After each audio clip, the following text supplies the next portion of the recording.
Welcome on the Twitch side.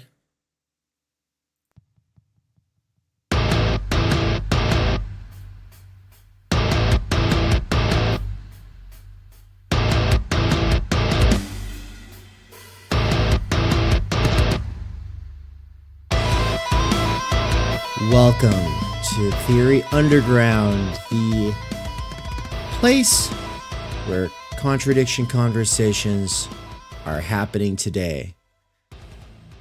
What I'm about to do is announce the new genre that is contradiction conversations.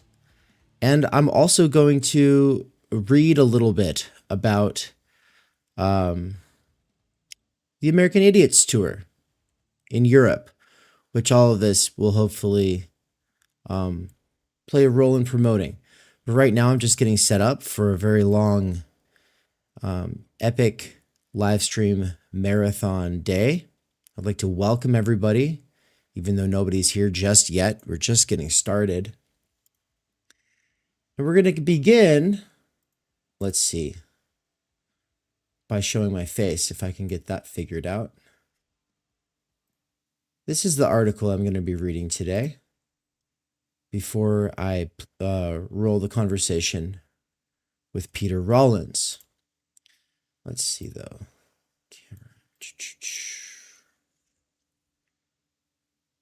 Let's do it this way. How are you all doing today?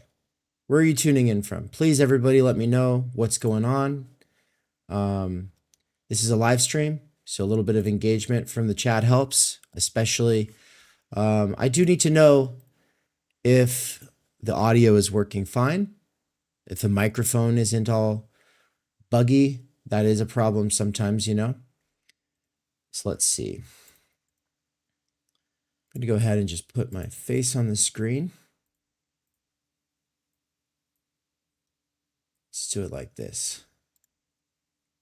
Good morning, everybody. Good afternoon to everybody joining from Europe. Let me know in the chat where you're joining from, if the audio is working out just fine. And let's get this thing going. This is going to be one of the coolest events Theory Underground has ever done. So I'm really excited to do this with you all. But first, because we're all a bunch of aspiring intellectuals here, I'm going to go ahead and read the vision and intention for this stream. Let's go. Just going to put it up on the screen here. Zoom in a bit. Contradiction, the prerequisite to learning. Contradiction conversations are not debates, a statement of intents for this new genre. And for those who want to read along on their own, I'm going to go ahead and just share the link to this into the chat so you can all do as you will with this. Whether you love hot takes and debate culture or shy away from such things via recourse to a cosmic eye roll that has nothing but disdain and dismissal for that pseudo-intellectual dead end, what we're cooking up at Theory Underground is going to scratch an itch you have likely been feeling, even if you had yet to find the words for it. I'm going to talk about the invention of a new genre of content, both in theory and practice, which all culminates in exciting details about an upcoming event. First comes the somewhat dense theoretical side of things, the idea of the universal and contradiction towards that end. The first course ever at Theory Underground was the idea of the university, which focused on Karl Jasper's work by the same name. I chose this text as our starting point with two of my closest compatriots, Anne and Bryan, because we are not just doing theory or politics or anything else that people might initially assume. Theory Underground comes out of a dissatisfaction with what was on offer for us in our experiences at a state university. We don't do this here because we simply prefer to, but because the university as an institution is not hospitable to its own higher end. Rather than critique the existing institution, we would prefer to do what we went to university to do in the first place. The nice thing about Jasper's work on this is that he does not just criticize the institution. Jasper's work is critical yet positive, sober yet optimistic. Instead of just looking at the shortcomings, he fleshes out what the institution is supposed to strive towards. As he says, to be permeated by the idea of the university is part of a way of life. It is the will to search and seek without limitation, to allow reason to develop unrestrictedly, to have an open mind, to leave nothing unquestioned, to maintain truth unconditionally, yet recognizing the danger of daring to know. The idea of the university in a nutshell, the idea of a community of truth seekers in pursuit of the universal truth, understanding, etc. The idea of the university is, in a nutshell, the idea of a community of truth seekers in pursuit of the universal truth, understanding, etc. This does not simply mean we're all the proverbial blind men holding on to different parts of an elephant. If that was true, all we would need to do is overcome our differences so that we can get at the thing itself. And on the screen here, I have an image of a bunch of blind people holding various parts of this elephant. And the person who's holding the tusk is saying, it's a spear. And the person who's holding the tail says, it's a rope. Welcome, Rudy. Good to see you, man. I'll hit the air horn for Rudy. Good to have you. Yeah, so one person saying it's a spear, the other person saying it's a rope, the person holding the ear says it's a fan. I guess because the ears flap, maybe the wind blows. The person holding the side says it's a wall. The person holding the trunk says it's a snake.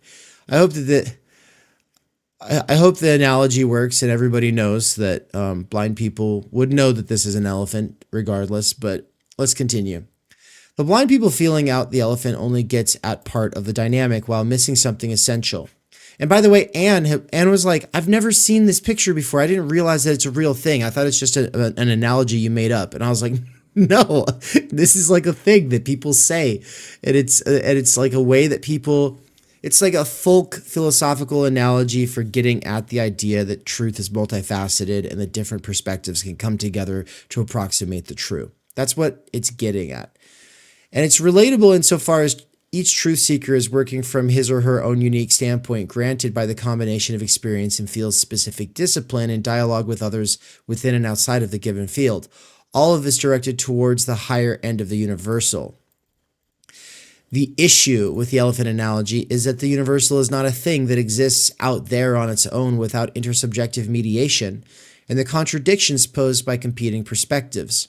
As Slavoj Žižek highlights in For They Know Not What They Do, which we studied in another course at Theory Underground, quote, the principal motif of Hegel's critique of the naive, commonsensical theory of knowledge is that it conceives the process of knowledge after the model of penetrating some previously unknown domain. The spontaneous idea is that one discloses some reality that already existed prior to our process of knowing it.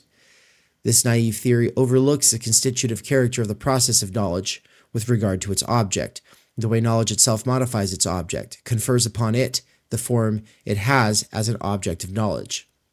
This is not to say that there's no there outside of us, nor is it to say everything is subjective. Žižek says, transcendental constitution is more than a mere subjective perspective upon reality, more than another name for the fact that we are condemned to perceive reality within the limits of our subjective horizon. The transcendental horizon is ontologically constitutive of what we call reality. I take this to mean that we are part of the very reality we're trying to understand. We are contradictory, as is the reality we are a part of, and so understanding any subject matter means, in part, working through the constitutive contradictions of the given field or subject matter, which is where I want to bring Jaspers back into this. As Jaspers says, and the emphases are mine, university is the place where truth is sought unconditionally in all its forms. All forms of research must serve truth. The radical character of this commitment creates strong intellectual tensions at the university. They are the very condition of progress. The tensions which flare up into intellectual battles are meaningful by virtue of the common ground which emerges in the course of intellectual dispute. True scholars, even in the heat of controversy, remain firmly united with one another. If I understand him correctly, then the common ground established is not simply one of agreements concerning theoretical matters so much as a respect for the process of trying to get to the bottom of things and the recognition that we're all a part of that process. When the institution stifles such intra and interdisciplinary exchanges and makes it easy for academics to avoid genuine tensions, we are all the poorer for it.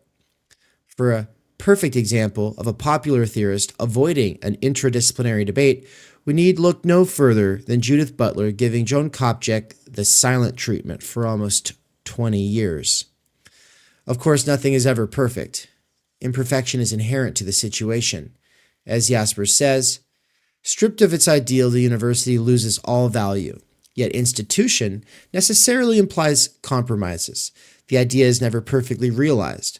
Because of this, a permanent state of tension exists at the university between the idea and the shortcomings of the institutional and corporate reality. This imperfect split between the idea and the reality of the institution is similar to the contradiction between particular and universal in Hegelian dialectics. As Zizek says in For They Know Not What They Do, quote, the discord between the universal and the particular is constitutive. Their encounter is always missed. The impetus of the dialectical process is precisely this contradiction between the universal and its particular. If you want to read the whole quote, come back and read it yourself. The link is in the description, or sorry, it's not in the description, it's in the chat. But I'm going to kind of skip past it because it's a lot to follow when listening at this time in the morning. And I am a little tight on time to get the next thing going, so I'm going to keep going. Do I actually understand what Zizek is getting at here? Probably not. I'm no Cadell Last, an amazing fellow traveler who taught Hegel's Science of Logic last year. But I've been thinking about Zizek plus Jaspers ever since those two courses, and this is my first attempt to bring them together for you all. I should have, at this point, said that the two courses I meant was the For They Know Not What They Do course with Michael Downs and the Jaspers course on the idea of the university. It made it sound like I was referring to Cadell's course, which I haven't taken, but I would like to. All I'm trying to say is that knowledge of the universal, that thing that we strive for, is in a dialectical relation to particulars, which are, in their very bones, contradictory.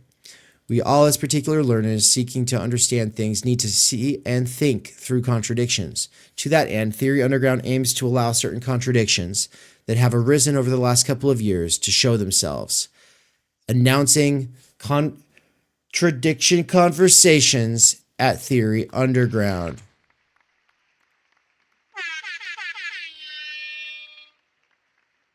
This is the thumbnail for today's stream. For those who don't have eyeballs on the screen, we're talking Cutrone versus McGowan. Spencer Leonard versus Matt McManus. Justin Murphy versus Samuel Loncar. And me versus the Swolitariat, a.k.a. Eamon. And then down the middle, you got Helen Rollins, Benjamin Studebaker, Michelle Garner of OG Rose, Elliot, Rosenstock. Then we've got Nance and Anne and Mikey and Peter Rollins and Cadell Last, as well as other people I couldn't even fit on it, who will be a part of the video I'm going to show revealing the American Idiots EU book tour and talking to some organizers like Wukash and Christopher and Nina Power and others. Contradiction conversations are a neo-dialectical online genre being experimented with at Theory Underground. These are dialectical in the sense that they are based in a back and forth over time, which is itself a process of becoming, not a process that ends in synthesis, but which involves irreconcilable contradictions that must be worked through in order to understand the situation, much less to be able to sublate, surpass yet retain the deadlocks of the moment. All of that is what I take to be standard, though obviously simplified, dialectics. What makes it neo is the medium itself, that is the internet. Some think the internet has always been dialectical because they see different subcultures advancing various positions, clashing and changing over time. And that's fine as far as it goes, but I argue the internet's cybernetic and algorithmic tendencies are inherently anti-dialectical. That doesn't mean it cannot become so. We have no idea what the internet is capable of, but we, at Theory Underground, aim to find out. As a critical media theory experiment, Theory Underground seeks to understand the tendencies of the internet so that they can be strategically countered and harnessed towards our ends. In line with that, we seek to go beyond the culture of influencers who avoid disagreement while assuming fandoms, as well as the converse, i.e., or as in, professional debaters whose audiences are paying with eyeballs and dollars to see flashy cockfights. Double entendre intended, by the way. Debates are in this sense mere criticism as opposed to critique. To learn more about this distinction, check out Hello Gorgias' post this week on the topic. Yeah, definitely check out that post if you care about becoming a better writer. Subscribe to Hello Gorgias. As opposed to debates, which are about a side winning, the purpose of a contradiction conversation is to disclose a position vis-a-vis its other for the sake of learning workers with earbuds. 2 points about that. First, we assume an audience of learning workers with earbuds. Not all workers, but ones who are getting into the theory scene and seek to develop their abilities. Second, we're not so foolish as to think that any given position in a discursive field has only one other. Positions with only one other are, by definition, one-dimensional. An example of this would be atheist as opposed to religious, assuming that there are only two poles on a line or of a spectrum. Positions in 2 or 3-dimensional planes, on the other hand, have many other points against which they must be compared and contrasted if they are to be understood. Why it matters. In order to get oriented in the world, we have to grasp myriad subject matters. I used to believe that understanding a subject matter is as simple as getting the dictionary definition, Wikipedia about section, and maybe a few additional articles or even a book, all attempting to reveal the thing under discussion as it actually is, in its full positivity. That was naive. Taking a note from Zizekian dialectics, a subject matter is not simply an objective state of affairs that can be approximated by shifting our perspectives to get at the thing itself. Any given subject matter, including the field within which it can be comprehended, is constituted by contradiction. In other words, to understand something means to understand its contradictions. My God, this is a lot before I've had my morning coffee. A perfect example, philosophy could be summed up by a dictionary, Wikipedia page, or a philosopher. In any of these cases, the learner is led astray. Philosophy cannot be comprehended without making sense of the contradictory positions and concepts developed over its history. The field is made up of constituent contradictions. I would just add that in this sort of Hegelian sense, you got to go through those yourself. You can't just have someone give you the summary. The life of the mind is a life spent getting oriented in myriad different fields that must become familiar if one strives to comprehend the situation from both the level of one's singular lived experience and the universal itself. That means that workers with earbuds who are trying to understand the world are not done any favors when influencers either act like theirs is the only position on things, or when they act like discursive positions are on an us versus them sport. Contradictions must be allowed to speak for themselves. Yo, Aaron, what's up? Awesome. Totally pumped for what's to come. That's amazing. Great to have you. When it comes to issues such as understanding the left, libidinal economy, Marxism, contradictory positions must be allowed to show themselves and speak for themselves in the presence of their others, plural. A perfect example was when Chris Cutrone, a man who has spent his life trying to allow contradictions to come to light through his work with platypus-affiliated society, took some swipes at Lacan and French theory more broadly. It was back in 2022, a few months before I changed the game from theory Pleeb to theory underground. Cutrone said that he takes Lacan about as seriously as Proud Boys refusing to ejaculate. His point was that people should be focusing on the good stuff rather than the faddish craze in inferior theorists. Yo, good morning, Mikey. Mikey's listening from work. How's it going, man? Yeah, he'll be tuning in throughout the day, in and out, while at work. Rudy said it might also veil the lack. Yes. Debates are all about veiling the lack. Then Rudy said, if I have figured out the position, then I am not lacking really, right? Supposedly. Yeah. They take up the position of the pervert in debates, which I'm glad I can finally say that because Mikey was kind of holding out on me when it came to talking about that one. But now that I've done the clinical structures course and And we've all been thinking about it a lot. Yeah, we can say it. The pervert's the person who just like has absolute unsplit sort of like, oh yeah, no, I get it. I know what's up in a sort of sense. Being quite the fan of everything I've heard Michael Downs of The Dangerous Maybe, speak of the devil, or Todd McGowan of Y Theory saying about Lacan and Zizek, I brought Mikey and Todd on the following day for an intervention with special guests Andrew, Nick, and Trey. The point of that stream was to show why Zizek and Lacan are important to any anti-capitalist project, something that should matter to Cutrone. And by the way, Trey, I never, we've never done anything with him since then because he was like saying a bunch of like crazy shit online. And then he was like, oh, the Zizekians don't accept me because I'm a Christian. And I was like, no, it's not because you're a Christian, dude. We hang out with Christians. It's because you're saying that Native Americans are inferior and backwards and the Aztecs and Mayans and shit were like, blah, blah, blah. He just said a bunch of dumb shit. And I was like, well, it's not even the fact that you said dumb shit, dude. It's just the fact that you were saying the reason Zizekians were shunning you was because of your Christianity, when in fact it was because of your dumb shit you were saying. Anyway, and no one even canceled him. No one ever did. I didn't even do it. Anyway, around that time, I asked both Cutrone and McGowan if they would be willing to have a conversation on my channel, and both said yes. I really dragged my feet on making it happen, though, because I wanted to really establish Theory Underground first, and not as some kind of debate platform. At this point, I think Theory Underground has established a good enough track record that people know this is an education-first place for workers with earbuds who are getting into theory. So with that said, in the interest of really signal boosting the upcoming American Idiots tour we are doing in Europe, I've organized a very special epic live stream marathon at TU. ELM2. That's the acronym. ELM2.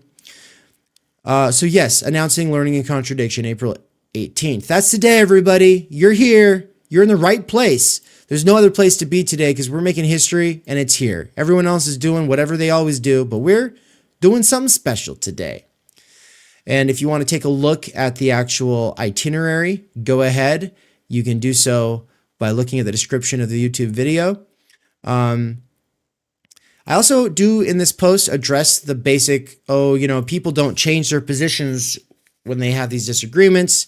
It only makes their position stronger. And my point was, it ain't about them. It's about the workers with earbuds who are trying to come to their own conclusions. If we care about them thinking for themselves, then this matters. And then, so what I'm about to lead off with here is the Peter Rollins on the Church of Contradiction, followed by Nance interviewing me and Anne on the idea of the university, critical media theory, and critical doxology and time energy theory. And then at 10 a.m. Eastern, Helen Rollins will talk about intellectualism, anti-intellectualism, becoming a learner, the absolute unavoidability of lack, and poor rich kids. 11 a.m. Eastern, Michelle Garner, one half of OG Rose and wife of Daniel Garner, friend of TU, will share about her own intellectual journey, choosing to homeschool, lessons she learned regarding this form of practice, and continuing adult education as a way of life. 12 p.m. Eastern, Benjamin Studebaker will be back to share about his own intellectual journey, and we will probably focus a lot on the strengths of an institution like Cambridge, contrasting that to the contemporary state university. He gave a recent lecture to subscribers only that I'll share below the paywall. For the general public, check out this interview with him on the Theory Underground channel. At 1 p.m. Eastern, Swol versus Pleeb, aka Eamon and myself, we'll be talking about our political journeys and how much we have or haven't changed since our early left tuber days. In particular, we will focus on why Swol left the Marxist org he was a part of, the IMT, yet still considers himself a Marxist, whereas I left a Marxist org and now consider myself post-Marxist in a variety of ways. 2 p.m. Eastern, Elliot Rosenstock, author of Zizek in the Clinic and The Ego in its Hyperstate, is joining me to talk about what he thinks psychoanalysis has to offer time energy theory. And this is obviously less directly related to learning and contradiction in any obvious sense, though in a sort of sense, I had kind of called into question what psychoanalysis has to offer the theory of time energy. I understand it does, and obviously I use it in my time energy book. But I also don't think time energy is the same thing as libidinal time, which is something people have said to me. By the way, then it says Hugh. It just says that here on the screen. I've highlighted it. And then in parentheses, I say, Ryan, my cat, stepped on the keyboard, and that was his addition, so I'll let it be.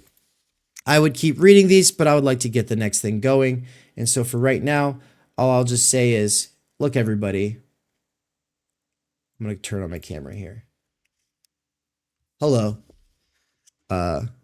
It's really good to have you all here.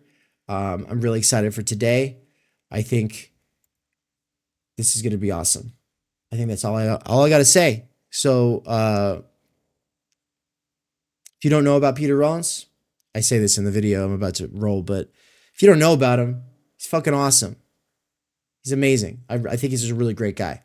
Let's go. All right, everybody. Welcome to Theory Underground. I'm your host, David McKerracher, and this morning I am joined by Peter Rollins. How you doing, Peter? I'm doing good, man. Great to be on the show. Always love being a guest on this. I was saying to you off camera that yeah, big supporter of Theory Underground and always have been. So it's been amazing seeing how it's developed and grown over the years. So well done, mate. Thank you. Thank you. Yeah, and you were also double checking that I am indeed free from Amazon and asking how that's going. And so for those who didn't know, yes, I have become free from Amazon. I am now doing Theory Underground full time. No more Amazon. My wife is still working. We still have to split the bills. Rent is still very high, but patrons and subscribers are making this possible. And so the amount of organizing I've been able to do over the last couple of weeks for the tour and for this stream, it was made all possible by them. So shout out to everybody. Thank you for making it possible. Everybody who supports the arts, including the liberal arts, thank you. And so let's talk about what we'll be talking about today. Like I wanted to bring you on first, and then you weren't available to actually come on April 18th, which is today when this is airing, because you're traveling. And so I wanted to do this with you, though, because the last epic live stream marathon that we did at Theory Underground brought up religion and atheism and theology and its relation to philosophy and psychoanalysis all throughout the day, with all these different amazing speakers, different people with different approaches and perspectives and everything like that. And I had tried to get you at the time, but it just didn't work out.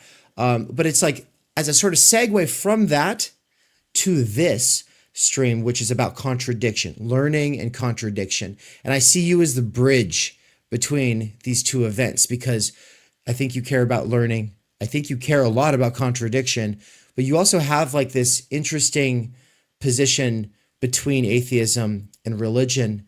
And I think there might be some great synergy between how you think about religion and spirituality and philosophy, and some of the other guests I had on it who were blowing people's minds. And so for people who don't know you, guys, just go look them up. I'm not going to do a long-winded introduction this time. But Peter, what are you doing now with contradiction? Yeah, I mean, this is exciting to talk about because I kind of have a vocation, and we can chat about what that means and break it down. But it's kind of like a religious vocation that started when I was 17, and it's something that I've given myself to, and it is to form a type of church of the contradiction. And I am kind of, so I'm obviously very, I would say it's funny because Christian atheism and kind of what's called radical theology has always been of interest to me in the last at least 2 or 3 decades. And it is a theology of radical lack, theology of negation. And it's not an untapped theoretical vein, but it's undertapped. I wonder how many, and I wish I could be here live actually and then see the comments, because I'd be interested in how many of the people listening to this have looked at radical theology, which was actually very big in America in the 1960s, with people like Thomas Altizer was kind of the main radical theologian. And what I'm interested in a nutshell, and then we can unpack it, is a liturgy of contradiction. I am not in the university. I've never taught in the university. I've always been freelance. I am trying to create what I call communions. And a communion gathered together around a shared negation, right? So for me, community is a group that's gathered together around a shared set of positive positions, positive beliefs, values, shared enemies. A communion is a group that is gathered together around a shared negation, a shared loss. Now, ultimately, the death of God. So, Eucharist is a meal you have around the death of God. And I'm interested in this because for me, contradiction is not primarily intellectual. I mean, I love the intellectual life. We're going to talk about that. Brilliant. But for me, it's something we existentially participate in.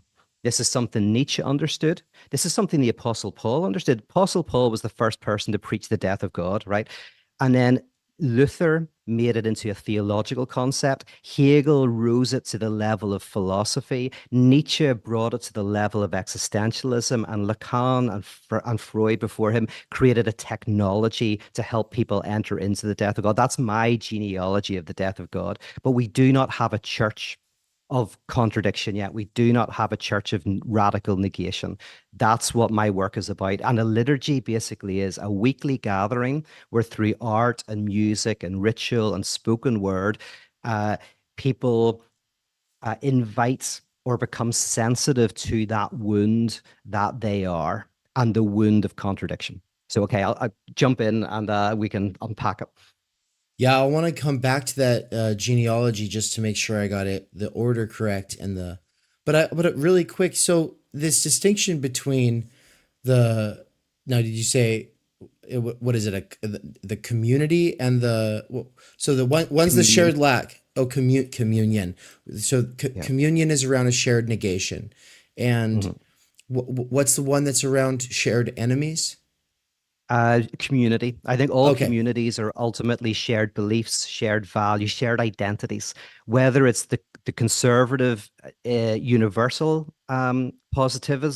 So conservatives generally like universals like democracy, justice, facts, and their watchword is equality. So right. the judicial system should be equal to everybody, should be blind. Whereas liberal leftists, they say all particular universals are hidden. It benefits some people at the expense of others. So they embrace intersectional particularisms, and their watchword is equity. So the right Hmm. have equality, the liberal left have equity, where you give different things to different groups. For me, the critique of critique is a collective or a commune, a communion based not on shared positive universals, nor the critique of that and some post-structuralist, relativistic, all particulars, universals are always kind of contingent and historical and whatever, but actually that there is a universal and the universal is negation itself. Yeah. Mm, And that for me mm. is communion. And that for me is religious. That's why again I'm interested in a religious expression of these ideas. So this invites a natural follow up. In some cases, negation is necessary, and we could almost say natural, like it's just kind of hardwired into the fabric of reality. Whereas other kinds of negation might not be necessary, and so I'm Yes. all about this idea of coming to terms with the constituent lack at the center of human life. But then there's this question of, well, does coming to terms with that lack also entail coming to terms with things that might not be necessary, right? So it's like Mhm. if an activist community is forming around, for instance, trying to abolish, say, poverty or hunger or something like this, well, that's a form of negation, right? And so the commune doesn't seem like it would be able to set out on some larger structural change venture. So then what would the role of the person or the commune be? Yeah, that's a great question. And for me, and this is controversial, so this is great. What I love about talking with you and your listeners is that you're very schooled in this stuff, so I get good questions and good pushback, and I want to invite that from everybody who's involved in this. Controversially, I would say, and I used to have, I set up a communion many years ago in Belfast called Icon. And we used to discuss this because it was during the Iraq War.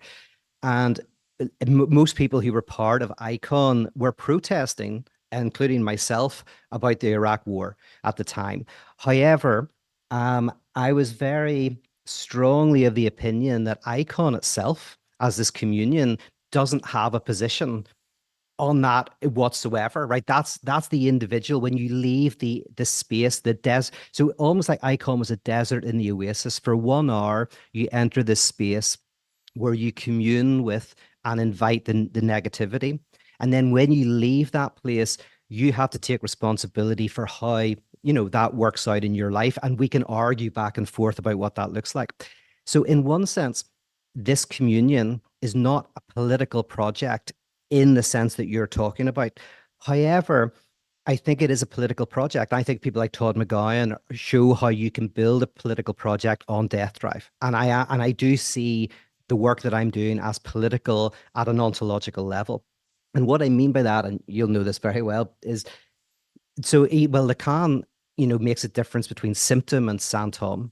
Symptoms are contradictions that can be overcome, right? You can go into an analyst and you're crunching your teeth and you realize you want to shout at your boss and you want to stay quiet. And, this is the symptom, and that can be dissipated. So there are contingent.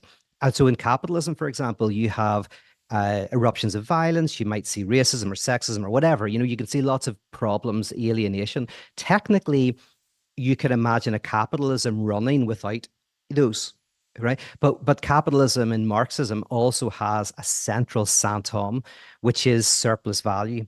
That by definition, there is one product that never gets its value. In capitalism, everything gets its value if it runs perfectly. One of the things I love about Marxism, as opposed to liberal leftism, is liberal leftism attacks capitalism at its worst. Corrupt CEOs, bad practices, crime, et cetera, et cetera. Yep. Yep. Marx critiques capitalism at its best. He gets us to imagine capitalism working perfectly and says Hmm. you still have an inherent antagonism, which is everything gets its value in the market because you freely sell and you freely buy and no one compels you. There's only one thing that doesn't, and it's your labor power. Your labor power is always undervalued. And so, and if you get rid of that symptom, you don't have a purified capitalism. You have no capitalism at all. It's the santom that when you dissolve the santom, you dissolve the you dissolve the very thing that the santom seems to be making incomplete, but actually makes run. And so the liturgy, the Church of the Contradiction is at that level, which is it's trying to help us get to the santom, not even of capitalism, but the santom of being a subject and of Hmm. encountering that. And I do believe that when you experience that, what happens is you enter into a different mode of being. And the different mode of being is you're free from the superegoic injunction of the demand to enjoy. So there is a way in which I think it creates a political subject, but without telling you what political projects to engage in. Excellent. Yeah. Yeah. And the surplus value inherent to the system, like go ahead and combat all of the other things. This is the one you cannot combat without changing the system The system, itself. yeah. Right. Well, in the same way, then the kind you're trying to focus on with the Church of. What's up, everybody? I see you all there. We got a lot of people here already. It's 5:58 a.m. where I am. Good morning. I hope that you all take a moment to like this stream, boost it for the algorithm. Even if you get busy, let it play in the background. Let's get this thing going. Let's get it going. We'll get back to it. Contradiction. Well, we would stop being subjects, right? We wouldn't have language. We wouldn't understand ourselves in the world really anymore. Like, so you're getting at something essential to what we are, Yes. right? Okay. What we are exactly. It's kind of like, and this is where Julie Reach's work, dovetails in some.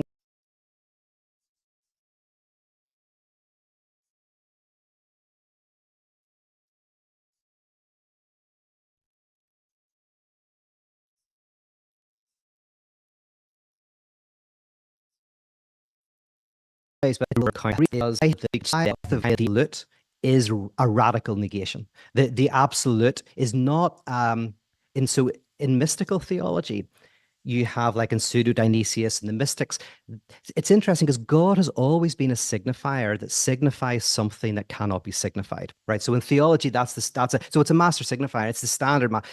God is a signifier that signifies what cannot be signified. But in mystical theology, the way of understanding that is that God cannot be signified because there is a short circuiting, an overabundance, a saturation. So religion is an experience. Jean-Luc Marion would say that the Kantian categories of quality, quantity, modality, relation, that we're saturated by that. So it's almost like taking 5-MeO DMT, right? You're totally overwhelmed, right? Short-circuited. That is not what I'm talking about. You have then Paul Tillich, interestingly, a 20th century theologian and philosopher, very brilliant. He is a bridge to radical theology because he argues that he still has a substantive notion of God, right? But God is the ground of being. And he says that how you encounter God is not some ecstatic experience that you have, like taking LSD or whatever. You have an ecstatic experience at church. Your experience of God, everyone has it. And the experience is an experience of absence, that you can never fully grasp justice, truth, democracy. Very close to Derrida, but different. But anyway, but this idea that the religious experience is the openness to the infinite and absence. And so Thomas Altizer, who comes along, he says Tillich is the bridge between kind of basically mystical theology, apophatic theology, and radical theology, because then Altizer just redoubles Tillich. He says, like, it's not that God appears to us as a radical absence. God is a radical absence. So he kind of does kind of what he, and that's why Altizer's a Hegelian. He does to Tillich what Hegel does to Kant in a way. And you enter into this notion of religious experience as an experience of a radical negativity that is true but not computable, a truth, a reality that is in the world but is non-deterministic. And so as part of this, another way of saying that difference between, so it's Tillich and who's the and Altizer, Thomas Altizer, very interesting figure. Altizer, need to look into him. Yeah. Okay, so from Tillich to Altizer, though, it sounds like that's the movement from now God is the ground of being, but that's still some kind of a fullness, some kind of a positive and now it's like, oh, but no, it's constitutively contradictory and lacking, right? Yes, God is the gap. Yeah. Okay. Which obviously is not the 3-0, being that people, it's like the omniscient, omnipotent, like this is, we're talking about something very different now. Yeah, although funnily enough, I think you can apply the standard definition of God to this, because if the negation is everywhere, in all things, erupting all creativity, responsible for the kind of the explosion of everything, then you can kind of say this is omnipotent, omniscient. There's something about the nothing that is eternal, that is the and in Zizek's terms, the less than nothing, which is important. Here's a way in as well for your listeners who are probably more familiar with Freud.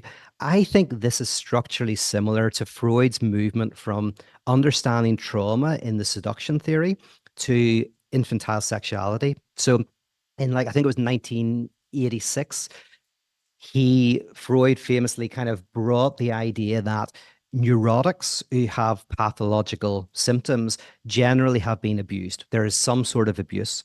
And underlying this notion of the seduction theory is that trauma is something that happens to you that your brain can't symbolize, you can't understand. So you're short-circuited, you're saturated. So an event, a touching, you encounter either sexual trauma or death that's close to death, something like in a war, and you can't literally, it's like post-traumatic stress disorder, it's too much for you to process. So that's the early definition of trauma. And then Freud moved from that, and he moved from that for a number of reasons. One of them being that all these neurotics could not have been sexually abused, right? Even if quite a few of them were, it doesn't make sense because there's so many neurotics and there's so few people who would like sexually abuse children, pedophiles. So it's like wasn't making sense. And then he developed another theory, which in Lacan becomes the idea that what is traumatic is not an encounter with an excess, it's an encounter with a lack. And the lack is the other's desire. What makes something traumatic is why are they doing this? What do they want? Where do I fit within their desire? You feel like that's what makes the trauma traumatic. The encounter with the other's desire, and desire is the other's lack, the question mark of the other. So in pseudo-Dionysius, you have a religious experience is structurally equivalent to Freud's seduction theory. God is the incoming of an event that short circuits your mind. Then Tillich is the bridge into Altizer, and Altizer is no, no, no. The true, deepest religious experience is the encounter with a radical question, a radical lack at the heart of everything. And my position is that we do not have a church of that of that. We don't have a liturgy of lack yet, and that's what we need. I'm glad you brought in less than nothing there, because that I was gonna say, so how much of these insights and this way that you are interpreting the history of philosophy and theology as this has developed um, is due, or could you say is owed to Slavoj Žižek? I mean, Zizek is incredibly important in my thinking. The thing is, like, I was interested in this before I came across Zizek, but Okay. actually, I was more in the thrall of Derrida, and Ah, so I was having a very more post-structuralist approach to these ideas, and my early work with the communion with this icon was very Derridean, very influenced by John Caputo, who I deeply love and that deeply yep, respect. yep. I was Yeah, gonna ask and that actually. Yeah. oh yeah, yeah, yeah. Caputo is a wonderful individual, a kind-hearted, caring, loving guy, and a very sharp and brilliant guy, very influential. So I feel a bit bad because in a way, Zizek kind of brought me out of the Caputian kind of mold, and Zizek really helped me see Hegel in a very new light. And Yes. and he got me into Lacan, and so You'll Zizek and McGowan. Oh, you'll yeah. never read Derrida the same after you've read Zizek's response to Derrida's deconstruction of Hegel, right?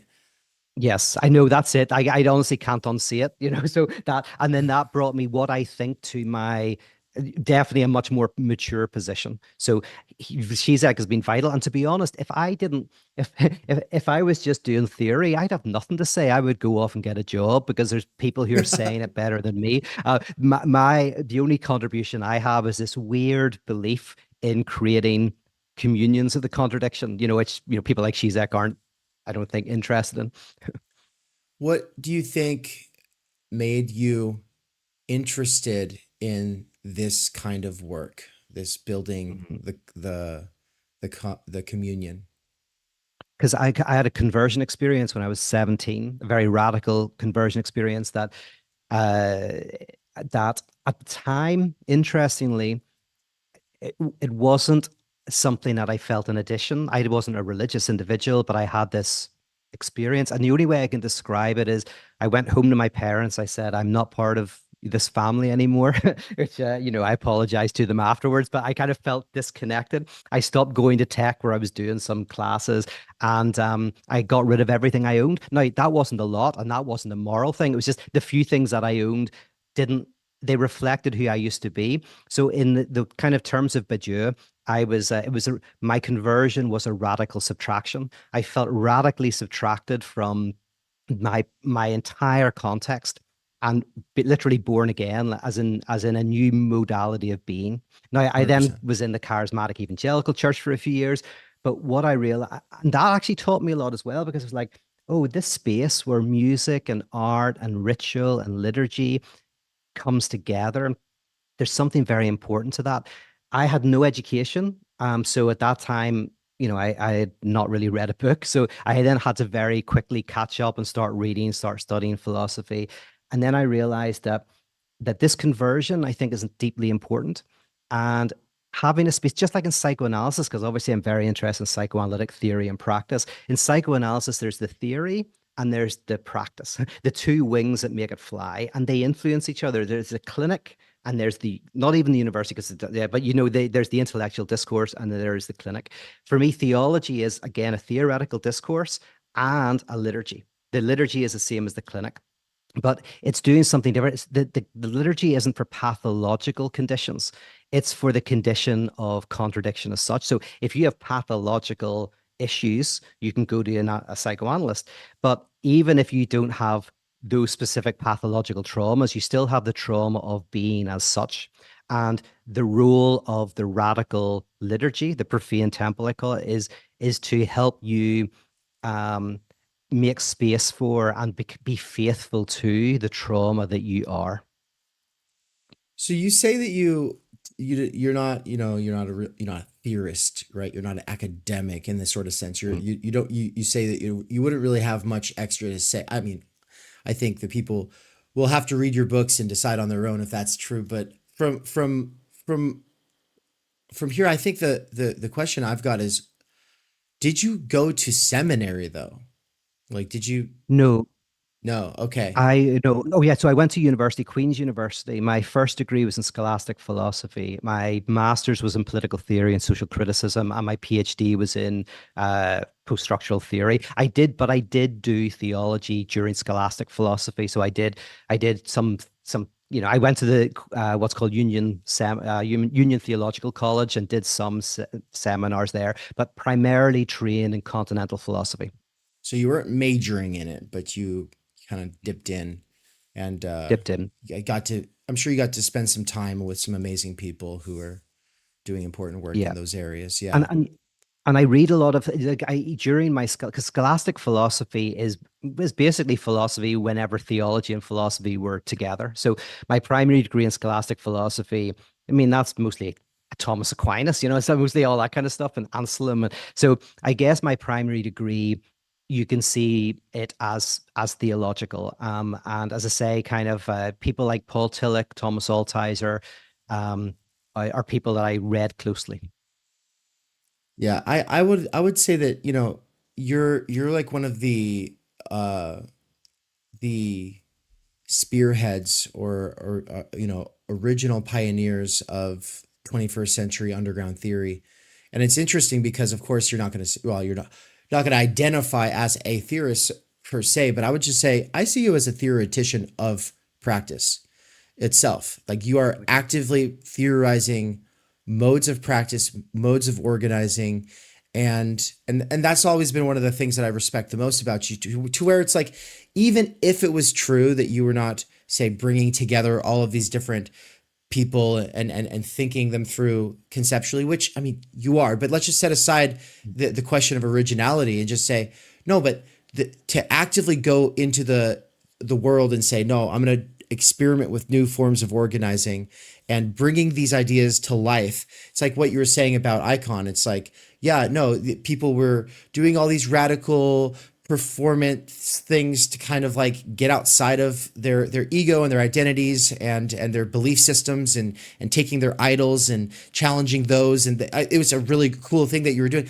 but it was still very different from where you're at now. And it's, well, why is it different? Well, it's because you put these ideas you had into practice, and then you kept reading theory while you're doing that, and you've been fine-tuning things, and so it's evolving, right?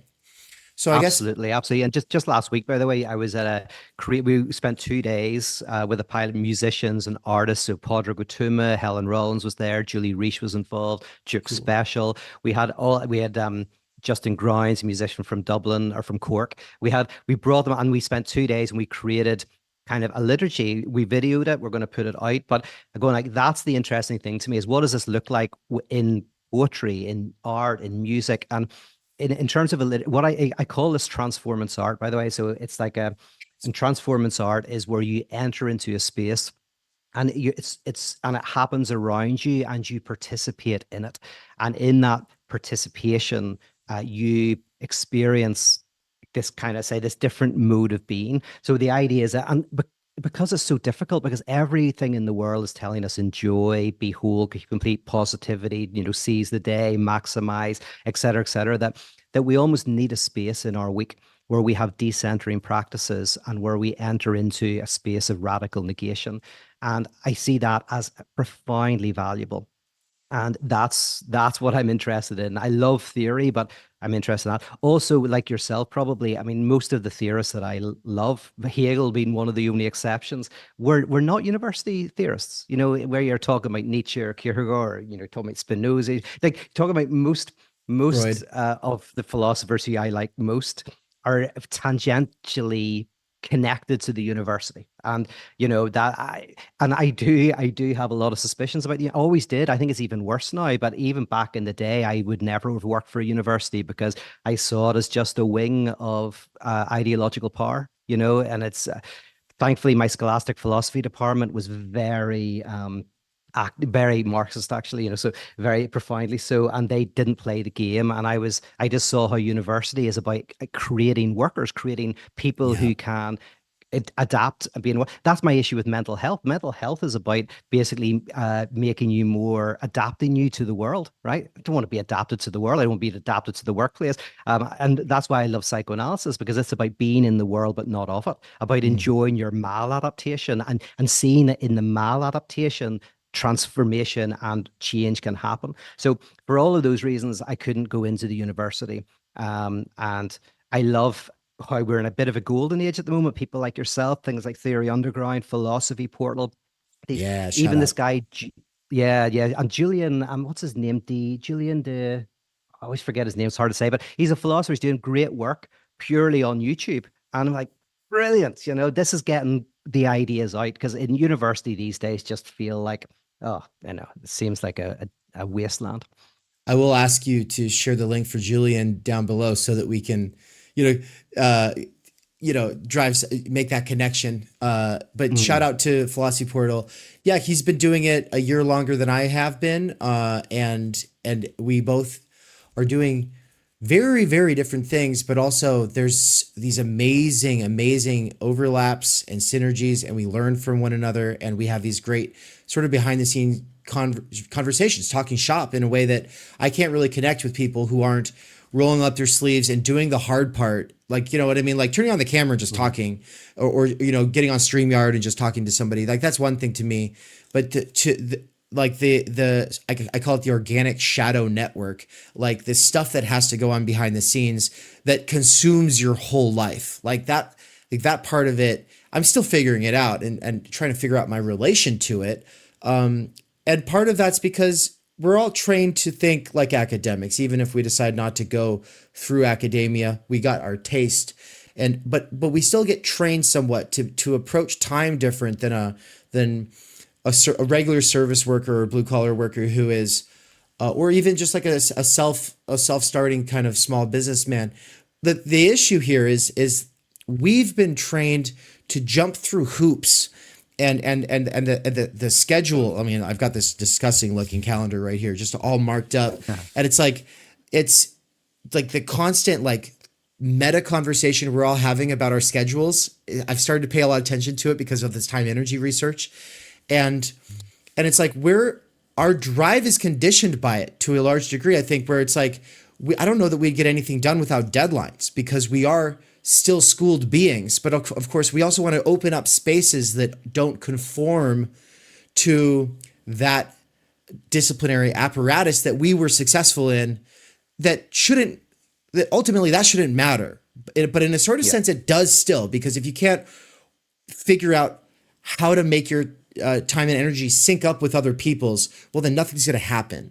And so it's like this Yeah. weird world between academia and doing stuff with people who they don't think that way, they don't care to, and respecting that, because well that's also, it's got its pros but it's also got its big drawbacks, right?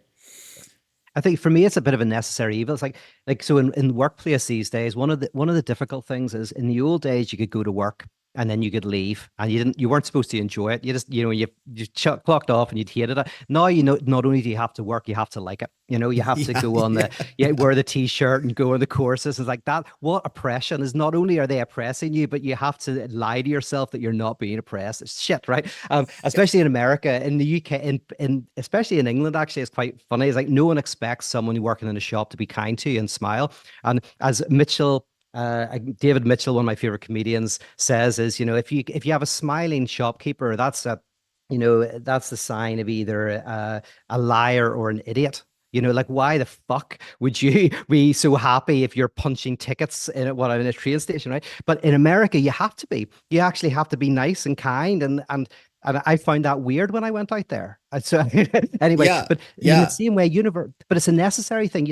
Most people still have to work to pay the bills. So it's a necessary evil. And I think, to be honest, it's a step forward to see that rather than go the other direction of stoicism and trying to like enjoy your work and find peace and not be connected. Is no, feel the alienation, feel it. But in the same way, university for me is a necessary evil. I get out of it what you need to get out of it. I went to it for 10 years, got everything I needed out of it, but I was not going to give my soul to it. I just needed, Hmm. because it can train you, and it gave me so much, and I'm so grateful for it. But I did not want to get sucked into that system. So yeah, that's my kind of concerns with the university courses. Is like that. What Yeah, and oppression I is not guess only a before, as a sort of segue back into that question about the genealogy you had outlined earlier, I wanted to bring back. So you had mentioned pausing again just to interject myself here into this stream. What's up, everybody?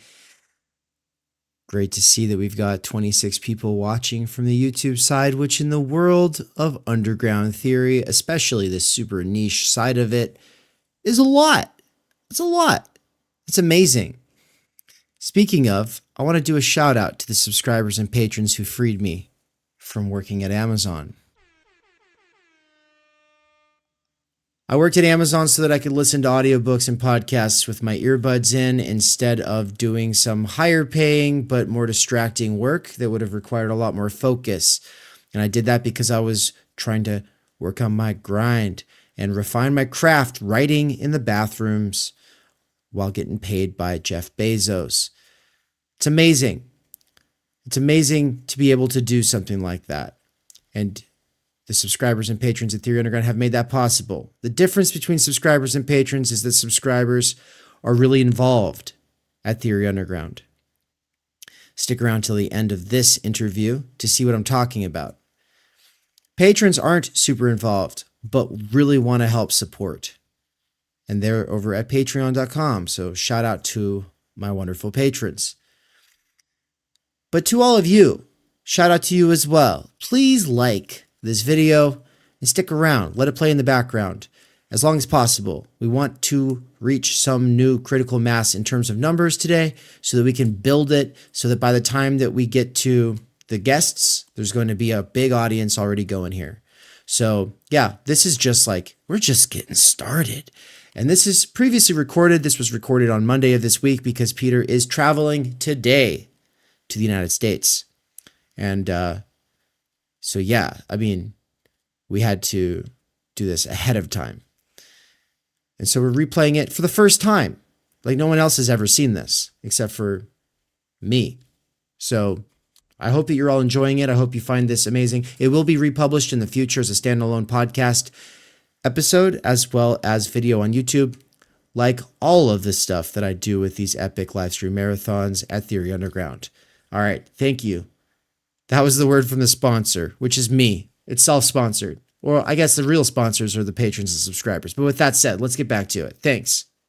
Nietzsche and Schopenhauer as a couple of great sort of proto underground theorists, right? And I wanted to throw into the mix also, I believe, Darwin and Kierkegaard and Freud and Marx. And so, I mean, those are all the masters. Those are all the masters of suspicion.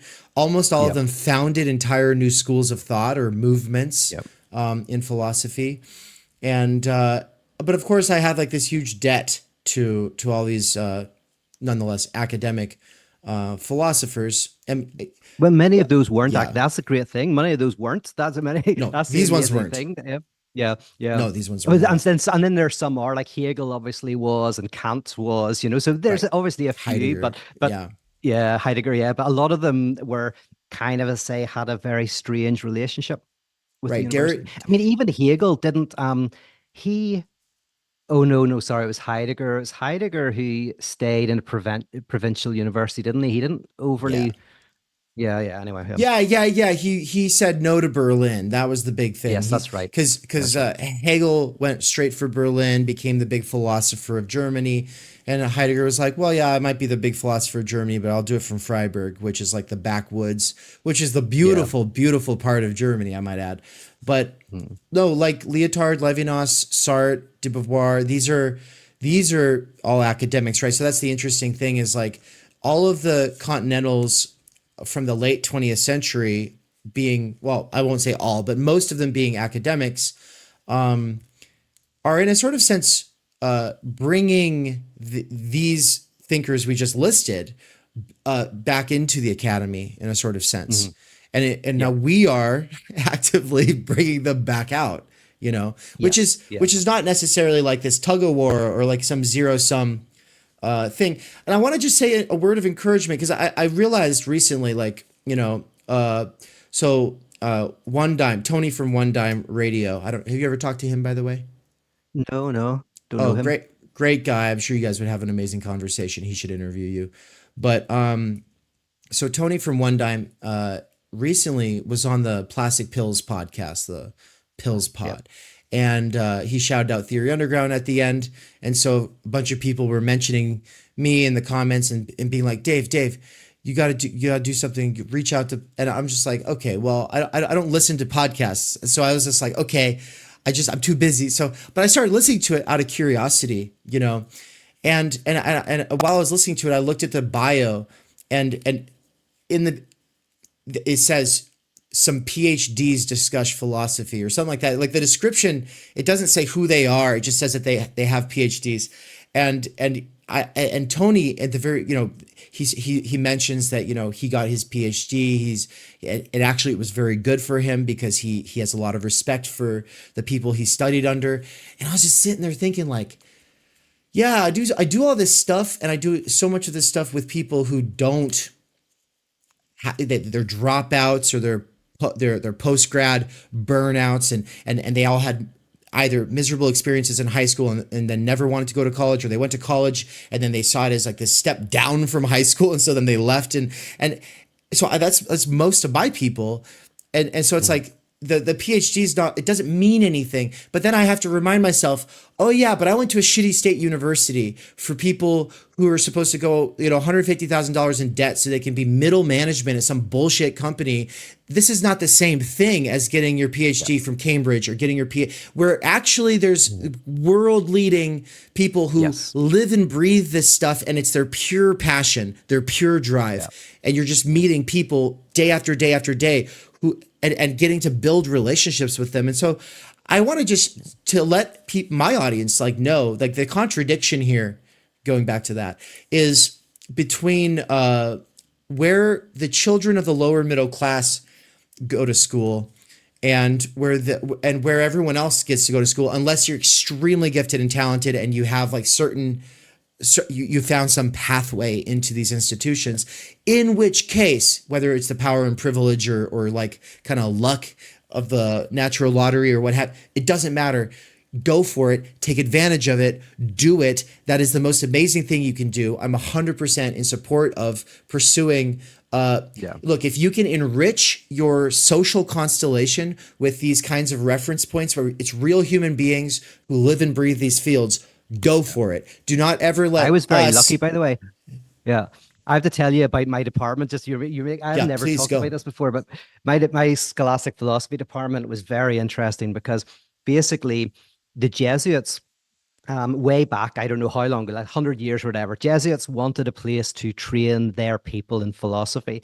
And Queen's did not have a scholastic philosophy department. They had just a philosophy department. It was analytic philosophy. Oh, It was probably 1950s or something like that. And so they got the chancellor or whatever drunk and got him to start a scholastic philosophy department. And the scholastic philosophy department, the Jesuits somehow got it so that no one could be touched. That was an untouchable department. They couldn't fire the people.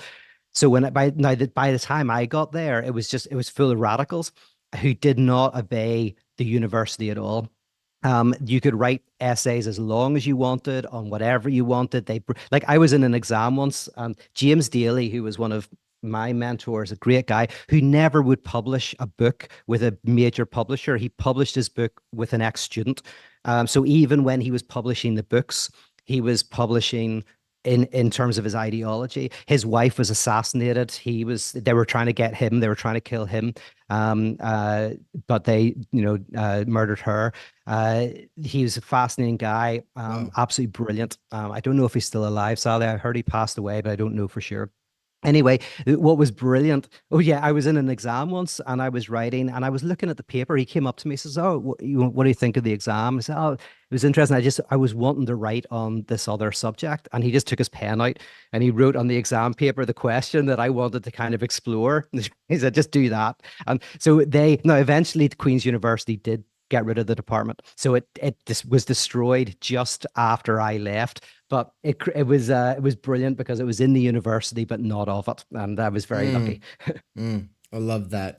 Yeah, and there's Mm. lots of people doing really cool stuff at the university today, including obviously, of course, Todd McGowan, right? Who is Oh yeah. he is a professional academic, but he's also doing all this popular work and bringing it to YouTube and podcasts, and he doesn't even have a Patreon because he's like, I don't need it. I'm just doing this, and it's like I love You know that. what? I And tried to pay him. I got him out to Northern Ireland, right? And I invited him out, and I was like, in the first email, I go, what would it cost to get you out, and are your dates available? Got back to me, said dates are available. That's great. I wrote back to him, that's brilliant.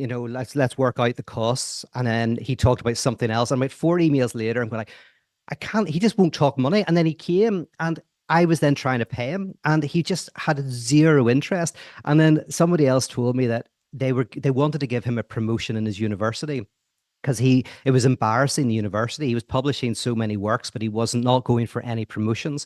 Eventually, the head of department came in and said, "Listen, we need to give you a promotion." And Todd said, "Yes, but under one condition: I don't want paid any more money." He has got this very interesting way of being and relation to money. He's genuinely freed from the commodity fetishism of money, of what it means. I think to sometimes the detriment of potentially him and his family. So yeah, I'm not saying yeah, it's all yeah, good, but I yeah. find it very fascinating. He is literally indifferent. I've never had to force to pay someone before. I'm like just thinking all of the memes that this could generate of like Todd being like, they're like, want to raise, and Todd's like, no, and then like his whole family's just like, Yeah, I know. like, I think I might have got him in trouble a few times. like, Dad, come on, Yeah. that's so funny. Okay, well, with our last, what do we have here?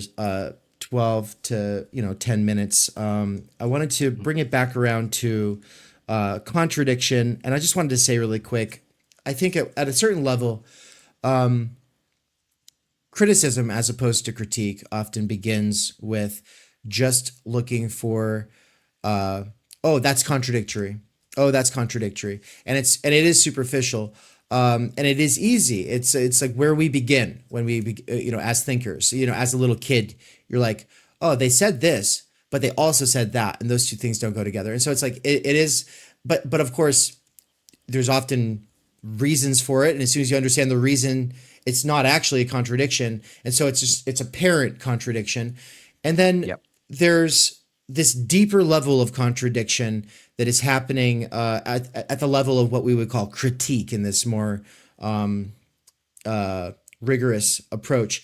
And folks, I've been plugging this for the last week. There's a wonderful Substack post by Hello Gorgias, who is a Substack writer and writing coach, and he's all about teaching underground theorists how to refine their craft when it comes to writing. And the post is called The Believing Game, and it's about the difference between criticism and critique, something I've been really big on over the last few years, because it's important to make this distinction. But I guess I want to hear your thoughts on the difference between these superficial oppositions, as we would call them, and contradiction. Like, what is the weight of that word contradiction for you? Yeah, and for me, broadly speaking, this is, and there's lots of exceptions. So, people could definitely give a lot of exceptions to what I'm about to say. But broadly speaking, I would say that the difference between continental philosophy and analytic philosophy comes down to this question: that up until Kant, where pretty much every philosophy is philosophy, and then Hegel is where it splits. And in fact, analytic philosophy in many ways is a rejection of Hegel. That's how it develops. And so I was talking to an analytic philosopher just the other day on a podcast, and he was typically getting very frustrated with this idea of contradiction, because it's in analytic philosophy, continental philosophers are much more interested in this, obviously, this topic of contradiction and nothing, and trying to make sense of it. And I guess in his head, what you have is a contradiction means saying something like square triangle, right? So there's on one side, you can say square triangle, right? And then you're mentioning on the other side, you can say an apparent contradiction. Something looks contradictory. For example, like, oh, the Earth is a sphere, but why don't we fall off it? Right? It seems contradictory until Yeah, we yeah. understand gravity. And then we go, oh, it's not a contradiction. It was an apparent contradiction because we didn't understand gravity. So you've got those two. And often in a lot of analytic philosophy, that's kind of what you've got. Either you've got an apparent contradiction or you've got something that is a nonsense. Uh, what does it mean to have a fundamental contradiction, an ontological contradiction that is not apparent, epistemological? It's not an epistemological contradiction, and it's not a nonsense. It's not a problem with language, right? And and can we make sense of this? Obviously, I think we can. And my issue with atheism in its standard form is, traditional theism says God exists, and standard atheism says God does not exist. And those are your two basic positions: God exists or God does not exist. But for someone like Simone Weil, God is the inexistent thing. In other words, you need a signifier of negation. You need a signifier of lack. And this gets us to what I mean by contradiction. And I think that one of the best ways to describe the type of contradiction that we're maybe talking about and I'm talking about is the idea that A does not equal A. And if you contrast self-help, so it's all self-help for me is ideological. It's trying to get you from A to B. Whatever A to B is, you want to write a book, you want to become a podcaster, you want to go from A to B. Radical grace is the idea that you don't have to go from A to B. Don't do anything. Just encounter yourself. But when you encounter yourself, you encounter the part of yourself that isn't yourself, unconscious, right? So you encounter the fact that A does not equal A. In radical grace, you encounter your self-division. Ironically, I think that helps you actually move forward and make progress, which is a different subject entirely.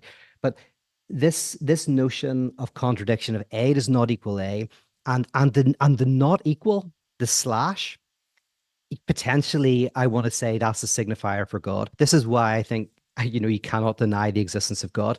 This is what Paul Tillich says. God, like, you can't argue for or against God, but for Tillich, it's like you always assume God in your ultimate concern. I almost want to say that negation is a truth that cannot be denied. It is denied, and that causes all sorts of violence, but it cannot be, it's always at work. There is a negativity, a contradiction that is always at work.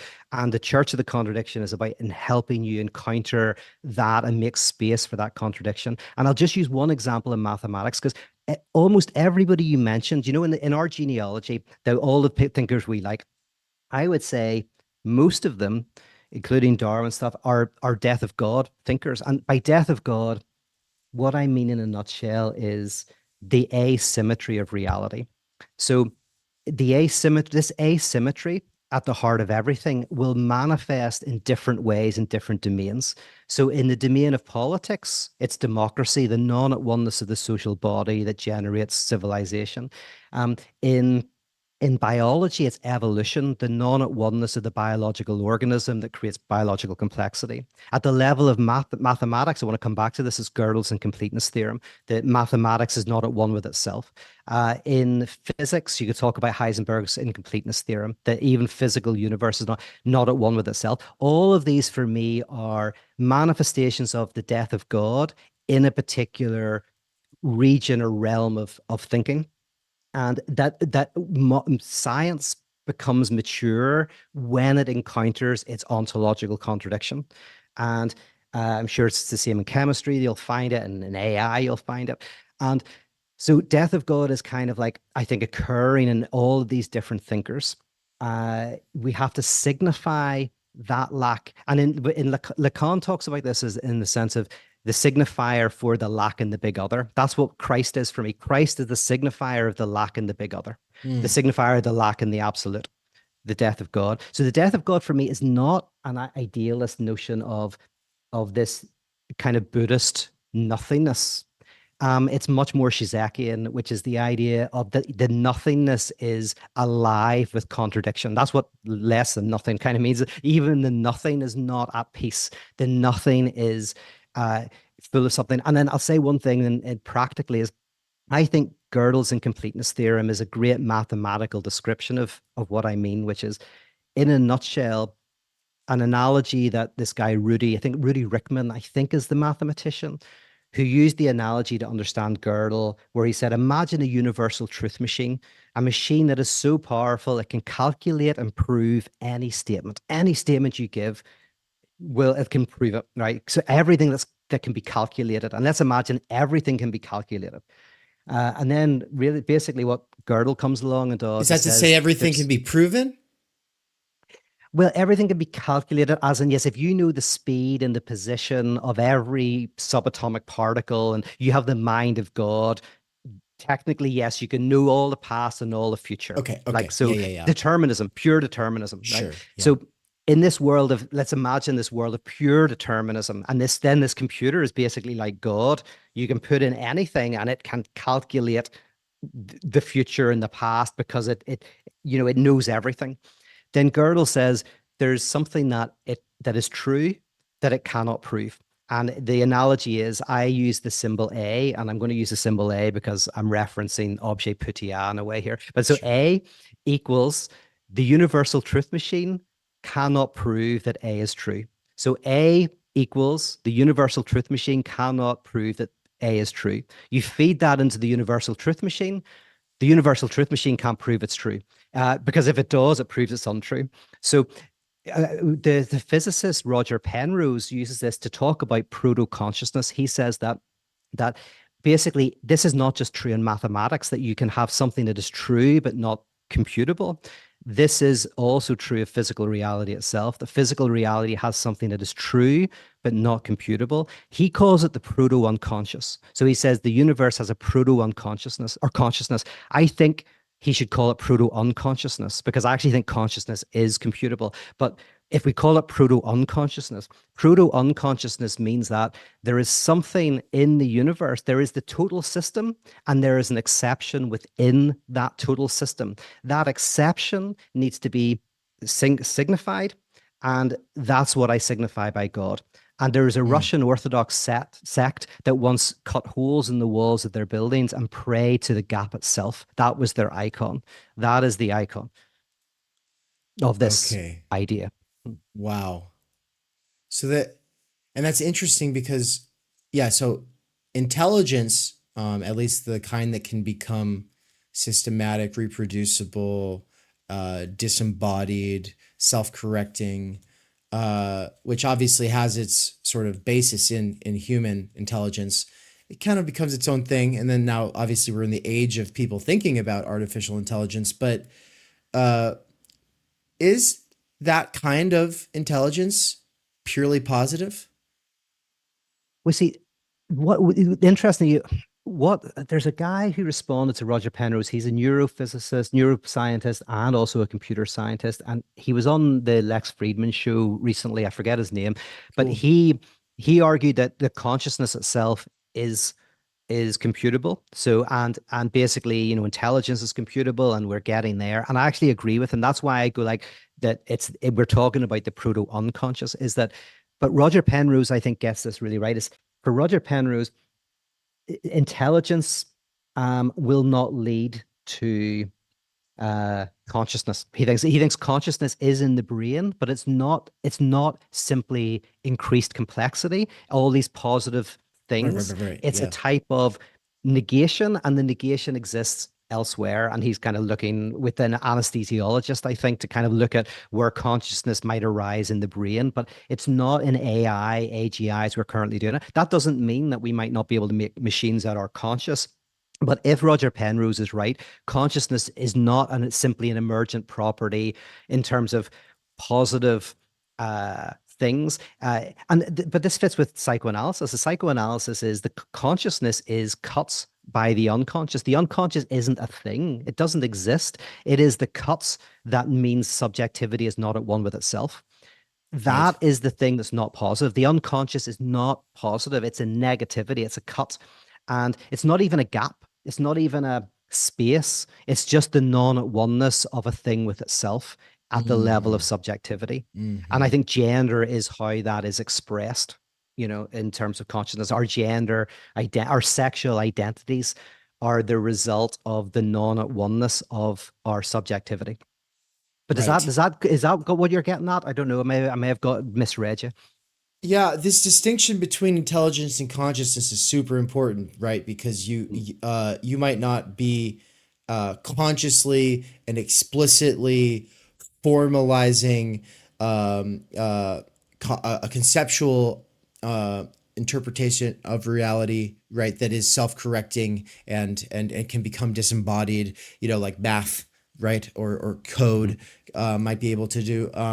You can just be conscious of like sitting by the river, but also we're talking about consciousness, like ego consciousness, which is yeah. I was basically kind of getting at, so intelligence, when it gets conflated with consciousness, um, it's forgetting that when people are thinking about, oh yeah, like I'm holding Reza Negarestani's intelligence and spirit here, right? But the way that Negarestani or Nick Land thinks about intelligence, it's like this, it's a depersonified, self-correcting, like capital is a form of intelligence, like all of this, they go there and it's like they love it. They think that that's the meaning of history, is the development of intelligence that is disembodied and all of this stuff. And it's like I think it's purely positive. I think that it's missing this Yeah. the fact Yes. that we are split, and that Yes. the negation, for instance, if you didn't show up today and then I was doing other things instead of having this conversation with you, well, if scientifically you look at what I'm doing in that situation, and it's like you're positively tracking all the things that I'm doing. Yeah, but what I'm really doing is not being with you in that conversation that was Mhm. going to happen at that time, right? That's kind of Sartre's example with the friend who Yes. doesn't Yeah. show up at the coffee shop. Yeah, so just I Yeah. guess I just wanted to bring it back to that, because I take that to be on the with that example I just used, a concrete example of what we're getting at, and then bringing it to intelligence versus consciousness. I think that's important because everybody's thinking about AI today. So yeah. Yes. No, absolutely. And I guess, and this, I'm a philosopher of freedom. I'm an advocate of freedom, but um I do not collate freedom with consciousness.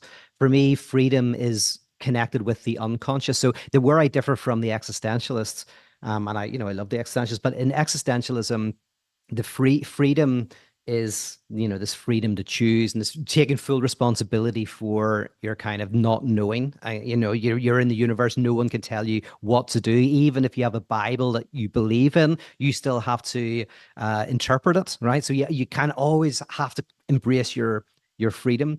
But psychoanalysis adds, well, the difference between existentialism and psychoanalysis in a way is psychoanalysis says that anxiety arises from this encounter with your own freedom. Well, what should I do? In psychoanalysis, it says that that is rooted in the deeper question of the other's desire. What does the other want me to do? The big other. How do I fit in the other's desire? And and then I think what arises from that is the idea that we are free, but not when we do when we're making a tea or a coffee. It's like, no, all of that probably is deterministic, fully deterministic, but there is a non-deterministic dimension to reality. But it's precisely the point when I think that I'm not free, when I do something mad, when I get derailed by the unconscious, when the unconscious erupts. That's the moment of freedom. That's the moment of spontaneity, of asymmetry. That is the asymmetry of the universe exploding within me. So ironically, it's when I feel least free that freedom erupts within me, and so I don't associate freedom with consciousness, but I don't reject freedom at all. Freedom is in the negativity. Beautiful. Well, we're just about at time. Speaking of freedom, Mm, I guess there is a yeah, sort of self-imposed constraint to the conversation. yeah. But also I can choose to start the stream a little bit early so that we don't feel rushed in the next couple of minutes here. There's a break. So Mm. I want to give you a moment to say a couple things about I back on the practical organizing side and the genealogy tab that we've had open that I want to close. So let's start with we'll get to the what you've been doing with organizing this year and the event that is coming up at the beginning of June. Very excited about that. But first, yeah, the genealogy. So how did you track it? Did it start with Luther? No, I think at a cultic level, and by cultic I just mean kind of like a local religious level. I think the Apostle Paul is the Okay. beginning, and this is why I associate it with Christianity. Now, again, someone like Adrian Johnson would kind of be less comfortable with this, and less comfortable with why Zizek calls himself a Christian atheist, or whatever. But I think Zizek is completely right here. Is that the potentially, and you're taking this from Hegel. In fact, Todd McGowan makes the argument, and I think this is a great argument, that the left went wrong whenever they rejected the two parts of Hegel that the right Hegelians kept, which was oh, look at that. When you do, have you ever seen that? I move my hands so much that when I'm doing podcasts, I always make weird things happen. If people Yeah. are watching this, Yeah. the oh yeah, whenever with Feuerbach, who I actually like as a philosopher in many ways, but disagree with, is when they left Hegel's philosophy of Christianity and the state, when they dropped those, because technically Hegel's philosophy of Christianity, his absolute knowledge, in a sense, Christianity gets very close to that, which is the idea that this is an ontological contradiction. That is in Hegel's Christianity. And Right. when you ditch that, you can ditch the idea that contradiction is ontological. So the liberal left is, I think, well, Todd McGowan calls it the right-wing deviation of the left. I think that's a brilliant way to describe it, because you get this idea that contradiction and alienation is actually contingent, right? It's I think a lot of the liberal left, you literally have lost the notion of inherent ontological contradiction. So, oh yeah, so with Christianity, you have literally the death of God. God dies. The Apostle Paul, he sees something salvatory in this. So he hasn't worked it out as such, but Paul preaches the death of God. So he preaches this as a salvatory event. Then Luther raises it to the dignity of theology. And in one way, what Luther does, which is very clever, he goes like, listen, we would never think of a dead God, right? Like Luther is Feuerbachian in many respects. He says, and this is why he would be so against progressive religion. Like all religion is just a projection of ourselves and our own ideals and all of that. So it would be very in line with what Marx says. So of course, religion is just, people's dogs look like them and so do their gods, right? Luther said, so we have to build a theology on the death of God, because that's the one thing that's like an offense to reason. That's an offense to, oh, jump I'm in. sorry. I'm sorry. My brain. I how don't they all believe in resurrection? Like we're talking Paul and Luther, don't they? Aren't they all resurrectionists? Yes, that's very true. So it's kind of, this genealogy gets more and more radical as it goes along. So with the Apostle Paul, he preaches Christ crucified, and he says, I even use the term, I preach Christ crucified. And but then yes, there's this resurrection. There's this kind of, and resurrection is although even in the Apostle Paul, resurrection isn't bottled, and he doesn't like, so the earliest resurrection account in the Bible is Paul's. And Paul never saw Christ, right? This is 30 years or whatever after the death of Christ. So when he says he's seen the risen Christ, he's not talking about, the bodily resurrection, right? He's talking about some, you know, resurrection account. So he does have it absolutely, but he still sees as central that God dies. That for him, there's something central in that, but he hasn't worked it out, and that's where. And then Luther, I think, brings it to the level of theology. I don't think it's worked out till Hegel. I think in Hegel, and they say it's risen to the level and the dignity of philosophy, and so Hegel is, I think, the decisive moment in which we can really theorize the death of God. Then Nietzsche makes it existential. So Nietzsche and the Apostle Paul, even though Nietzsche didn't like Paul, Nietzsche also sees the death of God as salvatory. So he sees this as curative, like you have to pass through the experience of the death of God, exactly what the Apostle Paul said. So now you have Nietzsche saying this is an event that you don't just intellectually understand, it's an event you have to participate in. And then Freud develops, I think, the technology for how to undergo the death of God, which I think in Lacan raises it higher. But what we don't have yet is the Church of the Contradiction. So that's why I draw that genealogy about. Paul gets there's a salvatory dimension. Luther makes it theological, Hegel philosophical, Nietzsche existential, Freud technological. Ooh. Okay. Yeah, that's and then Zizek shows us how to read Hegel through Yeah. Lacan. You know, Yes, and yes. I mean, yeah, yeah, yeah. So amazingly so. I mean, honestly, like the guy, I feel bad because he's so saturated and people know him, whatever. They don't, and sometimes when they listen to some little clips and little talks, they don't realize that, some of the, every book of Zizek's that I've read, and I've read pretty much all of them, has something amazing to say. And some of them are canonical, like, yeah. Sublime Object, Less and Nothing, even Absolute Recoil.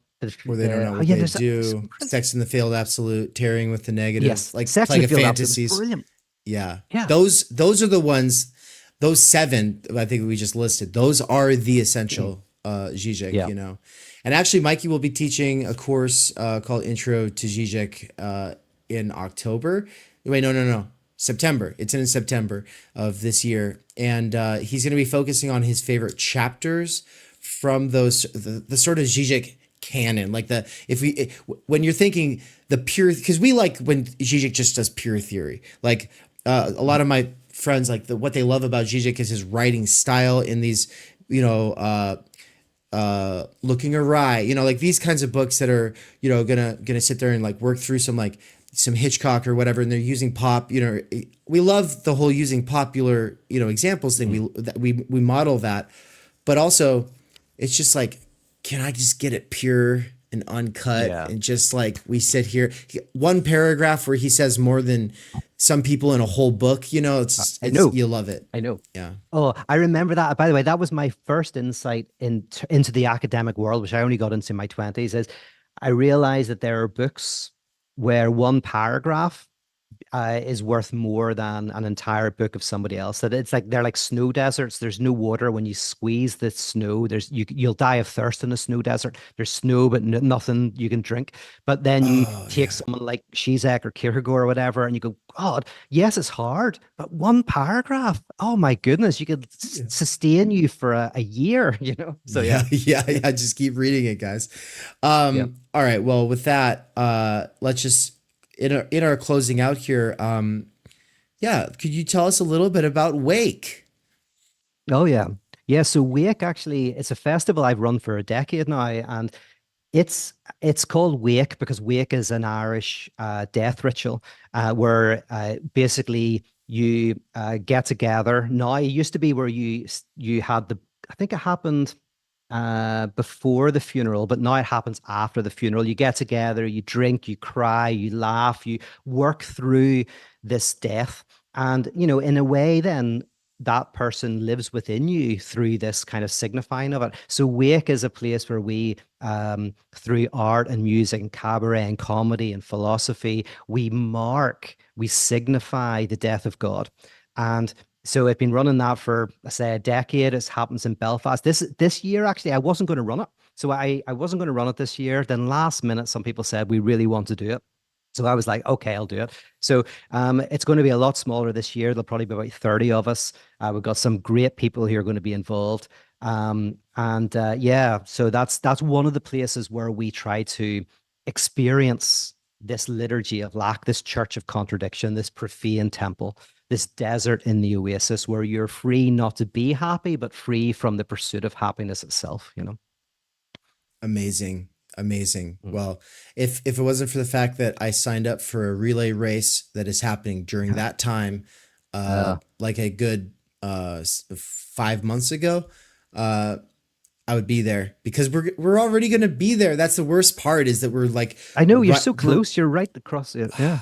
We're going to be It's right incredible. there. It's crazy. And you know what? Cadell Last, I think, is going to be there. Helen Rollins is going to be there. Alfie Bowen's going to be there. We've got Elliot Morgan coming over. We've got who else? Barry Taylor. We've got some, you know.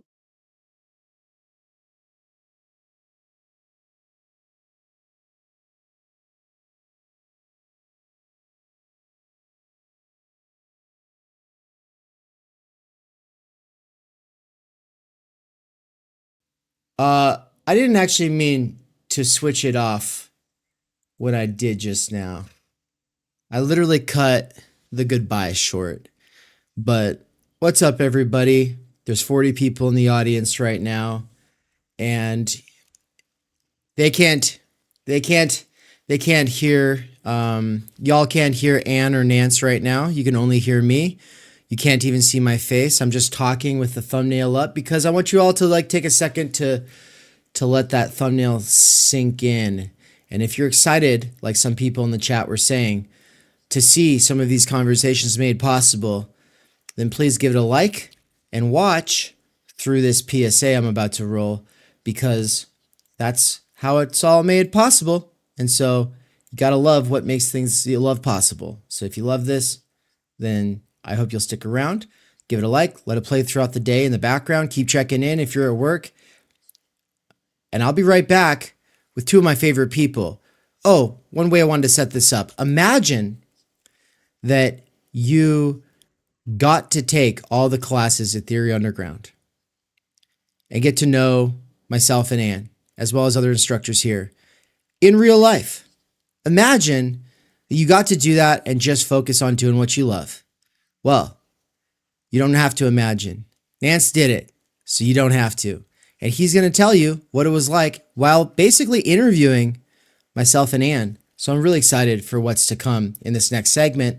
But first, let me roll this updated public service announcement from Theory Underground. Let's go. We cannot do direct revolution, but the only way to lay the foundation for it is to do what you are doing to move the underground. It's a theoretically correct title. Welcome to Theory Underground, a place for workers with earbuds who are tired of the bullshit and just want to get down to it. Big ideas, rigorous thinking, and ultimately liberation from necessity. Research at Theory Underground focuses on what is most important for understanding our current situation. Theory of the subject, capital, time-energy theory, critical media theory, CMT, and the most essential critiques necessary for understanding why the theory, ideology, and common sense of influencers left to right misses the mark. Theory Underground is coming to a city near you. Besides a commitment to publishing certain underground theorists and popularizing certain fundamental concepts, we have toured the United States and are touring Europe to promote our ideas, courses, and publications. You've been reading Underground Theory. Amazing book. I'm a publisher and an editor. I run a review of books. Literally, it's my living. This is the best edited collection I've ever read. Okay, picture this scene. America, early 2021. An Amazon warehouse worker arises from the emerging underground theory internet scene to create spaces for untimely topics and concerns that are too often neglected or kept in isolation today. Joined by a revolving cast of underground theorists, academics, and critics, he establishes what will become Theory Underground, a teaching, research, and publishing platform by and for working-class intellectuals, autodidacts, and academics who want to do more than they're able to do within the confines of academia. That warehouse worker's name is David McKerracher, and his book Time Energy is his first major contribution to the world of theory. It was recently reprinted with a foreword by none other than Slavoj Žižek, who also contributed to Theory Underground's latest book. My Bible, it's an excellent book. A collection of essays called Underground Theory. What you just heard is an excerpt from the Strange Exiles podcast, episode 23, where Bram from Strange Exiles interviewed me and Mikey. For those who don't know, Mikey is the author of the Dangerous Maybe blog. We are publishing one of his books here shortly at Theory Underground. He's also a lecturer at Theory Underground, and he's someone I've been friends and a collaborator with for over 10 years. But most importantly for you all, he's a fantastic lecturer, and it's a crime that he has to do wage labor right now. One of the long-term goals of Theory Underground has been now for a couple of years to hashtag free Mikey. That is something that I've been really pushing, but first, obviously, I have to get freed myself, so the two of us are able to do this because, you know, as Mikey said, build it and they will come. Well, I tried and I built a website and platform. I had my own app and everything, but it's been really buggy, and it's more than one person can handle, and that's, you know what, a really good lesson for me. And so for now, what we're doing is moving it to a temporary intermediary platform until we are able to get some more serious funding. And ultimately, we want to be in a place like this, a real brick and mortar digital nomadic mecca where people can come from all over the world. But also, the app was really expensive, and so by quitting it, I am now able to save a lot of money, and with the help of my patrons and the students at Theory Underground, especially the monthly subscribers, I am officially able to quit Amazon and do Theory Underground full time. So thank you so much, everybody. This is one huge step forward. With that said, several subscribers did not migrate from the now defunct app to the new setup, and I'm guaranteed to lose people over time. So please, if you want to get involved, become a subscriber. If you're not even sure what this is all about but are just curious, then I've added tier 0 and tier 1 for very basic kinds of access to what we are doing behind the scenes. If you don't have any time or energy to get involved, but you do have some money to help support this project from afar, then please check out the Patreon. My patrons over at Patreon make the podcast and public YouTube possible. Thank you. As for once-in-a-lifetime events, check out the new poster for the American Idiots Theory Underground European Book Tour. Paris, Brussels, Berlin, Vienna, Linz, Krakow, Glasgow, London, and Oxford from April 27th to May 25th, 2024. 2 events are already fully booked out. Save a seat at an event by getting in contact with us ASAP. Finally, the call for proposals to our conference in Mexico on the last weekend of October 24th through 27th is out. Establish contact if you're interested, and make sure to submit the form before June 1st.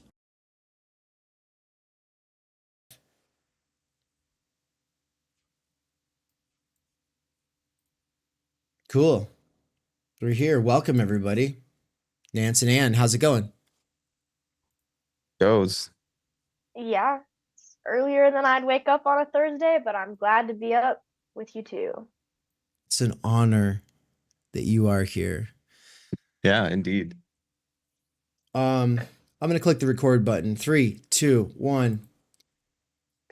So I'm recording this, even though it's a live stream.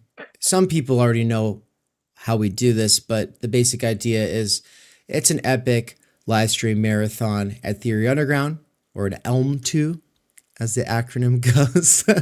And it'll be republished as a standalone video and podcast episode, thanks to my patrons, who are the main people who fund the stuff that goes up on the public side for all the people who are just kind of checking in because it's cool. And we're glad to have you all. We got 39 people watching on the live side. Probably 500 people will see this on the YouTube whenever it gets up.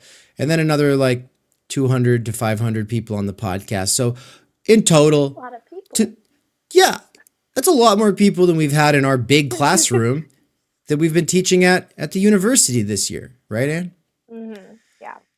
Yeah, so I'll just say a couple things in introduction, starting with Ann Snelgrove-McKerracher is my wife and co-conspirator, compatriot, co-instructor. We travel the world together. We constantly talk big ideas. And she's also got me into theater. I got her into theory. She got me into theater. And she comes from sociology. I come from philosophy. Currently, we are co-instructors. Add as by way of introduction here. I think you covered it. We're cat parents currently, and we love it. We couldn't be happier. The only way we'll be happier is when we are real parents. But That's true. That's true. yeah. And then Nance, as I was saying previously, but now for the recorded version and everyone who's just dropping in, I said, imagine if you got to be there at the very beginning of Theory Underground. Imagine that you got to take all the courses. Imagine that you got to get to know us all over time and eventually end up doing a podcast with me, as well as, writing an amazing piece that is now in Underground Theory, featured alongside the names of people like Slavoj Žižek and Marshall McLuhan. When you're just a skateboarding nobody from Phoenix, Arizona, well, you don't have to imagine any longer. He's here to represent that very person himself, because he is that person. It's Nance. Welcome, Nance. How's it going, man? It goes, man. It's early. I'm stressed out. Time has betrayed me over the last week.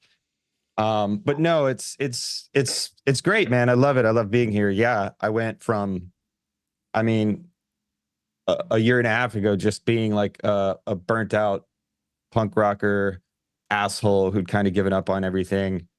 I thought I was maintaining some commitments to, those ideals and shit that kept me going as I was a kid, like freedom and emancipation and also like intelligence and the life of the mind and all that stuff. Like I thought I was able to do that while just being a regular working guy, being a parent, being a partner who largely failed to be a good partner, but still like, I was just doing the normal thing, man, doing the daily grind, that everybody is caught up in. But I was cynical and I was burnt out, and I was that guy. I was like, oh, I'm smarter than everyone. And I don't know, maybe I wasn't such a big asshole, but like looking back, like I was very much that guy. Like I was just, I'm smarter than everyone, and I'm pissed off all the time, and I'm depressed all the time, and everything sucks and everything's bullshit. But I also thought I took seriously like this idea of being a truth seeker, and the life of the mind and theory and thought itself and shit like that. And I enjoyed Theory Pleeb on YouTube. I enjoyed reading The Dangerous Maybe. I enjoyed trying to read Zizek and Todd McGowan and shit like that. But it was all kind of a simulation, because I was locked out of being able to really do that. I was locked out of being able to dive into the type of research, the type of study that this thing that we're trying to do requires. And by the luck of the draw, it just so happened that you were launching Theory Underground. I was at a point in my life, I don't know, it's a little early to really get into what went down as far as why I had so much freedom. But I did. Like, I found myself in a situation where I had free time.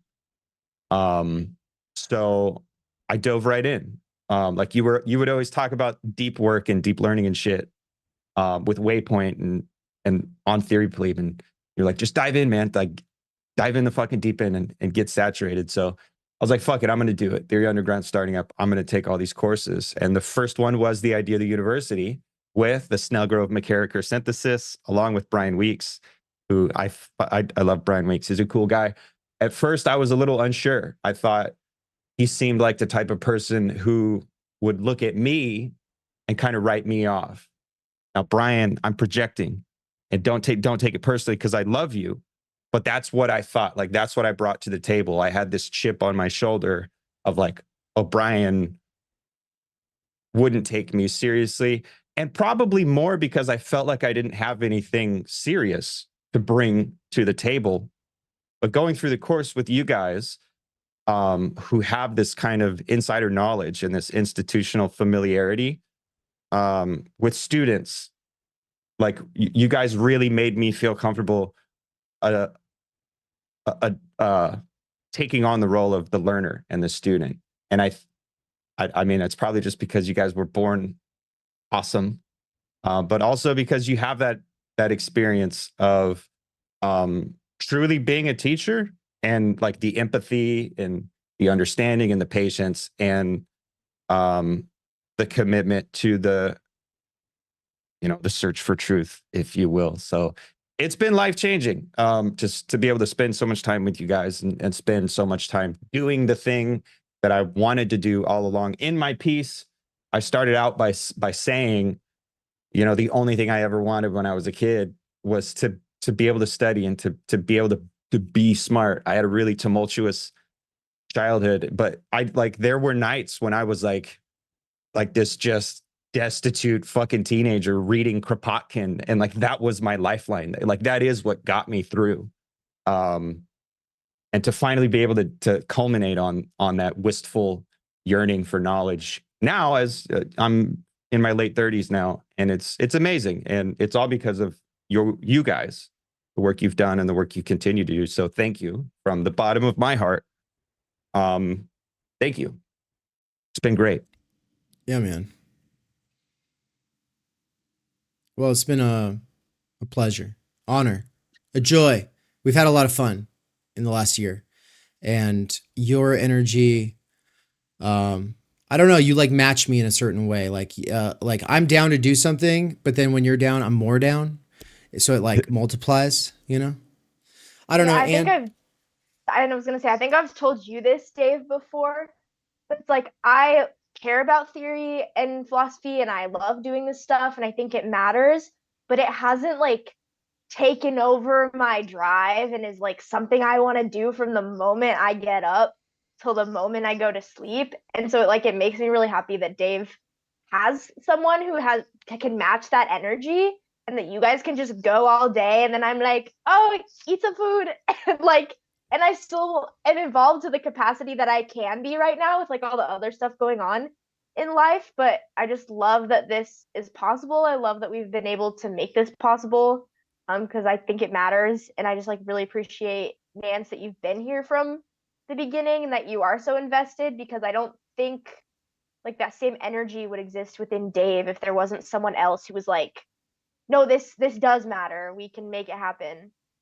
And I think having two people who are committed to it, I think makes other people go, oh yeah, this does matter, rather than just one really enthusiastic person who's like, this matters. Well, and it's like, I got people like Bryan and Mikey and Elton who would do it all the time if they could do it all the time. Mm-hmm. Like I get all amped off of one conversation with one of them, and then I can go for a month. And then you know what I mean? It's but just having someone reliable and steady, and then still being able to do stuff with them has been amazing. And the thing is for those first few months, Nance was just present. He wasn't he wasn't doing what he's doing now. And present, he would always have something to say, some question to ask, some thought on the text. But for the first few months of Theory Underground, I was playing the model student role in a lot of cases. I was putting up Mikey, I was putting up Cadell, I was putting up all these different people in the sort of performative role of instructor. And I was like, oh, I'm the person who's here to be the student or whatever. And basically, if it wasn't for Nance, then I wouldn't have been able to switch roles there. And then I don't think I could have pulled off teaching the Being in Time course quite the way I did. I don't think it would have come together the way it did. Okay, but with all that said, what are we here to talk about today, Nance? Dude, we're here to talk about the Snelgrove-McKerracher synthesis. And yesterday you texted me, try to not divulge any personal information, just a little story from one of your students at the university. And it was sweet. And it was I was like, oh, that's really sweet. And Anne has brought in some of her experiences from like dealing with these university students, some horror stories. Like I can't imagine being in that position. I've worked with students before. I've worked with teenagers on up to like from 14 to 21 was the age of troubled kids that I worked with, but they were different. They were all hood kids. I can't imagine working with the demographic of students that you guys have, like just the problems that present themselves are like, I just laugh. Like when you talk about stuff you deal with, it's just incomprehensible. It's like, I can't believe that goes on. But you guys are very restrained. There's bumpers. Like when you go bowling and they lift up the things, like that's what, to me, it seems like they've lifted up the things on your guys' lane. And I can't imagine that, but you're able to kind of take that professionalism and the, I don't know, the structured thinking and planning and directionality and bring that to the critical media theory and time energy and critical doxology and time energy courses. And I love it. And I don't know. I wonder how much back and forth there is, like how much of CMT and CDT is going back into your discussion groups at university. Because I do know that there has been some insight or some problems or whatever they present from the university that have come back to CMT. And I think it's always been additive. I think it's always been super cool and constructive. Yeah, I know Dave can talk about, bringing time energy into the course that we're teaching. But I think like one of the threads that I think I really like got from kind of the structure of the CMT and CDT course, which is, we're reading kind of this rigorous theory, but we're also reading some sort of popular text. And we're being critical of it, but we're kind of like trying to take it on its word, at least for the month, and like see what happens. And to me, CMT is about taking some personal responsibility for our technology use and relationship to technology while recognizing that there's structural problems. Because there's structural problems, we have to fight for our own lives and our own humanity and our own sanity. And I think a pitfall that sociology and sociologists tend to fall into, especially right now, is everything is a structural problem. Every minority who's not a straight white male is some sort of victim. That's not your fault. There's not really anything you should do about it or can do about it. And so in the context of the course we're teaching, Is College Worth It? It's like, oh, the whole system has problems. You shouldn't put any pressure on yourself. Grades are just bad. Like it really is trying to take the personal accountability and responsibility out of college students. To me, it feels like the way that kind of the lecture side of the course was run, which Dave and I didn't really have like a say over this time around. And so in the discussion groups, the thread that I've really been trying to tie in like very early is this kind of synthesis or this tension between structural issues within the institution and personal responsibility, and how we can still make the most of our experience. And I think that has done a lot for students. I think it's something they take seriously for the most part and are able to kind of recognize, that there's problems and ways that they can take a little bit less pressure off of themselves, or ways that I straight up tell them, like, take advantage of the university. They're going to give you money to go to a conference. Do it. Like Dave's been to Argentina, to Hawaii, to like all these places on the university's dime. So I try to, give them little hints and clues and hacks as we're going through.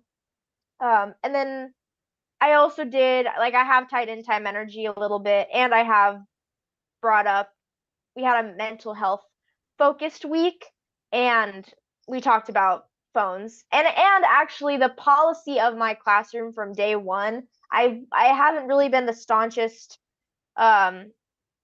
enforcer of it, but I said, like, hey, I read this book. It's called Reclaiming Conversation by Sherry Turkle. This is some of the things that she cites.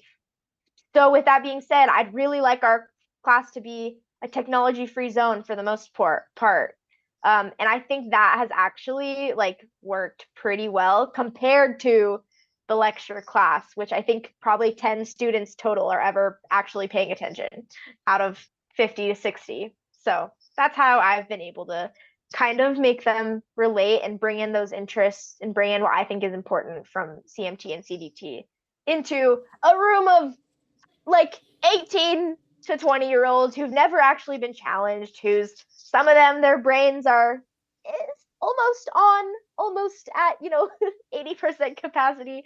And I don't blame them for that, but it's just, yeah, a different demographic that can be challenging to get to.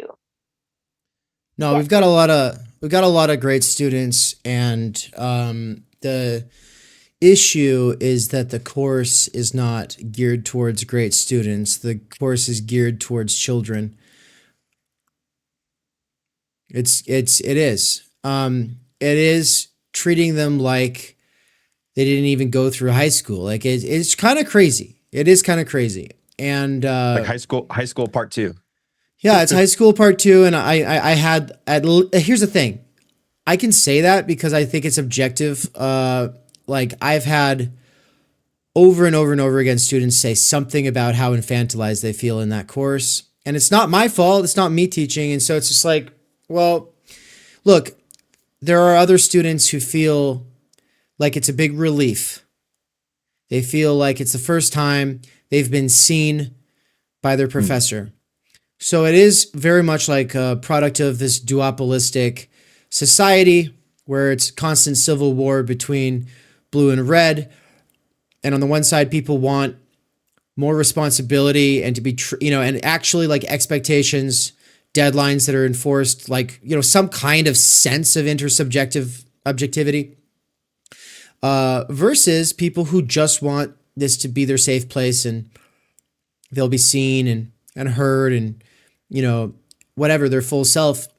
And I come down pretty strongly on the side of like, no, I need like real checks and balances against my own thinking, and I need to be challenged. And so like that matters to me.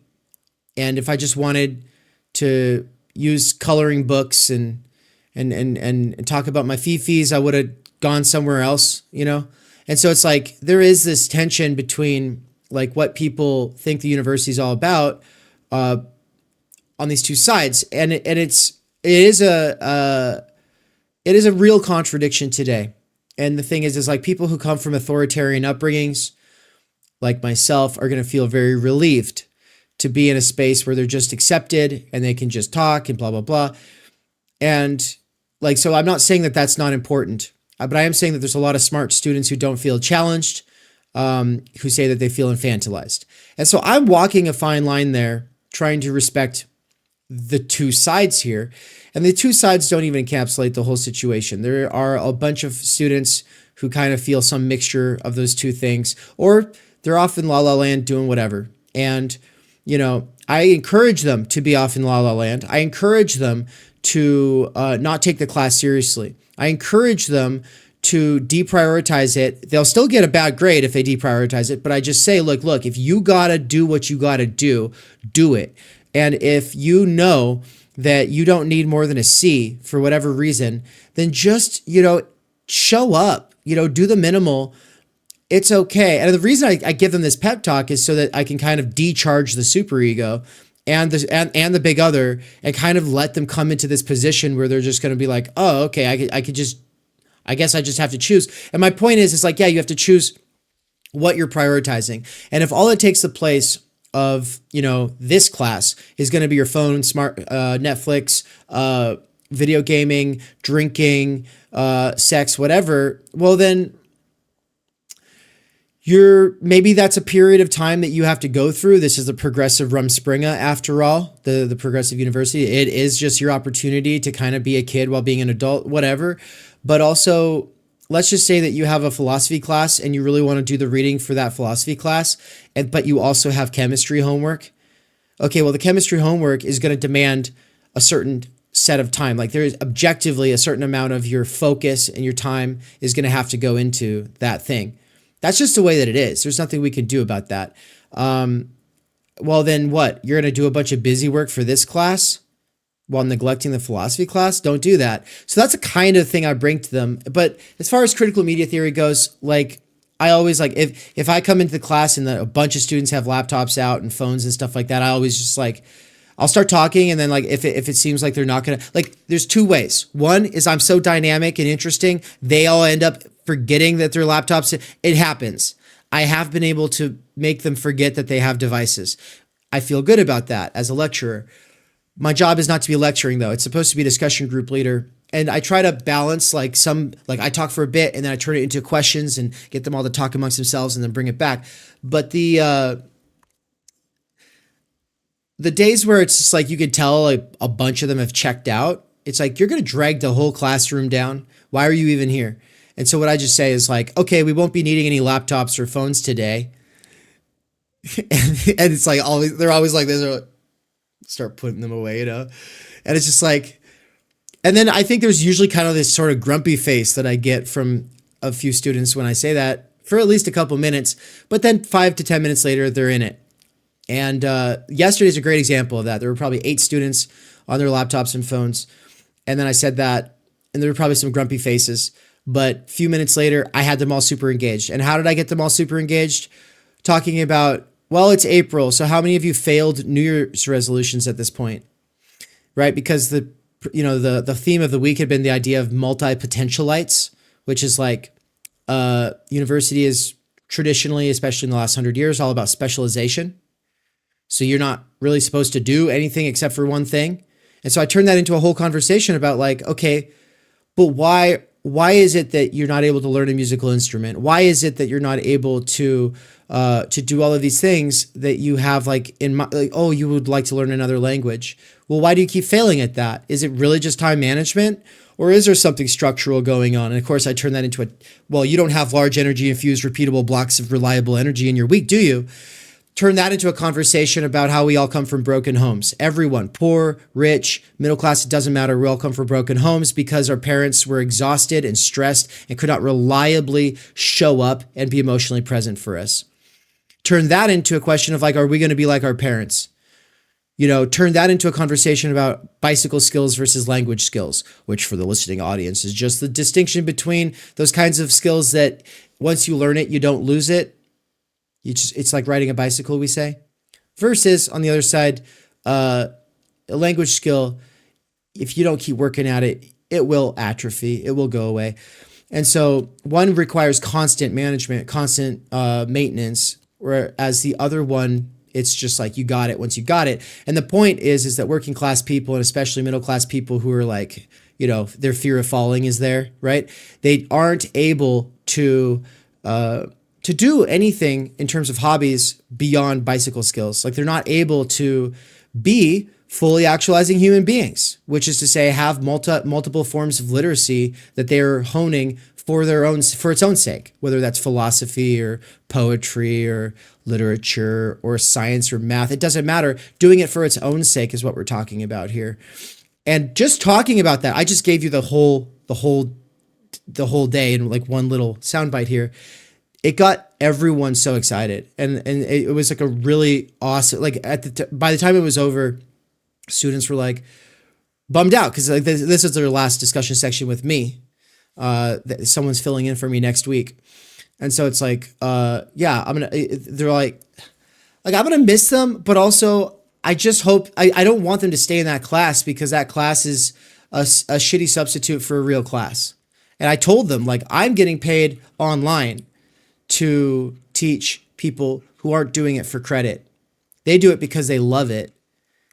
And then I come here and I'm with you all and I have to try to tell you about why something matters and it doesn't actually matter to your degree. And it's actually a cheapened down version of a liberal arts class because these intro to college classes are functionally replacing actual elective courses. They brought in the university foundations courses to replace deep focused like philosophy, history, arts, whatever kinds of classes that were supposed to be a person's full-time profession. Now that person got replaced by a bunch of adjuncts who don't really have much like autonomy. We have like this pseudo autonomy, but of course we can't really make it about like the subject matter that we're passionate about. And so, CMT, CDT, critical media theory, critical doxology, and time energy, both of these tie in with the idea of the university in the sense that like we care about the universal.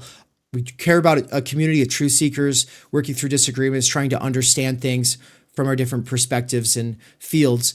And I think I have given a bunch of my students like the idea that they care about that. And so that email you referenced, the student, I obviously we're going to keep it pretty, well, it is a private email, so I'm not going to read it or anything like that. But the student was like, it was like this, it was like 5 paragraphs. I'm looking at it. It's 5 paragraphs of questions about time energy and thoughts that this student is having about it, and just really good questions. And, how this relates to your personal life, how this relates to AI and automation, and just like all this stuff that like, I didn't even say half this stuff. Like the student's been thinking. And so, that made me feel good. And yeah, it's kind of crazy to be on campus with people who are like, but why am I here? What's the point of this? Versus doing stuff online with people who are like, they were already here for it. That's why they're here, So that's my answer. Yeah, man. I like the people who come to Theory Underground and the other places, the other similar places that will hopefully pop up in the coming decade, and other like Philosophy Portal, like this type of like self-directed I don't know, inquest into the mysteries of the universe. Like I can't live without this. And I do kind of resent the people who get to go to college and take the meaningless electives, and it's just like this whatever autopilot masturbatory thing. Because it's like, dude, I wish I were in your position. But that's just, the inner asshole in me coming out, wanting to rain on other people's parade. I think it's great. I think it's awesome. I think people should be given the opportunity to search and seek and have all the support in the world. I genuinely do believe that. I think, and I think it's great that, like, specifically in the Snelgrove-McKerracher synthesis, in the idea of the university and CMT and CDT, there's Dave, who's like, I mean, maybe surface level, like the devil on your shoulder. And then there's Anne, who, again, this is all superficial, who's like the angel on your shoulder. It's way more complex than that. And I would actually invert that. Like, if you pressed me hard on it, I would invert that. I would say, no, Anne's the devil and Dave's the angel. Because Anne has a rancor that I think would be unmatched if you really wanted to like take it to the mat. Anne's formidable. And Anne, you've also, like, I don't know, you've proved to be just super professional and super, like, I don't know, you're like a complete human. And that's fucking weird. Like, most people aren't as complete as you seem to be. And I don't know, I think it's great. I feel lucky. Like when we were going through the process of writing, just the way you write, where you're like, no, it's very functional. I do this. I set myself up later to be successful, to come back. That was amazing to me. But then the way you like took the time to explain it was also really amazing. Because, the whole, like, I'm in my 30s, you're younger. I can easily imagine someone coming to the table and finding themselves in a position and not taking you as seriously just because appearances being what they are. And I think you've definitely kind of like already demonstrated why that would be a foolish thing to do. But I don't know, how do you feel about that? Like, I guess I'm probably projecting onto you a little bit. Like, what are your thoughts? Yeah. That's a good question. I'm like, how do I answer this? I think not to be like, oh, I'm mature for my age, but I grew I kind of was almost like forced to become really independent and put together like pretty early on, and it had nothing to do with my family life. I have a really amazing supportive family, and I think that's probably part of it. Like I feel really lucky and really blessed to be able to say like that I am so as close with my family as I am. But growing up, I just really had a hard time on the one hand, like making friends. And then I was also really serious about school. Like I took it very seriously um, from a very early age. I kind of talked about this in our presentation in Kansas City and being like a gifted and talented student. And so I think part of that seriousness was kind of put into me by this label, by this system. It's like, oh, she's smart. Let's make her take school seriously so she'll become a professional one day for us. And so kind of all of that going on is just like, yeah, I mean, it was like sixth grade. I was like 11 or 12 when I was really struggling with friendship, and just from very early on, it was like, I have to do my thing. I have to, like, my parents were always like, Anne marches to the beat of her own drum. Like I really was. And I had friends throughout middle school and high school, but a lot of them never like lasted after a couple years of the friendships. It's like, oh, we'd all eat lunch together, but then no one would actually like hang out afterwards. And I think part of that is kind of the nature of these smart student, like obsessively smart students, especially the friends that I had in high school who I love and I cherish, but they were also a little bit kind of like independent in the sense that they were also very obsessed or serious about the thing that they took seriously. And so it just didn't make for people who just wanted to like hang out after school. And so I kind of was like a full-time overworking employee from like age 14 or something. Always doing homework, always writing, always trying to excel, always trying to get A's. And it was towards I had such a fucking stick up my ass. Like my sophomore and senior year of high school, I was like telling people that I'm like, I wouldn't be friends with someone who smoked marijuana or drank like a fucking prude.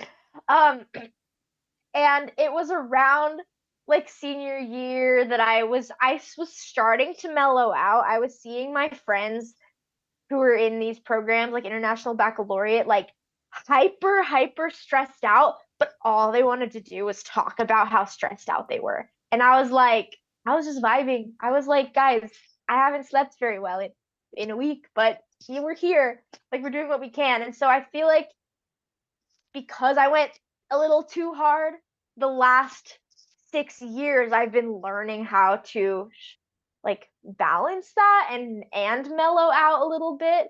I think also like when I was younger, I had fangirl energy. Like I had that obsessive, overexcited energy in everything that I got involved in, and people like told me I need to calm down. Like people basically squashed my enthusiasm for some stuff.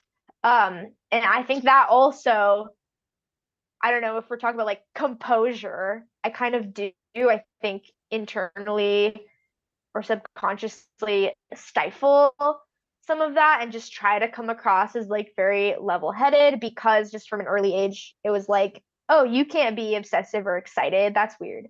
But yeah, and so I came into college like excited for it to be rigorous and then kind of disillusioned. But also like I did develop some writing skills, and I don't know, I think I've always wanted to teach. My mom's a teacher, both my grandmas were teachers. I was always around, like in elementary school, we just would go to school early with my mom. So I was around all the teachers, her friends were teachers. So I also kind of got to see like teachers have a certain mode about them, and I was around them all the time. And I'm sure that rubbed off on me. So I guess I don't know if that's the answer, but yeah. So I don't know. I come to this, yeah, I'm young. I still have a lot to learn. I still have a lot of books to read. Like, I think part of the reason Uh-oh. kind of work side of the CM. Hold on, I'm back. You kind of... You're back. This has been happening to me where YouTube freeze, and I know it's a me problem on my end, but Oh, no. Okay. how about now? Mhm. Okay. I we'll try think it. we're back. Sort of. Part of the okay, I'll go for it. Part of the like Snelgrove-McKerracher synthesis, or the reason that I take on the more popular work side, is just because I don't have the same experience or years like reading the hard text and theory, and so it's like I'm not an expert in any of this. I don't want to be perceived as like some expert, but I care about sociology. I care about the sociological imagination and not changing the world, but like thinking critically about the world, and kind of taking my disappointments from the university and what we didn't talk about and bringing it here and being like kind of getting to be excited about stuff again, and show that passion. And so yeah, I'm still learning. I'm young. I think I've read less than you, Nance. Like, you could probably teach a lot of things better than me, but that's what I bring to the table, people. I would just add that the Snelgrove-McKerracher synthesis comes from, I was in my master's like studies and was burning out trying to organize stuff on campus, also trying to organize stuff off campus. And part of the reason was because people just don't have the time, energy. So I would have like 30 to 40 people coming to events, but like once in a year, they were all there at one event. And then throughout the rest of the year, it's like 5 to 10 of them. And it's often different people. And so there was like no like consistent, there was no Nance. And I was just like, fuck, man.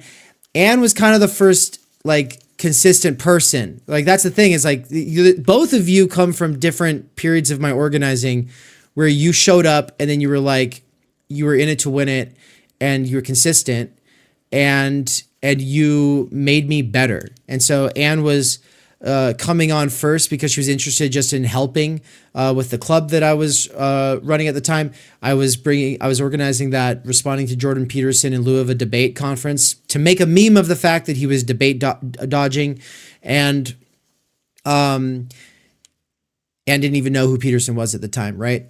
But so she was getting into sociology. She was interested in big ideas. She wanted to get more into theory, but she was getting more theory from the club I was running than she was in her classes. And so we were having great conversations, but it was more the fact that she was like always there and everyone else was like a fickle nickel, right? I just made that up. That's not a thing. Nobody says that. Man. No, it's everyone watching. You just witness history. Fickle nickel is now a thing. Yeah. Because it almost sounds, it sounds a little dirty, so it's enjoyable, but it's totally polite. But, what a fickle nickel. I get to be negative Nance instead of negative Nancy. So everyone else is a fickle pickle. Oh, a fickle pickle and a fickle nickel. Yeah. Yeah. Oh, you said nickel. I said pickle. Both it's already both work, So anyway, all that's just to say is like, I gravitate towards people who give me, not just energy, like they don't just inspire me, but they like, it's not just about us hanging out. It's always like about something more important, and it's like, of course, like we have just hung out. I've just hung out with both of you plenty of times. But the point is like, insofar as you have something in common, it's that we are able to get serious about projects that are beyond who we are in the moment and are about us becoming something more. And I love that about both of you. And so, that's why you're part of the Snelgrove-McKerracher synthesis. That's your online last name. You are our first. Nance Snelgrove-McKerracher. Yeah. That's my full name. Yeah. So before we run out of time, I realized I probably rambled a little bit too much. We're gonna But adopt like, you, man. thank you. Like what, I don't know, for someone who hasn't been in all these courses and who hasn't been like, I there's a distance that I can't really adopt because I have been in it. Like I already had my own vision before the courses even started. And of course that's been changed and updated and brought more in line with what the actual vision is. But for someone who hasn't been in there and doesn't have the vision or a vision, like what is it? You just referenced being involved in a project kind of larger than yourself. That really resonates with me because I don't know, that's the way I think, but I don't know if that resonates with everybody. So like, what is the vision? What is the project? Why, if I'm on YouTube and I'm, for some reason, this is in the algorithm and there's no context, what's up? Like, what's the big deal? You're muted. You're muted. I said, all right, so I'll set this up so that Anne can kind of take it away, but I'll probably talk 3 to 5 minutes here just to say some things, and then I'll go get some coffee, and then we'll have to wrap this down in 10 minutes. So real quick, I've given myself 5 years to write the book I need to write to the parents of the people who will be 25 and 30 years. And the people who will be 25 and 30 years are my real audience. I don't intend to really write the book for those people until much later on, but the book to their parents, that's coming. And everything I'm doing at Theory Underground is preparation to do that. I decided not to go for a PhD after getting my master's because I kind of just didn't see anybody that I wanted to study under. Not because there's not amazing professors. There's all kinds of amazing professors that I would love to study under if I could split myself into 10 different people and study under them all at the same time. But I could not commit to one field because what I'm doing is too interdisciplinary, which is problematic because I think that I don't want to just be eclectic. I want to be methodological. I want to be rigorous. And I want the sort of oversight that would be afforded by a dissertation committee made up of professionals in these various fields, right? But I couldn't find the right combo of people. At this point, I would probably go study under Benjamin Studebaker, to be honest. Or I mean, I'd study under Michael if he was actually at a university. I know Adrian Johnston and Ian Thompson, like they're amazing at University of New Mexico, and I would love Dr. Laubscher over at Duquesne University. And I could just go on and on and on about these different professors that I'm like, yeah, I would study under that person because I have respect for them. But what I feel called to do, what I think matters, is setting up working class institutions. And when I say that, I don't mean like for workers necessarily only. That is not the point. But if it'll work for the kind of working class person that I am, then if it doesn't work for everybody else, it'll be easy to steal from me and do it yourself. At some point, we're pioneering new ways of experimenting with the medium, new ways of doing education online. And ultimately, I've given up hope on all existing political movements, all political activism, most of academia, at least at the state university level. I'm very black-pilled on the situation. I don't think that anybody who thinks that they're changing the world really is. I don't think the guy who lit himself on fire for Palestine is changing the world. I don't think that the person who throws a brick through a window is changing the world. I don't think 7 months of looting and rioting and doing protests for George Floyd made the difference. I don't think that anything anybody's doing made a difference. 7 years of Bernie activism from my side did nothing. All the influencership I did online did nothing except bolster passivity in everybody else. Fringe people cannot institute norms. Fringe people cannot be the normalizers that affect mass culture. When fringe people try to normalize things, all it does is make the normies gravitate in the opposite direction and become super passive, super anti-intellectual, or if they do join the cause, they become a bunch of fucking idiots, just like dumb woke idiots.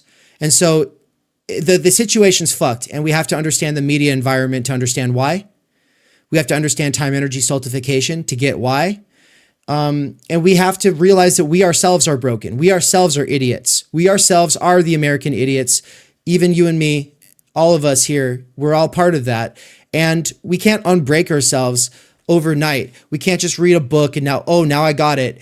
The point is to realize individuals reading a bunch of books ain't going to fix shit. We actually just have to work at our craft and set up multi-generational projects and equip people in the future with the resources they need so that they're not like we are out here with no resources.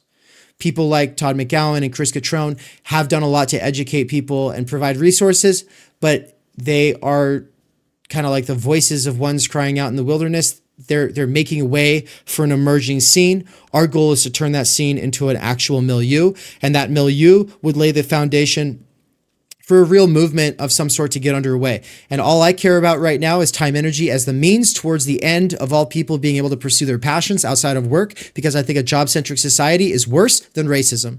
I think a job-centric society is worse than imperialism. I think a job-centric society is worse than anything else that people fight against. And I don't care about anybody else's issues that anybody else wants to advocate for. And I refuse to say that I need to be in solidarity with anybody else on anything else that they care about if what they're doing does not directly serve the purpose of advocating for time energy theory and people to be able to have not just large energy infused repeatable blocks of time and energy in their weeks.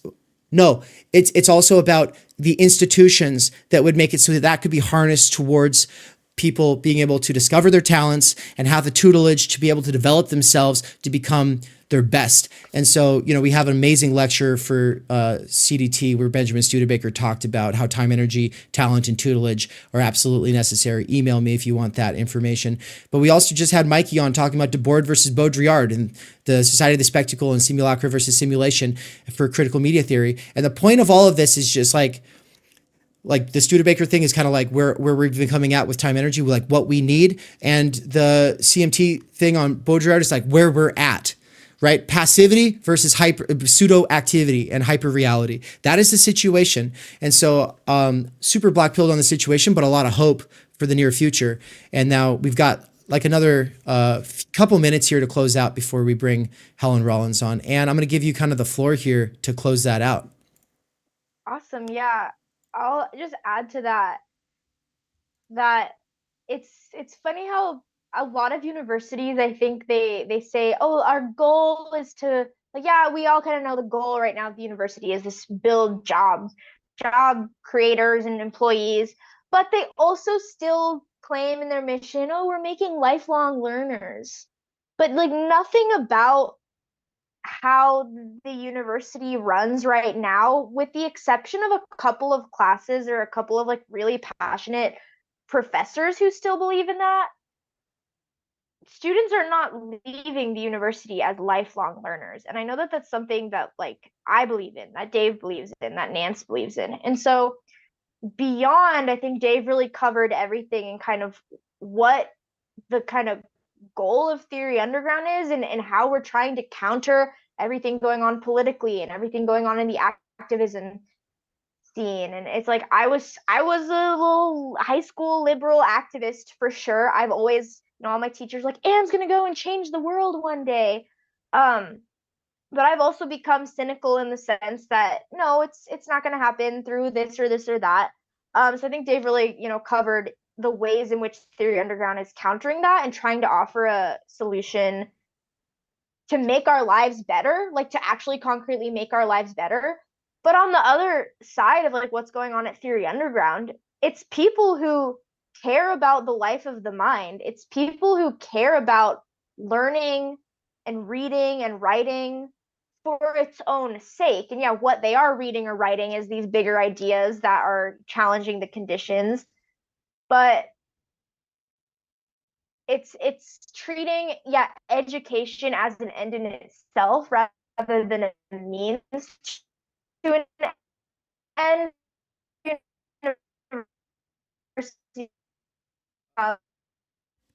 Uh-oh. Secret job. I know if you learned a little bit of philosophy along the way, that's great. God damn it. Actually, we got it. We got what you said there. Okay. Zoom kind of like truncates it and then like speeds it up. Yeah, you good. Yeah. Okay. So yeah, all of that was to say that what's also going on at Theory Underground is a lot of people, whatever brought them here, whether it was disillusionment with the university or they're just not just, but they're workers with earbuds who want to liberate their minds from the drudgery of work, as Dave said, or they're PMCs, or they feel like they're professors who can't do everything they want in the university. Like, wherever these people are coming from, the kind of shared basis here is like, we all care about knowledge, we all care about learning, we all care about theory, because it can actually make us think about the world more critically, and it can actually help us come up with some solutions, because it makes our own lives better.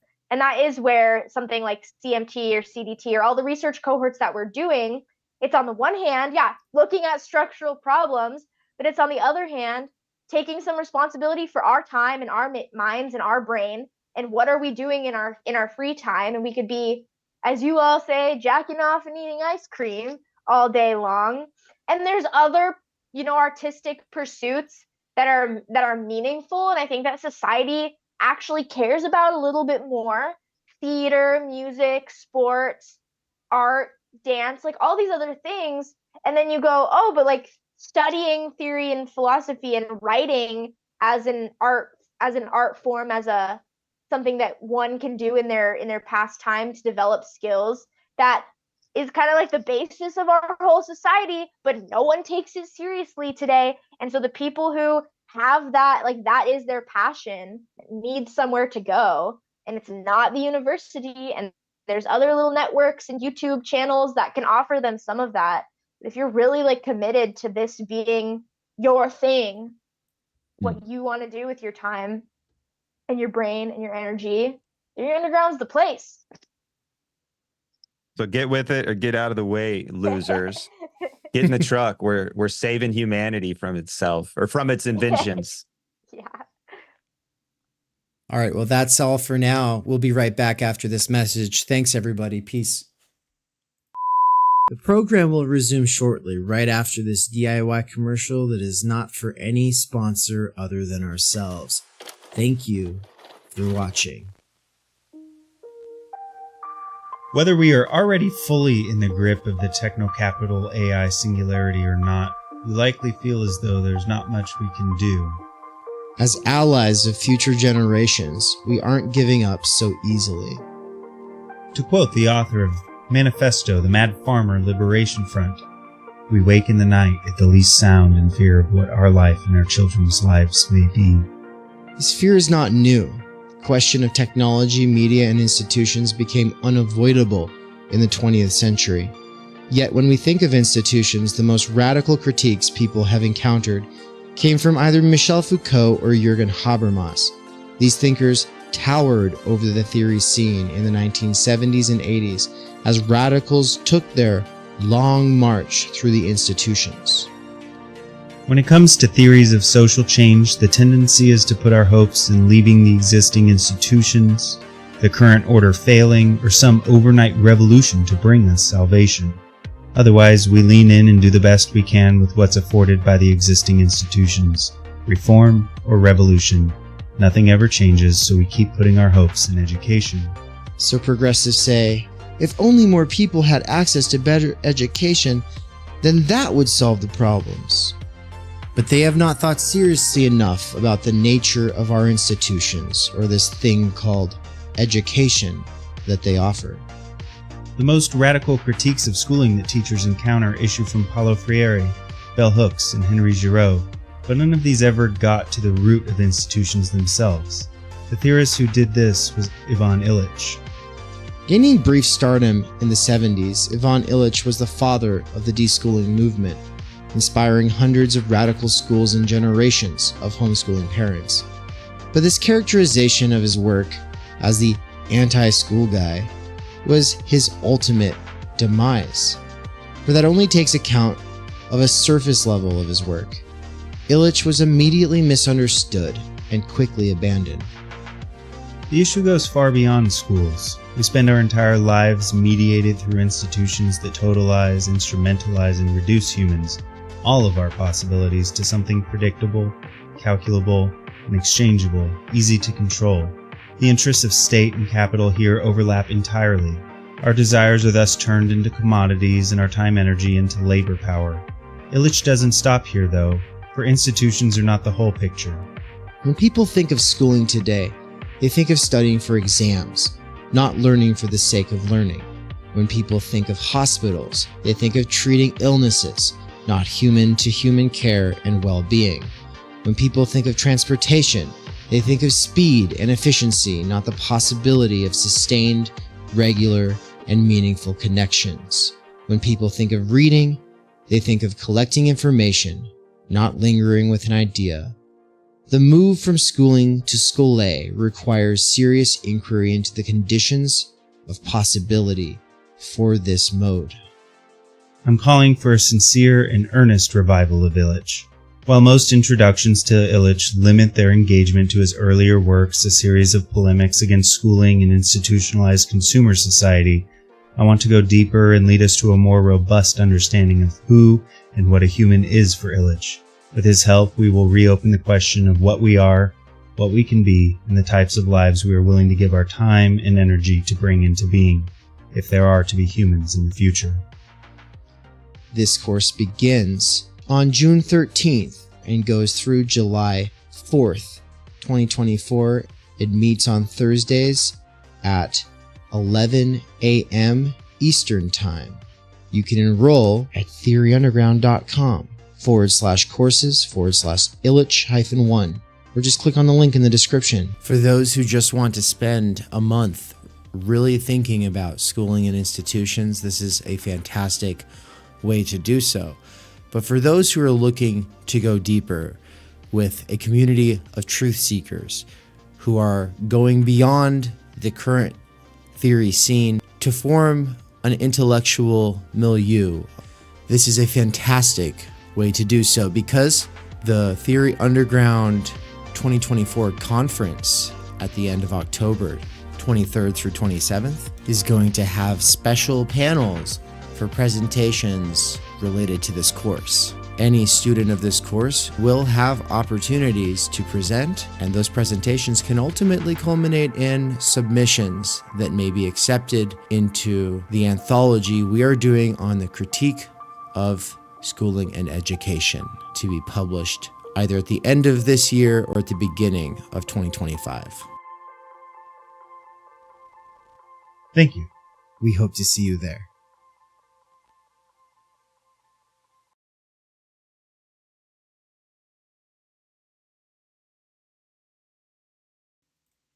We're back. What's up, stream? How's it going, everybody? We've got 26 people in the live audience. We're not recording for the next episode just yet, but we've got Helen Rollins here. We're about to get it going. As soon as Nance gets back, I'll hit the record button.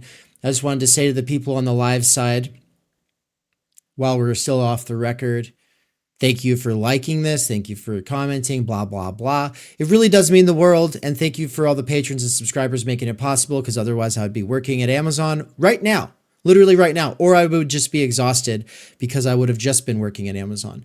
Because though in the last segment, I was talking about this course that Ann and I are both teaching at the university, we are basically just adjuncts and we are working part-time, and it's not a real job. And, yeah, so I was still having to work at Amazon to supplement. Actually, if Nance isn't back yet, I think I'm just going to hit the record button and he can come on whenever. It doesn't really matter, guys. I'm coming in right now. Oh, okay. I'm sorry. No, you're good. You're good. I was just like, I can't wait. We want to get to it. All right. So 3, 2, 1. Welcome, everybody. Welcome back to the stream, to the show, to the podcast, to YouTube in the future, in the present, whether you're here for the live stream or not. Welcome. We are joined today by Helen Rollins. How are you doing, Helen? I'm okay. How are you guys? Doing great. Great to have you.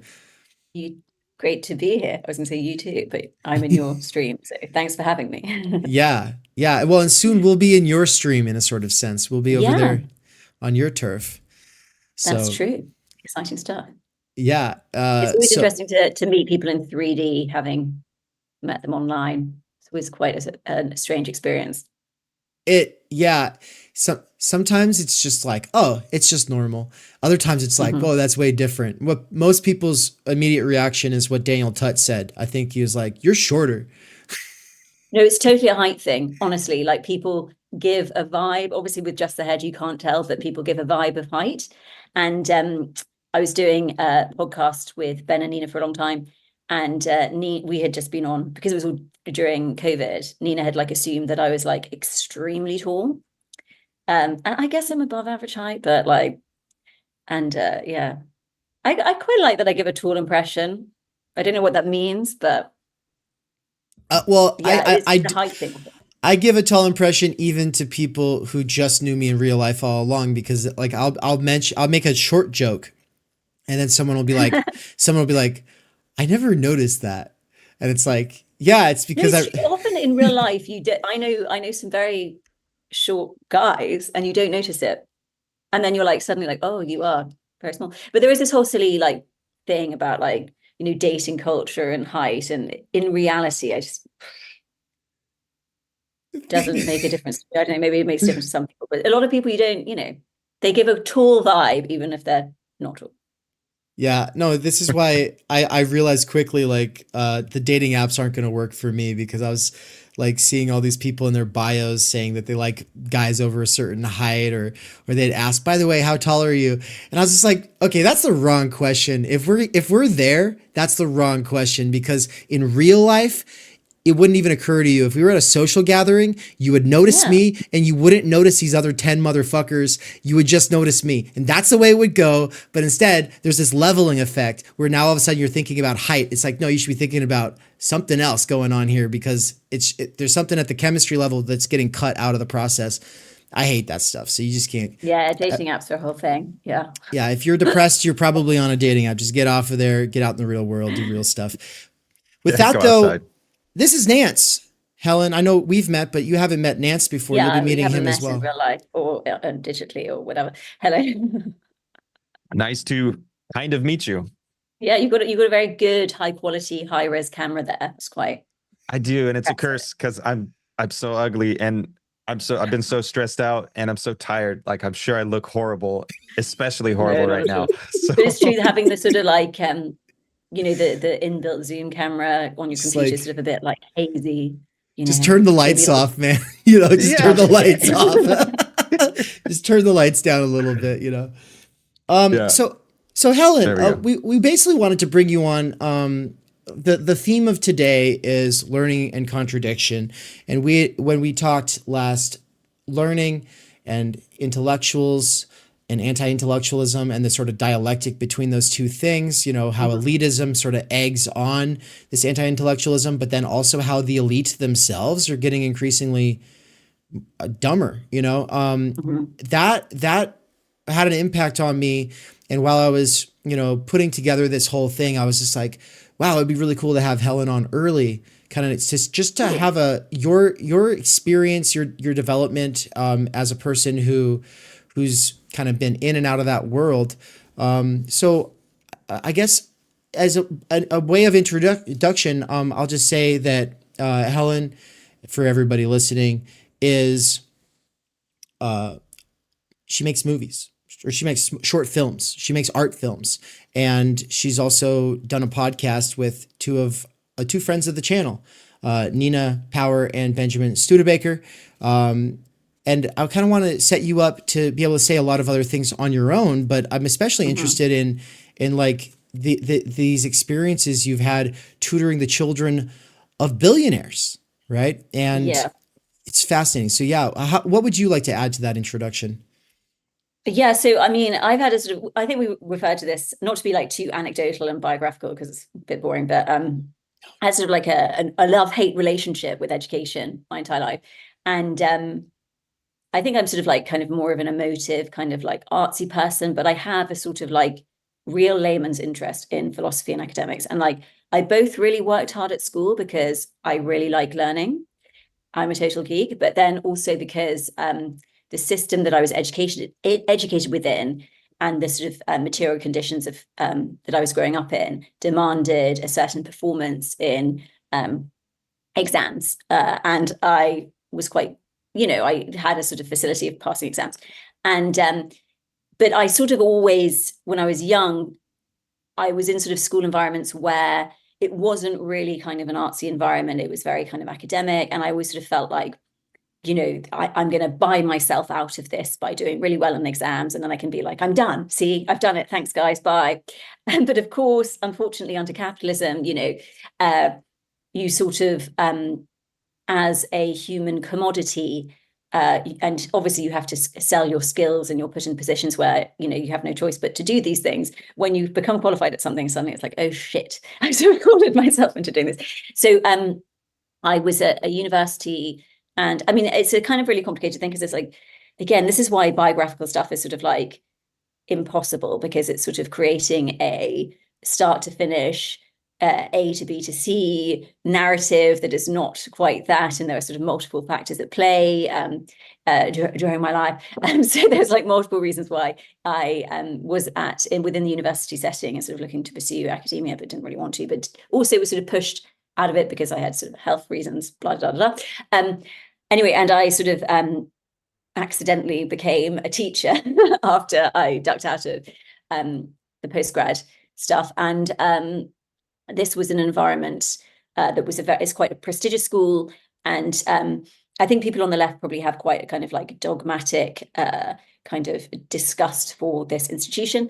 And in many ways, rightly so, but I tend to sort of think that we're all within a kind of ideological framework and material structure. So it's hard to really say like who are the bad agents. It's like hate the game, not the player, whatever. Hate the sin, not the sinner.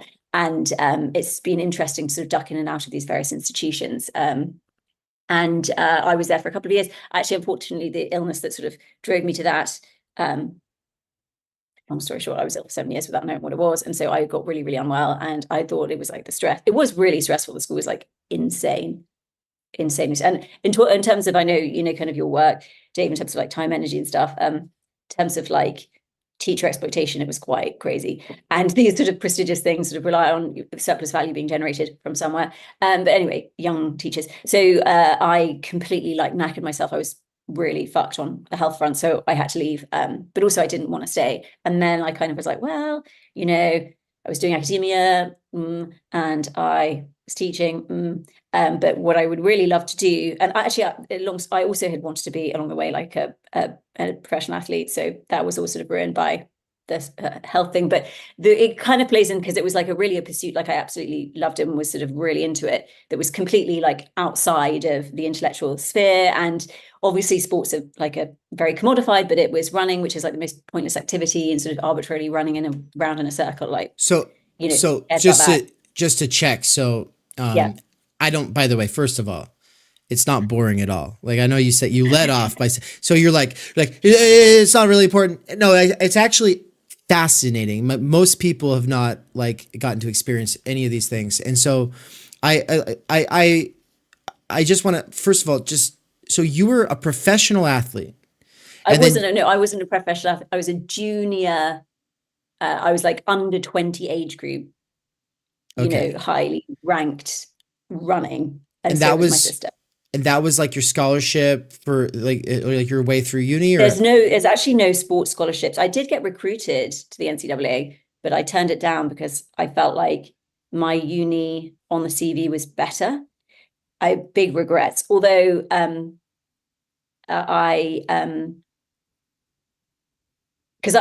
mean, who knows? Because I got really unwell the UK is very like an amateur relationship to sport. So you don't get scholarships or anything like that.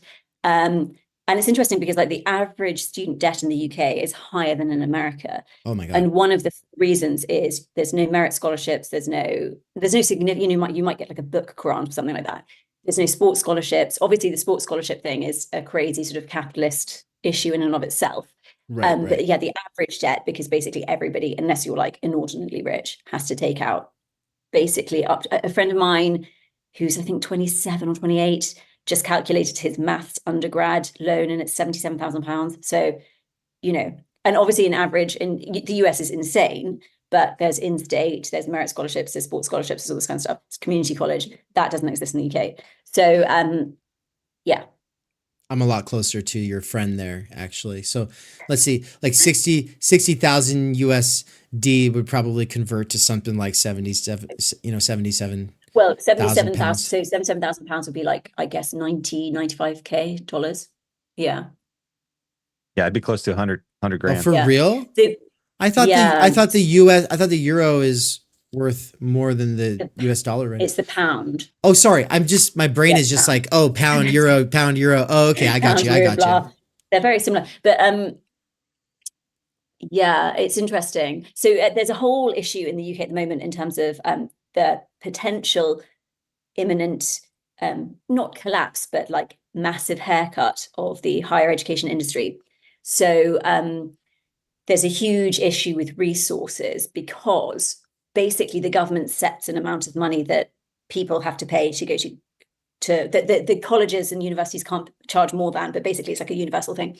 And it was last set in 2012, obscenely high, like 9,000 something pounds a year, just for tuition, not for living. But inflation has gone up by 25% since 2012. So the colleges are like, how do we keep up with that? But obviously they can't charge any more because the students, in no way, shape or form could fork out another 25%. So there's, I'm not, this is not my point. This is many people have sort of pointed this out, but like, there may be a potential haircut of like the lower level kind of colleges that maybe people who had in previous generations, like not as much access to universities, who when it became more of a kind of like a push to a sort of more universal aspiration, these kind of colleges that maybe used to be polytechnics and stuff like that, professional colleges, whatever, may close because they may not be able to recruit enough students because people are starting to do things like apprenticeships, realizing that like it absolutely is not going to pay off to have £77,000 of debt when there's, I don't know, 7 to 8% of like professional class jobs actually in society. So obviously the education promise of the Labour Party, it's like, well, quick fix with no economic, and obviously the Blairite Labour Party is like extreme neoliberalism, and this is just like a sort of temporary band-aid over a problem that has just been getting worse and worse and worse. So yeah, and it's interesting, there's different models in different countries. In Europe there is universal free college in places like France, where you can go to like a local university and get a 3-year undergrad, but then they have like a sort of 2-tier system where like very elite, quote unquote, or whatever, students who've been to certain schools and passed certain exams can go to, and they are sort of like, you become a civil servant after you have to do like a couple of years of undergrad preparation, or 3 or 4. Then you enter into this like professional school and you get your professional degrees and your masters and sometimes PhD and stuff and other professional degrees, and you get paid by a civil servant. But the other side of that is they have colleges, universities where you can go to your city's one of several colleges and attend degrees and get a degree for free. But yeah, Britain is extremely expensive and relies really on foreign students who are charged huge amounts of money. But for people I know, I've got a friend who teaches as a university professor in South Korea, and it is currency in certain parts of the world because Britain has this sort of like legacy of institutional, and it's still one of our massive industries in the UK, but yeah, it's a mess. So yeah, weird. Solowski in the chat there just said that when we had James Ellis on, he does the Hermetics podcast in YouTube. We had him on just last week, and he lives in the UK, and he was saying that there's all kinds of areas where it takes like up to 12 hours for an ambulance to get to you. Yeah, no, I mean, yeah, like I that was new information for us. Like that's worse. That's worse. Mm-hmm. That's so he's pretty black-pilled on the situation over there. But to bring it back to, so, with your own development then, so you were doing a lot of sports, you had this illness issue. It was kind of like a short-term gift and a long-term curse, like, as far as that career was concerned. And then what happened? So I left this school and I was like, well, I guess I like I'm a massive like film nerd. And to be honest, also maybe like a little bit kind of utilitarian and lazy at school. But also I say that I also really love learning. But basically I kind of realized I was doing kind of languages was my kind of thing. I realized you could get really good at languages by watching foreign movies.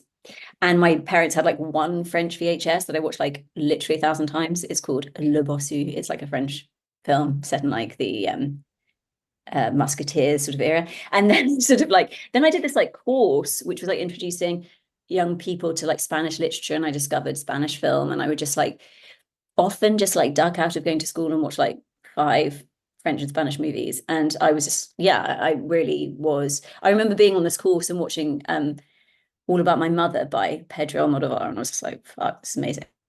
But I never thought that I would like make films. And also like, what a deluded thing to think, you know, because obviously, I mean, interestingly, like on that front, it's the worst year in the film industry I've ever seen. And I've been doing it for 10 years. And I've got loads of theories as to why this has happened, but disaster.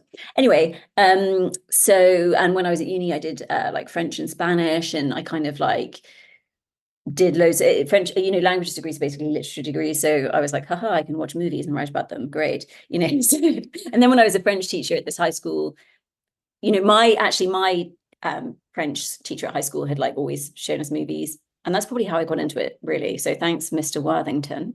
And I would just show movies a lot. And and then I like wrote something and it had a bit of traction, enough to like delude me into thinking it was possible.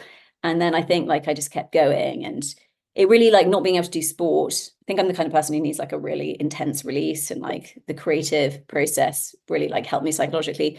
So even though it's been difficult, I've like kept doing it. But in terms of the teaching high net worth kids, I obviously needed money, especially starting out, and having had a sort of like the academic CV I had and working at the school where a lot of people want their children to go. I was, I would do some work. And I have like tutored like a whole range of students. So, you know, pro bono staff, middle class kids, foreign kids. And then on occasion, you'd get these clients who were extremely rich. And the relationship to education across that kind of class, the different classes, is fascinating. And also how their relationship has changed over, I'd say, the last 10, 15 years is also, I actually started tutoring for like pocket money when I was like in high school, like 16, 17. And yeah, and that was under the Blair years. That was like, I think I started in like 2005. And that was like peak basically they had this like Blair had this guy in his government who was like from the north of England, and he had this like catchphrase which was like education, education, education, which was like the solution to everything. And certainly like my age group and loads of people that are like my contemporaries growing up, it really was for sort of like parents who aspired for their children, you know, like education was it. And so like I definitely have had like changing relationships to education. Like I would say that when I was teaching at the school and I was undiagnosed and extremely ill and extremely stressed, and the like scapegoat for me was like intellectualism, and I became sort of like a short-lived extreme hippie. And you know, there's like there's like a Super Tramp school song called like School, and I was like really resonate with it. It was hilarious. This was when I was like teaching at this like really prestigious high school, and I was just like, yeah, whatever, man. But then and then I would say that the film industry is very anti-intellectual, so that maybe encouraged me to. But the funny thing was, like, even though I'd be nominally like, I would be really reading philosophy in my own time all day, every day. So. And then I was in a relationship with a philosopher for a long time, and that sort of poisoned me into going back to doing it and like making it really part of my work. And also I'm sort of like, fuck, because that makes the work I do quite difficult, because I'm now poisoned. I'm now philosophy pilled. And I'm like, that's not useful in this stupid like oppositional neoliberal fucking market system. You can't really commoditize philosophy of contradiction. So damn. Oh. Well, and that's kind of one of the things I wanted to talk about is because learning and contradiction is a theme of today, and so it's a nice segue here into the last half of the conversation. I'm really interested in how contradiction and lack, in particular, has become so important to you, and how you see the world. Good, interesting. I mean, I was always kind of like into psychoanalysis, I guess, because, also, by the way, the thing that kind of like, I guess when I'm like, I have a sort of biographic ick is like under neoliberalism. It's my hair so stupid. There's, we're really encouraged to like commoditize ourselves and our identities. And this basically, and Tom McGowan's mentioned this like loads of times, but it's like a transformational logic of lack into loss. So basically, we are all marked by loss. Sorry, to lead, we're all marked by lack, right? But the market system, and very cleverly, one of the sort of ideological veils today, the sort of divine right of kings justification mechanism of our current predicament is sort of like worthy, earnest aesthetics of emancipation. But it really is basically like shining a light on one group, showing how one group is particularly different and contingently harmed, rather than the logic of lack would be like, we are all lacking. Our economic system is ideologically driven to promote the possibility of assuaging lack through the commodity. Some groups are materially harmed more than others because of the way that the market is going in certain directions at certain times, and universally those who have surplus value taken from them are always harmed. But basically there's a sort of a weird trick which uses the sort of like the aesthetic direction of a lot of critical theory and a lot of civil rights and emancipatory stuff to basically hold emancipation hostage and discipline us into thinking that we're bad people. So it becomes very difficult to then have a clear analysis of what's going on in terms of the market system. I think one of the reasons I'm drawn to lack and the universal lack is because I've seen really the way that the market system promises an absolution to lack for individuals and encourages people to destroy themselves for the market. I've seen that occur many times. I think that there is a religiosity to the possibility of assuaging lack that is extremely powerful. I mean, again, this is not a new idea. God is unconscious, Lacan, the God, we killed God, Buddha died, whatever, and his shadow is cast on the cave wall for millennia to come, Nietzsche, the gay science, blah, blah, blah. So, and, critical theory. Oh my God, my husband and I went to this hilarious event the other day. It literally gave me a panic attack about how philosophy and critical theory is like used to discourse generate for the material benefit of billionaires these days. Anyway, but basically, critical theory is about, how we perceive ourselves to be, social good, righteous. So on a 4-quadrant thinking, we might think we're here when we're actually there, like highly religious, delulu, right? And often critical theory is used in this sort of university discourse, sort of ideology production to lubricate the market. And that's not critical theory. Critical theory is like at all times assessing where we might be wrong. And this is like a theological practice in a lot of confessional religions, whilst they might have these delulu elements, often come along with an inbuilt sort of auto-critique in theological practice, which when you believe that you are beyond religion and beyond religious thinking and beyond magical thinking, you don't have. So I think that philosophy and critical theory is really like important for that. I think also, and this is like definitely the changing fortunes of many millennials and, well, people can be declassed, and people have been declassed throughout history. Obviously, there's a huge process of declassing that has happened generationally because of contingent material reasons. And I think that, again, a way to lubricate and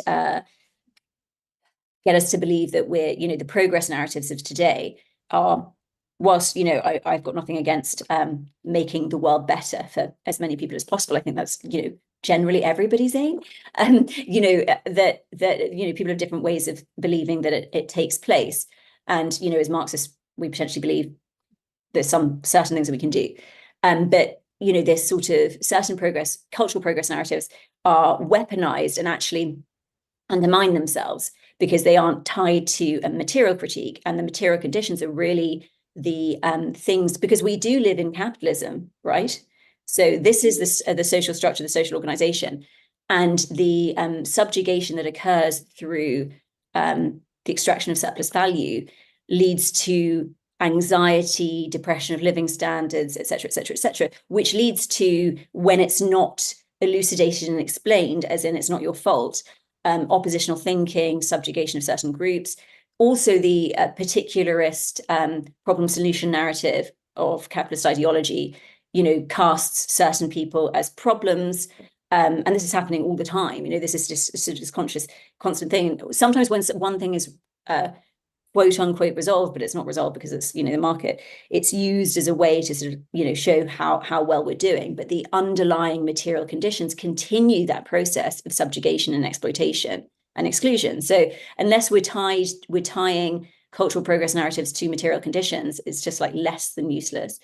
And I think that a lot of people who have really been materially fucked with declining material conditions and potentially a reversion to sort of Victorian type levels of inequality and poverty, progress narratives that are identitarian can blame certain groups of people who actually, because of material conditions that aren't being analysed by exclusively cultural progress narratives, are being both blamed and victimised by the market.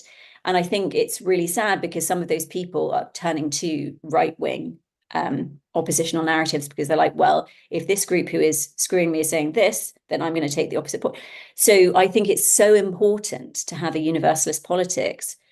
And obviously, the thing is, the real of our material conditions is really difficult for people to digest. It is as bad as we think it is and worse.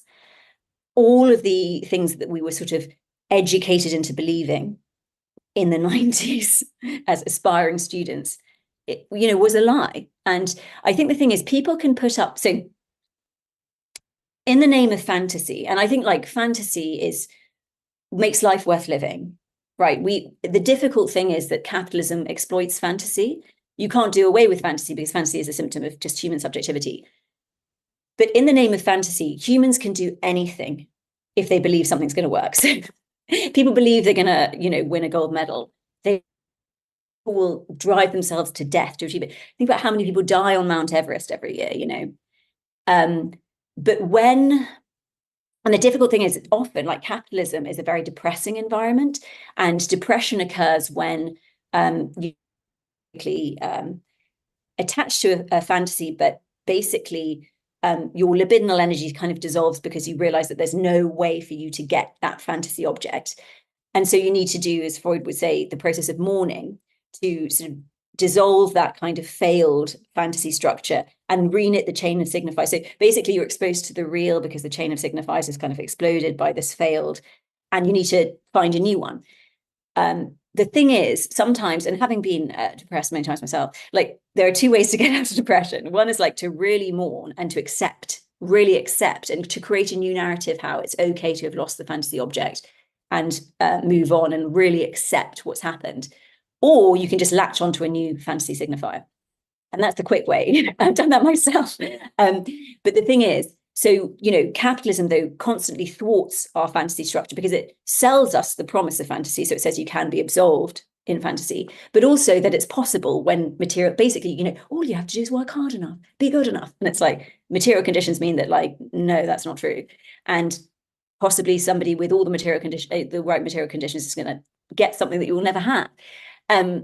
And so it's like a real gaslight, to use the whatever term, situation. So yeah, but fantasy also is like what makes life living. So I think we just, there's a real kind of theology of fantasy would be really useful, or sort of philosophizing fantasy well. I can't remember what I was talking about. Oh, yeah. So basically loads of people have been, the fantasy that got them through basically the huge exploitation that takes place through students in terms of extracting surplus value by performance and exams, by their parents paying for tutors, by staying up all night and revising. People talk about grade inflation to a certain extent. That is a factor. Nothing is monocausal in this world. But grades, and I compare it to my parents' day, where, you could get a D and get into a really prestigious university, and now you have to get 100% in everything. It's like the competition raises the standard and raises value, that it goes all surplus labor, surplus education, that the exploitation that has happened through the professionalization, accreditation of young people's childhoods has gone somewhere. So we are all young people who have had our labor exploited, and that's gone somewhere.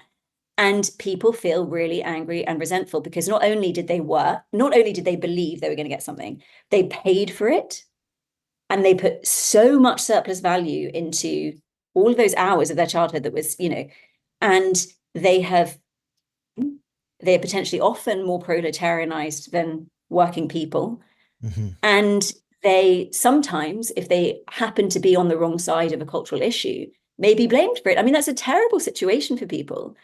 And really the only thing that can make people feel okay maybe is something that explains that capitalism affects all of us and gets beyond an identitarian thing, that maybe contingent issues of identity show lack in wider culture and show lack within ourselves and stuff, and that can sort of point towards something more universal.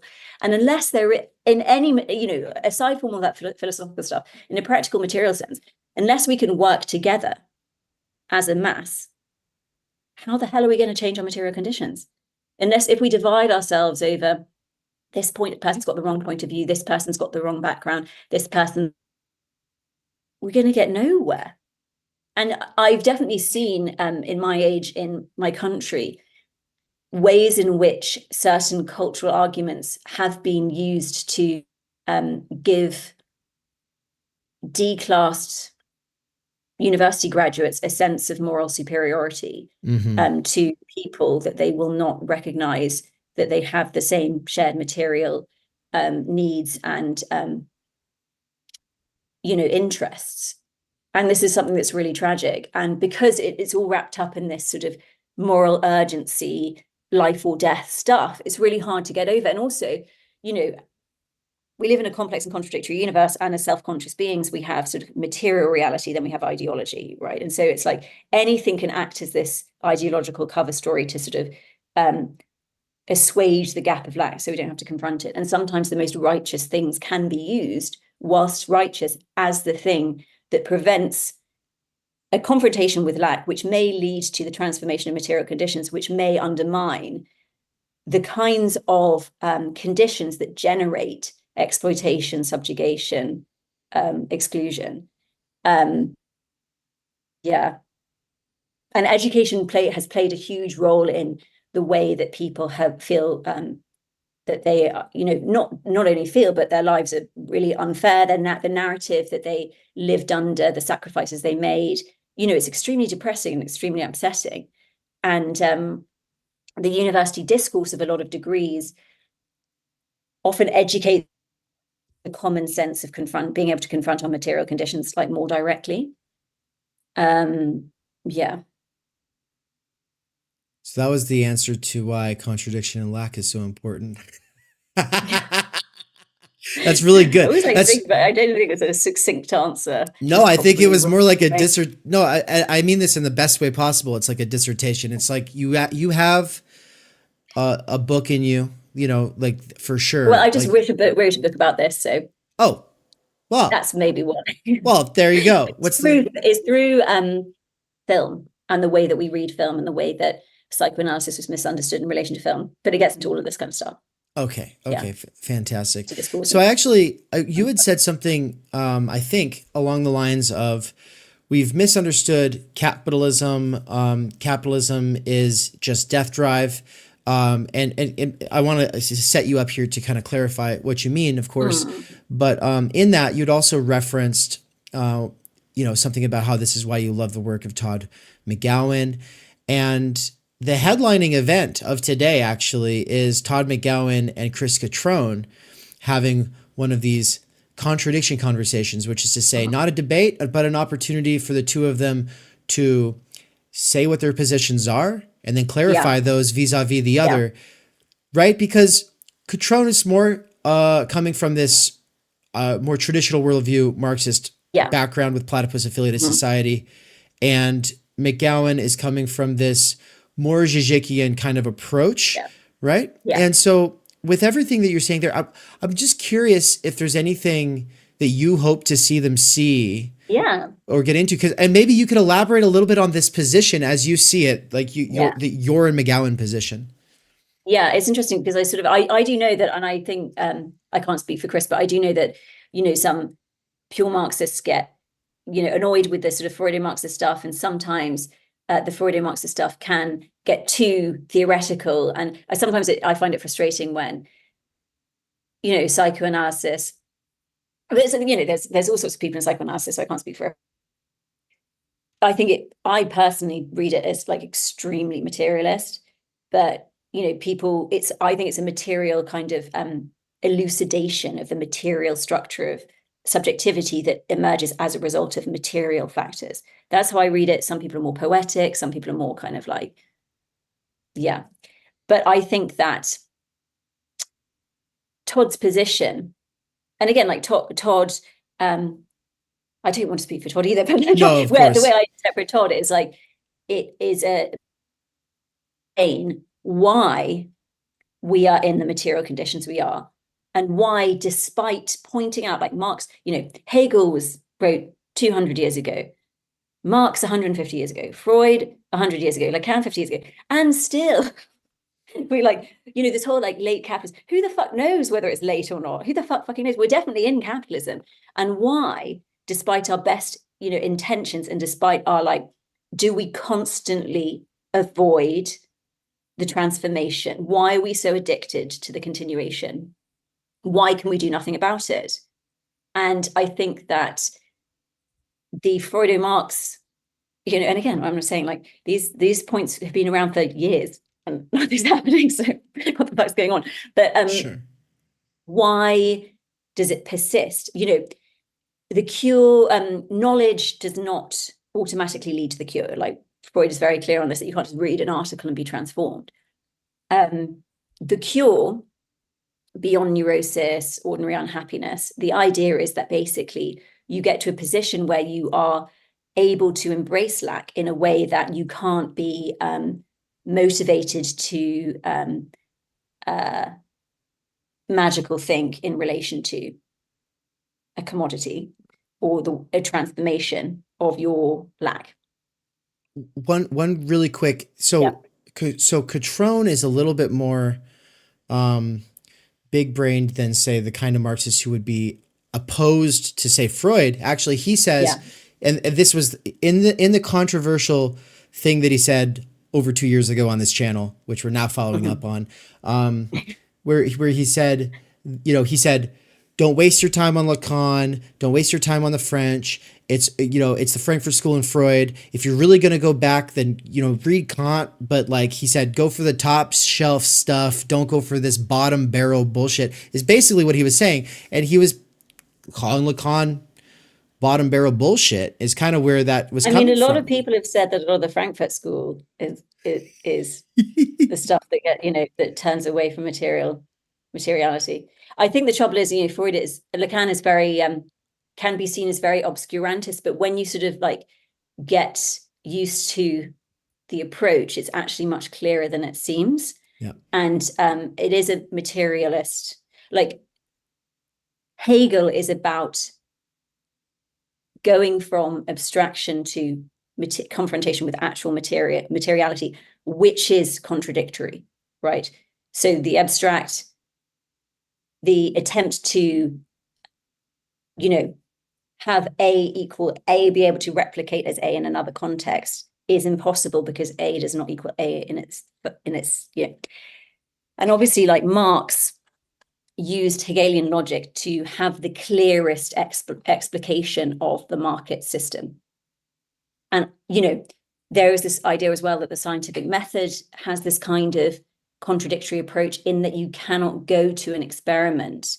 Like, the scientific method is a technology that gets beyond our, you know, religious, magical thinking, ideological propensity to abstract, when in reality you don't know what's going to come. And the double blind and the sort of the scientific method allows reality to you in its unexpected ways.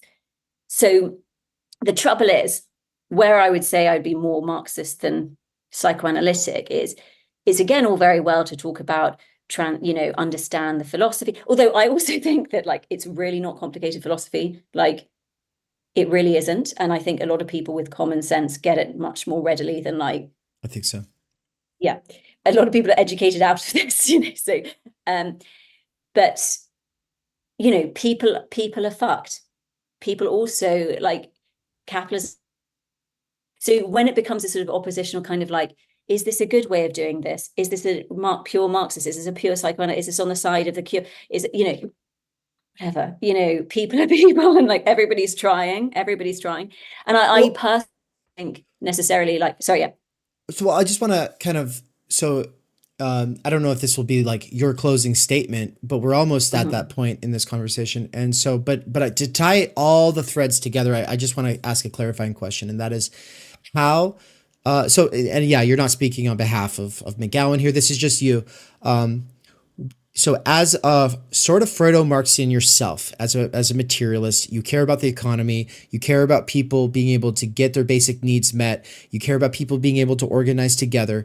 What does Lacan add for you? I think that Lacan mostly applies to those who have been educated out of an ability to even understand that we live in a capitalist, unfair economy. So some of the people that need psychoanalysis more than others, maybe the wealthy.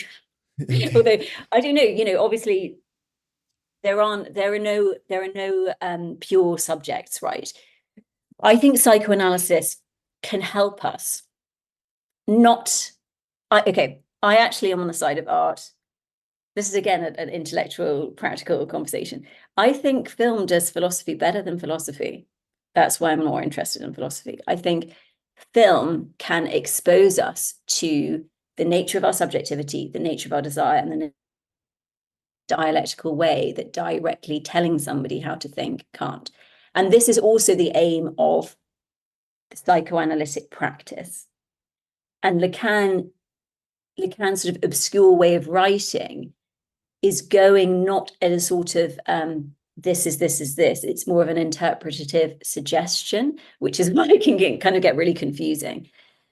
So I think that, like, I don't know where we're going. I don't know what stage of capitalism we're at. I don't know what's coming next. I certainly know that we're in a massive historical regression, and maybe certainly where I'm living, things look very Victorian. You know, I don't know what that means. I'm not Hegel. Obviously, Marx was writing in a sort of an elaboration of what Hegel may have continued in the Phenomenology of Spirit if he was analyzing capitalism. I don't know. But a way that society may change economically is through a libidinal theological transformation in our relationship to lack. But am I not? So I don't know. All I know is that if you are able to get off the addiction to, AA has a lot philosophically in terms of addiction.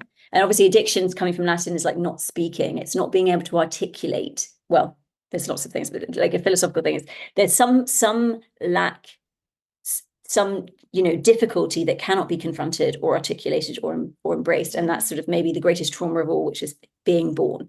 But, people go through things in their very early years that impact activity and make life unbearable.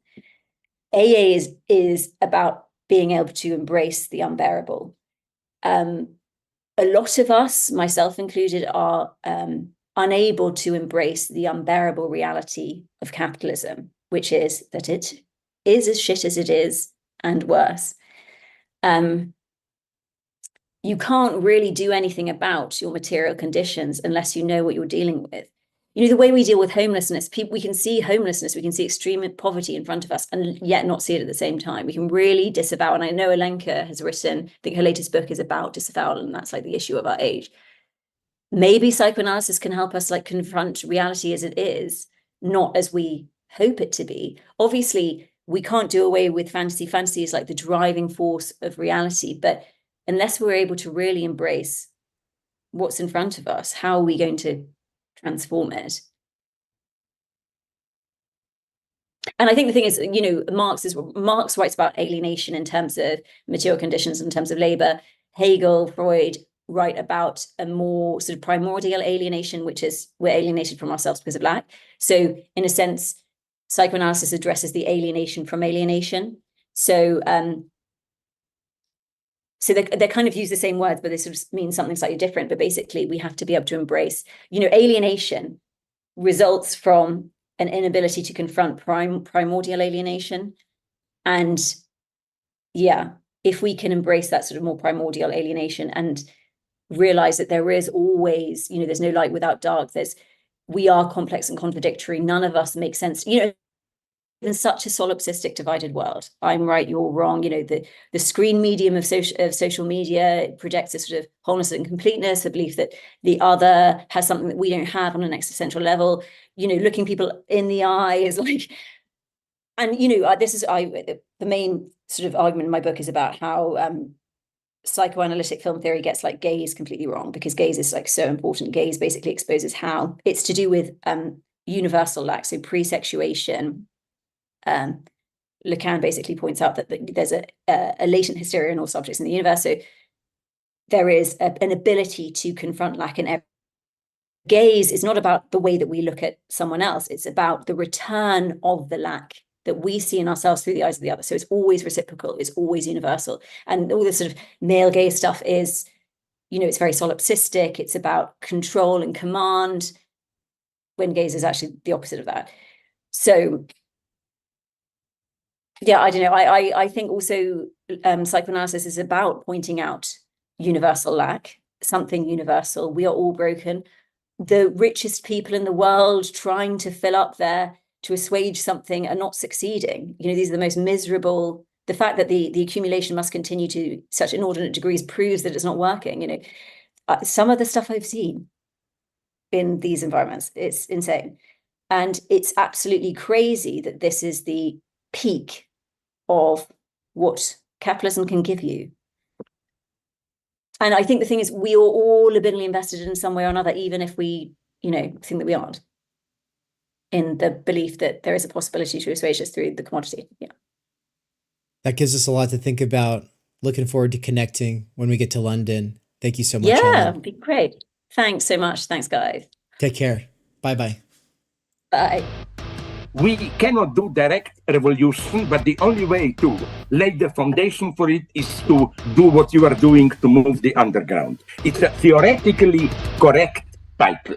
Welcome to Theory Underground, a place for workers with earbuds who are tired of the bullshit and just want to get down to it. Big ideas, rigorous thinking, and ultimately liberation from necessity. Research at Theory Underground focuses on what is most important for understanding our current situation. Theory of the subject, capital, time-energy theory, critical media theory, CMT, and the most essential critiques necessary for understanding why the theory, ideology, and common sense of influencers left to right misses the mark. Theory Underground is coming to a city near you. Besides a commitment to publishing certain underground theorists and popularizing certain fundamental concepts, we have toured the United States and are touring Europe to promote our ideas, courses, and publications. You've been reading Underground Theory. Amazing book. I'm a publisher and an editor. I run a review of books. Literally, it's my living. This is the best edited collection I've ever read. Okay, picture the scene. America, early 2021. An Amazon warehouse worker arises from the emerging underground theory internet scene to create spaces for untimely topics and concerns that are too often neglected or kept in isolation today. Joined by a revolving cast of underground theorists, academics, and critics, he establishes what will become Theory Underground, a teaching, research, and publishing platform by and for working-class intellectuals, autodidacts, and academics who want to do more than they're able to do within the confines of academia. That warehouse worker's name is David McKerracher, and his book Time Energy is his first major contribution to the world of theory.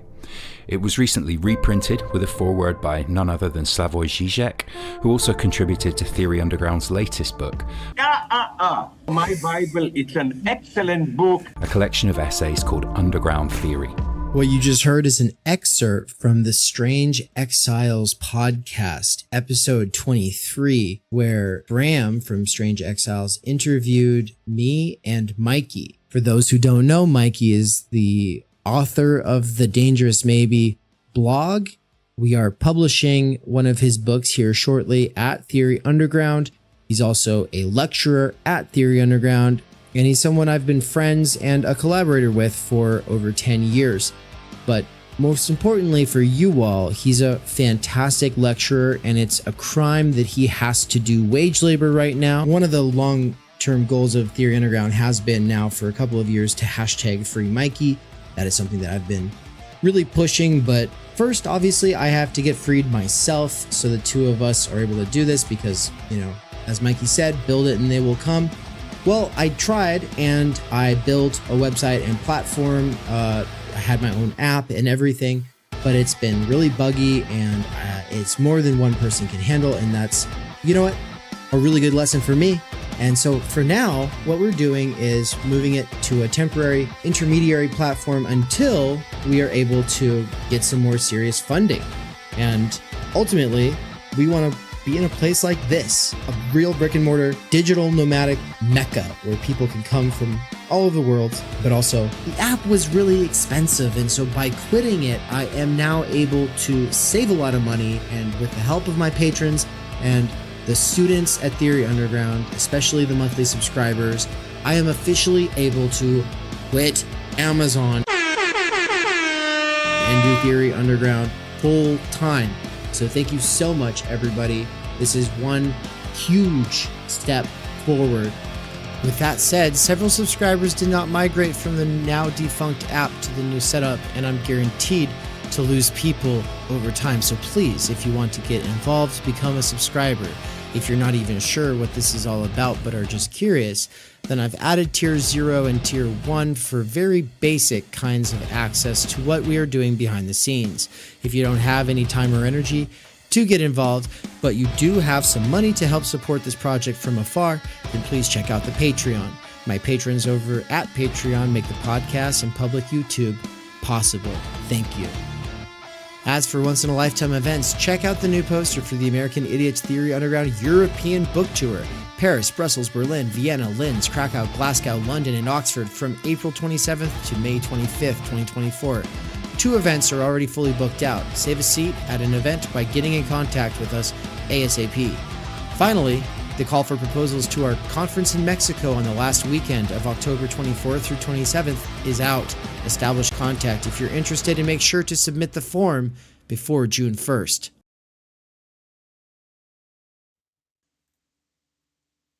We're back. What's up, stream? What's up? Let's I'm just gonna get right to it. So I'll start the recording, and for people listening from the stream side, I am breaking up every one of these segments into a standalone episode so it can be republished in the ensuing months.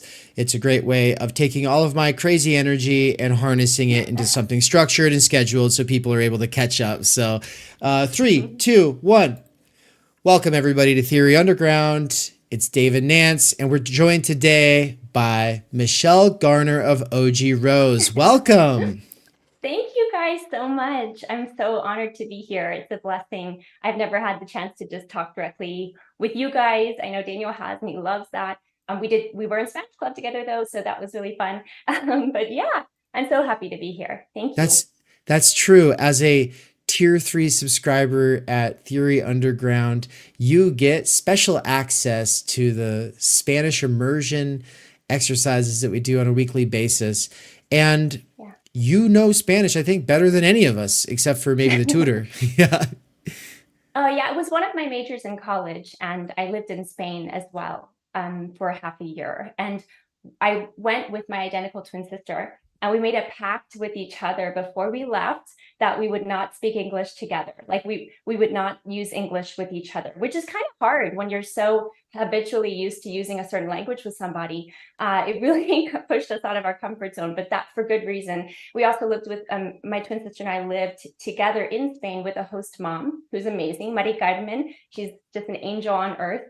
And she didn't speak a word of English, except she could say Spider-Man because her grandson loves Spider-Man. So anyways, yeah, it was so cute. But she's an incredible person, incredible cook. She was gracious enough to share her home with us. And so, you know, when you're kind of like jettisoned into speaking Spanish every day and committed to it, it really, you really learn quick. You have to, you know, almost out of necessity. And at the university that we had there in Valencia, you couldn't speak English there as well, but that's kind of, you know, that's pretty typical, right? But we sort of stretched it to not speaking English almost ever. So definitely a challenge, but really a wonderful experience. I mean, unforgettable. And I love the language. I try to keep it up these days by speaking still with my twin sister. She has a roommate, a housemate from Mexico, so that's also awesome. And then you know, I'll listen to, like, you know, books on tape sometimes when I'm folding and whatnot. And then I incorporate Spanish to teaching the kids as well, which is really fun. And then obviously, like, the wonderful opportunity at Theory Underground. So it's wonderful to have these avenues to continue my Spanish. Yeah, and that's kind of the theme today. Continued adult education, like lifelong learning. For homeschool parents, I think is a very important topic that we rarely address publicly at Theory Underground, though it has been kind of a behind the scenes conversation because it matters to me at a very deep level. But really quick, first I have a joke. It's probably inappropriate, so sorry in advance. But I'm asking for a friend. Is your twin married by any chance? I'm just joking. She's also taken, sorry. Oh, dang. Okay. Sorry, guys. Move along, guys. Do we have a sound to make when it's anti pew pew pew pew? Do we have like mwah, mwah, mwah. Yeah, we need that sound too. I think Nance has. There we go. Well, actually, let's start with that though. Let's start with being taken, because you are one half of the OG Rose project. At this point, everybody should be very familiar with Daniel Garner if they have been around for the last few months. But for those who don't know, Daniel is this guy. He does this thing called OG Rose. Michelle, I'm wondering if you could tell us a little bit about what this project is, how it got started. Yeah. Mm-hmm. Yeah, wow. Okay. It's a great question. Thank you, Dave. And again, thank you, Nance and Dave, for having me. I'm super excited to be here. So yeah, OG Rose, I mean, it's so funny because when you ask that, I have a flashback scene of being behind this building in Charlottesville that was this kind of creative art community that Daniel and I were part of for many years. And we were just in the back porch. We were either on the front porch usually or on the back porch. So you'd either find us in either of those places, or especially Daniel. I go find him there since, you know, he doesn't use a cell phone. So I just have to find him, and he'd usually be at a library or on the porch at Unoya. So I remember us talking about what to maybe call the work we do collaboratively. So it's just funny because I feel like that it's such a vivid memory of just sitting around this table outside and thinking about what we might want to kind of call ourselves, or what type of pen name we might want to have as collaborative writers and creators. So yeah, I mean, I think that our work, it actually started predominantly in fiction, actually. And we still have a lot of that work, which is slowly, you know, making it, you know, appearing here and there. A lot more to come. And in terms of what we have created and looking forward to sharing with the world one day. And, you know, I think that it was always just something where we I saw it reminded me a lot. Like, I've loved this live streams, by the way, because I've caught most of it and it's been amazing. And it made me think about when you were talking about Anne, seeing that vision or wanting to be on board, and Nan's kind of getting on board and being like, yeah, I like believe in this. And you want to kind of have skin in the game though, like not just, oh, I believe in that, that's cool, but like, I want to see this happen. And I remember just feeling that deep belief in what Daniel was doing and what we could be doing together as well.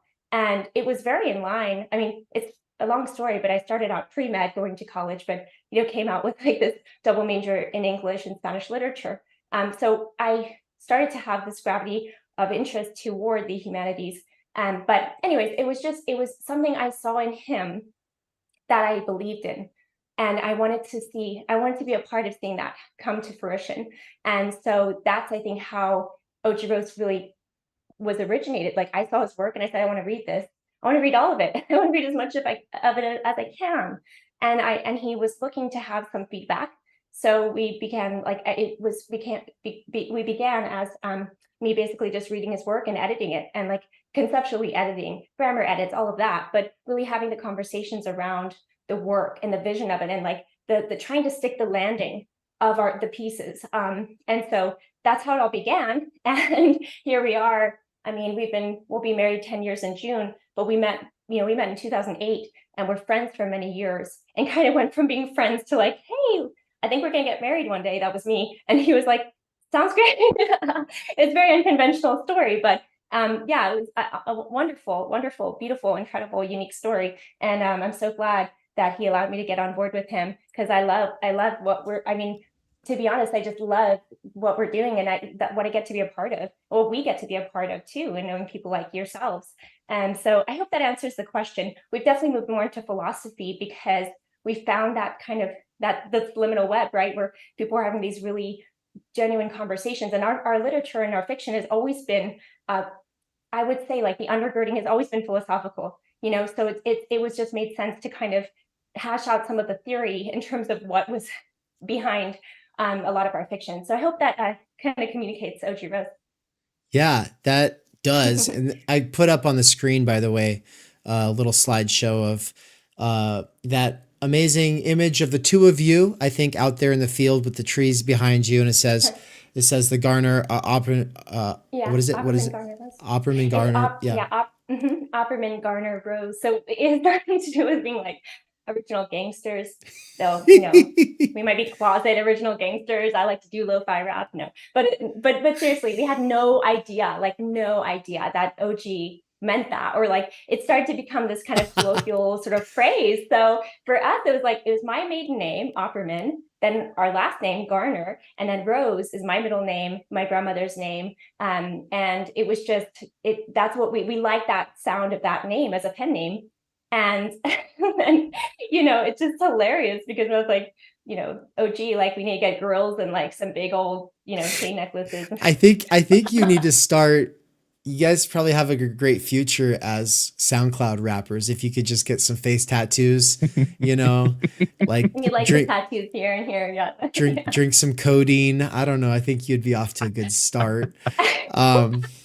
Well, our friend, really quick, our friend Jacob Kashir, he's also known as Culture Pilgrim. He actually did a rap, and it had Daniel it was just an excerpt from one of their talks, and it was like, it closed out the song with this, kind of like short little monologue bit there from Daniel, and it was super cool. And I feel like, hey, there might be some potential in the music industry to do this sort of stuff. That's what we should all start doing, is start advertising ourselves as like intellectual clips that can be put into otherwise dumb songs, yeah.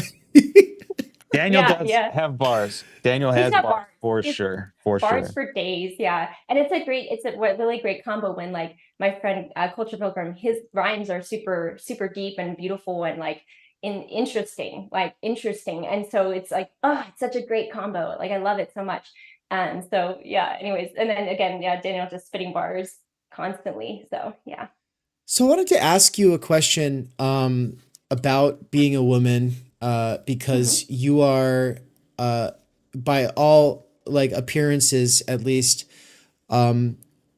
just like a woman, like and I don't know how to say this, like, but like you're our mother, you are a wife. I'm sure you're all kinds of things outside of that. You're also half of this project, but you're appearing in the theory scene, as you said, the liminal web, as we would say, the underground theory scene, and you kind of stand out. Like Anne was like, oh my God, like. She's like a woman. Like, it's not me that's saying that. Like, by the way, it's Anne who was like, she's kind of just like a nice lady. And like, what the hell? Like, kind of like surprised because this space is like 98% like guys.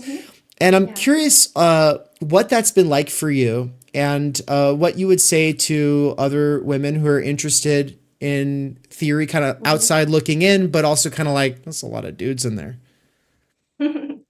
No, it's a great question, and thank you. I take that as a compliment to being called a woman. Yeah.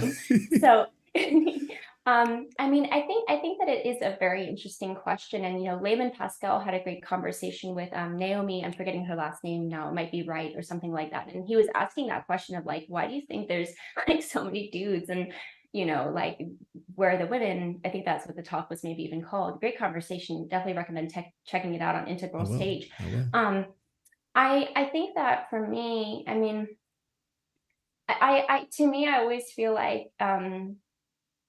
I think that women are maybe a little more prone to find their sense of I don't know how to put this, but kind of where they maybe have ways to find a place to fit in like the sort of the general mainstream. I feel like for a lot of the dudes that are on these spaces, like they sort of feel a little bit more like oddballs. And I think like for the women who are a little bit more okay with acknowledging their own oddballness, if I can use that term, they'll like, there's going to be a wonderful place for them here. I never, like, to me personally, I never think of it as like, oh, it's like all these men and where are the ladies? I'm like, lady, I'm saying that to the ladies, like, ladies, step up. You know what I mean? Like you can do this too, like, get in there, ask questions, be vulnerable, read, like think through things yourself too, and stop making it out to be like, oh, these guys are so like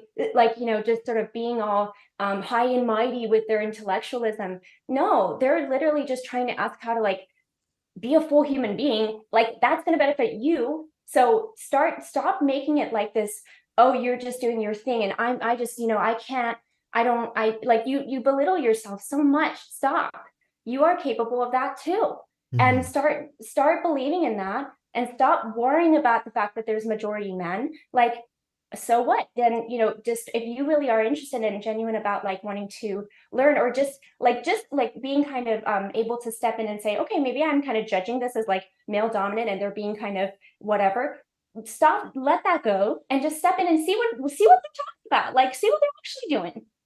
And yeah, maybe you still might reach the same conclusion, but at least you try to see what they're all about and why they're doing this. And I think like that's more, that's a little harsh, I'm sorry, but I do think there's something about where the ladies need to be able to step up and stop seeing it as like, oh, that's like that thing you do, that is sort of like makes me feel stupid. Well, stop. Why do you? He's not making you feel stupid. If he is, then he's a bad dude, and he's not genuinely doing theory, in my opinion. So I just think that like I think there's a really rich field of like ladies who are thinking genuinely, and you might find them more on Substack. You might find them more in that kind of like creative writing philosophy matrix of like the Instagram. Sometimes like they're there. They just maybe aren't always. They might not always be on the like some of the YouTube spaces or whatever. But yeah, I think that's kind of how I approach it. And for me, it's just like, get in there, like just do it. And you can always find reasons to think about like, oh, I haven't read enough, right? Or what if I sound stupid? But the whole point is like, you need to be able to, one, be cultivating your own, like, what do you care about? Like, what gets you lit up and makes you excited to think and read and research on your own? And then also just be in the spaces and hear what that is for other people. And so anyways, that's kind of my 2 cents on that topic.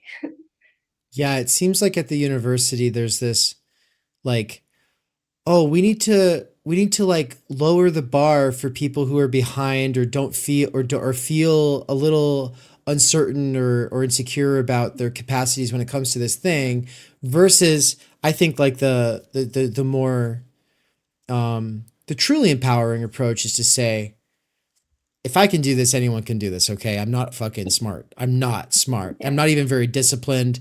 But there's something here, and hoping that my personality doesn't get in the way of that. I think for a lot of people, it actually helps them connect with the ideas, but in some cases, I'm sure the personality does get in the way. But no, I think there is like this being put off because it's a bunch of dude bros thing, but also we've got the fucking coolest women in the scene for sure at Theory Underground. We really do. And some of them are subscribers, some of them are patrons, some of them only attend the lectures like while commuting to their job, so they're listening after the fact. And in a lot of cases, they're just not going to be as obsessive, because in a lot of cases, the guys are like recovering addicts who from their 20s who are like in their 30s getting into theory and trying to live the good life and figure out why they were crazy and like get it together, right? And it's like, women are generally a bit more balanced in their 20s. They don't have so much to make up for, so there's like a little bit less of. But Nance, I'm curious if you have anything that you would want to add to this, or if there's a question you want to turn it into. No, I just like on the whole woman thing, like there in my relationship with my partner, it always is a balance, because I know I can be overbearing, I can be overwhelming, I can unintentionally take up space. And I try not to do that, but also like my partner is pretty aware of the fact that like it's not malicious. Like it is just like this kind of genuine overflowing of energy and excitement and investment on my part. And she's come a long way with her comfort level with like just engaging with thought. Like five years ago, we would be at the dinner table talking about something, and my voice would boom, and everyone, like the kids and her, would kind of just be quiet and listen. And it was very kind of domineering, but now that it's much more of a give and take. And I love to see it. Yeah. Because like being a man and the problems of all that, like, sure, there are problems we all need to be aware of, but no, like we can all come to the table as equals and be like, I just want to engage. I apologize if I speak up and if I get animated and excited. And yeah, to just be able to come as equals and engage. And I think it's great. And I think you and Daniel do a fantastic job of modeling. Like I've been encouraging my partner to come along and just engage more. And she's like, she reads books and she watches most of what we put out on YouTube, but she still doesn't feel comfortable joining the conversation. And it is a shame, I wonder how much we've missed just because people have been timid. Yeah, no, that's so good, Nance, and I appreciate you sharing that. And it made me think of two things. I mean, honestly, that timidity is long ingrained from much of to be honest, just traditional schoolwork or institutional school, just from the school setting, from the dynamic, from the pupil, the pupils and teacher dynamic, that fear of like asking a stupid question, even though you're told there's no stupid questions, like all of that. It really, really does get. I mean, it's a pretty profound influence on people, which is really hard to get to the place where you feel more at ease and more comfortable, more confident. You might not be certain about what you're saying, but you could be confident, which is a distinction Daniel has made that's really helpful. The other thing too is I think that idea of just the ability to come to the table. I like that just as an image too of everybody being able to converse. Conversation is really hard. It's hard not to get defensive. It's hard not to start thinking like letting all of our insecurities can sometimes come up. And it's like, where I think for some, at least for the stories I've heard from how women can respond to men doing theory, it seems to be that way, where there's just a lot of kind of insecurities around this topic, where you start getting in defensive mode when you're really just being actually invited. And so it takes both parties to be able to get into that invitational, participational dynamic, where this isn't about anyone being right or wrong. It's about the exploration. It's about, oh, that's interesting, I hadn't thought about that. Oh, and it's also something that seems to be like, it needs to be kind of, again, an invitation. If it's too much, like, there can be times when it's helpful to say, what do you think? But sometimes that doesn't even work, right? Because it's just like, I don't know, I don't want to, and so it's like, it's just kind of offering it and seeing if it's something that the person kind of wants to come around to or not. And they may or they may not.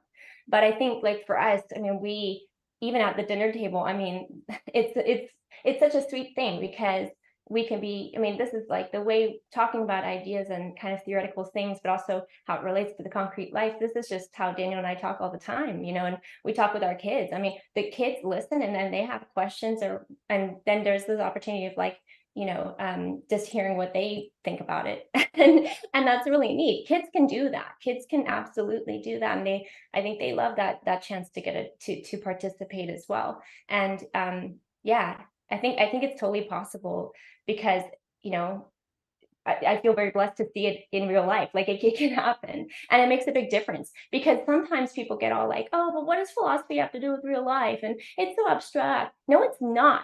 No, it's not. It is so concrete. It will literally make you a better person to those around you. And that is important, because, like I said, conversation is very hard. That's why people just try to go do the small talk. But even that's kind of like, can be a landmine of its own, like it can present landmines of its own. But it's like, a sustained conversation can be very challenging, but it's also so beautiful and enriching. And so I think that for philosophy is a means by which to cultivate those skills of knowing when to talk, when to be quiet, how to be invitational in your conversation. And to me, like, that's what it's all about, because I think there is so much wonder in life, and that's what philosophy hopefully can cultivate and invite people to participate in. And that, to me, like, that bolsters relationships, really, so yeah. I do want to ask, I've talked to several other people about this, parents who are of kind of our age group.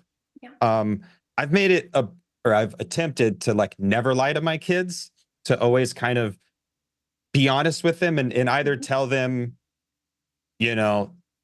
like, this is what's going on, and let me take 45 minutes to explain this to you, or just tell them, no, and you don't need to know right now. I'll tell you when you're ready for it. Like, I feel like that's better than trying to come up with some justification and some, like, artificial framework that will eventually kind of collapse around them and make them distrust me. But I've received feedback from some people, and they're like, well, don't you think you should allow them to have some fantasy? Like, and I don't know, like, I maybe it was because I was so disillusioned, like, I felt so lied to as a kid, but I do take this hard line of, like, no, either take the time to explain it, or tell them they don't need to know, and they'll get, I don't know, what do you think on that? Like, am I being maybe too ascetic or something with them? Should I give them more fantasy? Well, that's a great question, Golly. I feel like I think there's something about children. Well, it would depend on what age range we're talking about here, but children are really great at being just naturally having a natural wonder for the world, more or less, right? Hopefully they do, because that is actually just what they are, unless it's been completely hit out of them from whatever age, and that's very tragic in my opinion. So they have, like, the sense of fantasy, wonder, I wouldn't say illusion, but in a good sense, like the sense of it's not there's a way in which that is their mode. Like, they're good at that. They're really good at that.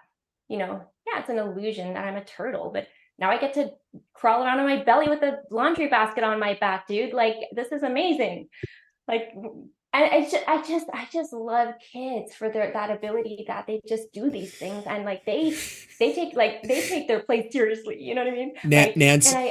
Nance like 5 years ago was probably like, get that shell off Not your a back. turtle. That's not real. That's a laundry bucket. No, yeah, I think play and that type of fantasy it's beautiful, and like to engage with them is also fun. Like me as an adult, I'll get down and put the laundry bucket on too, and like it is so beautiful. And I count parents among the luckiest people in the world to be able to have that. Yeah. Do you kind of mean like in terms of just realizing that, oh my gosh, we're like we live in these systems that are kind of like not actually always out for it. Like kind of those things where, you know, as an adult, we have these veils taken off and we're like, oh my gosh. And it's like, is that the stuff you're talking about where kids might, you know, not wanting to be lying about that? Like what, I want to know more concretely. Because I like it better. I guess the social fantasies that we maintain, things like Santa Claus, like I've always like, there's no Santa, there's no Easter Bunny, you have no future. Like that type of stuff. We're all effed, yeah, like in very black pilled, but like I try to explain it to them, like it broke my heart when I found out I couldn't be at whatever I wanted to be. Like that was the line when I was a kid. You can do whatever you want to do, and it destroyed me. And so I've always tried to tell them, like, no, we are facing the end of the world. Things are horrible. But like not in a you should give up, not in a futile way, but trying to be realistic and be like, yes, you're going to try hard, but you will fail. But that doesn't mean you should stop trying hard. But like still letting them be children and playing, but just very black pilled and maybe too cynical. I don't know. Yeah, no, I mean, again, it's a really tricky position as parents, right? We're always put in these positions like, this is a hard decision because it's not just me and my life and how it impacts me, it impacts my children. And so the stakes feel very high. I think generally I think the approach that I take, and I don't know if I'm just kind of like, you know, the feminine softie that doesn't want to tell them like, hey, you know, the world's ending, you know, like I think there's a way in which talking about the concept of how things we live in a farm, so like there's a lot of kind of like garden illustrations for me that can convey the same point without it sounding too apocalyptic and scary. Yeah, because kids can really get scared about like, oh my gosh, what's going to happen. And now there's a healthy degree of being able to talk about that and show a type of confidence as the parent to say like it's going to be okay. Like even if stuff hits the fan, like there's something about it, like, sure, and maybe that's a lie to say it's going to be okay, but there's a way in which it's like this radical, almost, I don't know, confidence and like that ultimately, I don't know why I'm thinking about Hegel now, but like there's this idea of the historic process just unfolding anyway. So don't get so worried about it because it is going to be okay, even though it might be difficult or it might be hard. And that sense of yourself as an adult being able to be playful, have that wonder and that hope, even in the midst of like stuff blowing up, like it's I think that can help them too. I think so. I think my approach is like when those topics come up with Daniel, like, you know, sometimes there's an element of like, dude, we're screwed, right? Like there's that, but I think we try to talk about in terms of like, why is that? Because if we put on the why, we can maybe think about what we can do versus just like the constant we're screwed. Okay, well, great. Well, like then what? So yeah, I think putting the emphasis shift there where there's some acknowledgement of some stuff like not being great, but like to me it's a bit more of a helpful mode to focus on the why and the how, those questions and those considerations, because that's more that can still tap into the stakes, but also the play of it where you get into that mode. And I'll just speak really, really quick. I was pretty apocalyptic feeling, especially in light of like the events over the past couple of years in the world. And I feel like the only reason why I say this shift in emphasis is because for me, I got extremely paranoid. I got extremely, you know, like to the point where it was hard to function as a mother, thinking about what the heck have I done? Like I brought kids into this world and who knows what's going to happen? You know, and it just was terrifying, like asphyxiatingly terrifying. Philosophy was actually what got me out of being so certain about the future. And so we need to incorporate that uncertainty that philosophy provides to be able to get back to that place of, you know what? Yeah, that might be how things might go this way over here. I don't know, but I can't control that. All I can control is what I can do today. And Yeah, so absolutely. I just want to speak that to him. Yeah. Yeah, That's like, absolutely. Thank you. Yeah, no problem. that's Thank like you. when I had James Ellis from Hermetics on with Mikey a few days ago, and he's, he was a big accelerationist, kind of a Landian. Besides Justin Murphy, he's like the biggest, presence in that side of the internet. And he is now into like what he calls zero accelerationism, which he thinks that it's accelerating to a point of zero where it's like there will be a total collapse and blah, blah, blah.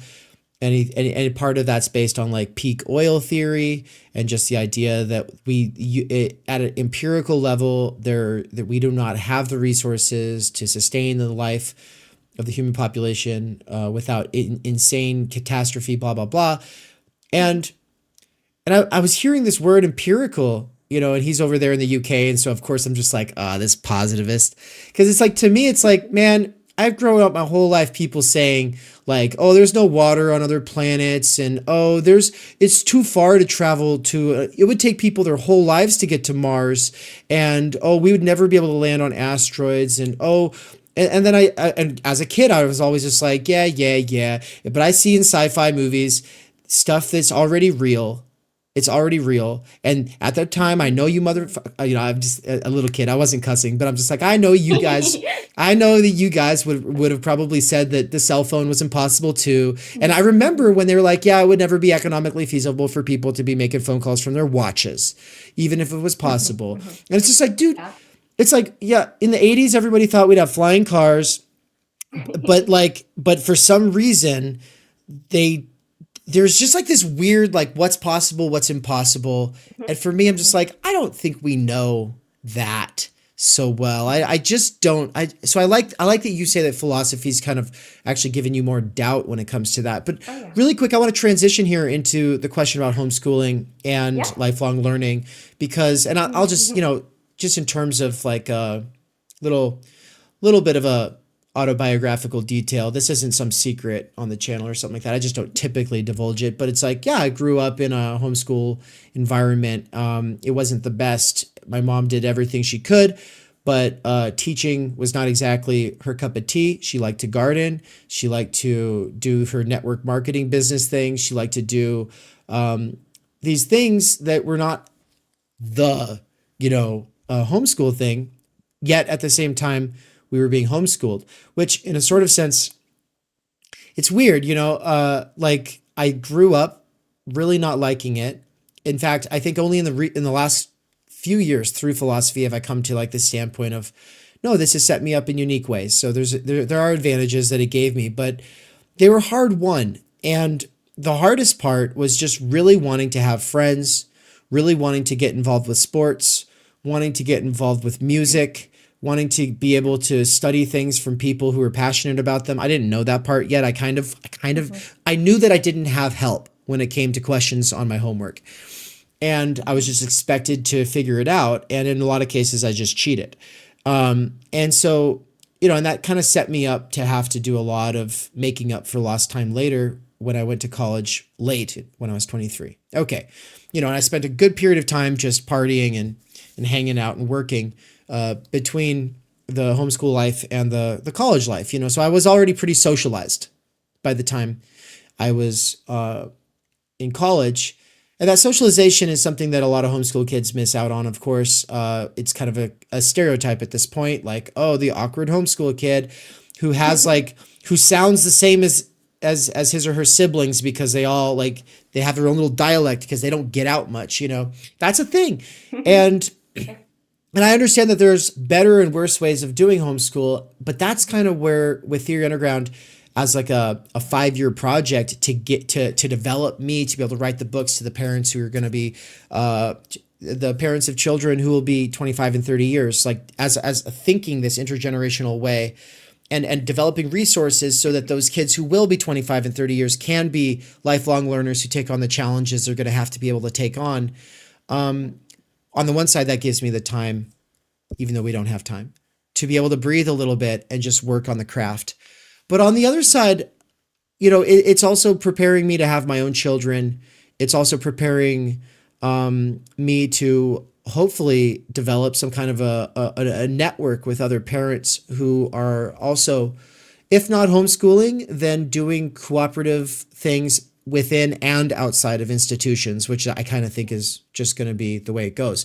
But with that said, homeschooling is not the answer. That's what I get to in the Time Energy book. And I know that you read that and you actually thought that that was inspiring, even though you're a homeschooler. And so I wanted to give you like an opportunity to talk on like, why did you find that chapter, you know, is homeschooling the answer, so useful when you yourself are a homeschooling mother? Yeah, great question, Dave. Yeah, I mean, I thought that for me, I was really touched by it because I felt like you were so spot on with a lot of the things you're identifying about homeschooling these days, how reactionary it can be, how it doesn't necessarily provide the atmosphere for Scholé, right? And I think that was why it really, spoke to me. Now, I think, correct me if I'm wrong, but I feel like there was a part where you said something like, maybe it's the best we can do. Maybe homeschooling might be the best we can do, but it might not be the answer. And I don't know if it's necessarily the answer en masse for people either.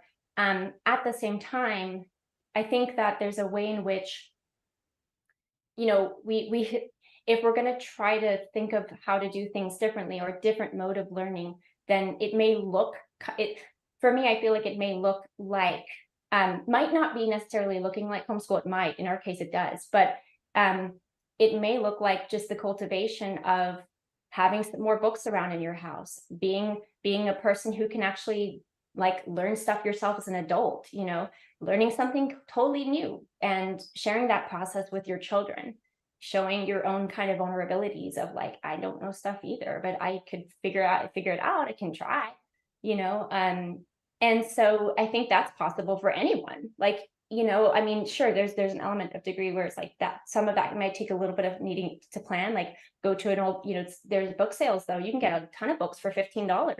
You can get a bunch of books. Just keep them around in your house, and keep them where it's accessible, where the kids see them, right? Where they see you reading now and again, or as much as you can. I mean, it speaks to so much in terms of just like, how do we view free time? How do we view it all? I do think something problematic about the institution of the school day and the structure is quite problematic in terms of communicating that because it's hilarious, because lifelong learners was a quote, was a mantra in my education too, because I went to public school. I liked it, but I also did really well in it. I got like teacher's pet award. I loved like learning, and I did well at it, and I didn't really think a whole lot about it then. I just knew that I did well. I could please people with it for the most part. And that's why I enjoyed it. I also had my twin sister there with me. So even when there's all of the silly middle school shenanigans and drama of girls being kind of, no offense, but kind of catty and, oh, like, who's going to be your friend next year? And you're like, aren't we friends? That sort of deal. I still had my twin sister, right? I also had like a sense of, oh, I've also got friends at church, so I don't have to just rely on friends, at school. I got my family, and I've got me and Marilee's playing fairies in the woods, So I think there's something about the structure of school. Again, it's just that, what, I liked it and I did well, but I'll tell you this, in terms of socializing, it was fine, but I definitely learned some stuff that wasn't great, like in terms of relating, and even relating to men wasn't the best stuff I learned there.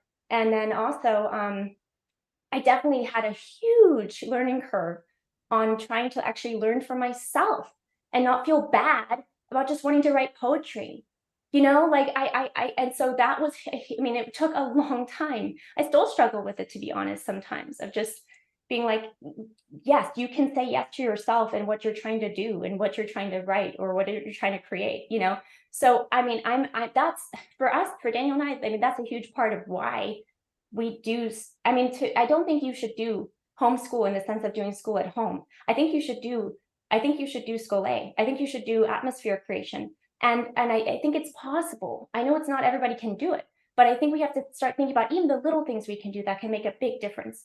And with this, with that, it's a lot about cultivating intrinsic motivation. That's why. I mean, the reactionary, oh, we're just going to homeschool because we don't like what they're teaching in school. Like, that's all about content. It's not thinking about form. It's not thinking about the medium. So that's why, for us, it's easy to just get pegged though. Oh, you just homeschool for this, or you whatever. I don't, to be honest, I don't care really what people are going to say, because people are going to say all sorts of stuff.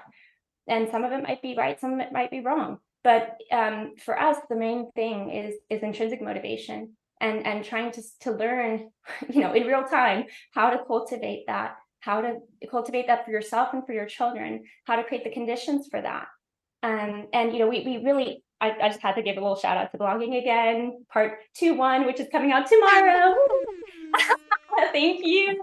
And we really get into this a lot with the book, because it's a fun, it's such a good part too. And in when you talk about this, Dave, we're like cultivating, the flame of one's own interest is one of the greatest gifts and one of the greatest things we should be prioritizing. And yet we make no attempt, or we don't really make much room for that, or we don't really make that even an aspiration of education, probably because it's just too impossible. Like, how do you do that for 50 students in your class, or whatever it is? It's like, how do you do that?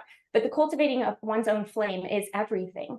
And it really gets into this question of intrinsic motivation. How do you cultivate that without unintentionally influencing it, right? So anyways, I just wanted to say all that. I hope that kind of speaks to it. So yeah, love your chapter. You're identifying some super important things that are in real time happening, because I talk to a lot of moms, public school and private school and homeschooling wise, and I hear things, and I can definitely say that there's it's very challenging if people aren't themselves trying to learn, or or at least attempt to be themselves a lifelong learner as an adult, to have that communicated to the children, because otherwise it just becomes school at home.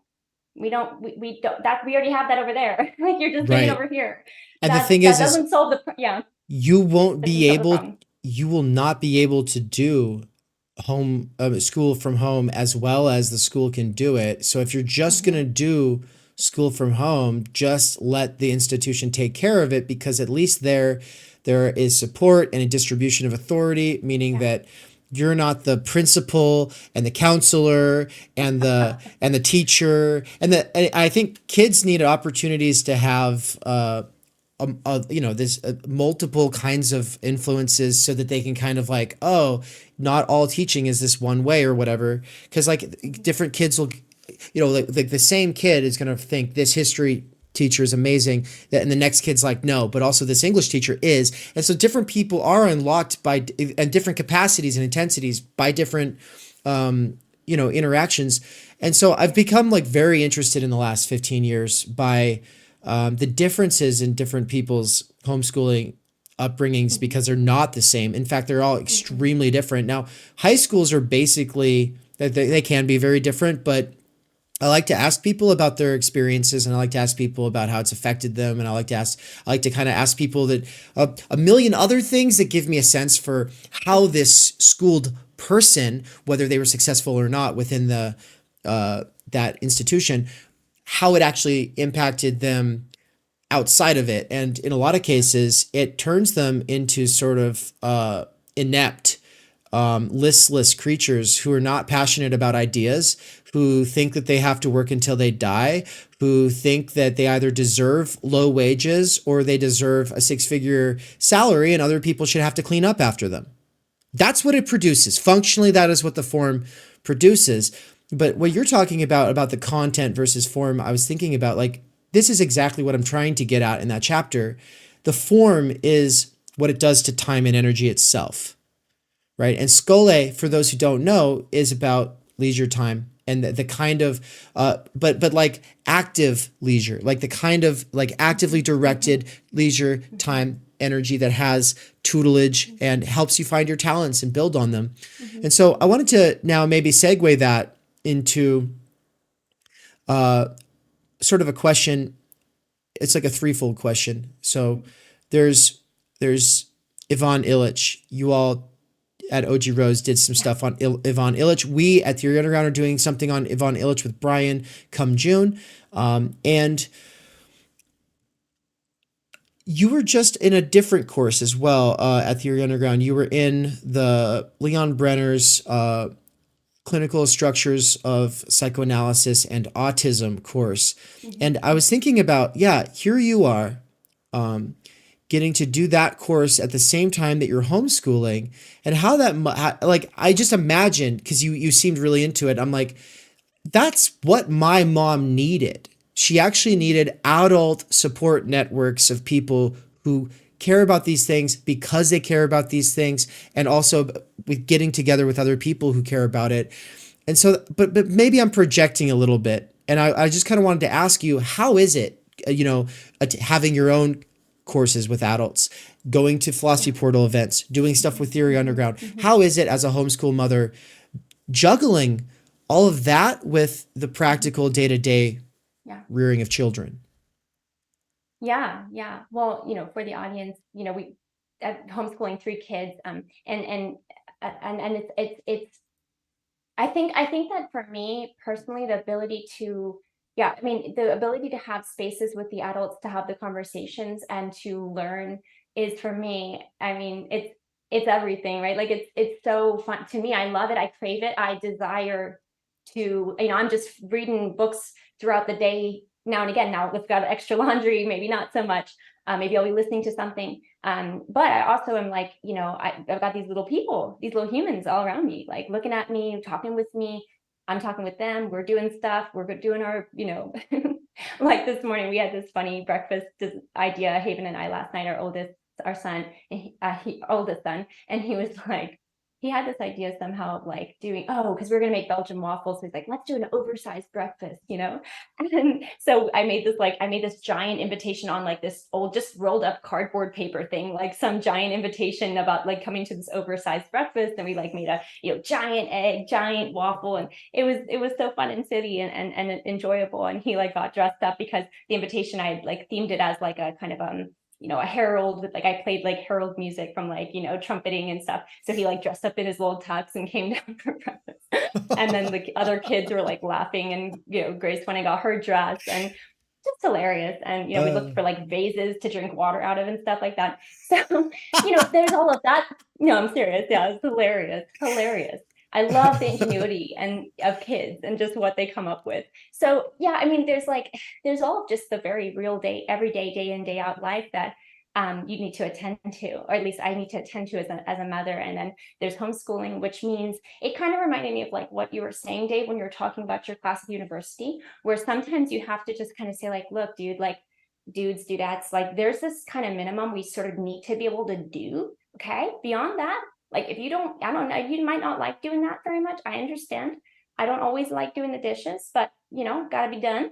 So there's a degree of that, which might be more what Daniel will put it, what Daniel and I talk about as like bestocentrism, right? Like it's bestowed upon you that you must do this sort of menial task or sort of menial like educational thing that you're like, I don't even see the point of like making sure my handwriting's good. Like we're all going to be typing anyways one day. You like, and these are real arguments you'll hear, I'll hear from my eldest son, and it's like, I get you, dude, I really do. But like, let's get that done. Let's get that sort of taken care of. And then for me, it's like, let's just feed those resources of the things that they're interested in. Literally give them, like, go to the library, get some books on the stuff that they're really interested in. Start to seek out if there might be somebody in your community who they can maybe learn from or learn with, or, and like, and again, it's have to be kind of age appropriate where they at, and, how, do you know the person is somebody you have trust with.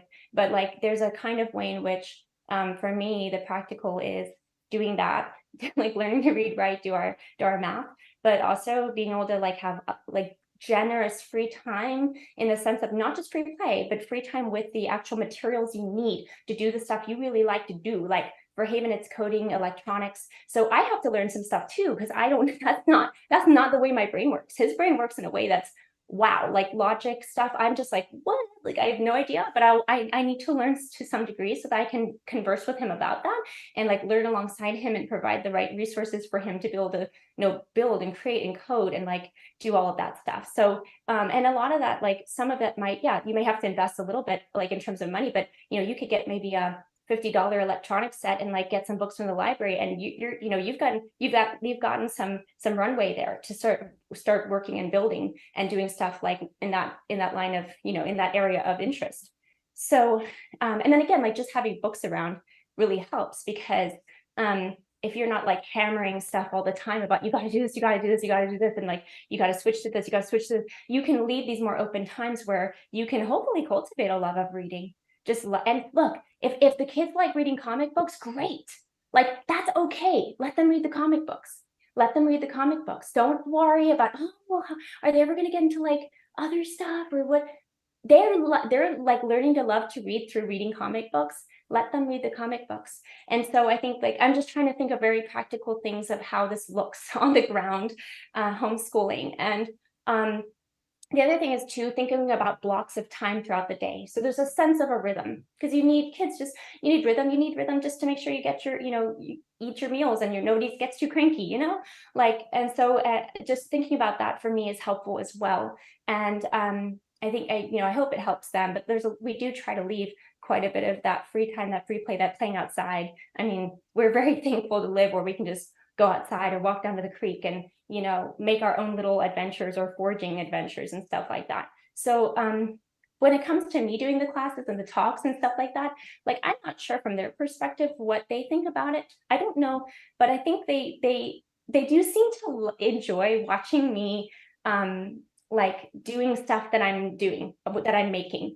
like they seem to really like enjoy that. And some of it I can invite them into very well. Like I do like to just play around with like lo-fi raps. So they're like, hey mom, like you should try your rap to this beat. So then I will. And like, then I just hear them kind of like playing around with stuff like that too, or like learn, and so that's sort of fun. And then when it comes to the talks, a lot of the talks that we have on the Zoom sphere will also bleed into or feed into the conversations Daniel and I are having at dinner or at lunch. And so they'll hear that stuff, and they'll ask their own questions, or they'll sort of engage or interject with what they're thinking. They're like, mommy, why does Nance always end every one of his speeches with the world's gonna end and we're all fucked anyway? We're doomed. Yeah. Pretty much. Yeah. Today I learned that we're doomed. There's no hope for the race of man. Yeah. So funny. No, but I mean, I do, like, as much as I can, I also will just like, I'll put the Bluetooth speaker, the bigger one, like like a Bose Mini speaker or whatever, and just like let the conversation play in the background, or like with the Spanish books, like just let it play in the background, So I don't know, like, look, I'm not sure if I'm doing a good job or not. I'm sure I'm failing on many fronts, but I think that if you worry about trying to do it like perfectly or the right way, or like, oh, well, now you're doing too much home and not too much institution, I think you're just, it's a mess, and it's very existential as a parent, because these decisions feel really, really weighty. I think you have to just, you have to really just get a sense inside of you of like what you feel you need to be doing for your kids, and to the degree that you can do that, and do your best and learn from mistakes too. Like I've had to learn, this doesn't work so well. They wouldn't work so well. So we're going to try this. We're going to try this. We're going to change it up, and we're going to try to do this. And each child is quite different.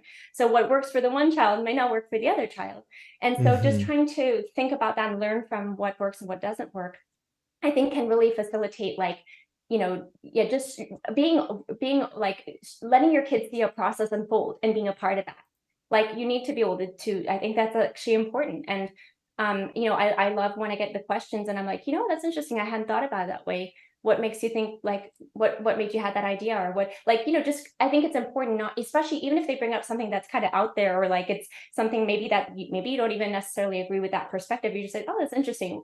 That's fascinating. Can you tell me a little bit more about that? Kids are very able to engage in philosophy, not because they should do philosophy, but because they're little philosophers, they are. And so just like letting them be that and engage in that is great. And me doing it on the talk side and like being able to participate in the Brenner class, which was incredible, and being able to do the things like at Philosophy Portal, I hope just continues to feed back, like, yeah, I'm learning stuff too, and I think that like, yeah, it does sometimes mean that I'm on a video and like a kid might jump on me because, kids are behind me, or like I'm multitasking, but hey, like, I think that's, that's great. Like we're real humans with real lives, and it's good to me. Like, I appreciate you guys so much, and being a space, and also Philosophy Portal, and like these spaces that allow me to be like a mom and be able to be here too, even if it means that I may have, a little one come up to me and ask for like an apple, So yeah.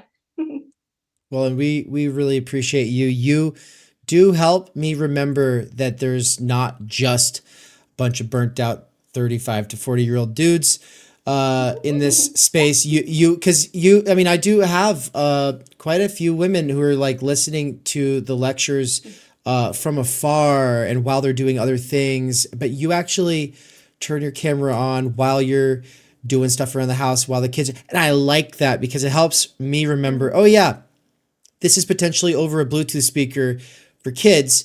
And like, there's going to be some degree of like, well, we're heathens, we're always going to be, but also like, no, but the path this is all going towards is this multi-generational project. And so keeping kids in mind, keeping parents in mind, and remembering that anything that doesn't keep kids and parents in mind is suicidal, anti-civilizational, dead end. There is no future there. And anybody who thinks that it is a future or that it's a plausible way forward is wasting their time, wasting our time. And ultimately, I really appreciate you for coming on here, for being a great example. And we have to, at this point, close it out. So thank you so much for joining us. Thank you guys so much. It's been an honor and a pleasure. Thank you so much. Thank you. Bye-bye. Bye. The program will resume shortly, right after this DIY commercial that is not for any sponsor other than ourselves. Thank you for watching. Whether we are already fully in the grip of the techno-capital AI singularity or not, we likely feel as though there's not much we can do. As allies of future generations, we aren't giving up so easily. To quote the author of Manifesto, the Mad Farmer Liberation Front, we wake in the night at the least sound in fear of what our life and our children's lives may be. This fear is not new. The question of technology, media, and institutions became unavoidable in the 20th century. Yet when we think of institutions, the most radical critiques people have encountered came from either Michel Foucault or Jürgen Habermas. These thinkers towered over the theory scene in the 1970s and 80s as radicals took their long march through the institutions. When it comes to theories of social change, the tendency is to put our hopes in leaving the existing institutions, the current order failing, or some overnight revolution to bring us salvation. Otherwise, we lean in and do the best we can with what's afforded by the existing institutions. Reform or revolution, nothing ever changes, so we keep putting our hopes in education. So progressives say, if only more people had access to better education, then that would solve the problems. But they have not thought seriously enough about the nature of our institutions, or this thing called education that they offer. The most radical critiques of schooling that teachers encounter issue from Paulo Freire, Bell Hooks, and Henry Giraud, but none of these ever got to the root of institutions themselves. The theorist who did this was Ivan Illich. Gaining brief stardom in the 70s, Ivan Illich was the father of the deschooling movement, inspiring hundreds of radical schools and generations of homeschooling parents. But this characterization of his work as the anti-school guy was his ultimate demise, for that only takes account of a surface level of his work.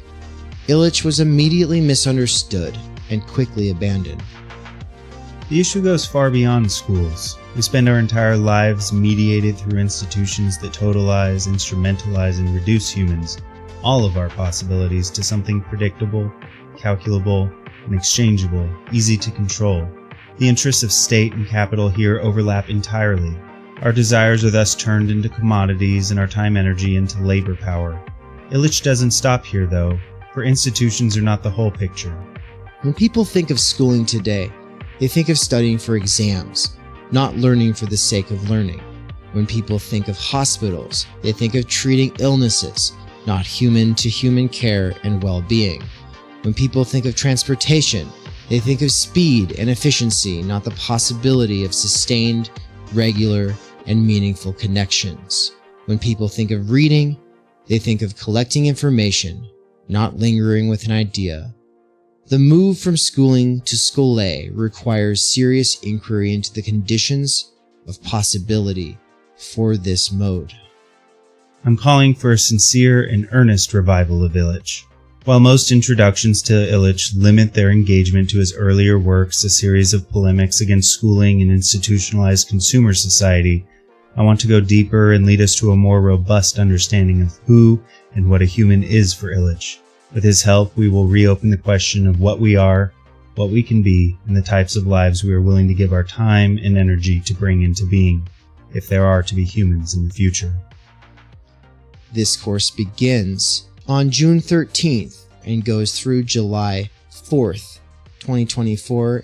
It meets on Thursdays at 11 a.m. Eastern Time. You can enroll at theoryunderground.com/courses/Illich-1, or just click on the link in the description. For those who just want to spend a month really thinking about schooling and institutions, this is a fantastic way to do so. But for those who are looking to go deeper with a community of truth seekers who are going beyond the current theory scene to form an intellectual milieu, this is a fantastic way to do so, because the Theory Underground 2024 conference at the end of October 23rd through 27th is going to have special panels for presentations related to this course. Any student of this course will have opportunities to present, and those presentations can ultimately culminate in submissions that may be accepted into the anthology we are doing on the critique of schooling and education, to be published either at the end of this year or at the beginning of 2025. Thank you. We hope to see you there.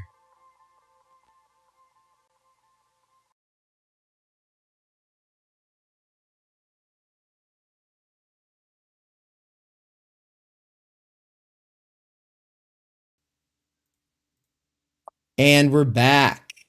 Just got to change a couple things over here really quick before we start recording. Let's make it so that Benjamin is much larger than we are. He is the guest after all. Everybody, welcome. Everybody who's in the live chat. We got like 48 of you right now? That's amazing. That's a lot for this little corner of the internet, so it's good to have you all. Make sure to like. Make sure to do the things that make it so the algorithm favors us and blesses you in the future with more of this content, if indeed it is what you like. If you don't like it, hit the downvote button and it'll probably show it to you even more, just because it's going to play off of your annoyances and pester you with stuff you don't like. So really, you're just screwed either way. If you're here, you're in trouble, is basically what I'm trying to say. But yeah, you're here for the long haul. You made a series of unfortunate choices, and now you're stuck. So welcome to the underground theory scene. Yeah. All right. But with that, I'm going to push the record button. For everybody who doesn't know about it, this is an episode we're about to start recording for the podcast. We just record them back to back all day. We've already had several guests. We've got a whole bunch more, and I'm really excited to introduce this guest to you all and tell you what it's going to be about. So 3, 2, 1. Welcome everyone to Theory Underground. I am your host, Ivan McKerracher, and I'm joined by my favorite co-host, Nance. Welcome, Nance. And today we are joined by Benjamin Studebaker. How you doing, Benjamin? I'm great. It's great to be back. Yeah, it's good to have you. You've been on a lot recently, and you just gave an amazing lecture just 2 or 3 weeks ago on time energy before Descartes, Plato, Aristotle, and Confucius. Time energy, talent, tutelage. I've been talking about it so much. Anybody who's been around in the last few weeks has probably heard me say the 3 cubed. For a while, I kept messing up and saying 3 squared. But no, 3 cubed, 3 T's. time, energy, talent, tutelage. I told my students about that yesterday. It was my last discussion section with them, and I told them about it, and they were just all like mind blown. I was trying to tell them that whether they're rich or poor or middle class, it doesn't matter. They come from broken homes. If their parents were always stressed and worried about bills and working and not being able to be emotionally present or play games with them, and they were all just like, oh shit, it was very clear that that was resonating with people. And I was thinking about how messed up it is that people who want to change the world don't start there, right?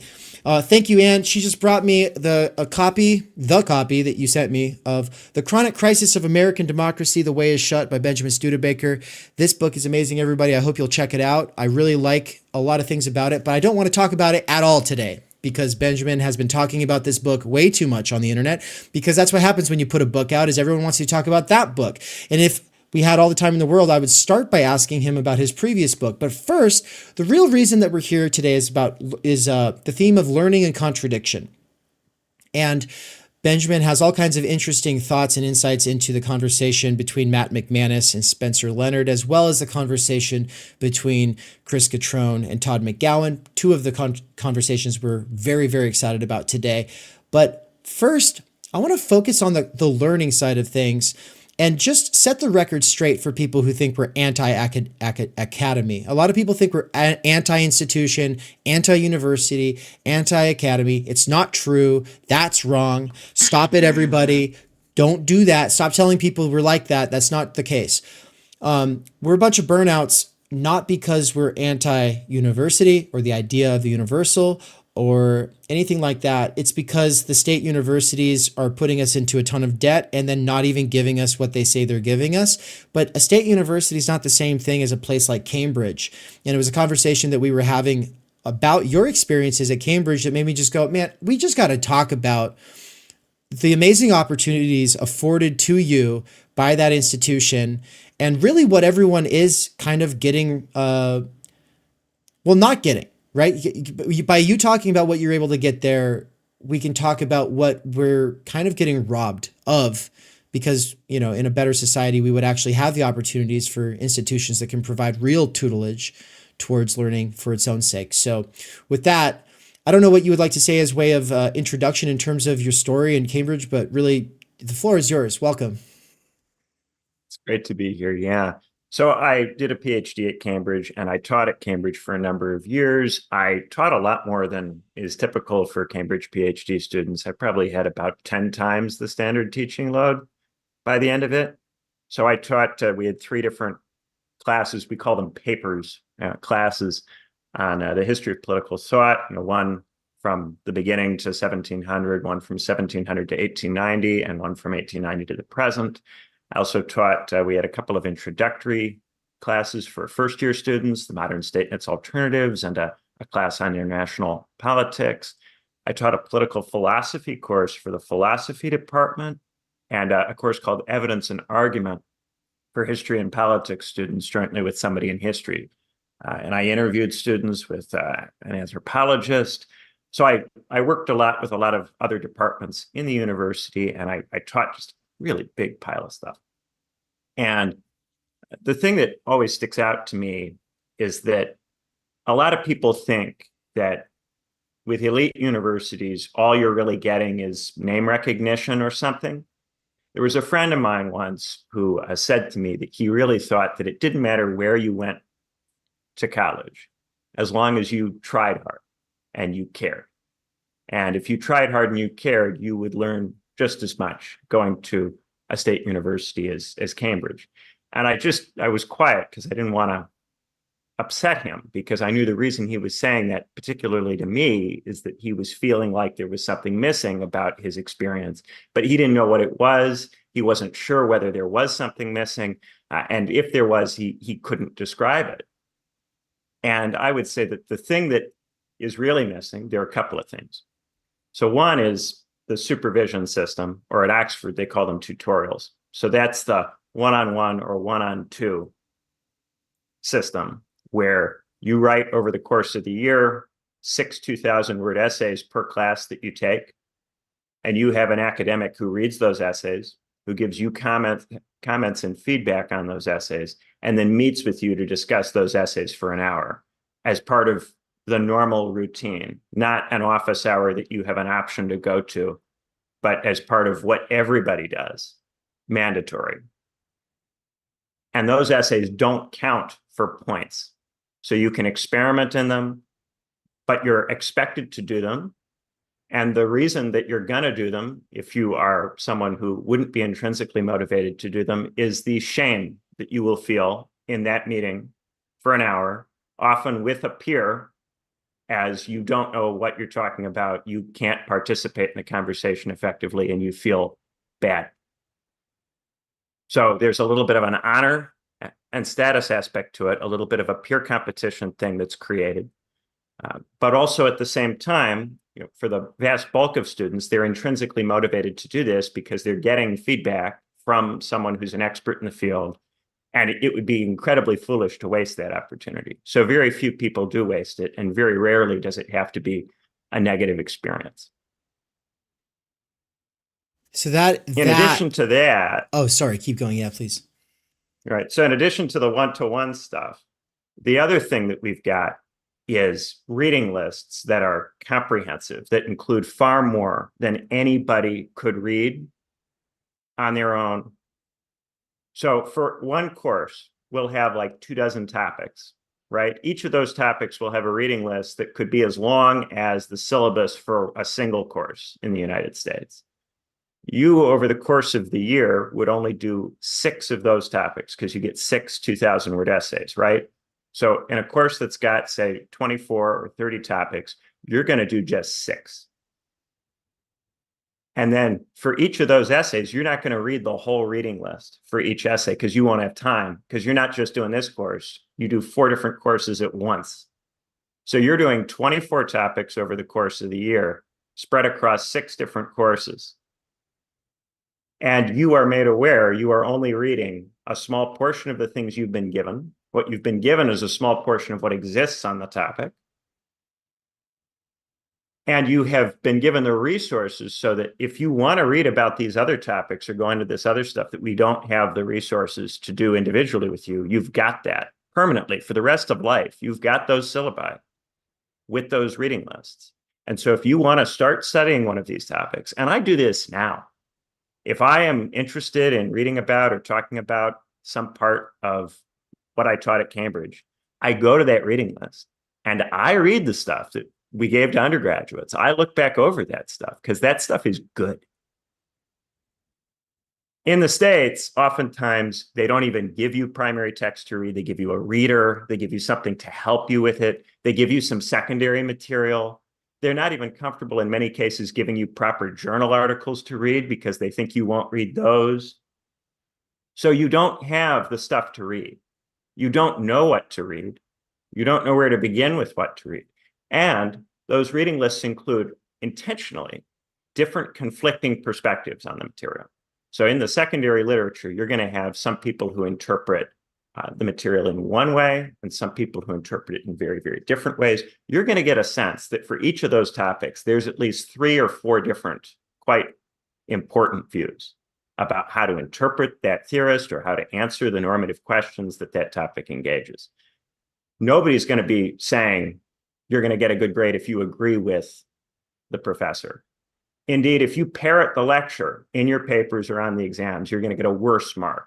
If you say exactly what the professor said in class without adding anything of your own, you're not going to get a first-class mark. You'll get what in the UK we call a 2-1, which means you showed up, you paid a certain level of attention, your argument makes a certain amount of sense, but it's not original and it's not necessarily something that we would go, okay, let's keep this person on for a master's degree or a PhD. We use the distinction, the marking system. It's first, 2-1, 2-2, third, fail. The vast majority of people get 2-1s, and we use the first to show this person is doing something special that goes beyond. And because of that, the distinction between a first and a 2-1 is nebulous. If you tell someone didactically, here's how to get a first, it wouldn't be a first anymore. It would cease to be a first if you could be told how to get it. And undergraduate students have a difficult time grasping this because they're accustomed to the secondary system where you do what you're told, you get a good score. There is no doing what you're told and getting a first. To get a first, you must be someone who doesn't just do what they're told. And that's in the education system from the beginning.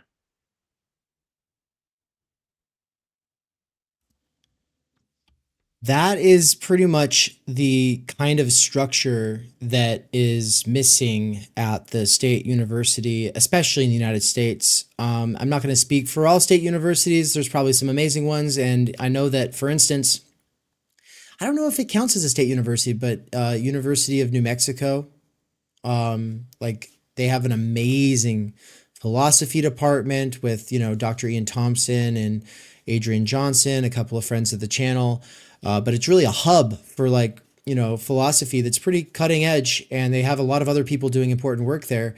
But, exceptions prove the rule. And the sad state of things at our university at Boise State, look, it was still better than not going. I do genuinely believe that it was worthwhile, because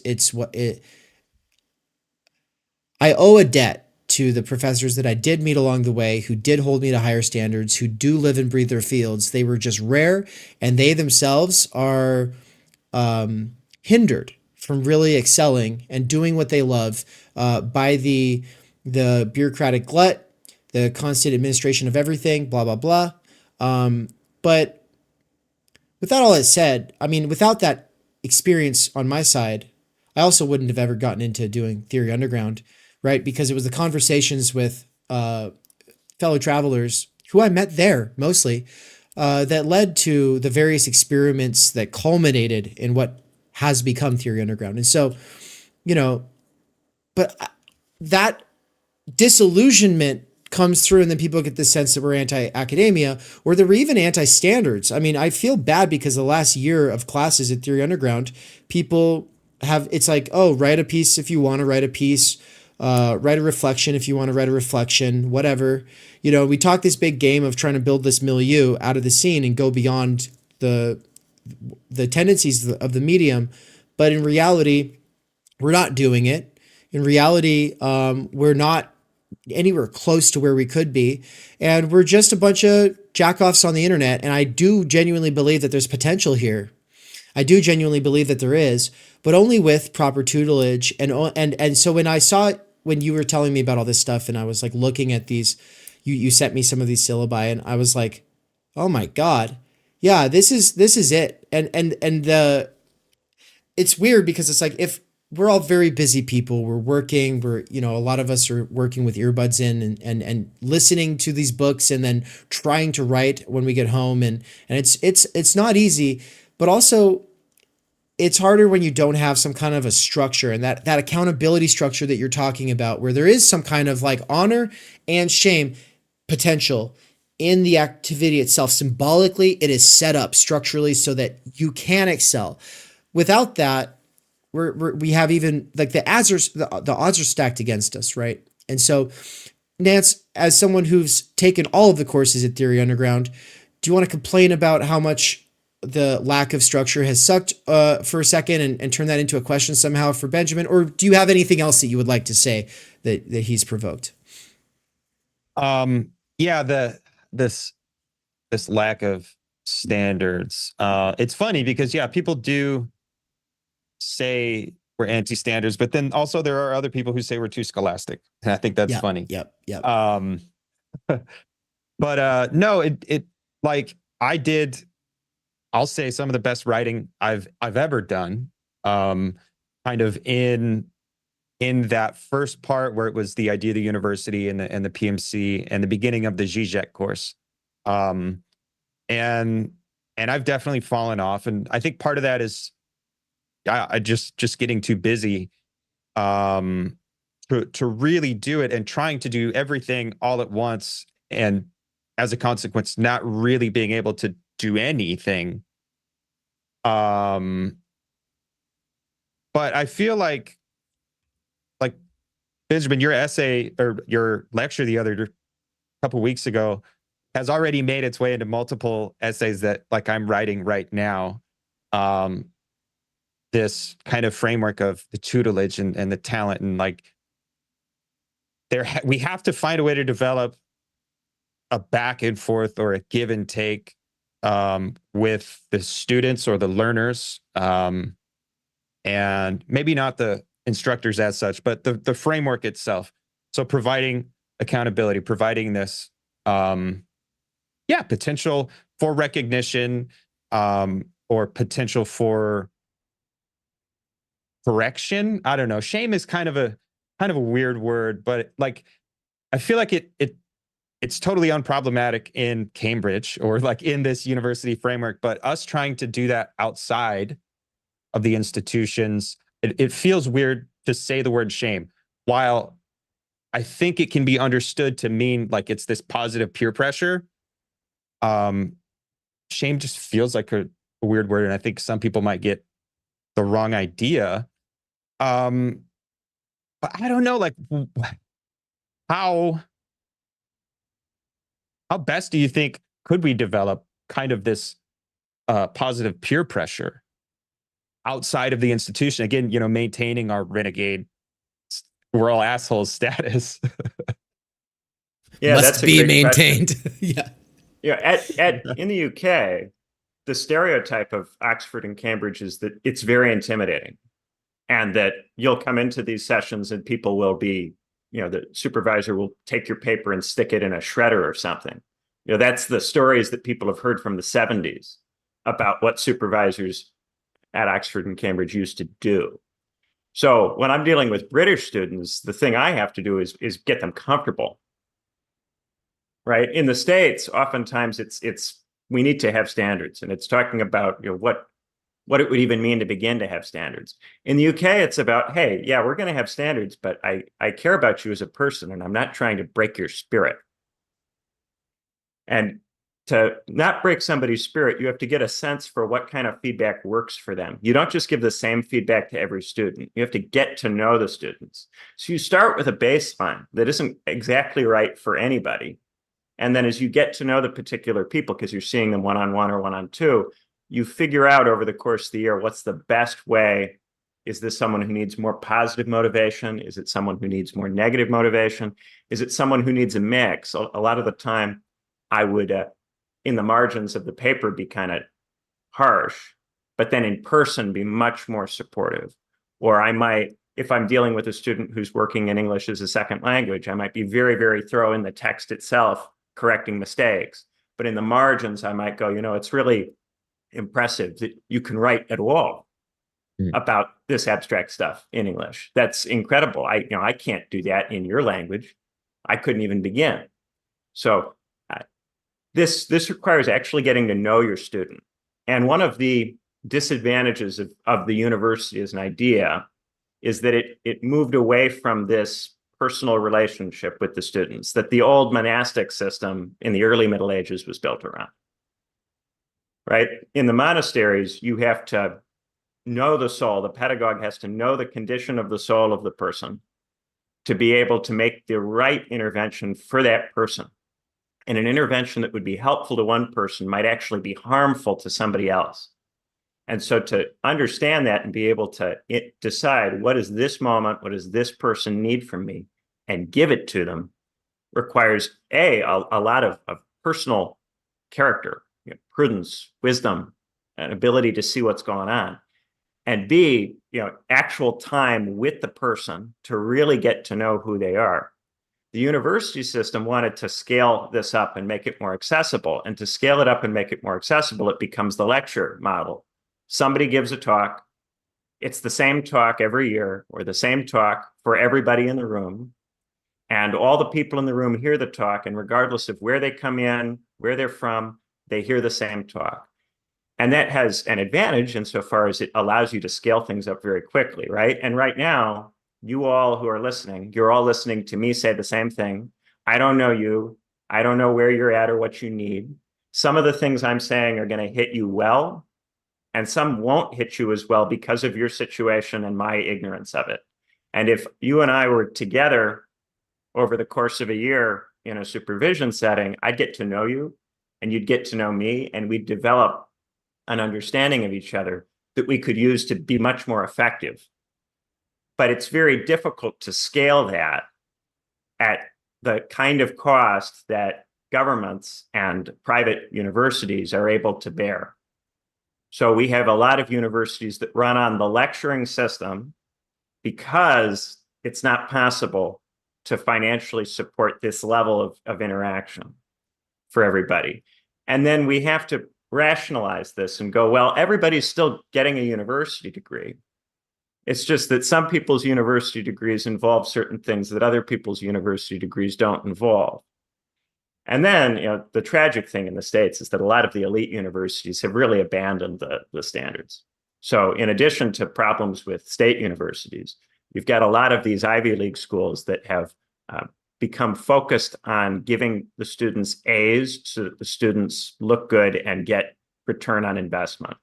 So once you start thinking about the student as a customer, if I'm different from the other professors in the school, if I have standards and the other professors don't, or if our university has standards and other universities that compete with it don't, the effect of that is if you're at my university, you're going to learn more, but you're going to look like you've learned less because you're going to get grades or marks that are worse than other people's, even though you know more than those other people do because you've been held to a standard.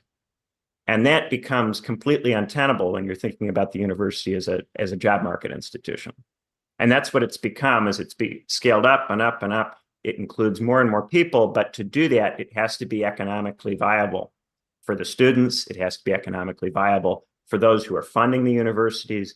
And all of this distorts what the university is able to be. In the UK, we call this marketization of the university.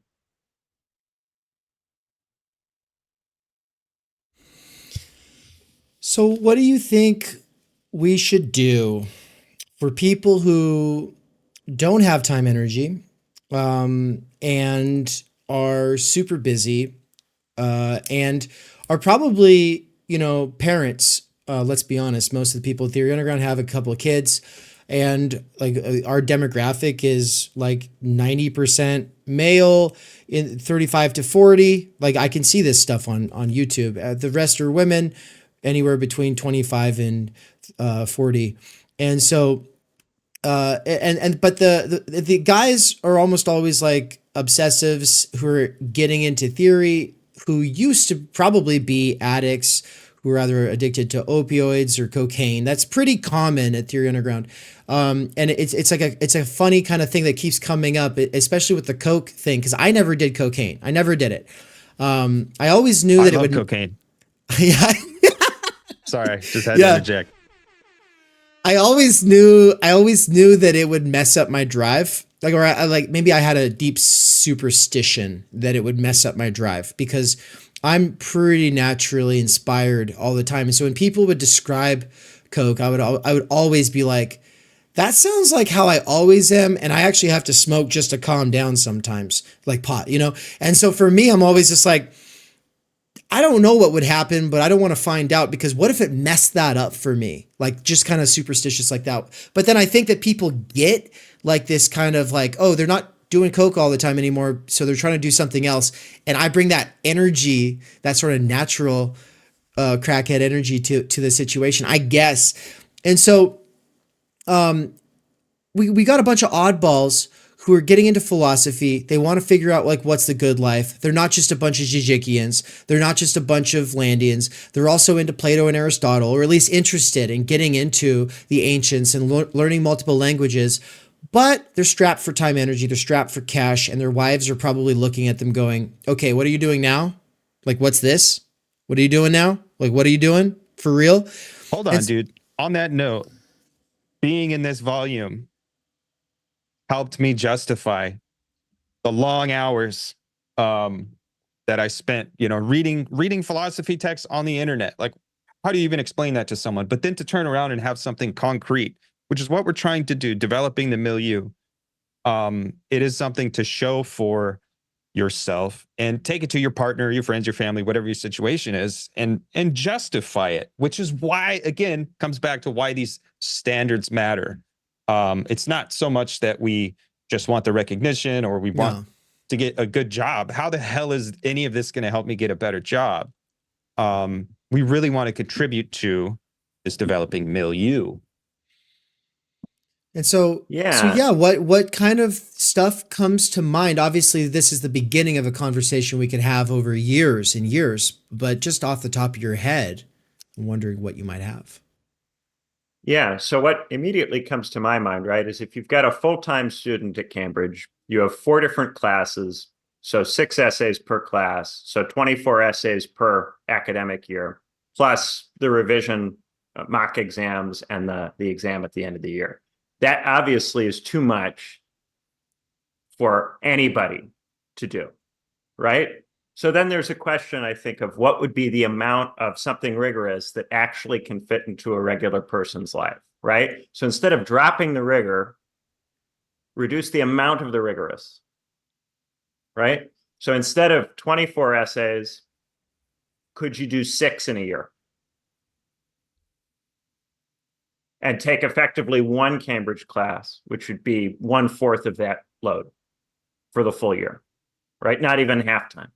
Could you do 6? And then what you could do is you could do 6 essays and you could distribute them. So a typical Cambridge term, for each class, you'd have an essay due every 2 weeks during the term time. So you'd have 3 essays due over an 8-week term, each 2 weeks apart. And you'd have 4 different classes running at the same time. So a lot of the time, these essays would be due the same week, and it would be awful, right? And the students would be really stressed out and miserable as a consequence of that. And I would try to, I let students move their supervisions around a lot. I had a system that let students move their supervisions because I knew that having some flexibility on the time that you have to have it done by would help people. But it's just way too much.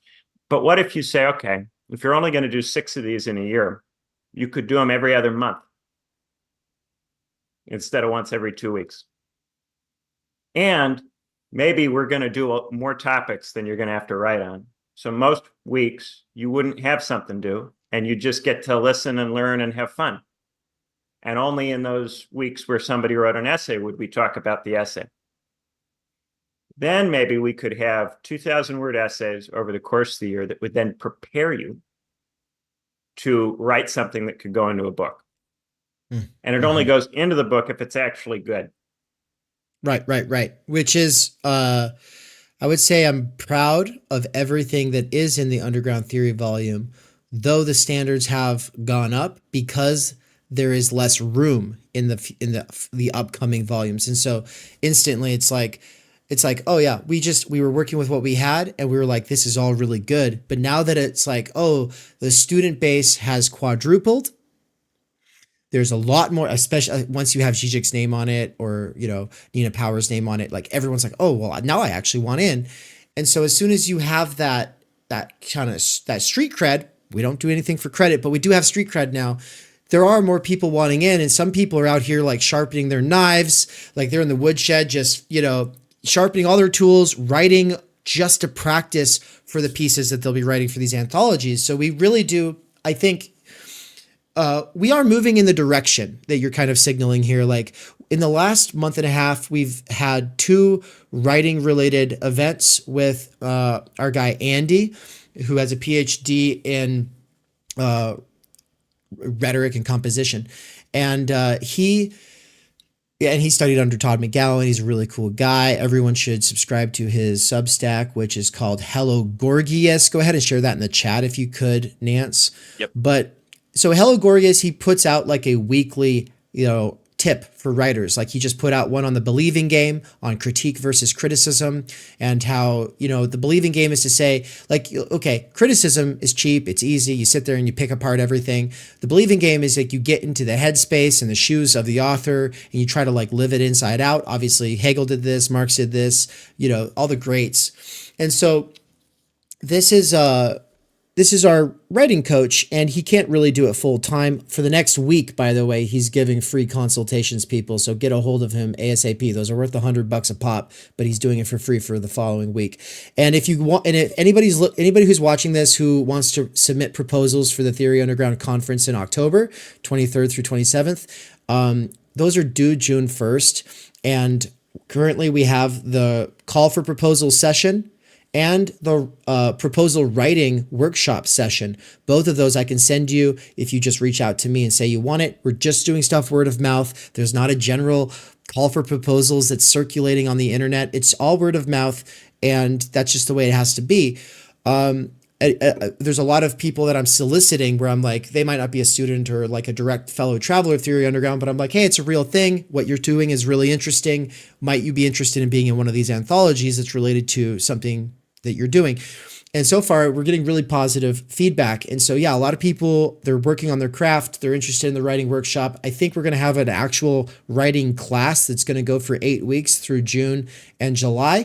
And we'll hopefully have that class posted in the first week of May, so you can sign up for that. Spots are going to go really, really quick. There's only 8 spots for the actual writing workshop component of it. We are assuming the lowest tier of people are too busy to actually do the writing workshop part, and so they're only going to have access to the lectures.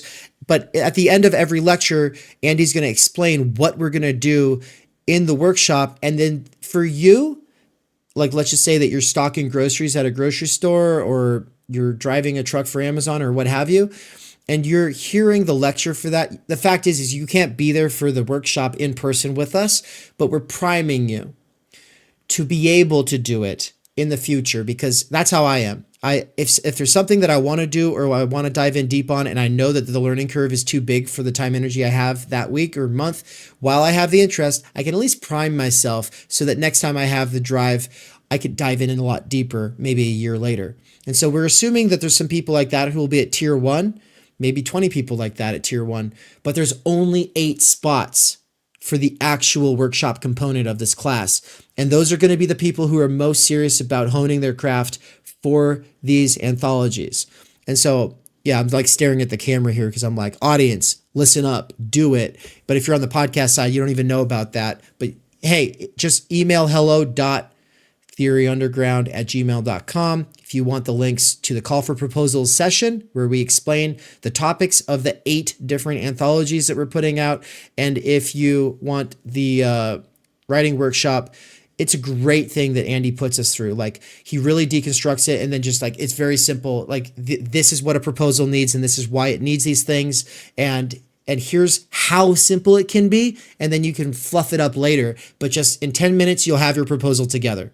And the proposal is not for an actual paper that you have to present.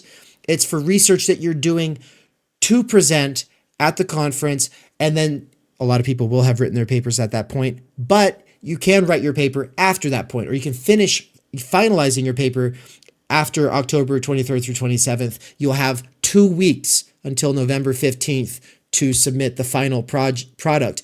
And you might be a part of the conference, you might be part of the class, and you still might not get accepted. Better luck next time, or it just might not fit, and maybe we'll find a way to make it fit into something else, or there'll be some other associated endeavor people that we work with in the milieu that we will recommend you try to publish it through, because we're not the only people out here doing this right now. Philosophy Portal is putting out anthologies like crazy, doing conferences like crazy, and we think that there's like a lot of synergy between what Theory Underground and Philosophy Portal are doing, hopefully even more after the tour, because we'll be talking to Cadell, brainstorming, etc. Okay, that's my plug.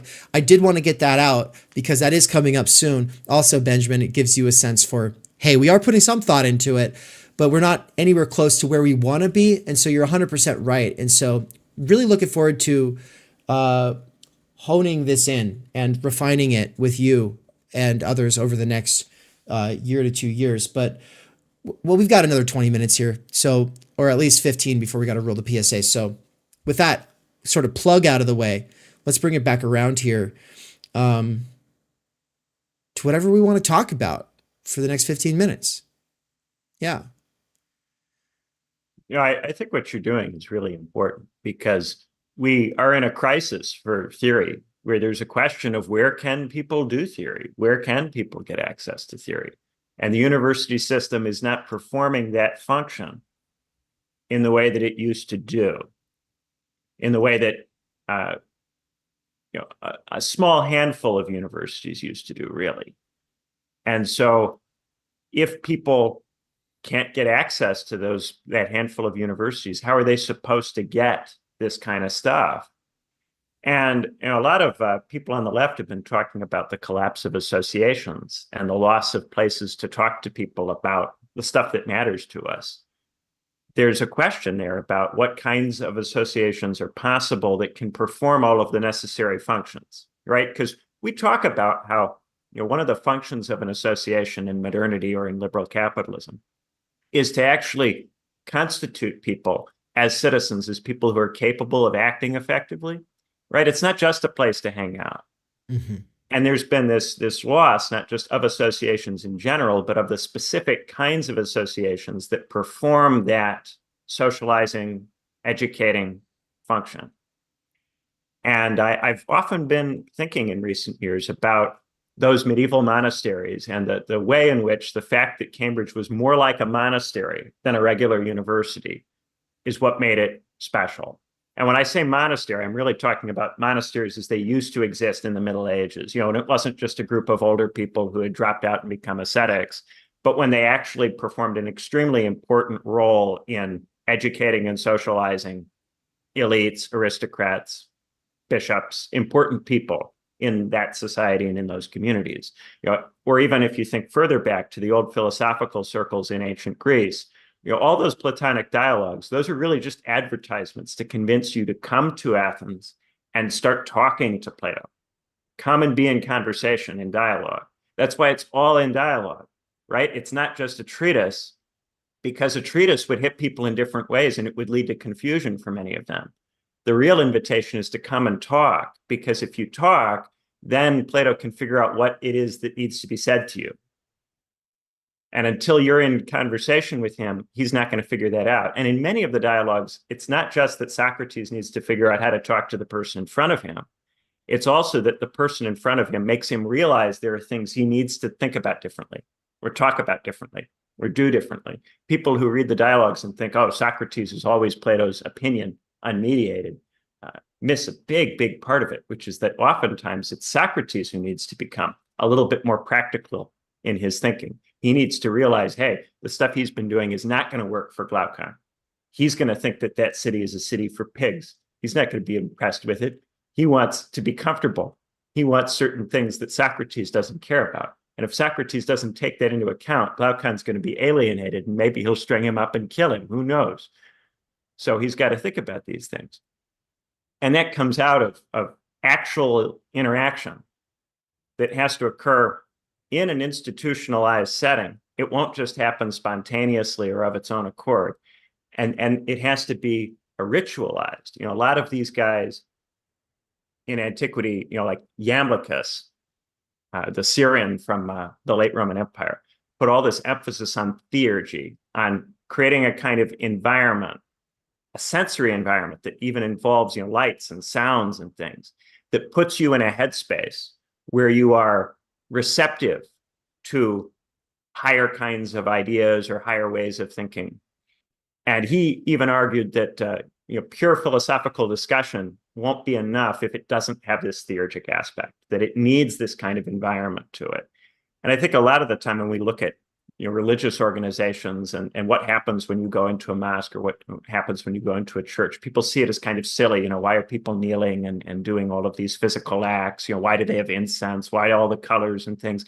It's about trying to put you in a mood that makes you receptive. The music, all of this stuff is about creating a sense of mood. And when you think about all of teaching as about theurgy, about creating an experience for people that invites them to, they talk about it as an invitation for the divine to enter, for a divine presence to appear.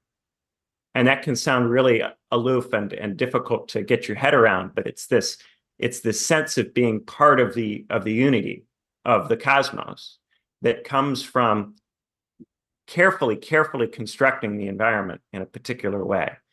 And so if it starts to not work, if a particular way of doing it no longer has that function, then you have to start to change how it's done. You have to create new institutional forms. You have to create new rituals. You have to create new ways of interacting. You can't stay rigidly committed to something because it worked for somebody else in a different time, a different generation, at a different moment in history.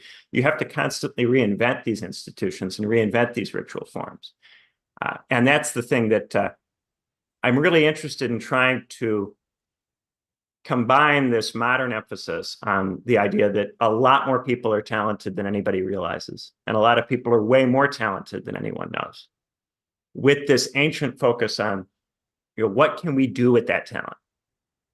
What is it that a talented person can do? It's a lot more than they've been asked to do for the last 200 or 300 years. You could be a lot more than just a successful business owner. You can be a lot more than just somebody who's bourgeois. Bourgeois is fine, but you can do better than that. A lot of people can do better than that, but it requires institutional support. And so I've been thinking a lot about, what would it mean to say, let's make a Marxist monastery? What is that? Yeah, that's kind of where I was about to take that. Yeah, actually was to say, well, to connect this to the contradiction conversation I'm going to be hosting between Samuel Loncar and Justin Murphy today.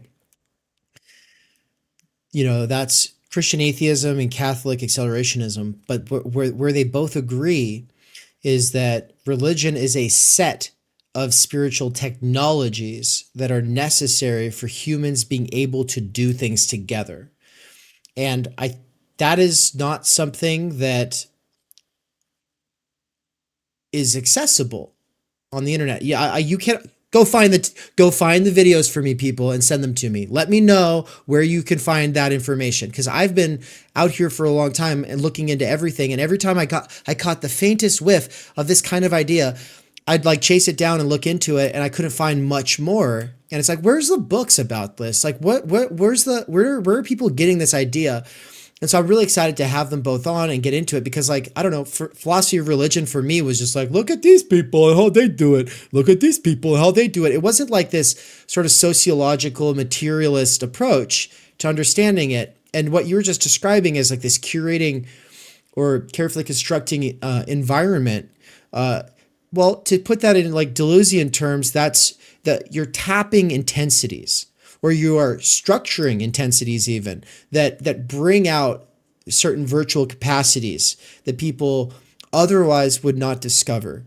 And so right now with the internet, it's a new medium, it's a new ball game. We don't know what's possible, but also when you walk into a really old church in Europe, now that I've done it, I've been to the place where part of Descartes is buried, and it's like, oh, this is different. Like there's something special about this. Like, and it, I've heard these very biological reductivists like, oh, it's just because the ceiling is high. And it's also like, well, yeah, but also like you can tell that like an entire community sacrificed for a long time just to be able to have this. And then they put all their love and care into it. Like there's something about that too. But I want to segue really quick to sort of setting you up. I want to give you the floor to close this thing out over the next 5 to 7 minutes. And maybe we'll have a couple interjections along the way, but mostly I want to sort of abruptly switch gears to the other two contradiction conversations that come after that one, which is the Spencer Matt McManus one, Spencer Leonard, Matt McManus one, and the Todd McGowan and Chris Cutrone one. You have thoughts about these, and it kind of relates to the idea of a Marxist, what did you say, seminary? Yeah. What are you thinking when you think about these two contradictions? What do you hope to see? Yeah. So one of the things I've noticed about Chris, and I think a big reason you're having Chris and Todd on together, is that Chris doesn't have much use for Lacan. Oh, you said Todd. Right? Sorry, I thought you said I thought you said Tut, and I was like, no, it's not Tut, it's Todd. No. Okay, yeah. Todd, yeah. Chris doesn't have much use for Lacan, and yet Zizek and Todd and a lot of people do have a lot of use for Lacan and for psychoanalytic theory, right? And Chris kind of regards Lacan as an inferior, second-rate theorist that you shouldn't be wasting your scarce time energy on, right? So, at the same time, one of the things I've noticed Chris says a lot is that the labor unions are kind of captured by the what in his view would be kind of the Stalinist 20th century state. They are embedded in the Democratic Party. They aren't radical. It's very difficult to radicalize them. And yet, when people make the argument to Chris that this is part of the wider collapse of associations and associationism, he'll go, well, associationism hasn't gone away. There are still associations that are active, that have give you independence from the state. They just tend to be religious organizations. And he'll start talking about moral majority in the 80s and the churches and the religious movement, right?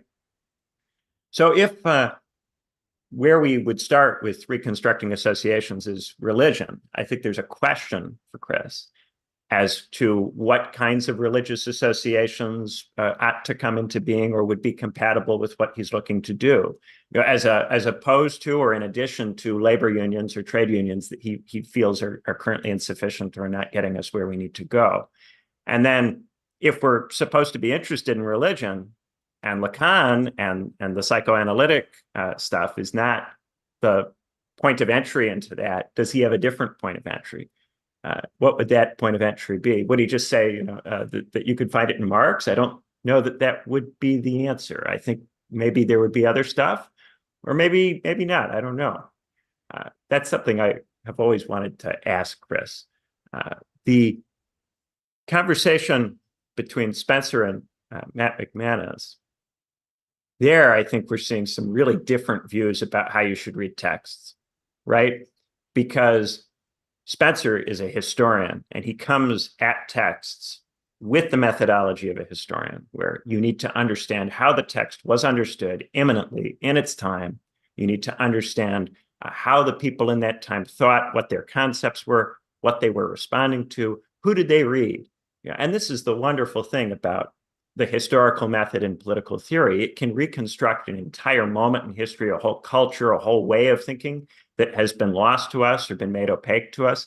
Platypus is quite keen on this sort of thing, but they're not the only organization that does this kind of stuff. A lot of the Cambridge School history of political thought stuff is about trying to reconstruct these historical moments.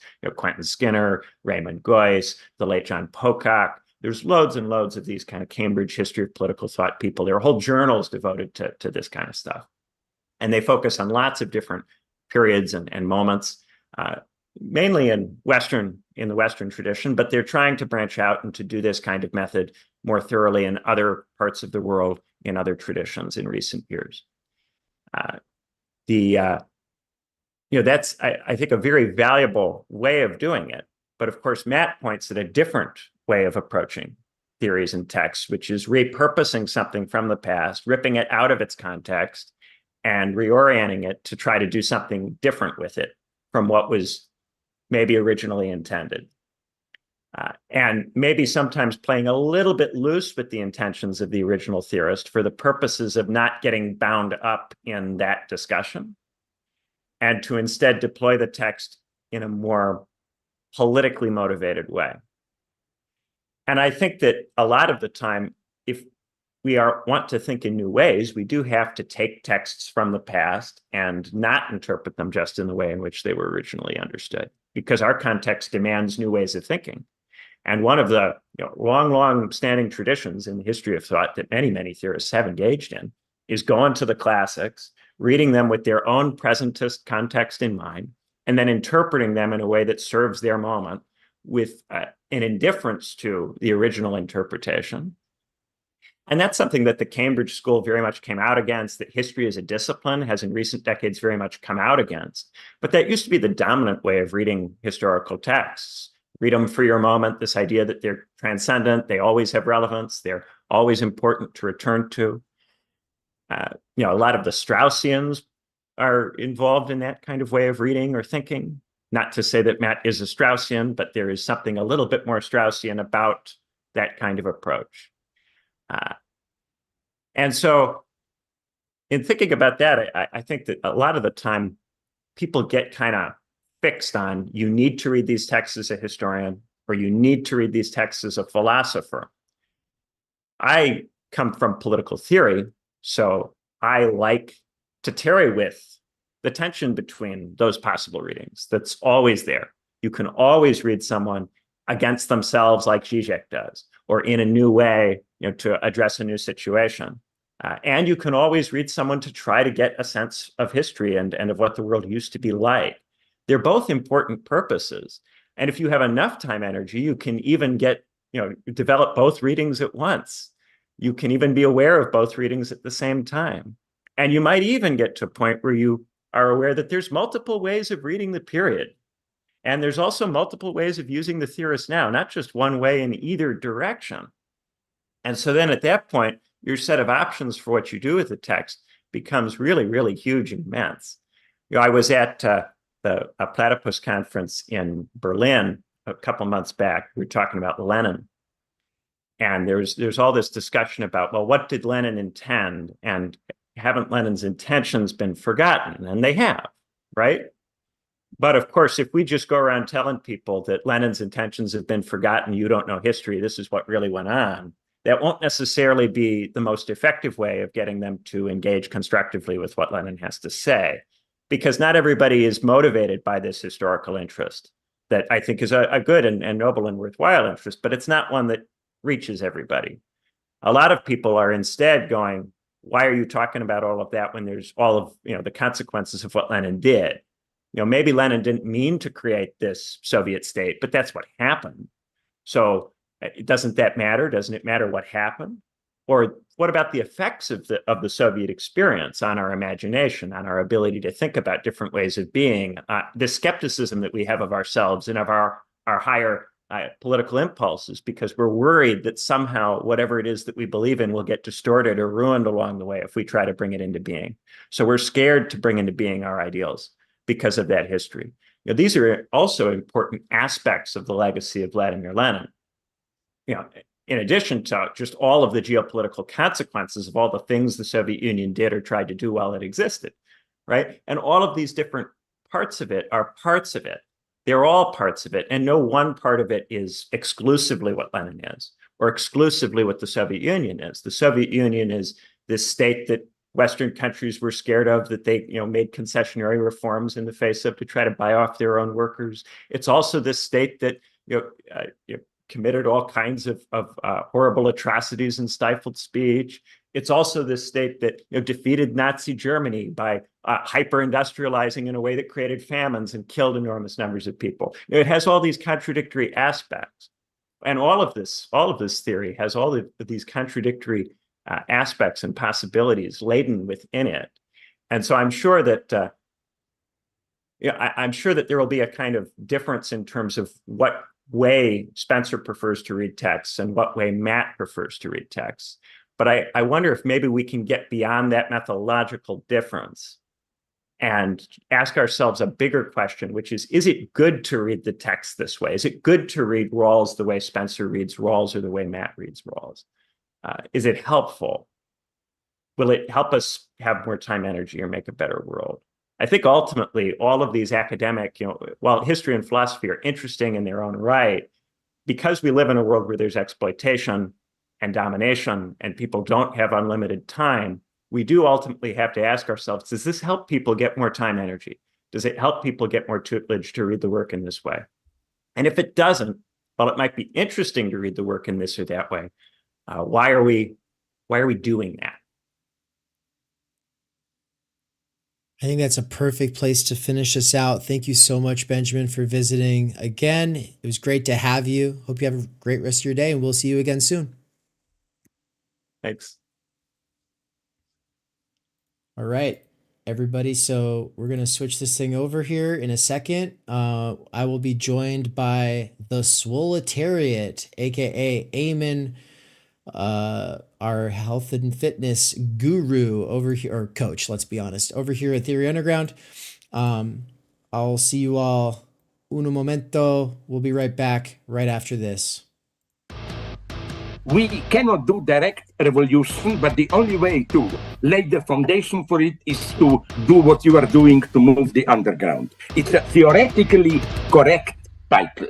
Welcome to Theory Underground, a place for workers with earbuds who are tired of the bullshit and just want to get down to it. Big ideas, rigorous thinking, and ultimately liberation from necessity. Research at Theory Underground focuses on what is most important for understanding our current situation: theory of the subject, capital, time-energy theory, critical media theory, CMT, and the most essential critiques necessary for understanding why the theory, ideology, and common sense of influencers left to right misses the mark. Theory Underground is coming to a city near you. Besides a commitment to publishing certain underground theorists and popularizing certain fundamental concepts, we have toured the United States and are touring Europe to promote our ideas, courses, and publications. You've been reading Underground Theory. Amazing book. I'm a publisher and an editor. I run a review of books. Literally, it's my living. This is the best edited collection I've ever read. Okay, picture this scene. America, early 2021. An Amazon warehouse worker arises from the emerging underground theory internet scene to create spaces for untimely topics and concerns that are too often neglected or kept in isolation today. Joined by a revolving cast of underground theorists, academics, and critics, he establishes what will become Theory Underground, a teaching, research, and publishing platform by and for working-class intellectuals, autodidacts, and academics who want to do more than they're able to do within the confines of academia. That warehouse worker's name is David McKerracher, and his book Time Energy is his first major contribution to the world of theory. It was recently reprinted with a foreword by none other than Slavoj Žižek, who also contributed to Theory Underground's latest book. My Bible, it's an excellent book. A collection of essays called Underground Theory. What you just heard is an excerpt from the Strange Exiles podcast, episode 23, where Bram from Strange Exiles interviewed me and Mikey. For those who don't know, Mikey is the author of the Dangerous Maybe blog. We are publishing one of his books here shortly at Theory Underground. He's also a lecturer at Theory Underground, and he's someone I've been friends and a collaborator with for over 10 years. But most importantly for you all, he's a fantastic lecturer, and it's a crime that he has to do wage labor right now. One of the long-term goals of Theory Underground has been now for a couple of years to hashtag free Mikey. That is something that I've been really pushing, but first, obviously, I have to get freed myself, so the two of us are able to do this because, you know, as Mikey said, build it and they will come. Well, I tried and I built a website and platform. I had my own app and everything, but it's been really buggy and it's more than one person can handle, and that's, you know what, a really good lesson for me. And so for now, what we're doing is moving it to a temporary intermediary platform until we are able to get some more serious funding. And ultimately, we want to be in a place like this, a real brick and mortar digital nomadic mecca where people can come from all over the world. But also, the app was really expensive, and so by quitting it, I am now able to save a lot of money, and with the help of my patrons and the students at Theory Underground, especially the monthly subscribers, I am officially able to quit Amazon and do Theory Underground full time. So thank you so much, everybody. This is one huge step forward. With that said, several subscribers did not migrate from the now defunct app to the new setup, and I'm guaranteed to lose people over time. So please, if you want to get involved, become a subscriber. If you're not even sure what this is all about but are just curious, then I've added tier 0 and tier 1 for very basic kinds of access to what we are doing behind the scenes. If you don't have any time or energy to get involved, but you do have some money to help support this project from afar, then please check out the Patreon. My patrons over at Patreon make the podcast and public YouTube possible. Thank you. As for once-in-a-lifetime events, check out the new poster for the American Idiots Theory Underground European Book Tour.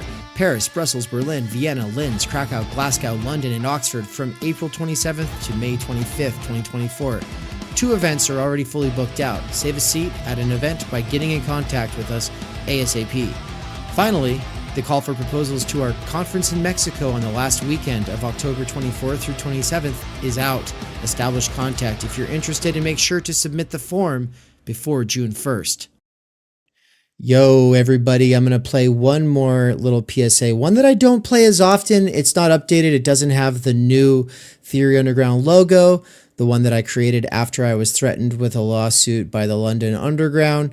And so, whatever. We'll roll it. I hope that they'll be okay with that. I have changed the logo though, even though I think it's probably just some scam artists trying to scan me. I'm still gonna roll it. Look, this is Bert. He's amazing. He's been behind everything all along. He's kind of invisible because he doesn't do all the stuff we do publicly. He's part of the organic network. And so I'm going to roll that while I get set up with Swol on the back end here. We'll be right back after this. I couldn't believe it when I saw that poster. Baudrillard in Boise, fucking Idaho. Are you kidding me? It was virtually an answer to an unspoken prayer, you know. It really was. And I just couldn't believe that somebody was interested in the things that I was interested in, that I had been interested in for years and had kind of given up on in futility. I'd labored in solitude for so long. I had no one to talk to about it, no one to bounce ideas off of. It just vastly accelerated my ability, I don't get too philosophical, to interrogate, to inquire, and to see connections between things.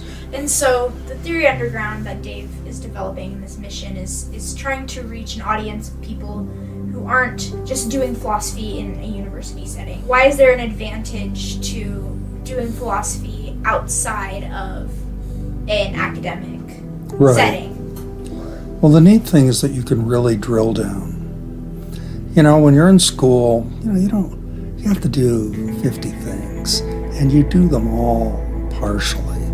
And it's like you're digging a well, and you're digging very shallow wells. When you can drill down deep and take your time and really get into something, especially with a company of fellows, that you get into the slipstream of a great philosopher, and you just have to take the deep dive. But initially, a lot of these philosophers, they're speaking to a tradition, they're trying to resolve specific problems, and they just assume you know what those are, that you've had their life experience.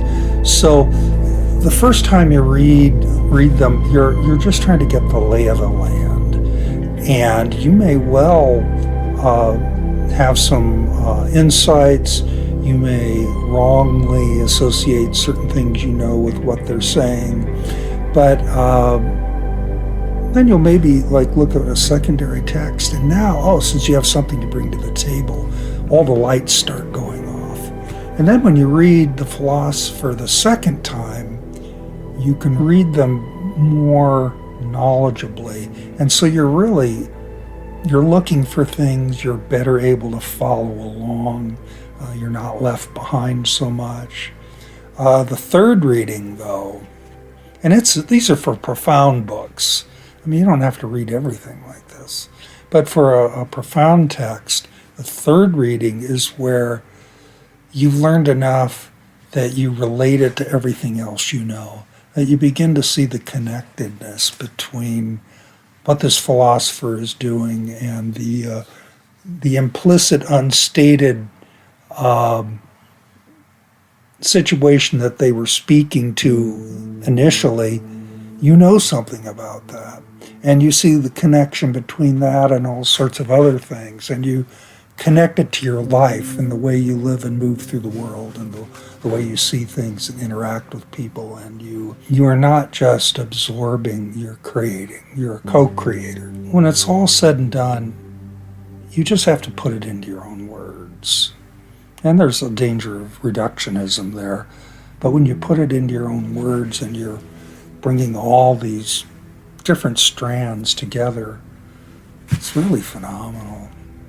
And that's what the third reading does. So, a few years ago, Dave, running the Theory Pleeb channel, had a Patreon going and discontinued accepting money from people. But since then, you have continued to make a donation monthly. And it's obviously very meaningful to Dave, meaningful to me as well, being Dave's partner. And so, why do you do that, essentially? Well, Dave brings people together. Whatever Dave is doing is valuable, and my life was completely changed, and I'm grateful. I can't afford to give Dave $50 $50 a month, but I do because it brings me joy. Every time I get my Social Security, the first thing I do is send $50 to Dave. And my heart sings. And it's a sense of gratitude. I don't feel obligated to do it. I want to do it. And I want to do whatever I can to help Dave do for other people what he did for me. And I want that to continue. And it's truly, I take great joy in it. It's the best $50 I spend a month. Really is. If you can plant a seed where a handful of people meet each other and they can all have the experience that we've had face to face with each other, that would be awesome. And we're back, baby. What's up, Swol? Welcome. What's up? I got to change the layout here. We're not recording just yet, but we are live, and we've got 37 people watching. How's it going, audience? Let us know in the chat if you're familiar with Eamon, aka Swol, or if this is your first time seeing him on here. And what I mean I have to change around is like Nance is all big and we're all small, but in reality, Nance is going to be in the little corner over here, and you and I are going to be a lot bigger, because like the point of this is like it's the first contradiction conversation at Theory Underground, and it's going to be had between us, a couple of old friends. I mean, we used to be friends. Now we're enemies. No, I'm just kidding. Enemies. We're enemies. I'm curious to know, how much of your audience, like with some of my videos, that my audience has grown a little bit in the past little while. I'm curious to see how many Theory Underground people are actually tuning into my channel and what I'm doing over there. Yeah, same. So I'm going to push the transition button here. 3, 2, 1. I'll start the recording. AO, does he lift weights or something? Says Druid, aka that's Luke, right? Druid is Luke, right? Yeah, man. He does lift weights. He actually is a personal trainer. We'll get into that a little bit. We'll explain how we met and how his name came about and blah, blah, blah. 3, 2, 1. All right, everybody. Welcome to Theory Underground. I'm your host, David McKerracher. But today, this conversation, this segment of this epic live stream marathon on April 18th, 2024 is going to be sort of refereed by Nance, even though I don't think it's going to be necessary. Swol and I are going to be modeling the first of these contradiction conversations from today. We don't have the full time that some of these later ones like McManus and Spencer Leonard are going to have, or like Todd McGowan and Chris Cutrone, or like the Becoming Human Project, Samuel Loncar with Justin Murphy from The Other Life. They each get an hour and a half. We get an hour. And we're already starting late because I apparently didn't send the link to you soon enough, Eamon. My bad. So this is kind of the conversation before the conversation, where we're just going to talk a little bit about our development with political things, philosophical things, whatever. We both used to call ourselves Marxists. Swol still does. I don't. But let's first get into like where you got that name, that nickname Swol. And how we met, and I'll let you just take it away. Introduce yourself however you like, man. Yeah, so I started watching YouTube, I don't know, 8 years ago or so, and I remember around the Trump's first election, I really wanted to. I guess I'd gotten into video essays anyway. I really wanted to make my own video essay, and I wanted to do a political YouTube channel because I was a baby Marxist, and I had political science degree from university, and I wanted to kind of join the fray and fill a space that I thought was not being attended to, and that was kind of a Marxist, or at least a class conscious leftist position that was counter to at the time what would have been called social justice warriors, postmodernism, and yeah, so I saw a lot of problems with what I saw on the left, and so I didn't see many voices critiquing that stuff from a Marxist perspective, or even like a social democratic left position. And so I started my channel. I'm also a personal trainer. I own a gym currently, so I figured, well, maybe I can mix somehow fitness and politics and Marxism together. So I created the Swoletariat channel. Eventually got onto Twitter, which has been the bane of my existence. And I've evolved quite a bit since I started. The first video I did was my most viral video, and that was like that was on explaining why Hillary Clinton was a better vote than Donald Trump at the time, and why you were an idiot if you didn't realize that. Of course, I've totally changed my ways or my thoughts on those topics, but a lot of the same kind of attitude and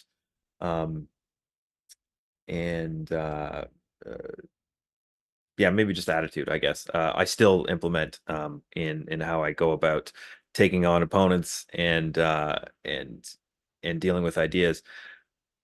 And yeah, then I joined a Marxist organization, the revolutionary organization, the IMT, International Marxist Tendency in Canada.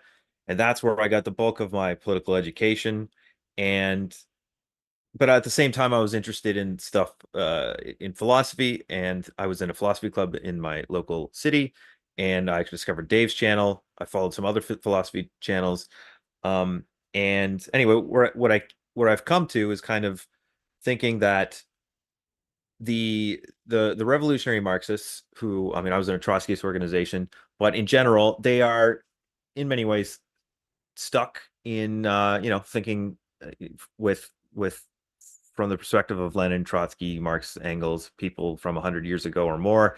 And they update their analysis for the conditions of today, supposedly, but they don't really think outside the box. And they like to stick inside their box. And I think I think they miss a lot. So I in my view, the Marxists, the orthodox Marxists, are missing a lot, and I think they could gain a lot from opening up to theory and not just decrying them all as academic Marxists or petty bourgeois intellectuals. At the same time, the petty bourgeois intellectuals in our presence today at Theory Underground, I think they could use a little bit of a little bit of extra Lenin, Trotsky, and kind of and then revolutionary analysis and a little bit of maybe, I don't know if it's optimism. Oh shoot, I just lost my. Okay, we're gonna have to be without my camera for a bit. Oh my god. Yeah, it's I think, okay. Well, it overheats, and I was just on a call right before this, so we'll have to let it cool down, and I'll turn it back on. Anyway, yeah, so I think each side is missing a bit of each other. Like sometimes I listen to conversations here with you and Mikey and Nance and other people you have on the channel. I'm like, well, some of these things are answered already in in thinking about these things from a revolutionary Bolshevik way, or even just analysis of previous revolutionary moments all around the world, not just from 100 years ago, but even in more contemporary times. But yeah, that's more or less my story. Cool, man. Well, it's good to have you, and it's been a while since you've actually just been on for a regular conversation. We do the weekly sessions, the Swoletariat Health and Fitness check-ins, where it's like you're our personal trainer, and subscribers at a certain tier get access to these conversations where they can just kind of check in, and we talk about our failures, our successes, and our goals for the week, which is good because I'm a flabby intellectual. I'm not. Okay, come on. I'm not really, but also like I'm not as physical as I would be if I wasn't into theory, right? And so I spend a lot more time being docile because I'm into this stuff. It's like instead of racing myself, it's my mind that is racing. Kind of what Helen Rollins, when she was on, what she said, right? Because she was literally racing, and then she couldn't anymore, and so she took that energy into theory. Well, let's see. I was a baby leftist back in 2020. I guess 20. Well, I probably was a baby leftist in 2020. And no, I started like, I kind of stopped identifying as left in 2020. That wasn't at the same time like that I started identifying as post-left. I was paying attention to those people, but I also am not happy with that as an alternative because what I see there is a new identity. And I'm the kind of person who's very susceptible for a new identity. Oh, that makes sense of my life. And then I'll try it on and then instantly be like, actually, that's bullshit. And I'll just keep shedding layer after layer like a snake, right? And it's just like, okay, maybe actually let's use something less Slytherin related. I would like to think that I leave behind my caterpillar and cocoon stages and I become a gay little butterfly. That's what I become. I'm not this little snake, but I'm this little butterfly. I've evolved. I would like to think. I mean, I know that Eamon said he has evolved. You can't really tell from his Twitter, but I believe that he has. All he does on Twitter is call people retards and then post pictures of people's bios and make fun of their like, oh, look, they're checking all the boxes. Ha, ha, ha. And I understand him better now because I've been to his house and I realized that he does Twitter from the couch with a giant screen TV. And it's like, okay, so it really is like, this is your entertainment at the end of the day, is laughing at the people who think that their bullshit on Twitter is somehow changing things. But of course, that's not your real work that you're doing in terms of your own development. And so I don't think people should judge you off of that any more than they should judge anybody off their tweets. If you judge people off their tweets, you're already like not in the conversation we're having because nobody here cares about what you tweet. But with that said, so I was saying I was a baby leftist. Well, when? Probably like, I think the year that I was in recovery from burning out on the previous stage of my life where all I cared about was sex, drugs, and rock and roll. And I was getting into psychedelics and blah, blah, blah. And it all kind of just like, I bottomed out with all of that stuff and I was kind of over it, but I didn't figure out where I was going yet. And I was basically in that cocoon stage of being a bunch of goo. And I was on tour with some of my friends from the music scene I was in. They were in a band. I was the roadie. And we were going through Seattle and there was a tour stop in Seattle and we were all hanging out at this anarchist squat and they were all talking about Occupy related things. I didn't understand anything they were talking about. I remember being high and just thinking, it sounds interesting, but I didn't really go any deeper than that. I didn't really follow along. One of my friends from back then was having a great conversation with them all. And he was always someone whose ideas had seemed a little bit more qualified. And so, I started to be like, wow, like what kind of conversations are these that they're having? And so I started paying more attention to that friend after that. And then he went to college. And I remember thinking like, what are you selling out? Because they were in this sort of punk band and they were like super, super elitist. And here he was going to college. And I remember thinking like, what the hell? And he's like, well, I'm going into a ton of student loan debt. And then I'm using the student loan debt for tattoos. And all I'm studying is political philosophy. So it actually makes sense. And I was like, okay. So I was like, well, that's kind of cool. Because here I was like thinking, what am I doing with my life? I can't keep working a job like this. Like all of these jobs that I've tried to do and my own business and everything, it's not getting me anywhere. I don't see a way out. I don't see a way forward. I was completely given up. I was like super depressed for like months that year, months consecutively. Never before have I bottomed out that way. And I was like, well, you know what? I'd go to college if it wasn't so expensive because the political philosophy stuff sounds interesting at least. And he was like, yeah, man, well, you could get a Pell Grant. You're poor. You're the first person in your family to go to college. You could get a Pell Grant. What's a Pell Grant? So I look into it and it's something Obama had expanded to more people to include me.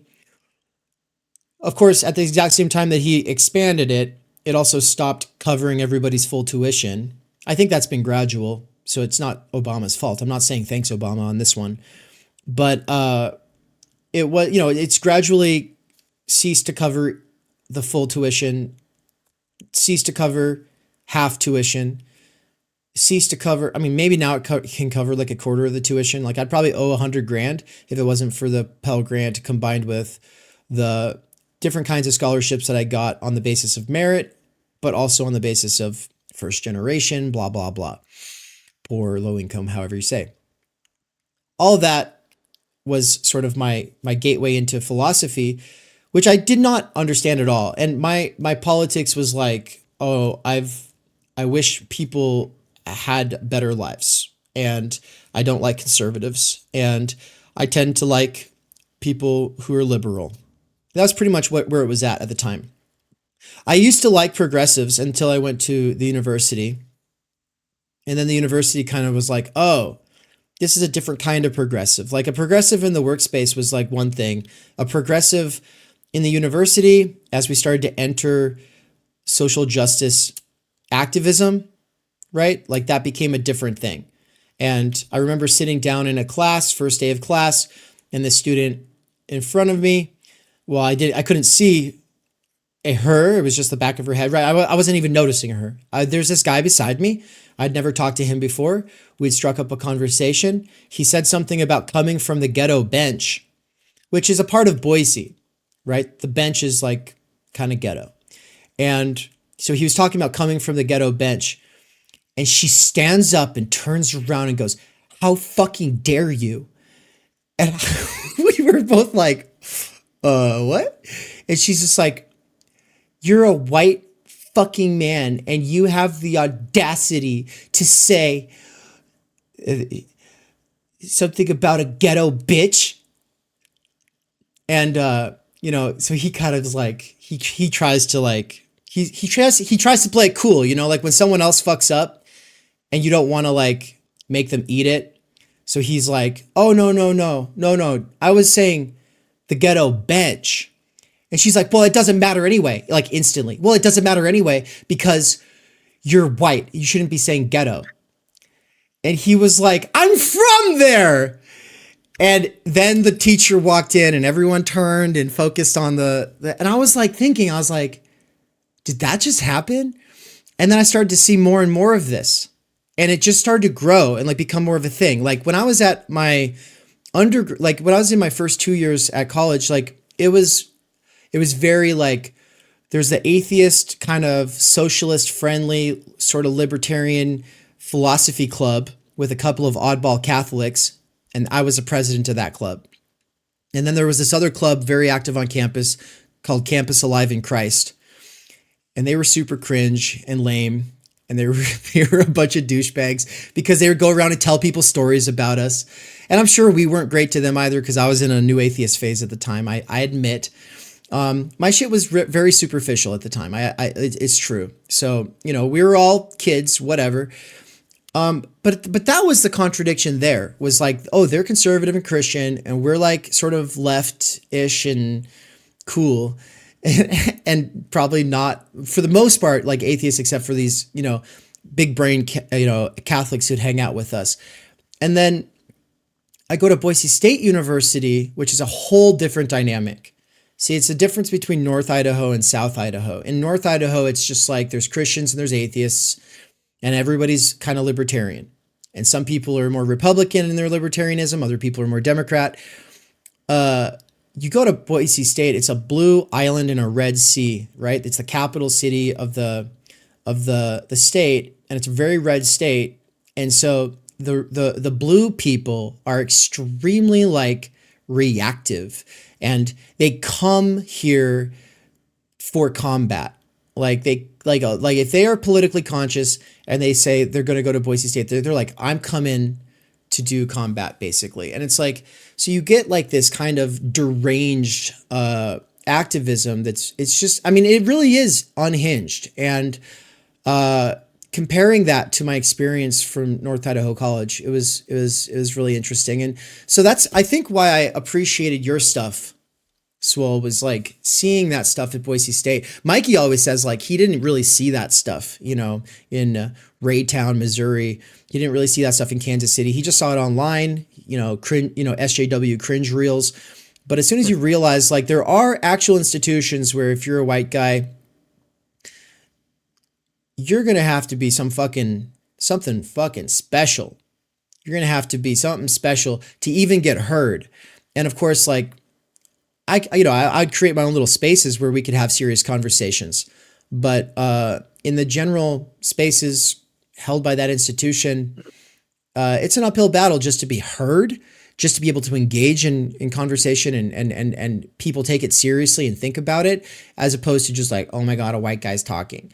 And so I found that very alienating. And I, in my undergrad, had read Marx. And, back at the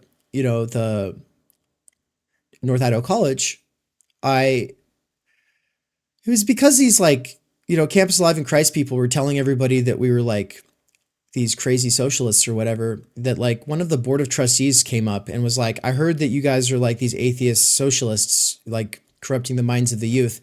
But then he actually threatened us. Like at first I thought it was all kind of convivial, but then he actually threatened us. Like the dude actually told me point blank that if I crossed him, like he could have me taken out. Like it was actually crazy stuff. Like this guy's wild, like cuckoo banana bread. And I spent the whole summer soaking on that, thinking about this guy and talking with my friend who is the vice president of that club. And we weren't really socialists. We were just like left leaning.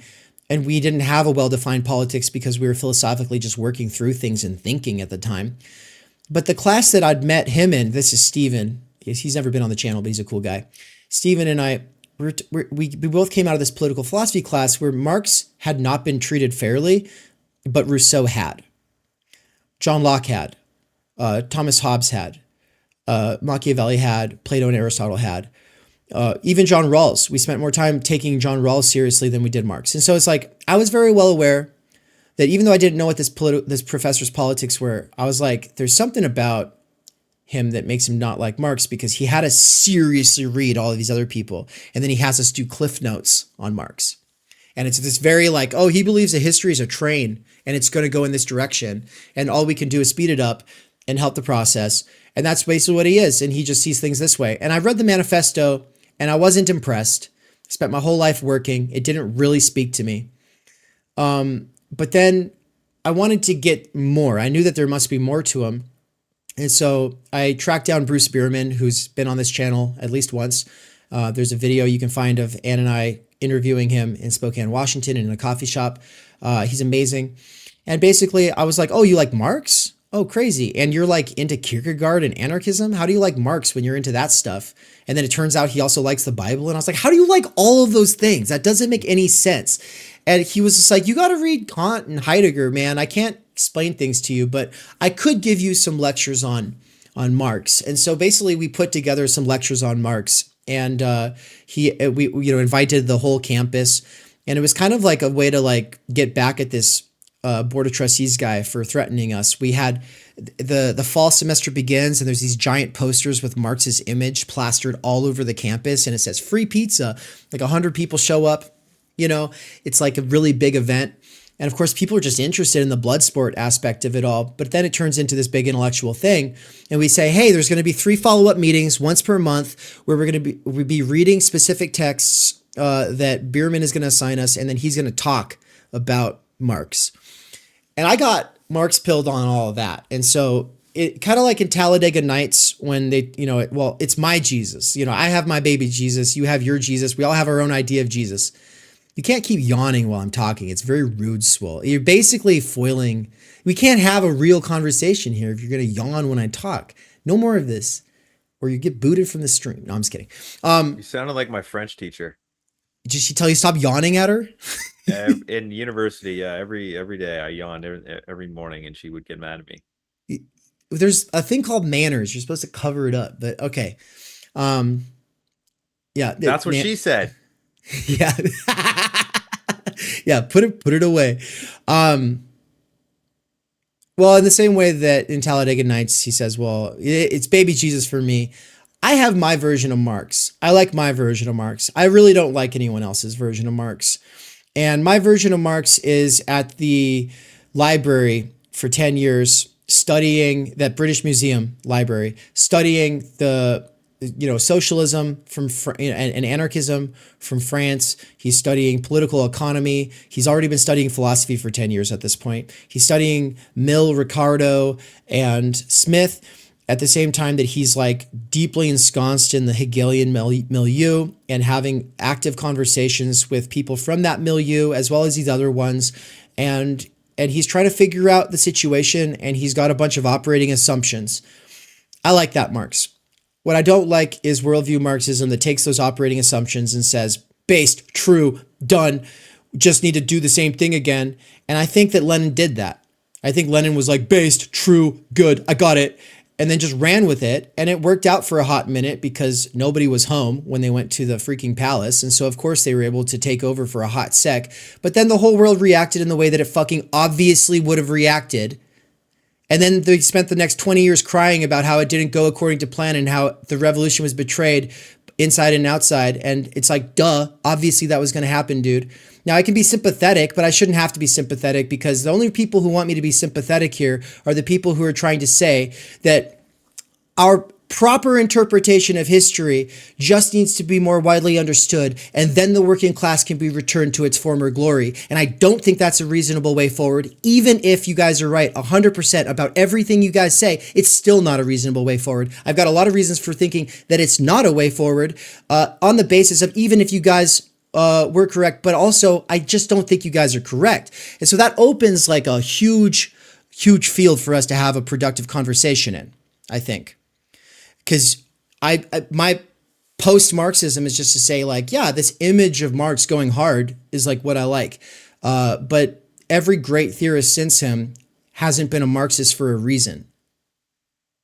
Every fucking great thinker since him hasn't been a Marxist for a reason. And then you could be like, well, what about Lukács? What about Adorno? And it's like, yeah, sorta, maybe. But the situation has changed. That's my position. The situation has changed in fundamental ways. Class composition has changed. The medium has changed. The relation between superstructure and base has changed. The way that base is organized has been changed. And we could just get into this for like 3 hours, and I'd like to. Probably in June is kind of my invitation to you, is to like come back to it. And of course, I don't want this to be a conversation where it's like, oh, one of us has to win. I think the only people who are going to win from contradiction conversations are going to be the audience members who get to see contradictions articulate themselves vis-a-vis the other, who can be there to question and also set the record straight if that other is being misconstrued. And so if I'm misconstruing your positions on things or you mine, then we will be able to, over time, address that, hopefully so that other people can have their own education accelerated. Because I don't care what you all believe. This is just where I'm at. And I love Swol. You guys can't dissuade me of this, even though he's going to be called a transphobe until the end of history. I don't care. I love him. And that's where I'm at. There's a lot of other stuff about that academia story and my coming into fruition and how I got into being a bread tuber and how Swol like started following all my stuff and commenting on everything back in the day. And then he like made a video about his favorite bread tubers that were small and underrated. And I was one of them. You're muted, by the way. And then, yeah, there's a lot that goes into that backstory and then like ways that he's had my back in situations and just stuff. But for now, I want to just stay at the level of theory and just say, yeah, getting post-Marxist was really just like, well, 7 years of Bernie activism. I don't think the Marxists ever had anything real to offer. I was always like, yeah, I love Marx, but you guys aren't doing it and you don't have anything real to offer. But they always come around with a gleam in their eye, like they've got the secrets of the universe answered. And I don't fucking think they do. And then they're always trying to hijack everything and infiltrate groups and break them up. And there's just like this actual weird dynamic with within the DSA, outside of the DSA. I left the DSA after starting a chapter because I got super disillusioned on their bullshit, of course, in 2019. But it's worse when I just want Medicare for all. All right? I don't care about the rest of the bullshit. And they're like, just doing their stupid Marxoid shit. I was just like, stop, guys. Like, you guys are assuming that there's a working class when there's not one. there is a post-class fractured mass. And if we can get some kind of pseudo-class consciousness together, enough that we could get some healthcare, that would be nice. But I was being sneered at for 7 years, and it pissed me off concerning Marxists. But you and Tut and Lane and Cutrone are like pretty much the people holding the line. And the reason that I say, it's still worth it to talk to Marxists, because they actually have a lot they can still teach us. All right, there you go. What do you want to do with that? What would you say if you were to steel man what you think my position is on all this? What do you think I believe? What do you think I would say? You believe that the only way forward is Bolshevism.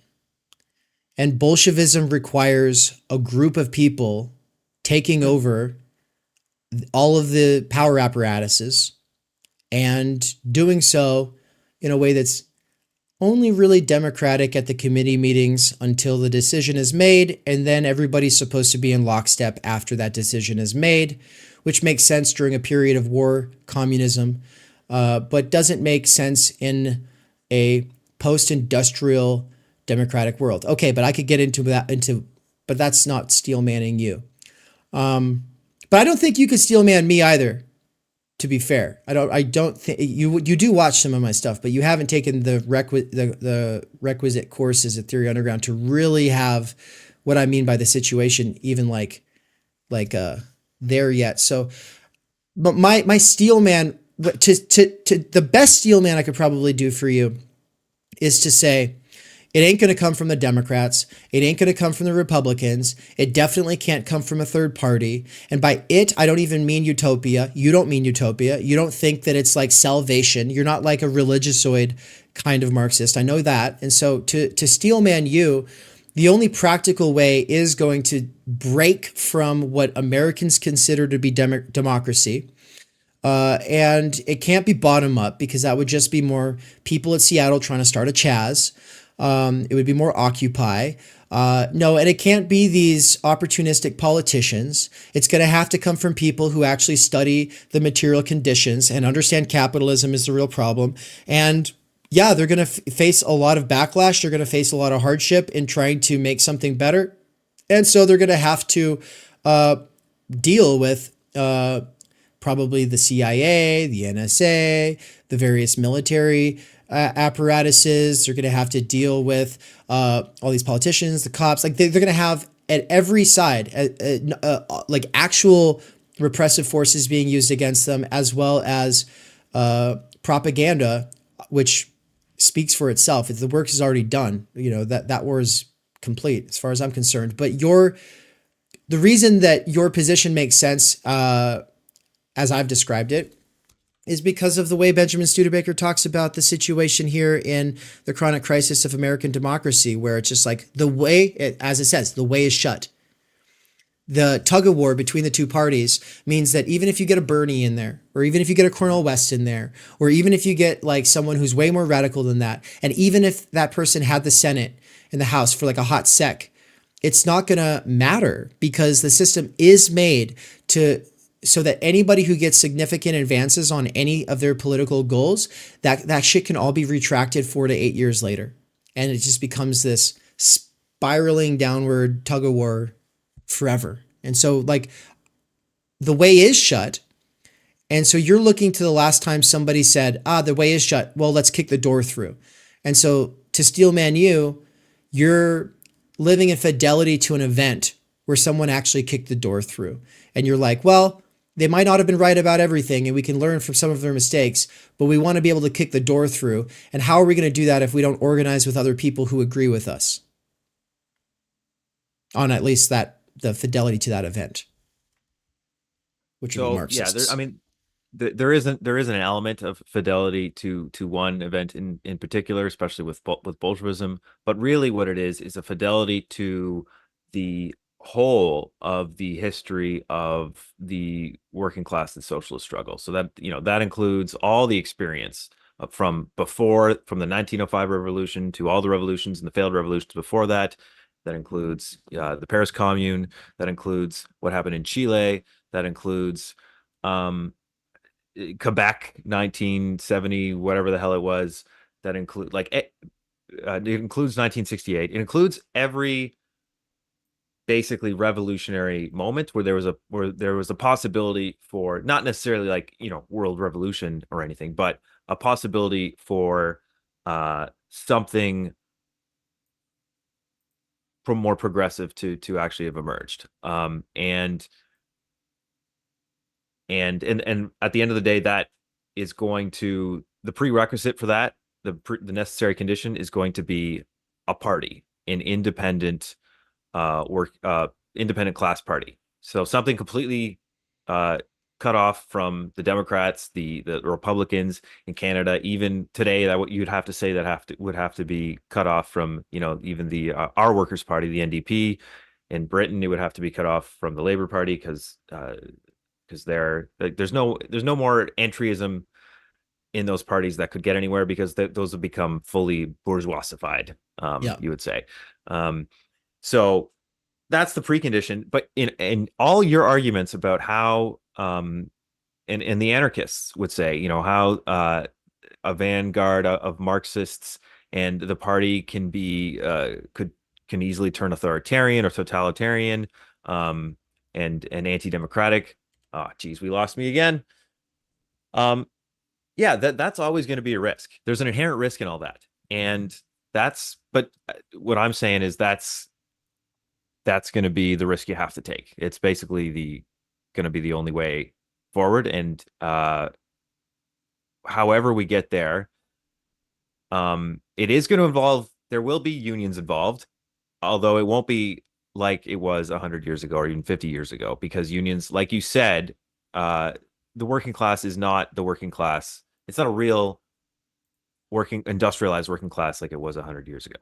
And this actually, could I get you to expand on what you mean by a post-class fractured mass? Yeah, basically, and this is not going to do fair to the argument. I do think that there's a couple years of working through these long-form lectures and giant texts and then distilling that into something that's a lot more cogent. But for now, it's basically to say that people, it's not just like you and Ashley Frowley, for instance, would take the position that, oh, well, what we need is people to work together and organize in their interests as the working class, as opposed to identity politics, right? And you guys see identity politics as the thing that happens when there's like a void to be filled politically, when there's not an actual working class movement.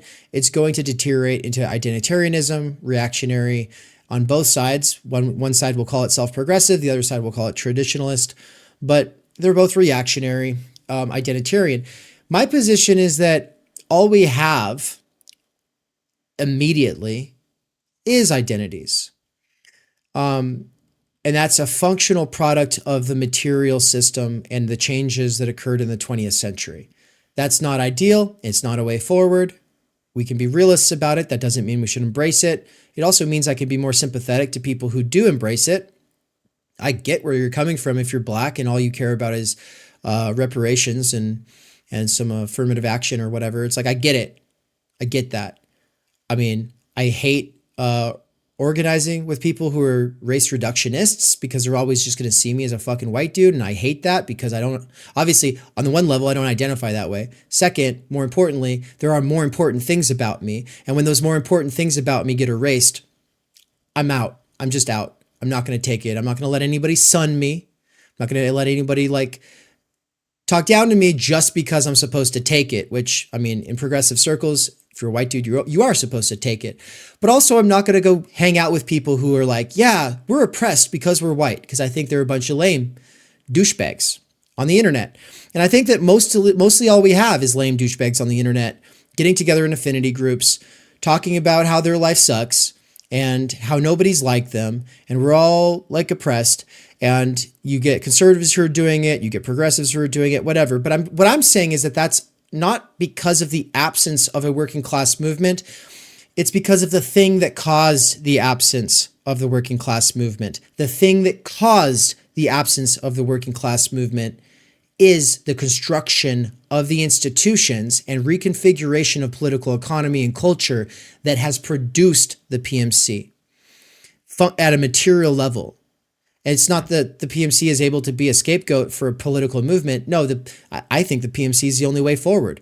I'm from below, from above, from reform, from revolution, from all of the antagonisms that people focus on. I say they all have a little bit of the truth to them, but the PMC is closer to the levers of power and able to actually, in some cases, get big money interests on the side of something that actually has some forward possibility, when in reality we don't have one. All of that's to say, the post-class fractured mass is the sort of Baudrillard-pilled take on the situation, which is to say, this is not Hart and Negri's multitude of the disenfranchised, the precariat, the lumpen proletarianized, and the fallen professionals banding together. No, the conditions for banding together are gone. And we have to be realists about it and then figure out what to do.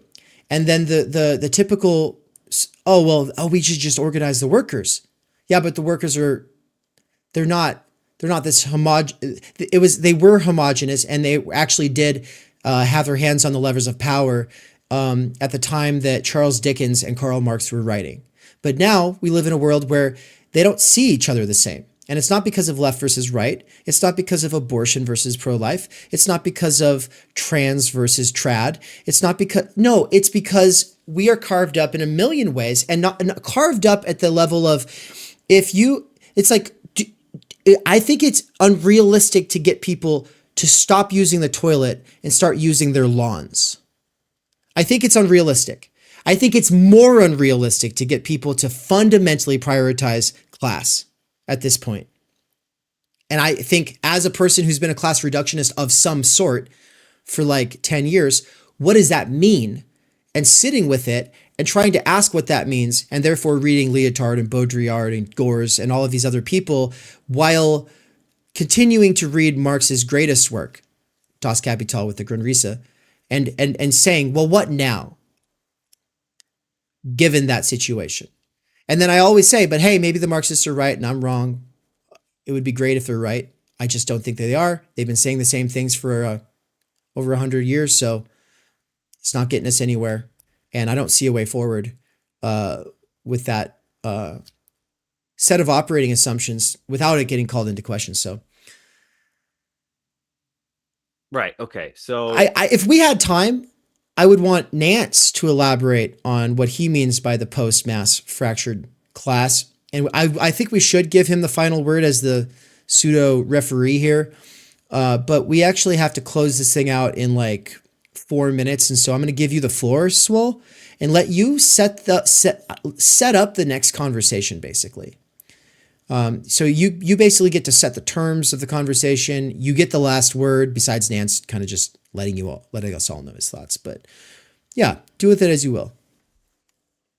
Okay, so there's a couple threads to pick up on there. Now, you said earlier that the Marxist position is that we just want our understanding of the world and capitalism to be more, if it only were more widely understood and accepted, if we got people to prioritize class, that this would be the way forward. This is kind of an idealist conception, though, right? Like Marxists talk about like it's capitalism itself, the conditions itself, the crises themselves, and that are going to push forward people not to becoming Marxists or agreeing with our position, but push them into a position where they're like, we got to fight, or we got to change something. This ain't working. We got to do something else, right? And so if society gets to the point, and when it gets to the point where enough people are pissed off for conservative reasons, right? The masses move out of conservatism, not out of their own desire for progress and for socialism. They're going to move because their standard of life is threatened. They're going to move because they want to preserve what they have, their middle class lifestyle, whatever it is. when they see, you know, their checks aren't getting paid, society is collapsing, or whatever, things aren't working out, they will turn to people, even with names like socialists and Marxists and fascists and nationalists and whatever. They're going to turn to the people who seem to have answers. People turn in Argentina to that whack job libertarian guy. When they, you know, you asked them 10 years ago, would you ever vote for a guy like this? You ask Americans, would you ever vote for a guy like Trump 10 years ago, or 12 years ago, whatever? They would say no. But when push comes to shove, people, when they see there needs to be a change and something different appears with offering answers. The problem is this Malay guy, this Trump guy, they don't have the answers are false. They aren't going to give them the results. But Marxists and you know, Trotskyists, they ideally they would be able to get victories. They will win people over by showing them, by getting things that they did not think were possible, by winning victories and pushing the struggle forward. We do not have to convince anybody to see things our way or to become Marxists. We need to have the right message at the right time, and we need to have built forces strong enough and in a big enough movement to get us there, and to get us to a position where there's a independent, you know, working class party. Even though the working class as it is, I agree, won't be as big of a part of a revolutionary struggle. I think, especially with unions, and I think the PMC will have to be a bigger part of it. But it's going to come down to kind of revolutionary moments. Like if we took 2020 in the Black Lives Matter movement, you had people from all walks of society, including Republicans, including conservatives, saying, "Hey, something's fucked up here." If you had hanging around some people with in a strong position who were able to give demands and slogans that could actually bring people into a permanent political movement, then you have the possibility of that would not result in a revolution in 2020, but it might result in the formation or the germ of a formation of some kind of party or something that could push things forward. Well, I look forward to having the space and time to properly get into this conversation. Right now, everybody, the goal was just to open this conversation, and we'll come back to it. And I hope that everybody is not too put off to find out my true position on things. I mean, I've been loud and clear about it, but it's always in such long streams, and there's always somebody who gets pissed off. And it's like, oh my God, I didn't know that. I came over here because of one dime. And so they just assume that I hold a position that's basically one dimes, or they came over here because of sublation media. And then they find out the position is worse than post-left. It's like worse than post-left. It's not anti, but it's worse because it's like, well, that identity is literally useless. So what now? And what I appreciate about the people who are subscribers at Theory Underground is that most of them don't give a shit about that. Most of them are pretty comfortable in their positions on things, and they see me as the info hazard that makes it so that they know they're safe to be wrong, and potentially risk being right sometimes, because they all know I'm wrong sometimes, and that's okay. And that's ultimately what this place is about. We don't have a bottom line. We don't have to have fidelity to a party. Lenin would have probably had us rounded up and killed, but we get to be here for now and have these conversations. I know that was my little jab.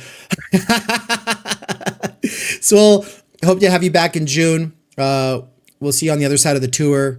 We're really looking forward to getting into everything with you. We'll start swapping reading lists and getting into it over the next couple of years. This is the conversation I think we need to be having. But for now, we're about to switch this thing over to Elliot Rosenstock, and so I bid thee farewell. Oh, hold on, Elliot. Actually, if you turn, well, welcome. But people can't really see you right now because the screen's all fucked up. Yeah. We'll be right back with Elliot right after these messages. Thank you, Swol. Peace. Thanks, guys.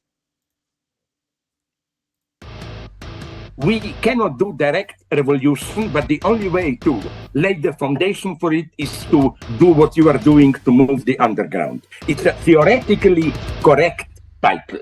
Welcome to Theory Underground, a place for workers with earbuds who are tired of the bullshit and just want to get down to it. Big ideas, rigorous thinking, and ultimately liberation from necessity. Research at Theory Underground focuses on what is most important for understanding our current situation: theory of the subject, capital, time-energy theory, critical media theory, CMT, and the most essential critiques necessary for understanding why the theory, ideology, and common sense of influencers left to right misses the mark. Theory Underground is coming to a city near you. Besides a commitment to publishing certain underground theorists and popularizing certain fundamental concepts, we have toured the United States and are touring Europe to promote our ideas, courses, and publications. You've been reading Underground Theory. Amazing book.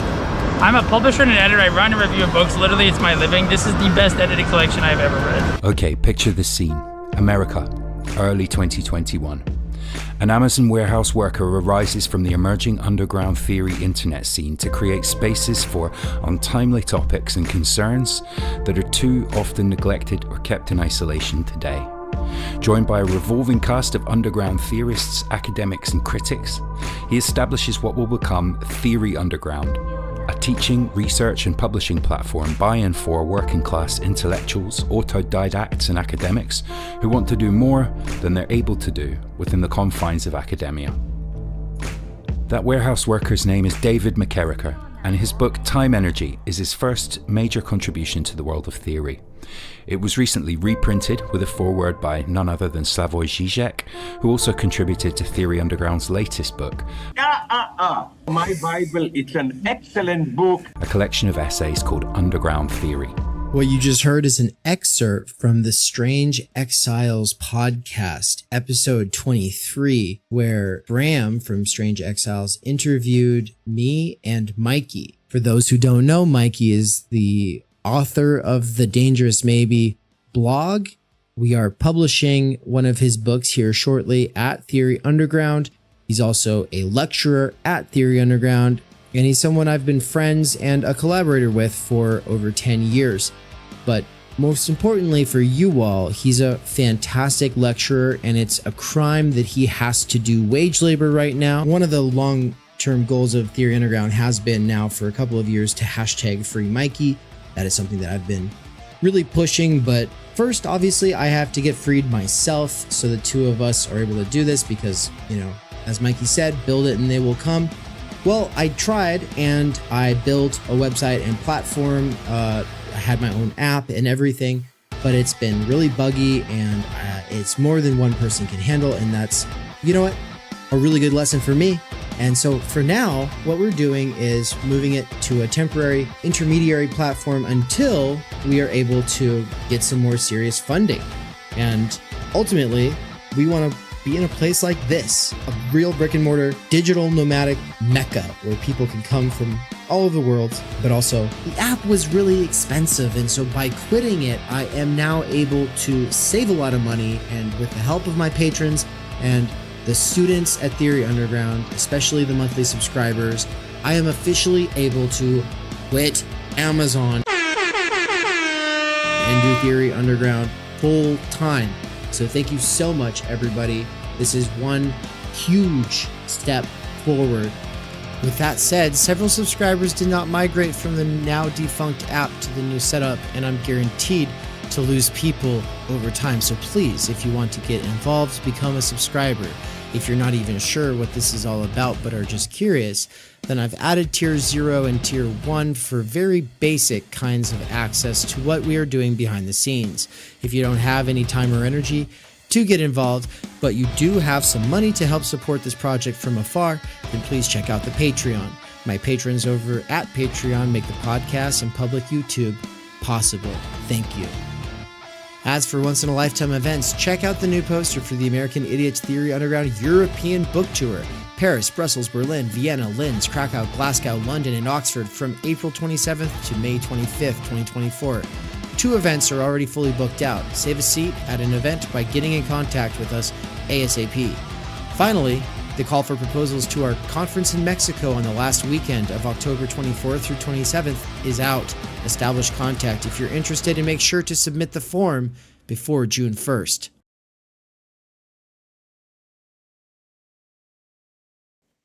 Boom, we're back. What's up, Elliot? How you doing, man? I love authority and cops. You love Just authority. starting strong. Yeah. I was thinking before, what's the first thing I should say? I was like, should I say fuck authority? And I said, no. It'd be better to say I love authority and cops. So I decided on that. So sorry to bombard you.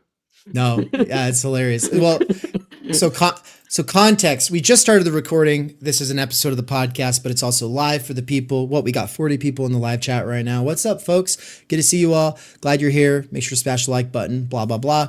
But for the people listening to this in the future, podcast and everything, this is from the Epic Marathon live stream of April 18th, 2024.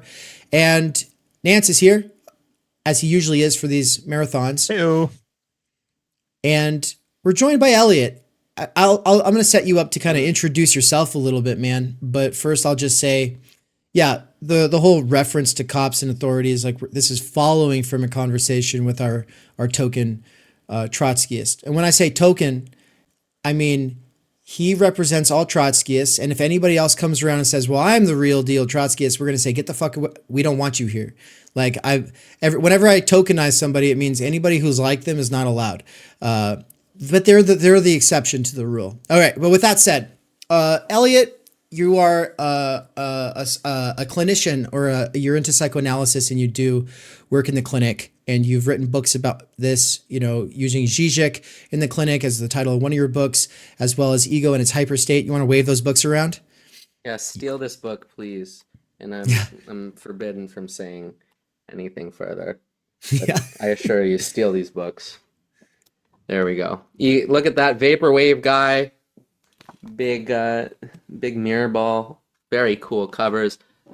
Stock photos. They say pick your stock photo, and I said, okay, that looks cool. Vaporwave guy. You gotta go vaporwave guy. So was vaporwave guy?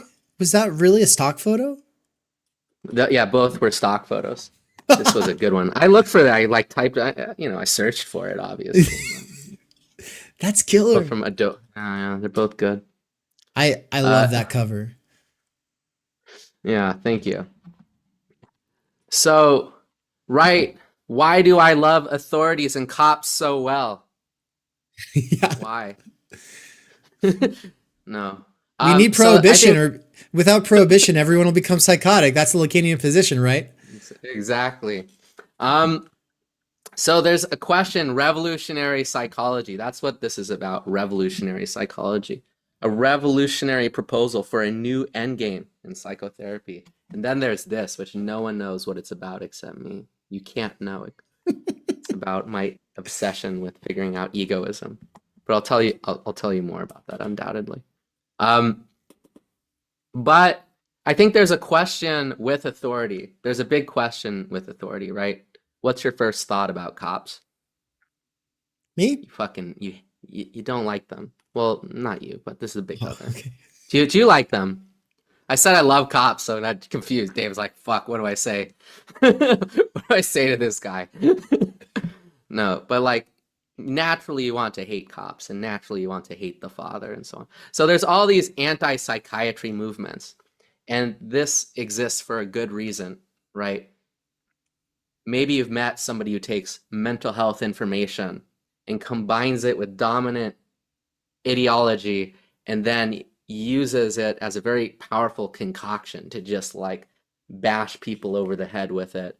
Not unlike an Amazon manager, as Dave, so well known in Dave lore, Amazon, but it's just used as just part of the neoliberal toolkit, and it's just in general used as an authoritative wedge. Even Foucault, who can blame Foucault, who was diagnosed with homosexuality by a psychoanalyst? And then Foucault says, and I diagnosed him with a case of psychoanalysis, right? Like, obviously. So you gotta love anti-psychiatry. And of course, this is your first thought. So then, what in God's name is revolutionary psychotherapy? Shouldn't it be abolished? This is like the problem. This is like the Hegelian problem. So the question is, what is mental health? Should we throw away this ideal? Should we throw away idealism? And in Theory Underground, you're saying there's something I don't like about the Marxists. There's something missing. I kind of want to talk about human spirit. I feel like I can't do it by talking to the Platypus Society. I feel like the Platypus Society isn't really getting me to the consciousness level that I want to be at. Also, then there's this question, wait, why am I talking about the violent overthrow of Russian kings? And I'm trying to like figure out what's happening. So, right. So we have to talk about like structuralism. Like we are keeping the mental health signifier, which is an ideal, and it can be a very totalitarian ideal because you can kind of apply it in this very ideological way to everything. But kind of what I suggest in Zizek in the Clinic, a revolutionary proposal for a new endgame in psychotherapy. It's a lot. You don't. Do you want to read this? Maybe, but I'll sum it up for you. Basically, I propose that you have to ground the authority of the therapist in this mental health ideal of the client, which means you then have to figure out what mental health is, which is like a difficult thing. So I have authority only insofar as I am creating mental health in this second person. And so now you have like the big problem. And if you remember me being in Boise, we were all talking about Jordan Peterson because, you know, he doesn't disagree yet. I have the mental health authority and I'm gonna, you know, craft the ideal and we're gonna take chaos and we're gonna order it all up in a big pile. I don't know. That's so okay. So what is the mental health ideal? I just like shout out to the. I've been working on that one. You've come a long ways. I don't think you even tried. Nobody was doing impressions at the conference, but I think since then we've all gotten significantly better at talking like Kermit the Frog. You know, well, that's a good one. That's a yeah. good one too. Well, like you know, it's the child archetype, and you've got the virgin, and I can tell that you have the openness trait, which is not so common for men, you know, but you do have a masculine trait though. Actually, he actually just did this with Destiny. I saw like half of that conversation and I was like, oh my God, he's like sitting there doing a little personality quiz on Destiny. It was the funniest thing. And isn't that fucking stupid? Like, yeah. but I'm just saying, like, so Jordan Peterson, he would probably agree with everything I just said to a certain extent. Like, yeah, you have authority, but it's really like, you know, it's really to help your father and, you know, help these guys. So ultimately what I propose, and here's the second book, it's all about egoism, which is ultimately, did I freeze for you? Yeah, I froze. You're there. I'm here, okay. So ultimately you take the person's things which are intuitively important. So this can be done through, you know, psychoanalysis can tell us, through dream theory, you create kind of intuitive symbols that are immediately important to you. They are kind of subversive to your own kind of intentionality. So this is what psychoanalysis has to offer. So you have this kind of one material. Then secondly, you have your own kind of ideals. And I kind of propose the idea is you measure the ideals against themselves, and ultimately you're helping people rationally self-determine themselves forward in their engagement with the world. If that sounds familiar, it's literally just lifted from Hegel. So this is like Hegel's idea, which is the purpose of kind of rationality and history is a rational kind of self-determination, which is occurring. So contradictions become mediated, and then a rational self-determination kind of goes forward and becomes kind of the answer to the contradiction. So this is what I help people do, which is mediate internal contradictions, mediate negative affect. A lot of times people feel ruled by negative affect. If you don't know, in Hegel, negative affect plays a very important role for logic. And in psychology, negative affect will often kind of prevent people from doing logic or rationally self-determining.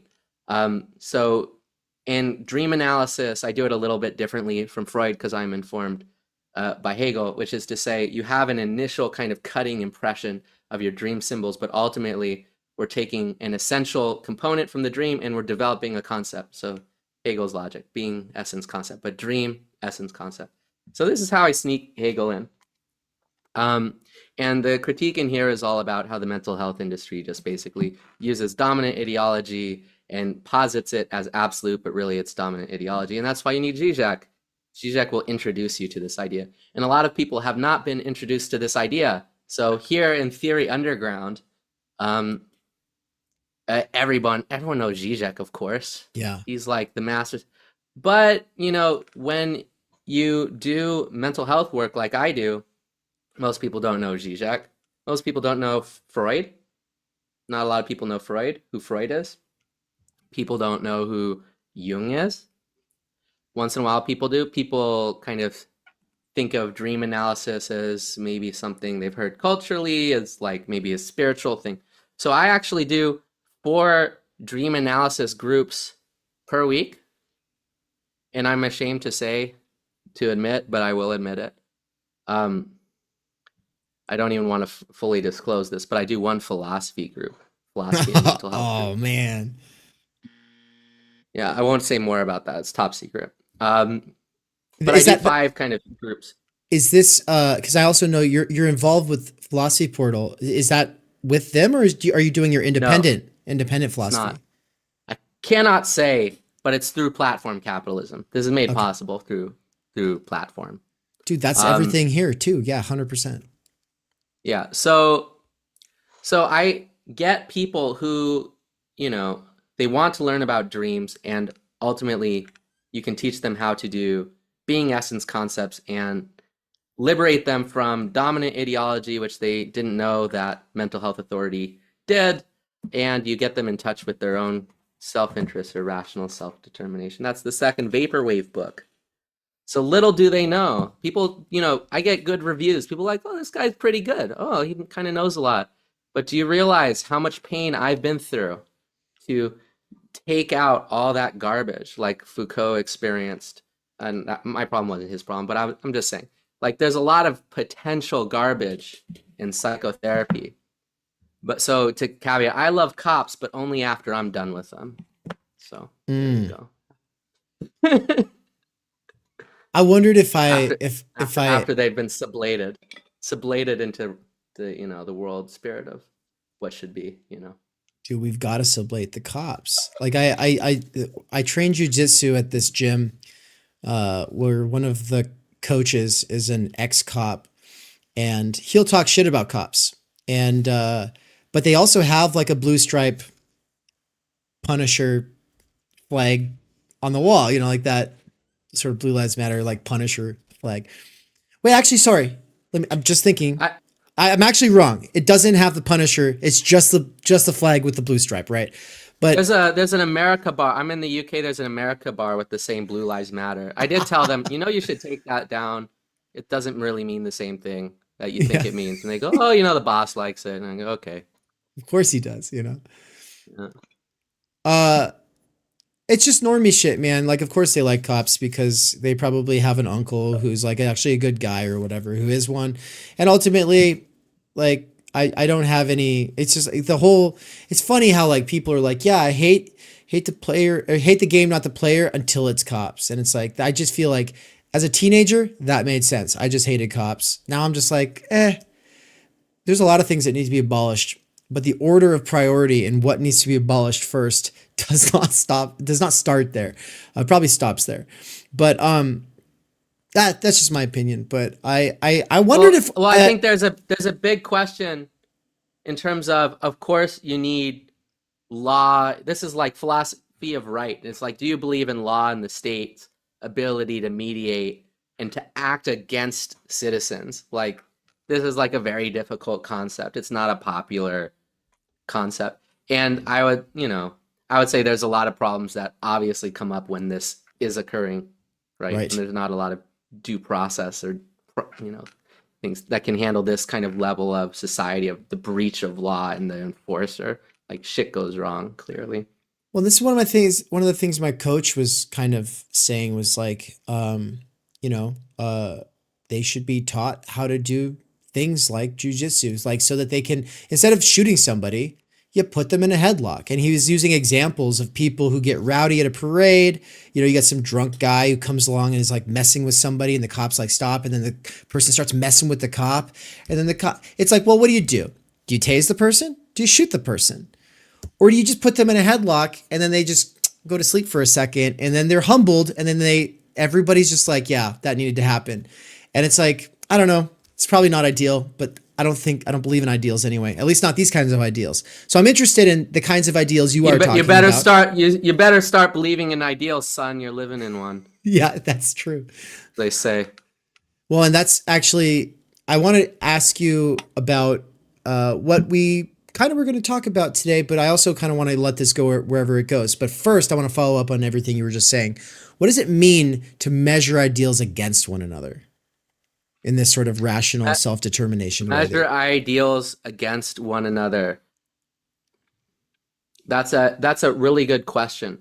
Let's talk about truth and compassion. This is like a big one. Empathy for other people and truth.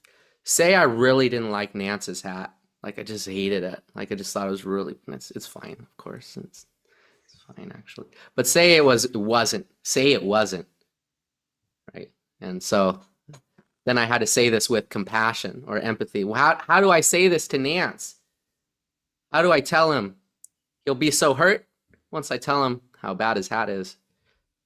So I do have to kind of figure out my rational self-determination, I have to figure out concretely what I'm going to say about Nance's hat. Be like, Nance, you know, I could say, my first thought is like, oh, where'd you get that hat? That's not really being truthful. See, that's more, I'm erring on the side of compassion there. And so there's another question of, oh, Nance, I really don't like your hat. That doesn't seem very compassionate. So ultimately, like, I have to make a rational self-determination of how I will proceed. And I kind of have to eat the negativity, so to speak.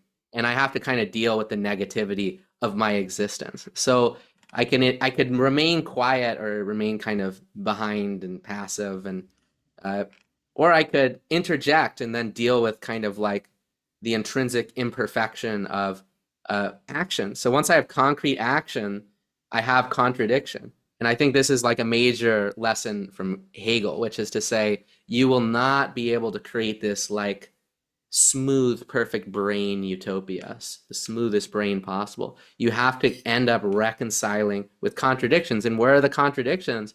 They're not in material. They're not in me speaking to Nance. Like there is no contradiction in material. This is like Hegel's point. This is also Sartre's point, but he forgot Hegel's point. There's contradiction within the ideals. And ideals can be very basic on this level of compassion and truth, right? So ultimately, we have to kind of make a decision of how we're going to proceed. And the reason why we consciously kind of do this is a lot of times we make decisions and we feel guilty about the kind of negative. And then we kind of worry and feel guilt about the negative. And we say, I made this, but I did this wrong.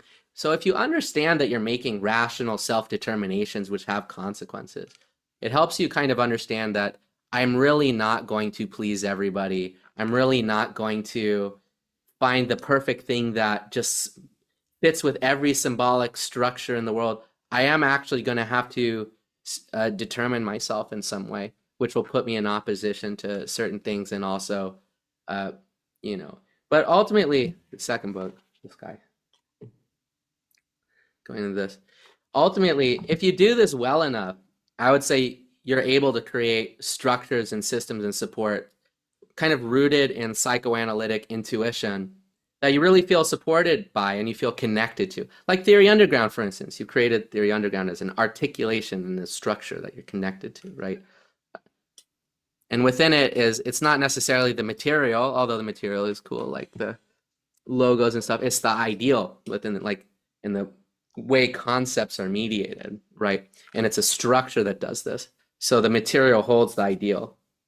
This is Zizek's lesson as well. The ideal is in the material. It's like the Zoolander moment. It's files are in the computer. Okay, that's enough. That's enough manic like ranting.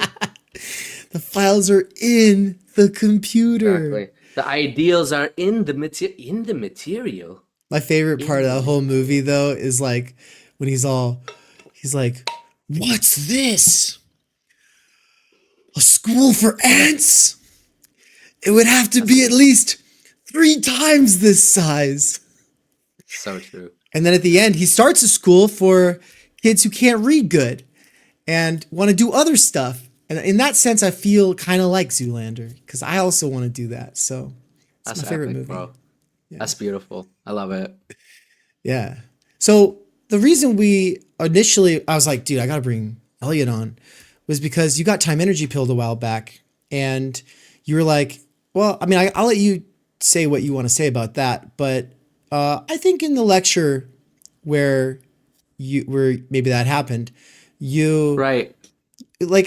I made some reference to time energy is not libidinal time, but it is related. And in fact, in this book, I do a little bit of that, like trying to figure that out, like talking about ways that desire and drive in their contradiction can generate energy and blah, blah, blah. And I've come a long way since then. I wrote that thing like a freaking year and a half ago, probably. And so it's like, pretty excited to write a follow-up, but I don't want to write that follow-up too soon without like a lot more conversations with people who are thinking a lot about libidinal energy. And so let's start with how you got time energy pilled and then how you've been thinking about how it relates to libidinal economy. I mean, time energy, it's a good concept, but there's a question of like who is working through time energy in different ways. So there's kind of left accelerationist idea of where future is going to be automated, which will save us labor. So time energy is all about kind of also saving extraneous labor, right? But this is not on the level of personal time energy. So left acceleration doesn't cover that. Then you're going to get Justin Murphy next, and that's just so epic. For the win, Pepe's. No, Justin's cool. So Justin is really doing this in terms of like, what is the new century going to look like? How do we get agency in the new century? And Justin is talking to like every tech person with an idea. He's making things, and I'm sitting in the thing, and I swear to Christ, there's Peter Thiel. I told you this maybe. But I'm like, fuck, it's Peter Thiel. There he was. And I didn't say a word to him. I was so proud of myself.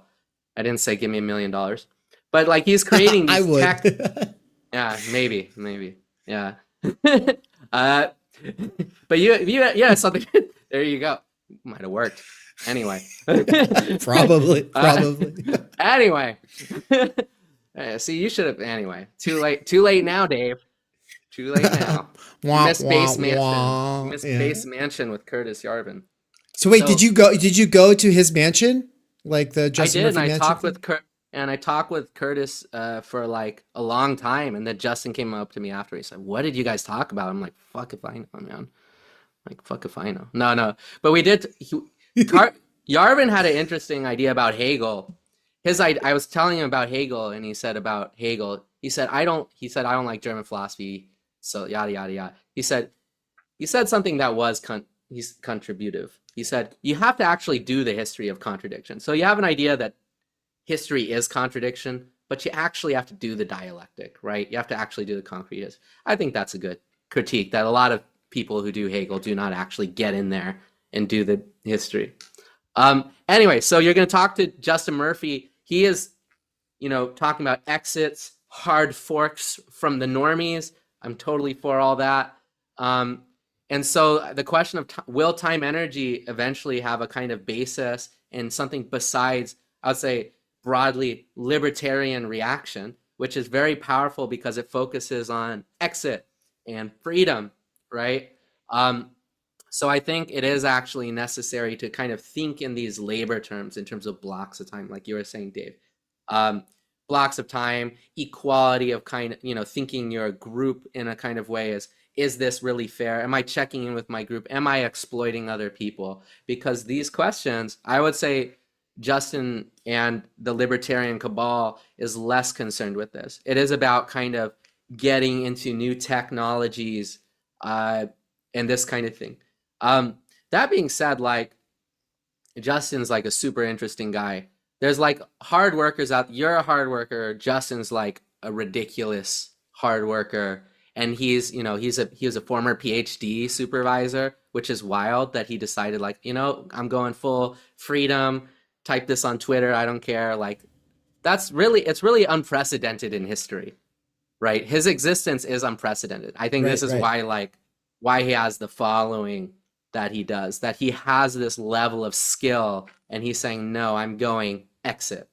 Right. So people are working on this like freedom question, I think. And we'll see how that goes in terms of with time, energy, and with the libertarian tech people. I think the stakes are big because the systems are crumbling. People want escape from neoliberalism. And where are they going to go? Are you going to go to Theory Underground, or are you going to go to Cozy McFrog, you know, McFrog Fuentes, right? So this is the stake, right? Yeah. Now, do you know anything about Samuel Loncar and the Becoming Human Project? No, not enough to say yes. I think cool. Yeah, well, Samuel, he's fucking awesome, man. He actually met up with us in New York City when we did the event with Finkelstein there. And he gave this talk on cancel culture as a form of secular orthodoxy. And then he talks about the history of orthodoxy from a philosophy of religion standpoint, because he's into like Christian atheism and all this, not in the Zizikian way, but that's kind of how I'm seeing this conversation between Loncar and Murphy is like, well, we've got the Christian atheist who takes religion super seriously and doesn't like most atheists. And then you've got Justin Murphy, who's like the Catholic accelerationist. And they basically could be considered left versus right in this conversation. You know, one likes Marx a lot more, but, you know, he's into class, but he's not a Marxist by any stretch of the imagination. But the thing that they also both are perhaps different from most other people on the internet is in how that sort of their elite academic education and their time spent in philosophy has them like at this point now where they're doing public philosophy and they're super interested in the future and technological development. And basically Samuel Loncar has like no respect for like tech bros and for crypto bros and the whole like, and it's like Justin's kind of like that guy though. And so it's like getting the two of them to see where they agree and disagree. Like, I think that's going to be interesting. We'll see. It could be lame. It could be really boring. We'll see. But I think it'll be interesting. Yeah. I think that it'll be beneficial for everybody, actually. I think, I don't know if I'm mixing him up, but maybe he's a guy who had a theory about the plateauing of AI capability recently, in terms of there's a theory that AI has basically done what it's going to do at this point, and there's, you know, it's overestimated or overhyped. I don't know if that's true. Yeah. Maybe. So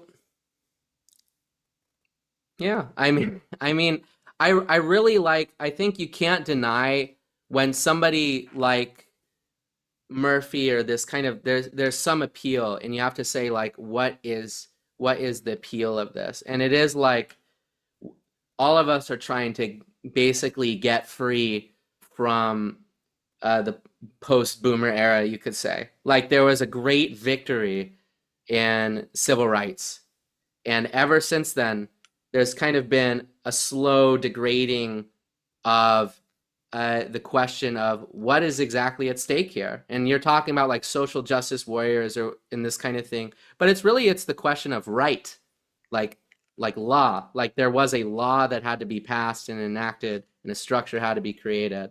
And when people try to take this into the interpersonal realm, something gets lost, right? Because if somebody didn't have a right to vote or a right to have a house somewhere, right, this is not kind of the same question as how should two people talk with each other? How should we engage with history and texts and all of that? This is like cultural, and it's a bit more ambiguous. And I think this is why we kind of find the people who are concerned and maybe are like post-left, and maybe like we're not necessarily doing DSA calls and things like that, because you're concerned about something that does relate to psychology. It does relate to mental health. It does relate to what does community look like? What are the standards for interacting with people? What are the texts and how do we engage with these texts, right? So there's a major kind of divide here. And so to establish, I think, something besides the libertarian reactionary current that's nonetheless like freeing, I think that's what Theory Underground can be and Time Energy is. And even if you talk with these people and invite them and things like this, there's something different about this than going kind of pure libertarian route, right? It's like, it's not quite the same thing, you know? Yeah, well, it doesn't work. Like, I guess at a certain sort of short-term, interest level, yes, you could relatively free up some time energy by getting enough subscribers and then just do your thing. But if you actually get the theory and it clicks for you and you give a fuck about humans, that's the other part. That's a big if. But if you care about people and their possibilities and you understand that most people are broken shadows of what they would be if they weren't in a job-centric society fighting for, just to meet their basic weekly bills, right?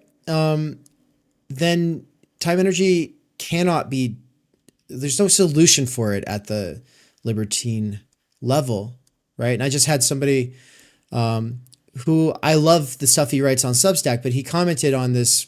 I've been serially publishing sections from my book on Substack, as well as from Underground Theory. In fact, the piece from the first of 6 pieces by Zizek actually went up on the Substack today. So that's there. Check it out, everybody, when you get a chance. In fact, if you do !Substack and enter in the chat, it should actually bring up the link with a little thing about that. I think I've been messing with the Nightbot, setting it up. But what am I talking about? Why did I get into Substack? What are we talking about? Oh, he commented on the time energy thing, and he was, because the section is the section that says capitalism can't give us our time energy, but neither can communism. And obviously there might be a version of communism someone has in their mind where it would give us that. And then there might be a version of capitalism that someone has in their mind. Like the libertarian would say, yeah, if without government interference, everything would be so much cheaper and people would be able to take more time off, right? Because that's their ideal model. And for the communist ideal model, it's like, well, without a classless society and all this exploitation, yeah, people would have all this more, free time. So of course, like the ideal models, sure. But as far as like the stigma that these words carry and then the actual realities that they tend to point to for most people, like the way we think about it, there's not a solution there. We need... What the solution for me is like everybody getting time energy pilled. Everybody just has to get time energy pilled. And when that becomes a value and a priority, let everyone argue it out and see what comes of it. Dave, I have things that might help the time energy pill. Yeah. Ask what an egoist thinks of communism. What does an egoist think of communism? Dave, I'm so glad you asked. So yeah, it's a great question. It's a great question. So communism doesn't work, but what an egoist is more brutal towards communism. It's like, what can I fucking grab from their desiccated husk? Like, what am I going to grab from communism? And there are these ideals of labor, equality, and kind of a communal relation that I do think is really, really necessary. So I think, communism ultimately is a revolutionary ideal. And for me, I use it as a guide to think maybe structures can be put in place for this purpose in terms of, in a revolutionary sense, structures can be taken over. We can start thinking about interpersonal relationships in a different way. We can overturn things that are oppressive. So for me, this is like an essential thing to take out of communism, even though you go back to your local communist groups and they're all dicks. It's like, oh, these guys are dicks. But nonetheless, you still take this from communism. I say for your average working class person, that is more important than, for instance, I know the libertarian projects of technology, and you're going to have like, you know, everything's going to be, you know, automated, including, you know, fetuses will grow from your pods, and Elon Musk's will have 100 little replacement babies so he can populate the world. Like, this is not relevant. I swear to you, it's not relevant to you. Like, it really will not help you.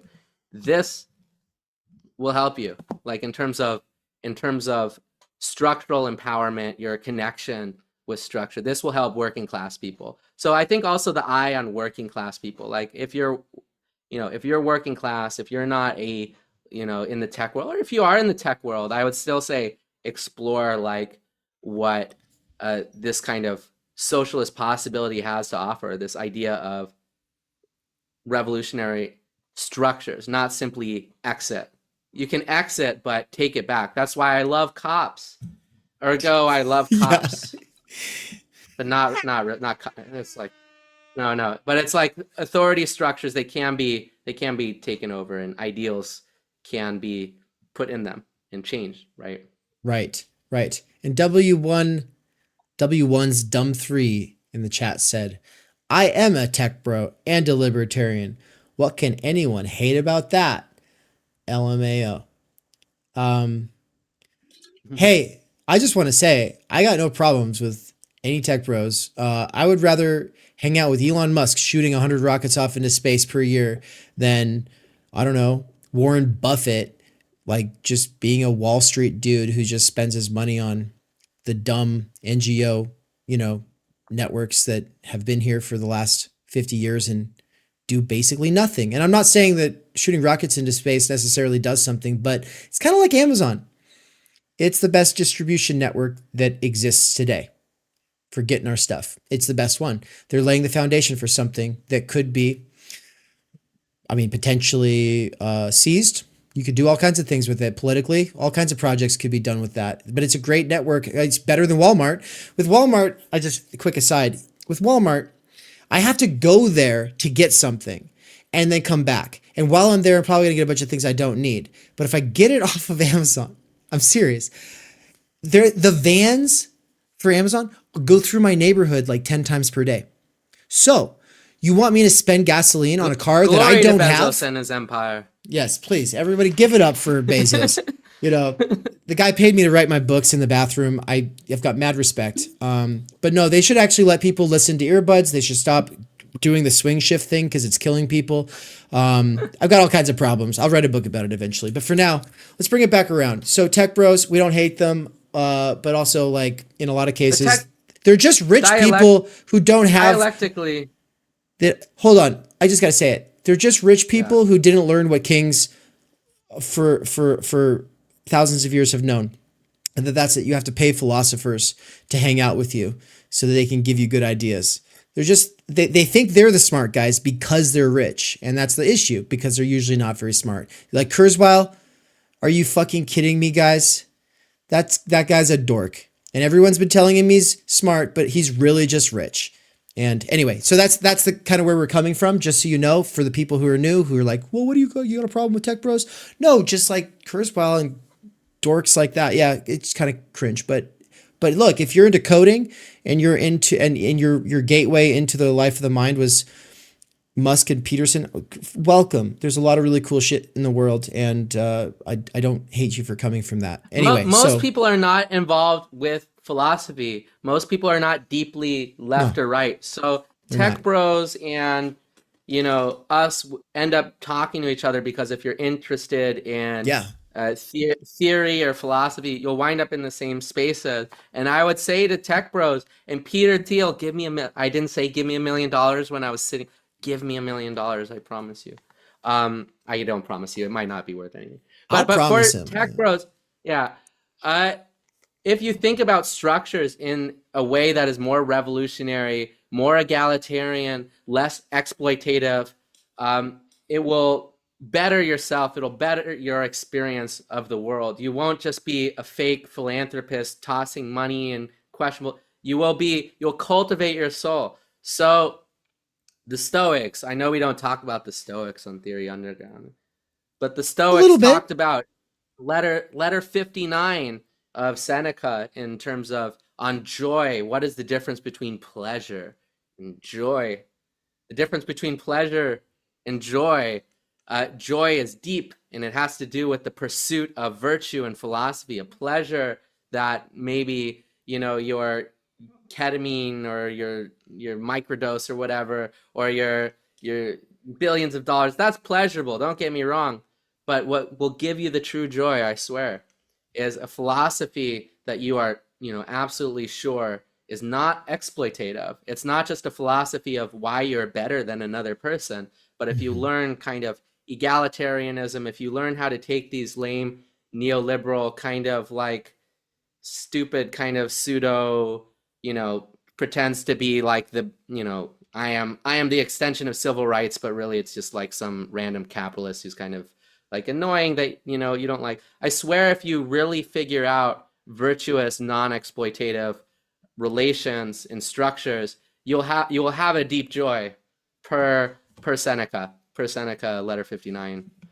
No, I think, dude, but I just have to say that if I didn't read Epictetus and Marcus Aurelius and Seneca, I would be, I don't know who I would be, but I wouldn't be who I am. And that I think that stuff's very important. So really quick, there's a tab I left open because I wanted to hear what an egoist has to say to a communist.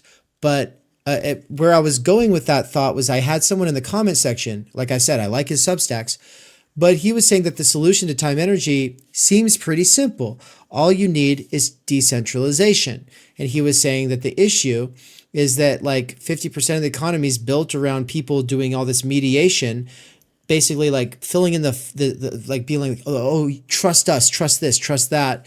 And he's saying we just need a post-trust way of organizing. And so like, of course, this is some like cryptocurrency based philosophy, I think. I'm not exactly sure.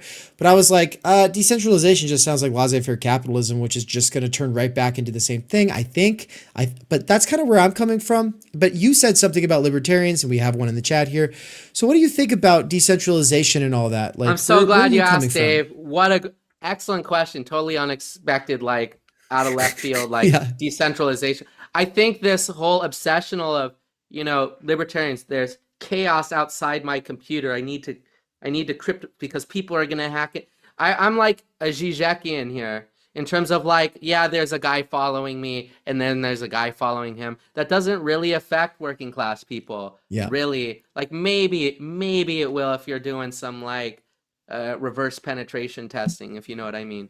But that's, you know, that's not me. That's not most people.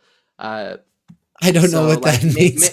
You don't know what that means. Reverse penetration testing. If you're doing penetration testing for a computer company, what are you doing? Oh, okay. So this is like hacking stuff related. It's like I said, reverse penetration. So then it'll affect you. But if you're, you know, if you're just an average kind of person, right? It really doesn't matter like this like extensive like computer security thing. So I think it is a personal project that they are trying to like make it impossible for fellow like tech geniuses, and they are tech geniuses, you know, being able to pwn a system on a hardware level. But like, I'm a therapist. I pwn the context. You pwn, you know, psyops. Like this is like it's a totally different thing. And I would argue it's more relevant to most people's day-to-day life than these like very, very, very, very secure decentralized computer systems, right? Like I said, there's Zizek and yeah, there's a guy following me and then there's a guy following him, whatever. Like, I don't care, right? I like it. That's my answer to that. That's a good answer. No, it's a very good answer, actually. It's a wonderful answer. Really quick, we have like 5 to 6 minutes here, and I want to give Nance a moment to say anything he wants about anything we've said, because he's such a good co-host. He never talks. So give him the floor here. I'll be listening with rapt attention in the other room for a second here.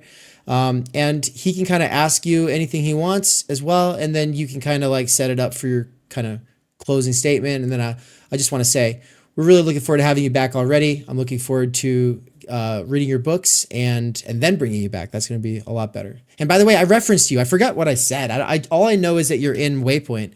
So I'll have to re-look at that, and then we'll have to talk. Yeah. Sounds good. So earlier when you're talking about... Read this one. Anyway. Yeah, Nance.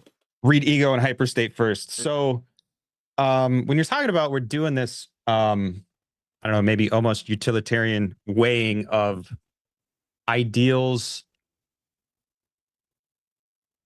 like with a rational self-interest. Right. Like I definitely see how that works on an individual level and like a day-to-day level. Like I don't know if that alone can be kind of extrapolated to anything universal. I don't know. Structural. Yeah. So that's a good point. So how do you use this theory when you're facing Amazon, for instance, since Amazon's a good theme, right? You can, even if you cannot change Jeff Bezos's idea and just be like, maybe just one big union, Jeff. Oh yeah. At least you can see the ideals that are enforced and the true force of them, right? So part of this idea is not just rational self-determination.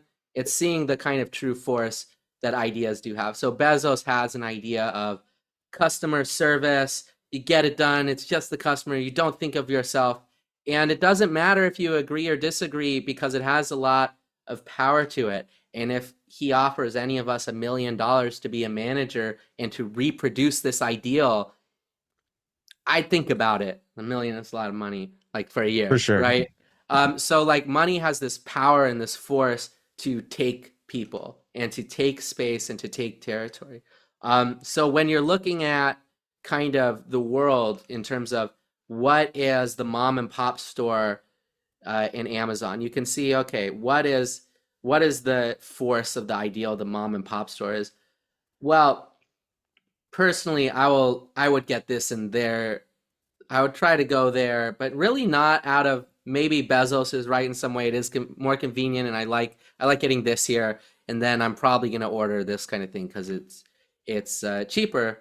So there's a kind of underlying self-interest in terms of my idea, like what will get priority. Am I really going to critique myself and go against capitalism to the point where I spend like $2 more at the moment? Probably not. Some people do. I know some people that are very serious about ethical consumption. I'm not going to pay for the knockoff brand. I'm going to pay for the good brand that does the original product because I respect it. Like I don't. So ultimately, like Ego in his hyperstate is about ideals having force in the world, and it's a little bit different than utilitarianism. There's no kind of pseudo mathematical formula. It's indeterminate force, but it's kind of, you're generally kind of understanding things as ideals or ideas within structures, right? So I would say, yes, you cannot rationally self-determine the structure of Amazon necessarily, and you might need a concept or a cause to address that. So kind of further in this book, I talk about different causes, like what is the cause? Is it going to be Is it going to be unionizing? Is it going to be Marxism as a cause as such, right? Will Marxism as a cause and I join in what force does Marxism have today? What force does it have in the US insofar as does it have kind of force on its own, or does it need kind of something else? I would argue, it needs something a little more tangible. So I think also egoism, this kind of like dialectical egoism, TM, although that's kind of like what plenty of people have used this. Fichte and Stirner, you could both say dialectical egoism. But I mean, this kind of allows you to think of things in a more concrete way. So like it is idealist, but Hegel isn't idealist insofar as like he believes in like unreasonable utopias.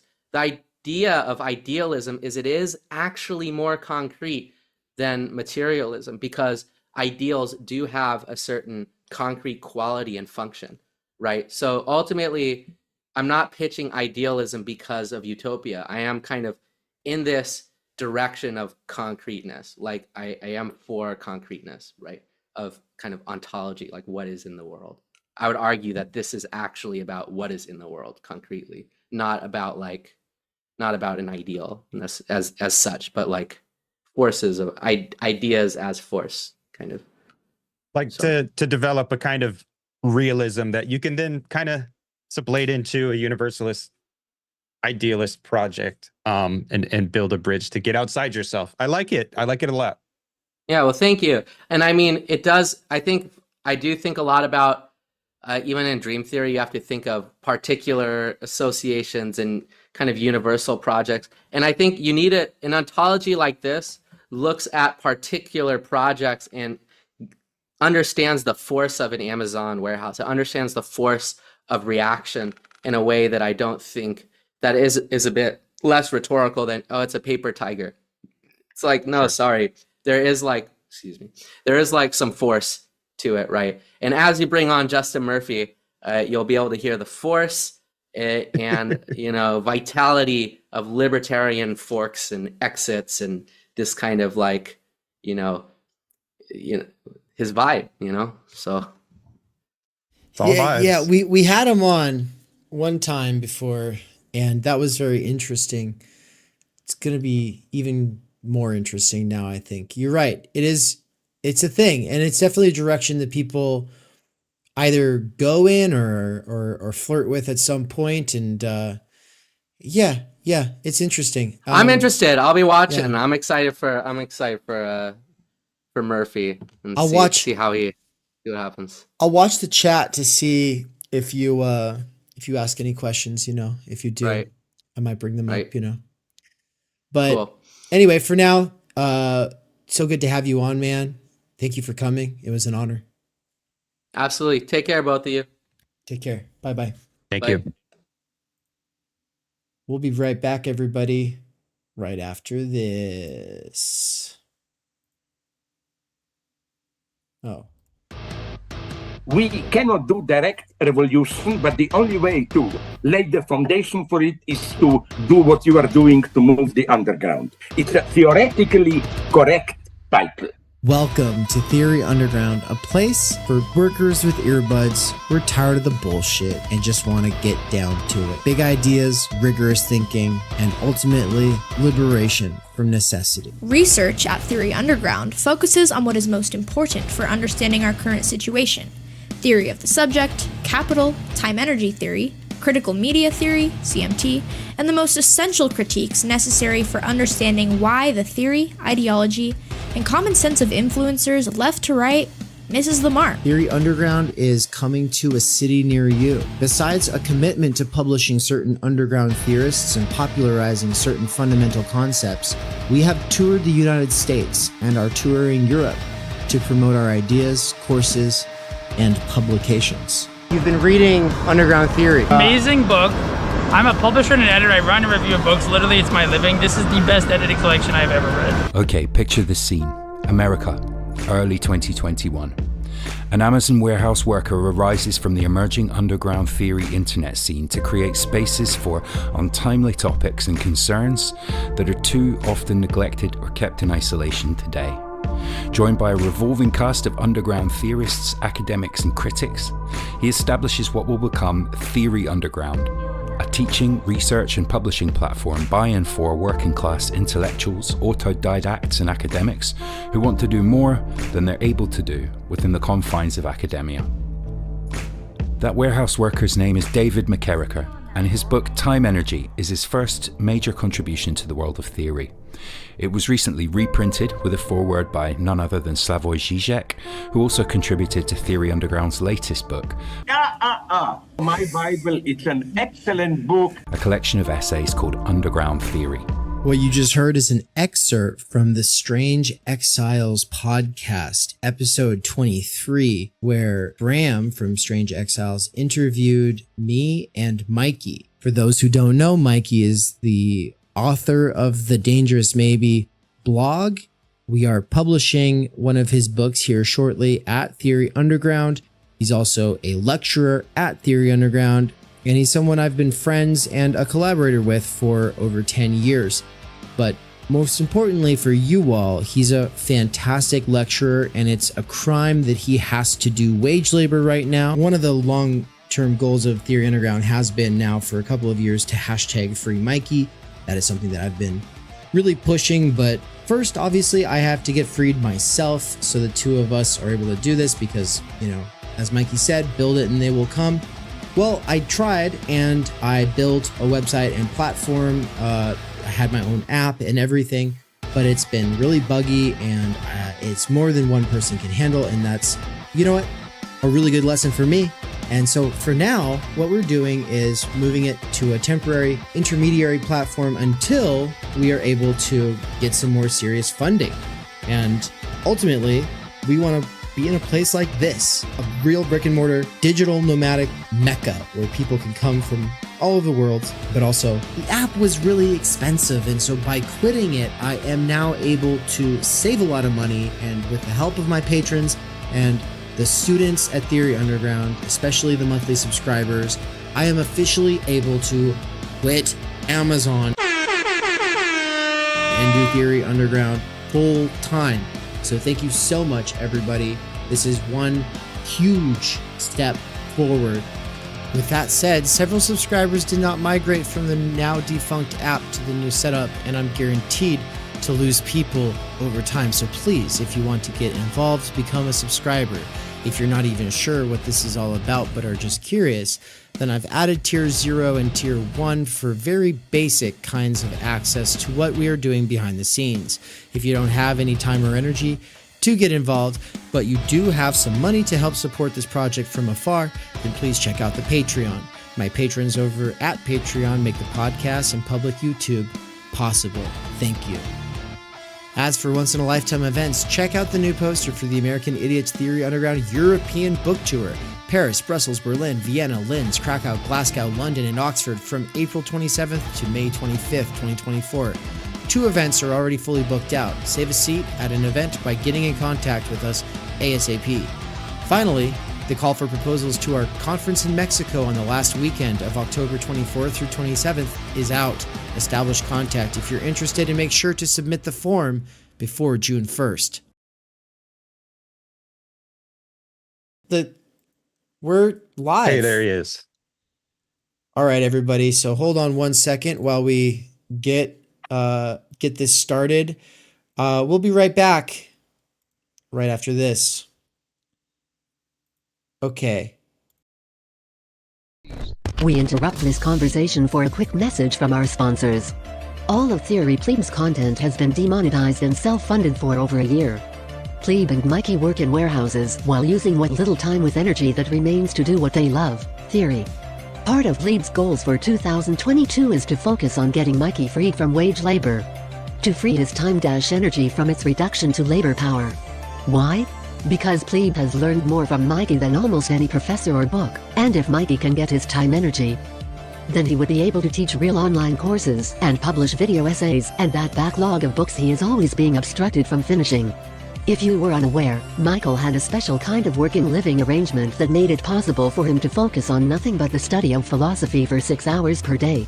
Not just leisure reading, but struggling to articulate the hardest and most revolutionary concepts in the life of the mind.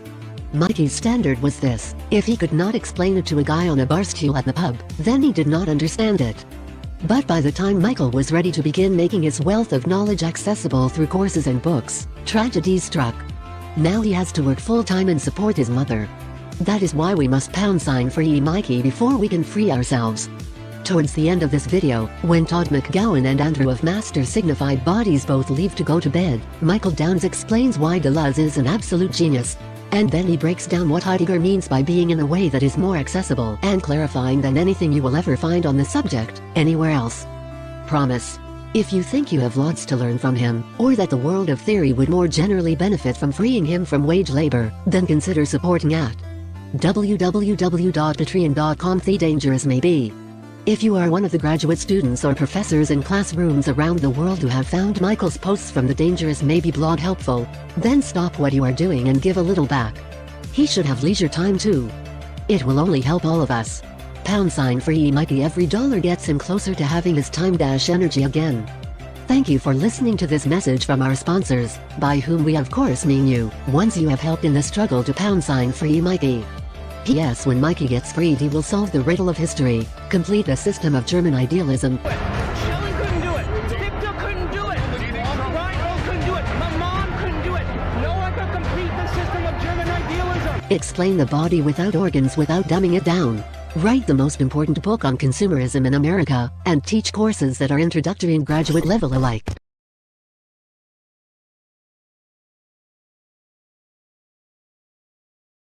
All right, folks, hold on one sec while I get this set up. I know it's a little clunky here on the back end at this time, but oh, here we go. We got them. Welcome, Samuel. Welcome. Actually, hold on. Let me start recording. So, new segment, new podcast episode. Nance is, everybody, just so you know, Nance is going to be off camera doing chores and getting cleaned up so that he can come see me tomorrow. He'll be with me and Ann for the next few days, and then the two of us are off to Europe. Ann will catch up with us halfway through the tour. We'll probably talk about the tour later on today, but for now, I'm going to start the recording for the next podcast episode. 3, 2, 1.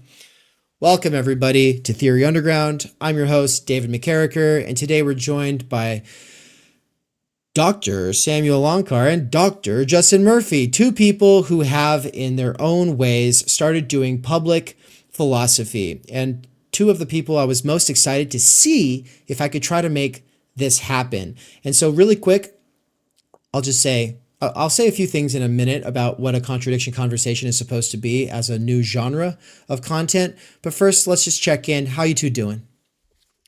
I'm all right. Can't complain. Doing great. Thanks, Dave. Thanks for having me.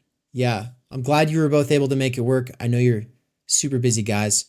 And so this is kind of, in my mind, a conversation between, on the one side, Christian atheism, and on the other side, and not exactly Zizikian Christian atheism, some other kind of Christian atheism, and on the other side, Catholic accelerationism.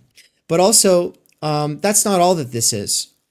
The two of you do public philosophy. You both have PhDs, and you have, these aren't PhDs from shitty state universities. Like, you guys have like real pedigree, and I am impressed by your output and the level at which you engage your audiences. And I think that we have a lot to learn from you, and there's a lot of inspiration that we can all take. And I have taken inspiration from both of you in various ways. But as far as a contradiction conversation goes, it's supposed to allow people to see points of similarity and contrast, and not like a debate, because in a debate, a side is supposed to win. People are supposed to be judging who won that.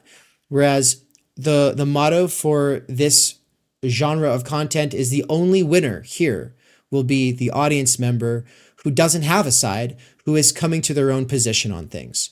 Your guys' audiences who love you and think that you guys are all correct or whatever, they're already lost. I don't care about them. I care about the third person, the mysterious third person who's just working through ideas, coming to their own positions. And obviously that's a lot of people in your own audiences. I'm not, I'm just kind of joking, but so that's the genre. Any questions about it? Sounds fun. Cool. And then the other thing that I think that is interesting about you both is that you think a lot about the future. So you're both coming from philosophy. You both have a unique take on religion and what it actually is as some kind of like set of spiritual technologies. And then on the other side, you think a lot about the future, transhumanism, the techno future, like cyber futures, whatever. And so I kind of want to give you each an opportunity to say some things about your approach to it all. And I really don't know who should go first, but I figure since Justin was on last time and he got to talk about Catholic accelerationism, I'm just going to let Samuel say a little bit about, on the one hand, what his Christian atheism consists of for him, and how are you thinking, Samuel, about the future? Because I know you just taught a class on the topic. Thanks, Dave. I'm happy I can start a contradiction conversation with a contradiction, which is I've never used the term Christian atheism or self-identified. In fact, I haven't read Zizek's book yet, so I need to. In the beginning of my podcast origins, I say I'm a religious atheist, but the atheistic tradition that I'm influenced by most is pre-Christian. But I'm happy to represent Christian atheism insofar as part of my work is based on the fact that we're all influenced by Christianity, whether we know it or not. This is part of what it means to be modern. It's to be identified by the temporal horizon of Jesus, whose messianic claim transformed the last 2,000 years of Mediterranean, European, and now global history. This is a fact. Tom Holland's book Dominion is now the best single place for anyone who just wants to read a history book that makes this clear to look at. But I've sort of been harping on this for a long time because I wrote a review a long time ago from a great book by a historian named David Hollinger called After Cloven Tongues of Fire, which is about the influence of American Protestant liberalism, which was the identical thing as being WASP. So American culture has been ruled by the WASP establishment for hundreds of years.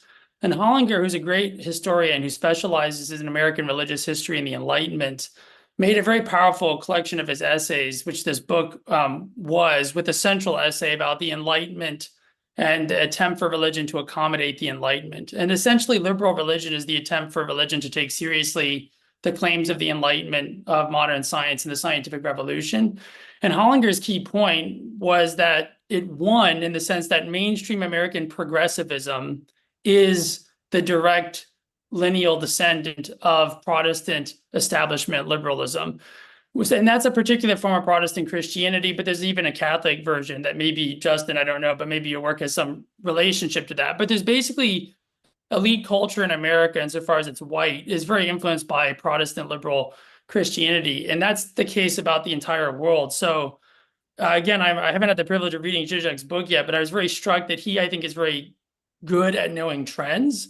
And the fact that he's now writing a book in 2024 called Christian Atheism is because he sees a trend that some of us have been writing about for a decade or 30 or 40 years. And I think it's part of the broader history of secularization. So I see my work as not advancing a particular normative position, but first of all, attempting to grapple with the self-positioning in space and time that we're in. And the self-positioning is we're in a religious horizon, and therefore a concern with religion isn't about belief, it's about intelligibility. And philosophers who care about trying to understand things, therefore, have to be profoundly knowledgeable about and interested in what our culture labels religion, or they're ill-equipped to confront the actual realities. And just a short word on post-humanism, I'm writing a book on Columbia that ends with the transhumanist movement, and everyone knows they're religious. And so I think religiously overt forms of accelerationism or transhumanism, I find very interesting and exciting, not just because selfishly they prove a thesis that I'm arguing, which is the most absurd reason to care, but on a really serious level, actually, because they're going to be the most consistent, coherent forms of these movements. In other words, the best forms of transhumanism, I think, are generally the ones that are led by people who actually know something about the Christian origins, who care about theological debates, and who aren't just doing secularism as LARPing theology because they don't know where it came from. Thank you. How about you, Justin? Yeah, it was interesting to listen to. A fascinating perspective there. I think that, you know, how do I put this? I sometimes, a lot of my Christian friends sometimes kind of think of me or see me as an atheist. I believe Catholicism is true, but when I actually start talking about things, honestly, you know, I'm sort of in this sort of Christian tradition of, you know, I don't know. I don't see any kind of easy confidences. You know, I see similar to Samuel, kind of a certain inescapable horizon. And what's interesting for me is that I quite agree with Samuel in that in the diagnosis of Christianity being this sort of inescapable horizon in the West. But I think where my viewpoint is different is that I'm willing to take that as evidence of something. So in other words, if we were to grant that Christ is not God, let's say, we take the natural kind of skeptical position that that's implausible. We then have to kind of assess the fact that this particular figure and his speech acts nonetheless sort of terraformed the entire world afterwards, right? And if he's not God, one is sort of forced to confront that a miracle has occurred. Right? It's like if he's not God, it's all the more perplexing that this individual and his particular perspective, his particular speech acts, was able to so terraform the rest of the kind of planetary economic growth and civilization development. If he was not God, then we have to confront that there's some kind of miracle at work there, and then we're sort of back towards the view that, this must have been God. And so that I quite agree with Samuel's diagnosis in a lot of ways, and among my Christian friends who find my own Christian viewpoints and statements and philosophy to be quite underwhelming from a Christian perspective, perhaps even at times heretical. I think I probably have more in common with Samuel than some American evangelicals. So that's something. Yeah, I really figured that you would probably have a lot more in common, at least initially, on this kind of stuff. I guess we'll get into. I'm going to hopefully allow some contradictions to surface or provoke them if I need to. But if you guys just want to agree the whole time and I turn out to be completely wrong, and then you guys are going to be best buds and say "fuck Dave," then I'll be stoked. I can be a matchmaker in that sense. It has happened before. But what I'm first of all about that, Samuel, I don't know why I had you as like this Christian atheist in my mind, but you're right. You did identify as a religious atheist, which is definitely different. But on the level of I think that might be a way of bringing it back to what Justin just said. So Christian as opposed to religious, right? So for you, it is Christian as opposed to religious. And I think that might be the first real difference here, because like Samuel said, it's a lot of this pre-Christian influence, as well as, I'm assuming, I don't know, he probably feels that way about other like post-Christian religions. So how about, for instance, let's just do it this way. You just said that if Jesus was not God's literal son, well, then some miracle must have happened. Well, then couldn't you say the same thing about Muhammad? Right? That's transformed the world. No, you certainly could not, because it was only in Western Europe. It was only in Christian Western Europe that capitalism evolves. And so there is a empirical, like in the development of modern capitalism and kind of economic growth on the planet as we know it, modern civilization, in other words, it is Western, it is specifically Christian, and I see it as one form of evidence for the miraculous nature of this individual's appearance on Earth. And I find that it's not the entire case for God, for the Christian God, but I am willing to admit that as evidence for sure. That Jesus led to capitalism as proof? Well, the fact that tremendous human potential and cooperation and value creation is unlocked through Jesus's message, essentially, and through the body of people who adopt that message as true. What would you like to ask Justin then, Samuel, so that he can clarify that in any ways that you might be interested?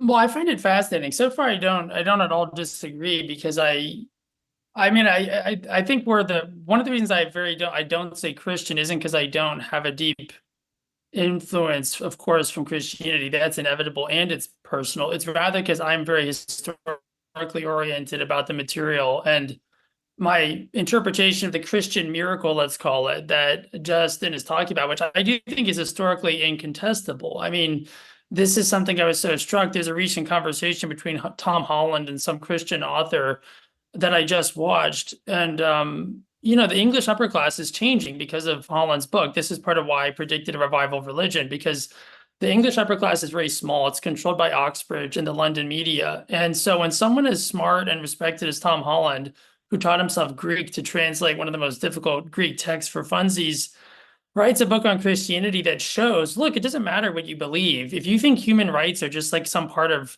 reality that just came into existence that doesn't have something to do with Christianity. If you just think that capitalism and liberal democracy is unrelated to religious things, you're wrong. And great historians have known that. There's a huge history book called Kingdom of Darkness that we had a review of by Daniel Wolf at Marginalia, but the author's name I'm blanking, but it's a Cambridge book, 900 pages, I think, about the historiography of the 17th and 18th century. And the Enlightenment narrative of this period is just not good history. The Enlightenment was a super religious, super wacky time, full of all kinds of spiritual movements. And I also agree at the second level, but this will lead to my question about what Justin says is also, I think, a scientific fact. There's a famous opening sentence of Max Weber's great book on capitalism, where Weber says, and I'm roughly paraphrasing because I don't have the text in front of me, he says, it's basically with the fundamental issue of science as he understands it as a social scientist, is to understand why only in what Justin describes rightly is basically the Latin Western world. It's not even just all of Christianity. It's not Greek Orthodoxy. It's not Slavic Mediterranean for whatever reason. This to me is a very great problem Weber himself knew not to bother with, but there's something about the Latin form of Christianity and the influence it has, maybe because of the Germanic laws, we don't know. But that form of Christianity produces what Weber says is phenomenon of universal significance, universale Bedeutung. That's a social scientific fact. It's why China and every country in the world is in a global market on Christian calendars, operating according to Christian time.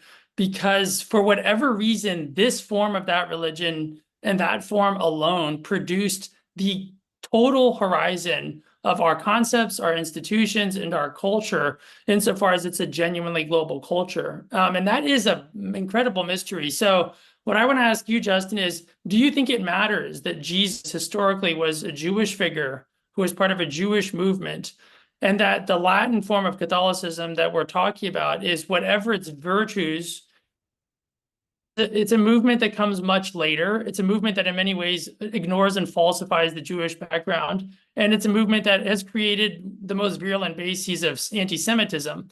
And so this is, to me, why I don't say I'm a Christian atheist, because I think Christianity has a certain historical problem about its actual origins being Jewish. And that's why I think maybe there'd be an interesting conversation. So I'm curious whether you, Justin, think the historical Jesus as a Jewish figure read from the first century is in any way an important part of your picture of kind of the Christian story as you see it. So do you mean to say that in your view, it's sort of some of the toxic elements that emerge through Christianity and with Christianity, you mentioned anti-Semitism, that is sort of evidence that kind of invalidates it, or is that what you're getting at? Or I'm curious to answer your question most forthrightly. I'm curious, like the challenge here. Well, the challenge is that it's a historical matter of fact that European and Christian civilization has been sort of a source of anti-Semitism, the source of the pogroms, the religious basis for the anti-Semitism that led almost no country to support any Jewish refugees. Canada famously said not even one. And this was because they were Christian civilizations. So it's a historical fact that Christianity has normalized and developed a form of anti-Semitism that's still with us in secular culture. I view that as a very bad thing. And I think a religion that worships a person named Jesus, the Messiah, which is obviously the historical sense of the term Christos, it wasn't his last name, as many Christians seem to think.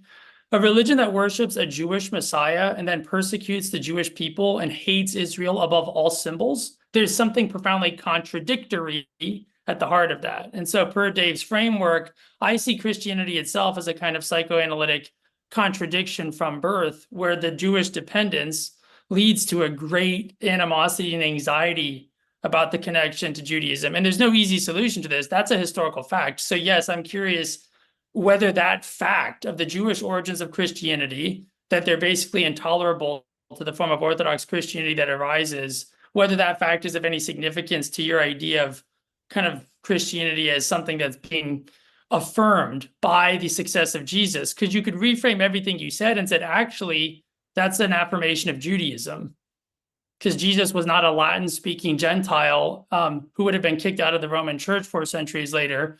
He was an Aramaic, presumably Hebrew and Greek, knowing prophetic magician figure in a world that expected a Jewish Messiah.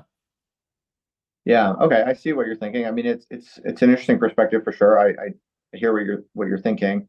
I mean, I guess I don't have a particularly sophisticated or original take on this. I think I see Christianity in the non-anti-Semitic way of, being highly complementary to Judaism and being sort of the completion of Judaism in a sense, and so, and I think what you're saying is you know quite complicated, because obviously, you mentioned Christianity being anti-Israel. Obviously, that's not so simple, because American evangelicals are sort of one of the biggest supporters of Israel, and I mean it's actually sort of American evangelical Christians that are arguably like one of the most significant, powerful, wealthy, influential sort of constituencies in the world that make Israel and this sort of home for Jews possible and defensible and sustainable in a way. So it's complicated, of course. I mean, yeah, I guess I have the normie sort of almost liberal Christian viewpoint of like Christianity and Judaism being highly sympathetic and consistent, for the obvious reason that Jesus is a Jew. Christians believe he's sort of the king of the Jews and the king of kings. Of course, as a Christian, I just think Jews, should get on the bus and go along with, this completion of Jewish prophecy. And I think it's a shame that they don't want to, and that they don't see that. And I find, the arguments and the logic that Christ puts forth in the Gospels towards the Jews and towards the Pharisees and the Sanhedrins and so on. I find that logic very compelling on a philosophical basis. I think the arguments you hear from Jesus, and that are kind of embedded in the parables and embedded in the gospel narratives, specifically on your question here, Samuel, I find them just philosophically quite convincing and quite compelling. I think Jesus has a kind of epistemology of the Pharisees that I think is insightful and perhaps even psychoanalytically, to use your word, Samuel, compelling and convincing. I think the Jews who reject Jesus have a kind of stillborn philosophical and epistemological development in a way that is refusing to see the logic of Christ and refusing to agree to it and submit to it. And I do think that it is a kind of stubborn incorrectness. I do think it is a kind of willful incorrectness, which I don't demonize or villainize. But as a Christian, I do think a Christian is sort of forced to bite that bullet. But I find Christ philosophically convincing in the Gospels, basically. And I think it is the Jews. It is an error of the Jews to not agree ultimately, but I also I have I'm respectful of the complexity and the uncertainty, and on my weaker days I barely believe in Christ at all, and so I don't have a haughty or arrogant sort of view towards Jews who do not get on the Christian bus, because I understand it's quite mysterious, and it's quite hard to swallow, and it is quite strange. So personally, I have a kind of, and for what it's worth, it's neither here nor there, but I personally have had throughout my entire life very close relationships with incredibly sophisticated Jews, and I'm personally very indebted to very intelligent Jews for everything I've been able to think and see and do in my own life. So yeah, I guess I hold out for a kind of grand reconciliation between Jews and Christians, and as a Christian, I believe that that's going to be a kind of convergence into the Christian faith, but I'm not aggressive or arrogant about it for these reasons, I guess. I'm gonna make it so Samuel, you get to respond, but let's not turn it back into a question yet. We'll come back to this topic, but Samuel, go ahead and respond, and then I've got this whole litany of things that I'll want to get into. So yeah, let's go. Well, I'm grateful, and I guess we found a kind of contradiction for you, Dave. So, Justin, I appreciate very much just your Christian candor and integrity. But this is just to be clear, Dave. This is exactly why I'm not a Christian.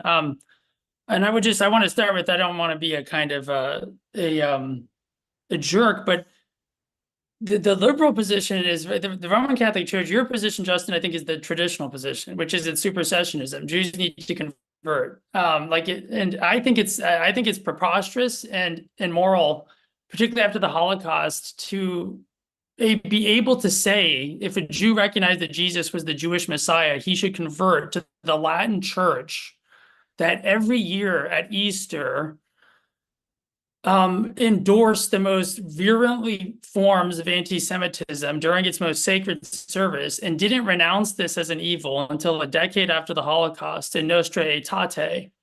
And in Nostra Aetate, the Vatican document by the Second Vatican Council, they do not think Jews have to convert. So I want viewers to know that is not the modern Catholic Church's position.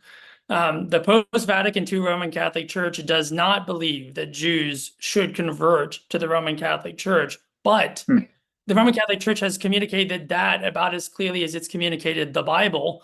And therefore, I think most Catholics are Orthodox in the way that I was raised as a Protestant, which is I was raised in a form of Protestantism in which Jews were basically stubborn and expected to convert. And so, of course, I completely recognize that is the normal Christian position. But the liberal position is much less crunchy than yours. You have the much more integrity or the Orthodox position, which is that you must really believe maybe even more than you realize on the bad days. And I actually really do respect that integrity. I just don't think I can. That's always been why my Christianity deconstructed, is I could not make sense of how a movement that claimed to be centered on Jesus could, in the name of him, destroy his own people. Could you say more? Could you say more? I might just be ignorant, but tell me more about. I'm still trying to grasp this anti-Semitism claim better. Like, what is the specific thing that the church does that's so anti-Semitic? Tell me more about that. Well, I guess the answer to that would be the history of anti-Semitism. So let me just mention it in a brief recapitulation under three heads. First of all, the church has, from the pulpit and in its doctrine, from at least the 3rd to 4th century, but starting in the 2nd century in Justin Martyr's First Apology, the church has forwarded an idea we call supersessionism, which is that the church has replaced Israel, which is basically your position, Justin, and the true Israel is therefore the church. And Jews' claim to be the people of God has been falsified by their rejection of the Messiah, making them the most stubborn, evil, backward people in history.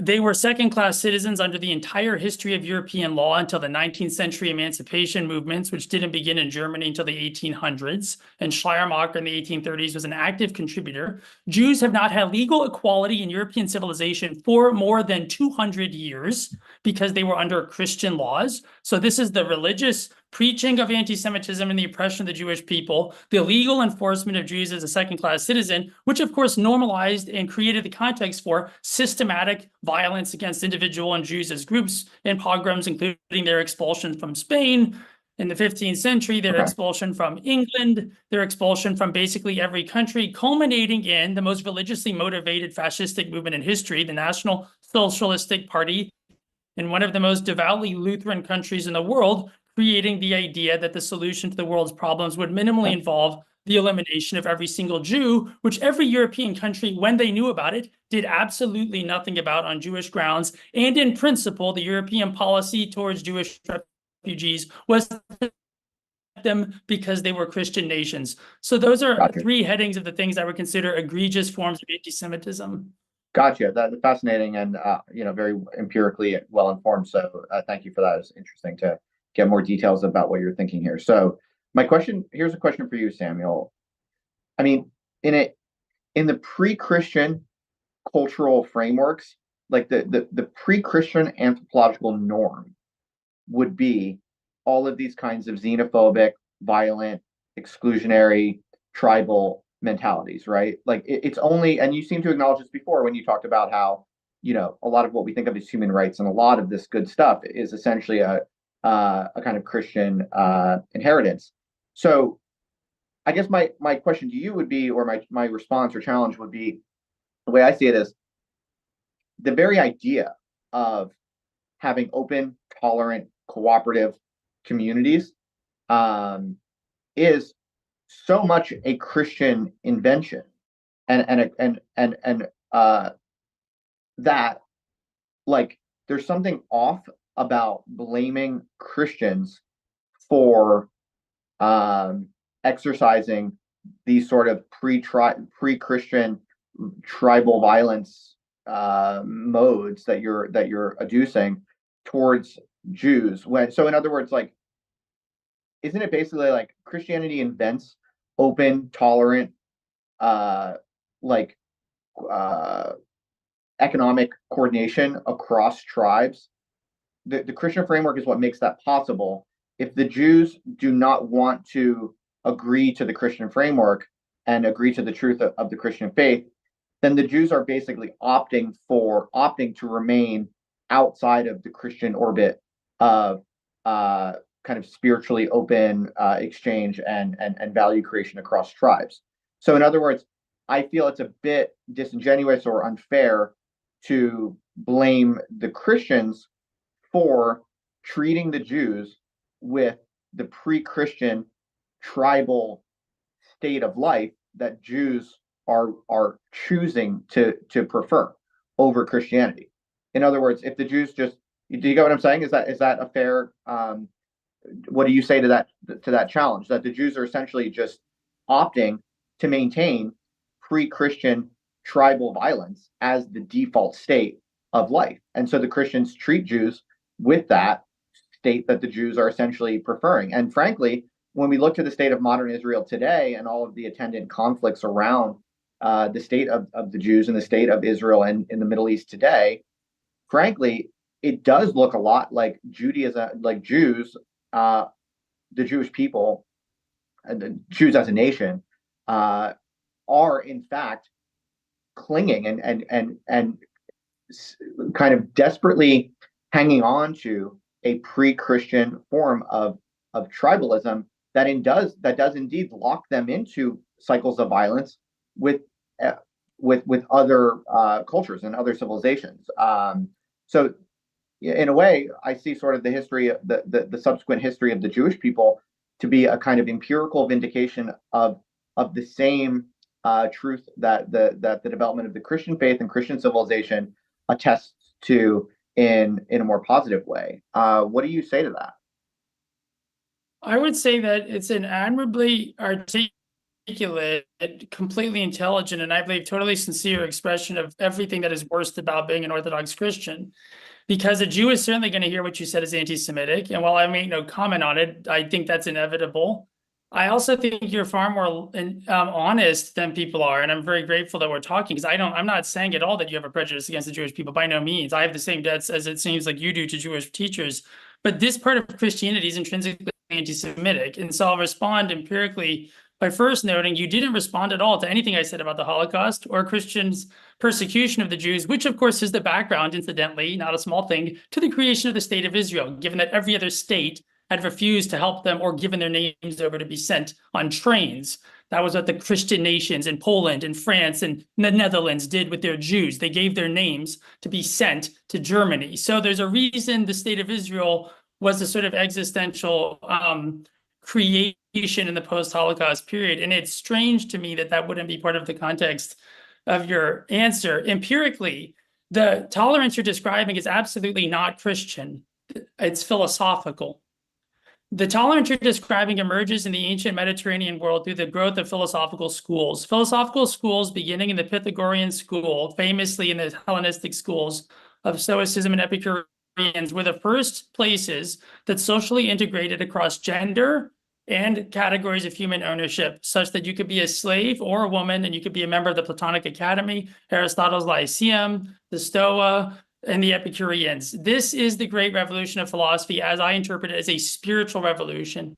And this is too complicated, so I can't do justice. I think half of what you're saying in the kind of using the Dominion Tom Holland stuff against me, I want to concede that's fair, and I'm going to concede I don't think I'm going to do justice in a brief answer to it, and I want to make that concession up front. That I think that part of what you say is very fair, and I'm only going to try to get to it very briefly, which is that liberalism is, to me, the return of the philosophical root of Christianity. And I interpret Christianity in my book that I'm writing as a development of Hellenistic philosophy. And therefore, what you're describing as this toleration is Jewish. And this is why the Jewish part of your argument is not only not true, it's the opposite of the truth. And here's the fact of this. Where did finance and capitalism come from? There was one group of people in Europe who were regulated out of every other profession, namely anything that depended on land ownership and citizenship status. That was the Jews. So the anti-Semites' moronic stereotype of the Jew as a money grubber is, of course, historically rooted in the fact that finance was and trade, the very thing you're talking about, free trade. This was primarily done by the Christians who interacted with Jews and by the Jews of medieval Europe. And so the Jews of medieval Europe and the Jews of modern civilization have always been, and of course, anti-Semites know this. Look at George Soros and the anti-Semitic world. Soros is behind everything. Because of course there's WASPs in the finance class, but everyone's perfectly aware Jews have been and historically remain overrepresented in every major industry of accomplishment, from the arts to the sciences, to Nobels, to Fields Medals, to whatever you have it, to finance. So the anti-Semitic trope of the Jew as a financier itself proves that even the stupidest historical anti-Semite knew Jews were behind what we call capitalism in the positive sense that much of what you describe as the values of modern liberal Western civilization were the values that generally were to do with the most philosophically deistic forms of Christianity, like Locke's, that tended to generally have the most melioristic approach to Jews. The Enlightenment renewed a very strong form of anti-Judaism and anti-Semitism, but it changed the theological basis for it. And eventually you get a form of enlightenment that even the Jews in the Haskalah movement are very supportive of, like Moses Mendelssohn. So I think if you look at the Jewish sources of modern philosophy and the Jewish connections between Jewish and Christian culture, what you're identifying as the virtues of Christian culture are from the very beginning debts to the Jewish people and to their practice. And even in their persecuted condition during the whole history of modern civilization, they have been a key engine of the scientific, technological, and market progress that I think we all agree is a sign of something very good happening. Okay. A lot of interesting stuff here. I want to throw up a few more data points that I want to hold on. So guys, I love it. I think that you both have the potential here to make me care about Judaism or Christianity if you keep it up, but I don't, not yet. And so for now, I'm going to sideline it and say that I blame both sides for this thing I don't like called capitalism. I understand you both are like associating it here with progress. And in a sort of sense, it is progress. It definitely is in a sort of sense. I agree, for instance, Justin, that it creates the ability to do this value thing outside of tribes, blah, blah, blah. So there's goods and bads that come with it. You know, I like air conditioning and the internet. But what I don't like is not having my time energy, which is to say large energy infused, repeatable blocks of reliable time for families to be able to have relationships with their children, their parents, to be able to have communities, and tribes, they suck, but also when people can't form them for real, then they just get into stupid affinity groups on the internet, and then they don't get to have real communities, and that sucks. And I think we're in a society of divorce and broken homes, and that's related to the stultification of time energy, and that's related to living in a job-centric society where capital has reduced everyone's time energy to labor power. And I'm not going to say, oh, it's Jews and Christians, it's their fault. I'm not so sure that capitalism is reducible to either. There's all these things that had to work together, and a lot of Christians and a lot of Jews had to work together, but also a lot of Christians and Jews didn't work together. And that's kind of where Samuel's coming in on this from, is like, there's also been that historical persecution, which is noteworthy. And I think that the point about you not talking about that, maybe elaborating on that, giving your position on that, I can see why that would be worrisome to a person who's watching this going, well, what does Justin really think? But I don't care about that right now. And so I think I shrugged at some earlier point on this note about how some people will see it as anti-Semitic. I wasn't shrugging because I don't like anti-Semitic or because I like anti-Semitism or because I don't care. I was shrugging because today it feels like you can't say much without getting called that. And that has been, I think, an anti-intellectual move on the part of people who don't want to think, but just want us to back a war in the Middle East that we see the results of and don't like. And that's a big complicated question that I don't want to put to you all here in this chat, I'd like you to write about it, and then I'll share it on my Substack or whatever. If you both have things that you'll want to write after the case of this conversation, it would be Well, I should respond I'll very just briefly I'll to say that, just a couple of things really quick. So that's kind of where I'm at with everything. I do want you to be able to respond to that. I know you'll get it in, but really quick. The thing about time energy is going to be more important here when it comes to capitalism, because I also want to get into politics and where I see right now politics and religion or political theology mattering is at the level of the future and organizing humans. It seems like maybe it's impossible to organize humans without theology of some sort, and political theology that posits eternity as the salvation in some hereafter does have like this negative tendency to make people sort of go along with things here on earth as though they're just being trialed for now and they'll get their payoff later. And I'm concerned with that. I think neither of you are too concerned with that. And I'm interested in you both elaborating on your positions about eternity versus people caring about this life, kind of following from that stream we did last week, where we were talking about the importance of finitude for really prioritizing this life. But first, I want to give you guys both an opportunity to say whether you agree or disagree on something that's a little bit more theoretical before we get back into empirical historical stuff. And that is on the theoretical side. Justin, with your accelerationism and your time that you were interested in the occult, being a sort of gateway into your Catholicism, at least that's how I understand it. Correct me if I'm wrong. But you see religions, organized religions, as sets of spiritual technologies. And I think you've said something along those lines. Correct me if I'm wrong. Samuel, I think you also are like that. You also see religion as a set of spiritual technologies, which is to say, you kind of believe in magic, the two of you. You each believe in a kind of magic. You believe that technology is a kind of magic that gets organized into like these theological apparatuses for political reasons, maybe not for political reasons. I don't know if you would reduce politics to religion or the other way around, or if you see them as too enmeshed. I'm very curious to see where you're coming at. But I want to give you both an opportunity to say something on this theoretical level before we get back to the historical empirical. If you want to tie it all together, you can, but I want to make sure that we get to that because I feel like that's one of these threads I need to hear from you both on. So, you want to go first, or shall I? Go for it, Justin.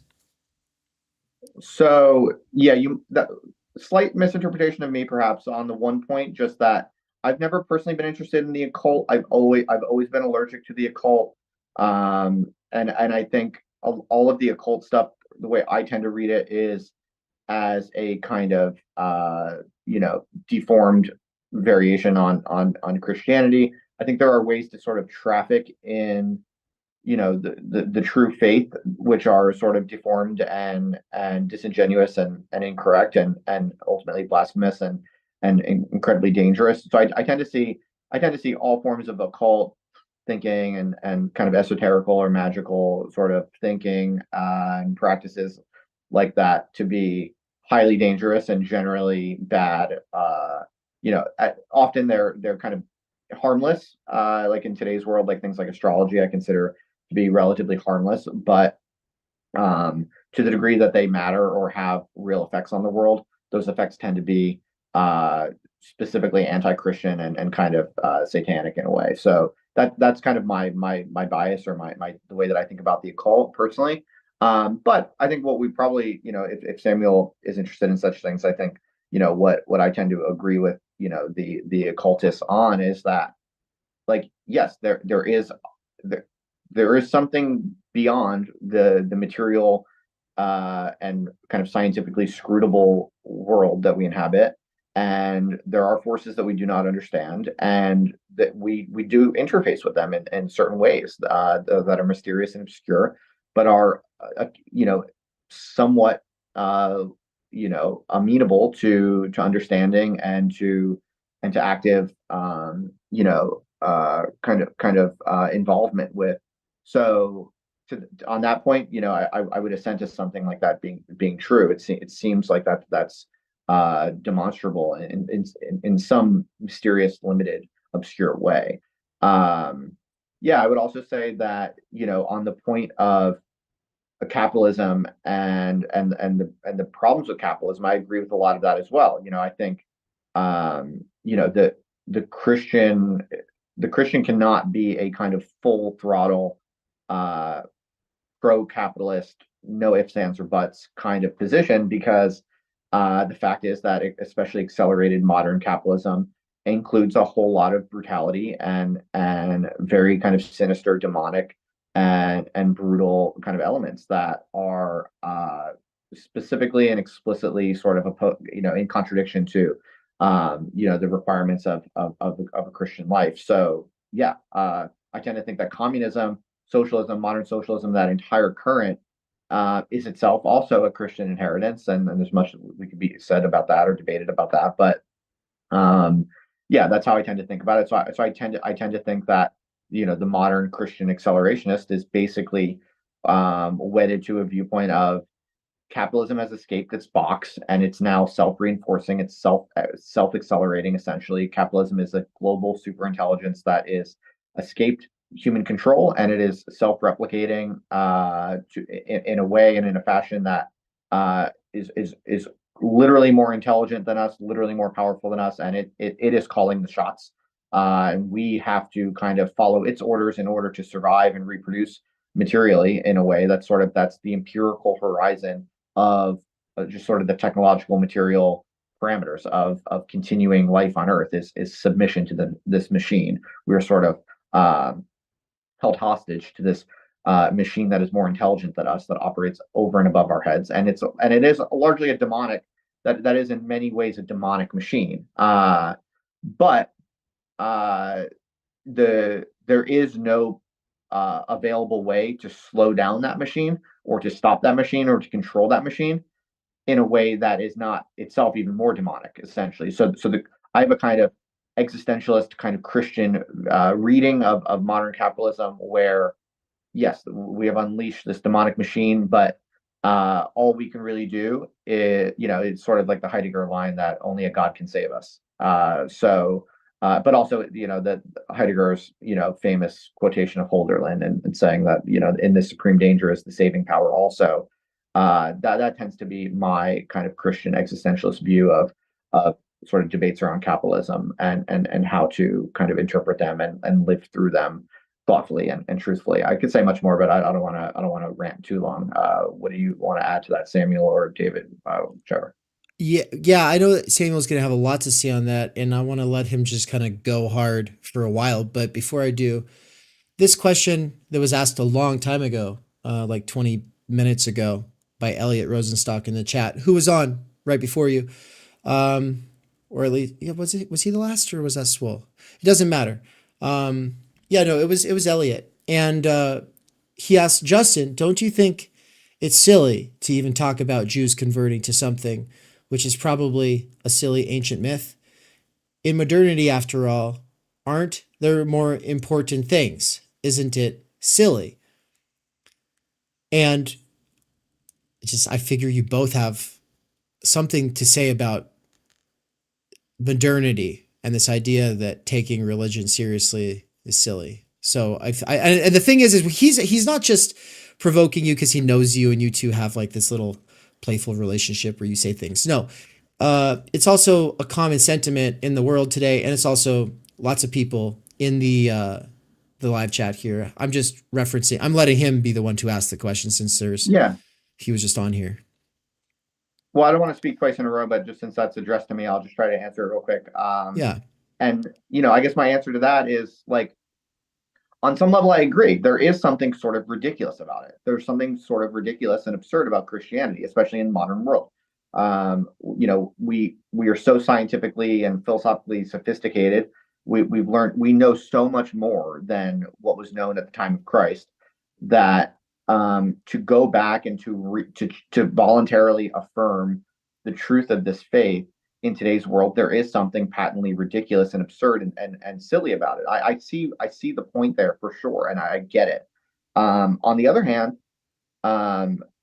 technological acceleration is now bringing us to a state where religion is now sort of also, on the other hand, more sensible than ever. Like if you look around, everyone now is going into crazy different religious vectors, right? It's like astrology is bigger than ever, the occult is bigger than ever. Even just like general wishy-washy, like American libs are like wokeism. It's sort of like all of it is sort of branching off into these weirdly and almost explicitly religious formations that from another angle, Elliot, religion actually seems more ubiquitous than ever, and its underlying social and cultural logic seems to be more revealed and explained and explicable and sort of its universality in our modes of thinking and speaking and community formation seems to be more sort of explicit and understandable and comprehensible now than it ever was. And so through that lens, I think we look at that all holistically, and we realize, the way I think about it is like Christianity is the overwhelmingly most promising and beautiful and philosophically resonant and sophisticated and truthful shelling point we have for religion in the world today in the Western world, is the way that I think about it. And so I think you can make a multi-pronged, logical, philosophical, epistemological, and spiritual case for, oh wow, this Christian thing, maybe it's actually just true, and maybe it's actually just been true all along, and I can't prove it, but when I look at it from multiple angles, it sure as hell looks like the best or truest system we have. If we're all going to be religious, this looks like the best one and the truest one we have to choose from. Samuel, that's a lot to work with. I have a sort of follow-up question from what Justin just said for you, but I want to let you go first. So let's go. Sure, Dave. I'll try to address what you had originally mentioned and work that in. And I definitely agree. I find, Justin, your kind of analysis of capitalism to be very compelling as far as it goes.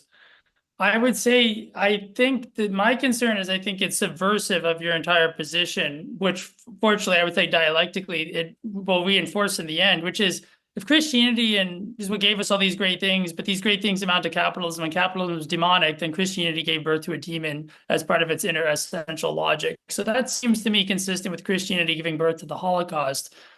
And if you read, Horkheimer and Adorno, Dialectic of Enlightenment, they see de Sade as the culmination of Enlightenment logic. And de Sade is a person who treats every orifice of your body like a machine. But he gets the pleasure. And this is the logic of the machine controllers. Some of us will control the machines. The rest of you will be fucked by them. So if indeed Christianity is the source of capitalism and capitalism is a demon, then my concern is then the undialectical, now suddenly we become quietists. And I understand the logic. Like I agree with you at a descriptive level, you're giving a completely accurate theological framing of what is the complete, literally determining force of what we call capitalism as the kind of global market structure. And I agree in that sense, it's a type of God. So I think to address your question, Dave, how does this connect with eternity? Well, I don't see the stuff in this life as about like eternity. The desecration of eternity is the abolition of time. The desecration of eternity is the abolition of time. All of the movements today in transhumanism are desecrations of eternity. They want to cancel history with what they call the future, but the future is simply autogenocide. It's the death of the human species. That's what people want. Some people think it's going to happen and they don't want it, but we literally have people who say it's better for humans to die.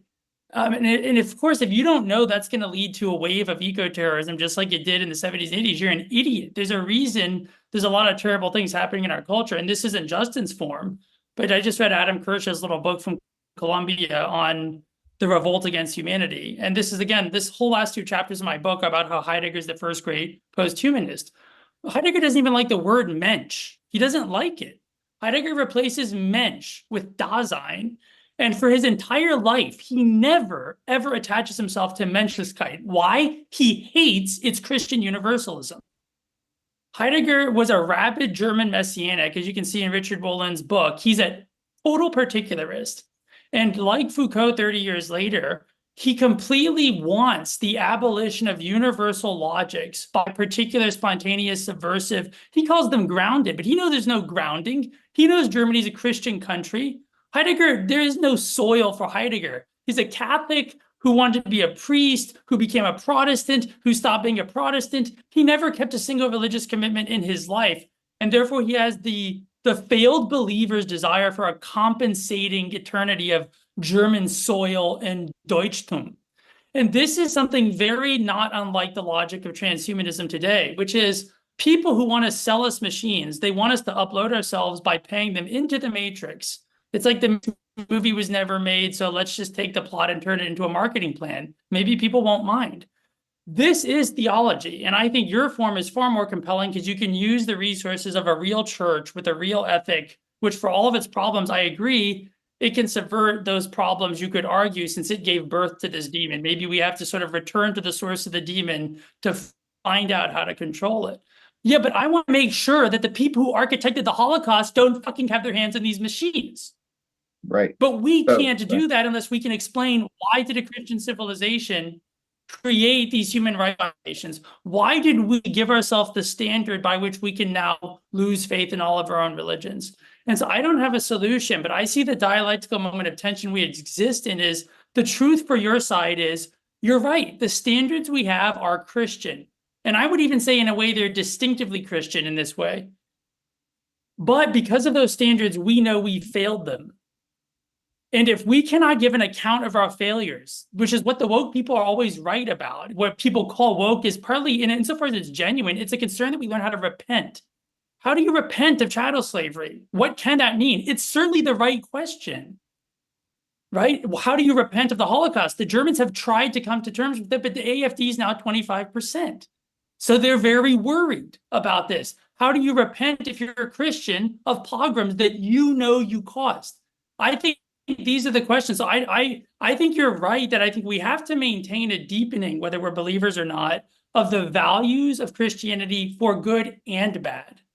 But I think we need a global, non-dogmatic, non-chauvinistic kind of meeting space, which we're in right now, that I know we all share as philosophers. And that's kind of my view is eternity is coming for us, whether we're ready or not. We're going to get the terrible forms of it that abolish humans and abolish time, or we'll get true eternity, which is the fullness of time. It's a new age. It's a flourishing and a healing of the human species. It's the human species becoming what it can become when it knows it has the power to do evil and chooses not to. And it shows it has that power by looking at the evil it's done and taking it seriously. And I don't think that's anti-Christian, but I think it will lead to the death of Christianity. And that will be the best thing for every true believer. Fascinating. So I think your very excellent riff on Heidegger is a perfect sort of opportunity to circle back to your narrative around sort of Christianity and anti-Semitism, which was brought up much earlier. And I guess I hadn't gotten to respond to yet. It's a perfect opportunity to do it now and to tie it into a larger question, I think. So and we'll come back to I got a question for Samuel, and there was also I did want him to also get a chance to respond to Elliot, but we'll bookmark that. Let's go. Sure, yeah. So basically, I think this feels very, very productive and interesting and generative. So there's basically a kind of research question here, an open question here about sort of what gets blamed for what. Basically, we're sort of all agreed that Christianity is this momentous kind of moral and anthropological revolution in the world that causes tremendously good things in many ways.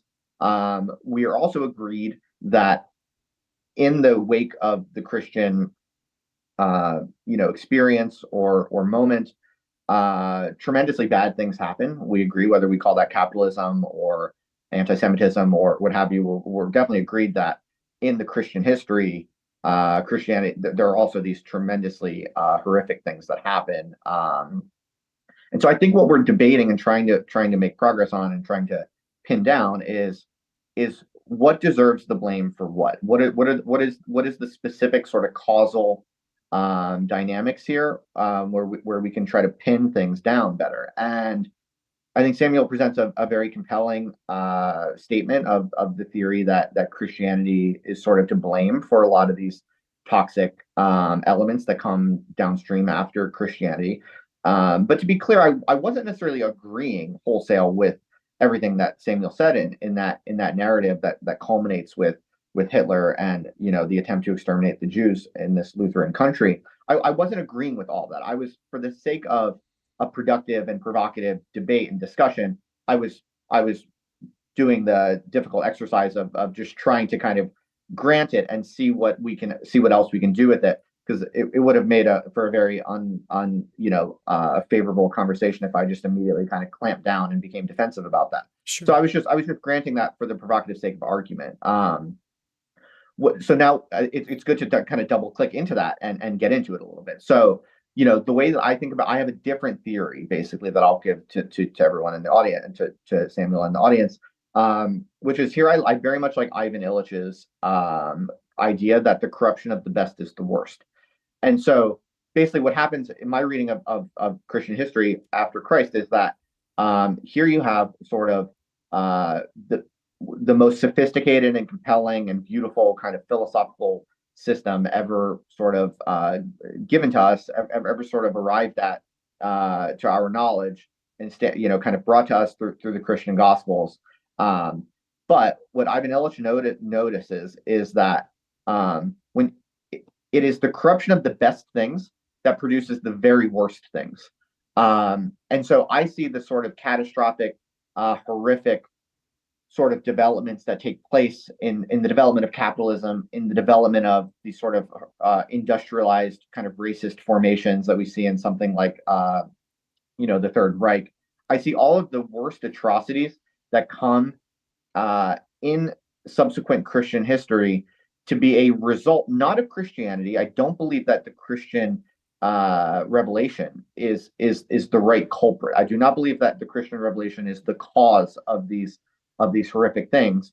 What I would argue is that when the truth is really displayed to human beings in its grandest form possible, it then becomes possible for human beings to deny that truth and to aggressively kind of pursue programs that deviate from that truth.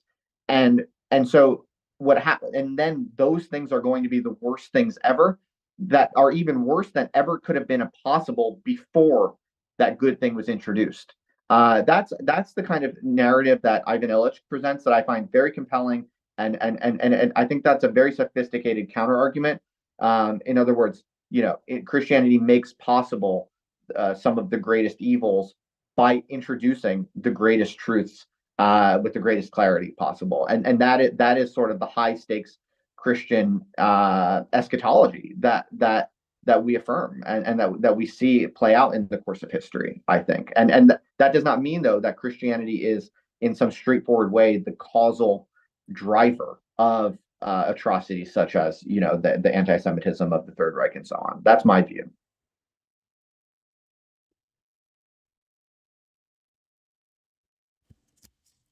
Samuel, I want you to respond to that, but I also want to add a couple of things to the table. There will be too much to get to in the next 20 minutes, which means that as Levinas says, the saying will overflow the said. And that's good, because I hope that we'll see good writing come from this, and discourse ultimately, which is the goal here. So, but I kind of want you all to start building towards your closing statements. We don't have to do that just yet, but kind of keep in mind that this is the opening of a conversation, whether or not the two of you will want to do a follow-up on this channel or not. This is a conversation that's happening here at Theory Underground. It was happening in the last epic live stream marathon with all throughout the day. We had people coming on talking about various approaches to philosophy, religion, theology, politics. And so it's definitely like, as far as the milieu that we're trying to develop out of the theory scene today, it is something that a lot of people feel strongly about, but also a lot of people are also just kind of curious and maybe not that committed. And I don't really, I have two wolves inside of me, and that's the two of them, right? I'm kind of divided between those two approaches. And so I guess what I would like to say then is that, hold on. Yeah, I want to put a big question mark, having brought up Levinas here and the fact that I'll be teaching him in August, on the way that it does seem like you are both totalizing groups here, right? Christians, Jews, whites, Germans. And to me, these are always some kind of like apparatus of capture. People want to turn me into a white person. People want to turn me into a male. And it's like, I am in a sort of like strict sense, like definitionally speaking, analytically, yes. But why are you trying to make that the thing in this conversation? It's usually some power game, and it's usually referencing, it's trying to associate me with someone who's not in the room. I'm supposed to somehow stand in a position where I'm supposed to know all of history and mobilize it to my support in the fucking moment, when all I really care about is getting out from under wage labor, and hopefully everyone else gets to, right? Like, I have very basic, like, I want people to be able to have relationships in their families kind of goals. And I just don't think it's possible under the current circumstances. And I think that the idea that resisting it makes things worse is worth taking seriously and sitting with. And you're definitely sitting with that, Justin. But I will want you both in your closing statements to address this concern about totalization. These human beings are split. The human beings that are historians that are cherry picking data are split. The people who are reporting the stories that get turned into data, they're split between conscious and unconscious, but also their lower self and their higher self. They're all split all the way down. And then the groups are split. There is no Islam. There are versions of it, and some of them are different than other ones. And usually it's material, political circumstances that make certain groups more successful for a while than other ones. And just because they're successful for a while doesn't mean that the theology is necessarily true, because that could just be the icing on the cake that's kind of trying to help things go along at the moment, trying to help nurse people while they're suffering under whatever system's currently in power. And so epistemologically, there are layers and layers and layers and layers here on the level of political material analysis, but also on the level of people being split between higher, lower, and unconscious selves, and the historians and the people reporting, and then the way that we as individuals mobilizing those totalized groupings to either work for or against us or the other in the conversation. I think that's all relevant. You don't have to get too deep into it. I'm just putting it out there as an idea. I think it's really interesting. And then I'll say something about accelerationism in a little bit.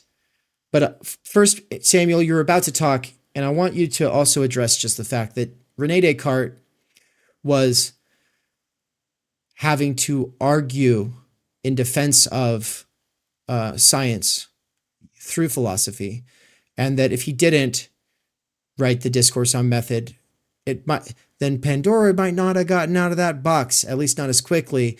And so that means that the Catholics were trying to not let Pandora out of its box. They weren't so happy about what the invention of the telescope was making possible. And that's the thing, is that, you know, we're talking about it like religion did all these things, but it's like, well, there are certain technological advances harnessed by science, but science had to argue for itself. It had to justify itself. It had to advance its worldview, and it had to do that under persecution from the church at the time.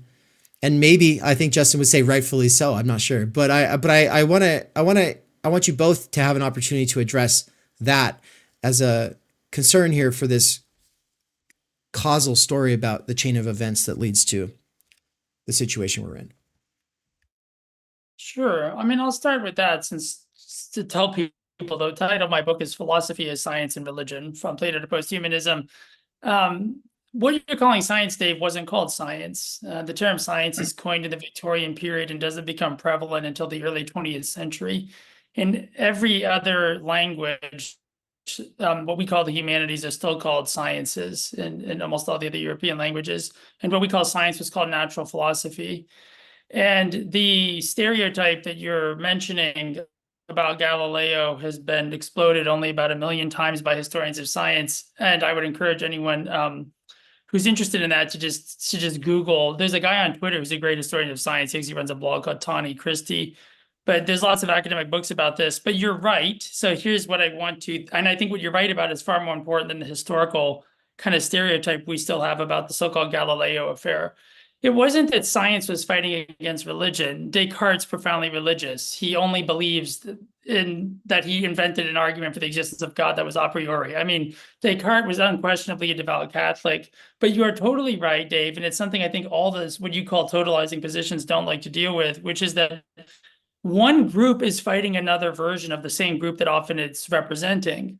Descartes is a Catholic and he's fighting certain Catholics, but it's a very much an academic fight. His idea of theology as a science, he addresses the discourse in his work to the same people Thomas Aquinas served, the theology faculty. If you look at the dedication, it's dedicated to the theology faculty in Paris and the Sorbonne, I believe.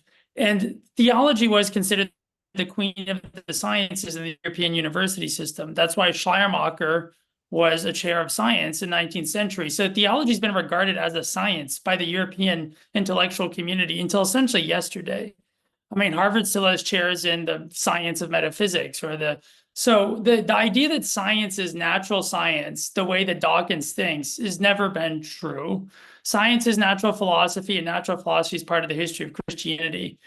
And the scientific revolution is rightly blamed in the famous short but very powerful essay about ecology, right? The thesis that Christianity's dominion mandate to have dominion over the world is what gave rise to the ecocide created by capitalism. This is part of even the acknowledged religious dimension. So I think I don't think it's totalizing to talk about the German nation committing the Holocaust. They did. I don't think it's totalizing to talk about chattel slavery in America. It's a fact. And I don't think it's totalizing to talk about Christians and Jews in the context of the focused history of persecution that I'm mentioning. I'm saying that if those things existed, they don't really exist now, except as like orders and orders and orders of removal. Like this is like talking about social justice warriors today being direct inheritors of the project of civil rights. It's not true. They're not. They're just invoking it.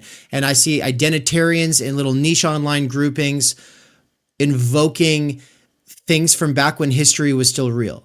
So like that's just so you know where I'm coming from, but keep going. Sorry. I got you, but I mean, Justin's right here. I mean, this Christian stuff, as he rightly says, maybe it was just true all along. There's literally millions of people who believe Muhammad is the last prophet of God, and billions of people who believe Jesus literally is the Son of God. So it hasn't gone away. I mean, I understand you're maybe responding to people who don't know any of this, but people like Justin, people even from my background who were religious and we were younger or maybe changed their views, I think we're very real. I think the secular mind, and I can respond briefly to Elliot, I forgot the gentleman's last name. His remark is, it might be silly, but if you were, I'm in New York City right now. There's a lot of Hasidic Jews in New York City who believe that the Rebbe, Menachem Mendel Schneerson, is the Messiah. People act like this stuff is history, and that's because they're ignorant. And I'm not saying that Elliot thinks this, but a lot of people today don't realize everything in the Middle East. There's a book Oxford published a decade ago about how you can't understand the Middle East without knowing what Jews and Christians, including the really crazy, crunchy kinds, believe. I mean, these places are totally part of the living theological worlds. ISIS believes Jesus is going to come back, and there's going to be a battle in the same valley that Revelation teaches, and that he's going to destroy their enemies because that's part of traditional Islamic eschatology. They believe that, and ISIS controls a significant and frightening amount of the Middle East, and they're making their way into Europe. A terrorist group is currently in Europe, which literally believes a completely, we would say, backwards view. So I think one of the most dangerous things we could all do as intellectuals is to act like we have the leisure to be the Richard Dawkins of the balmy days of the 1990s and the early 2000s, when it just seemed like the main problem with Islam or the main problem with the world was that some crazy people still believe these stupid desert myths.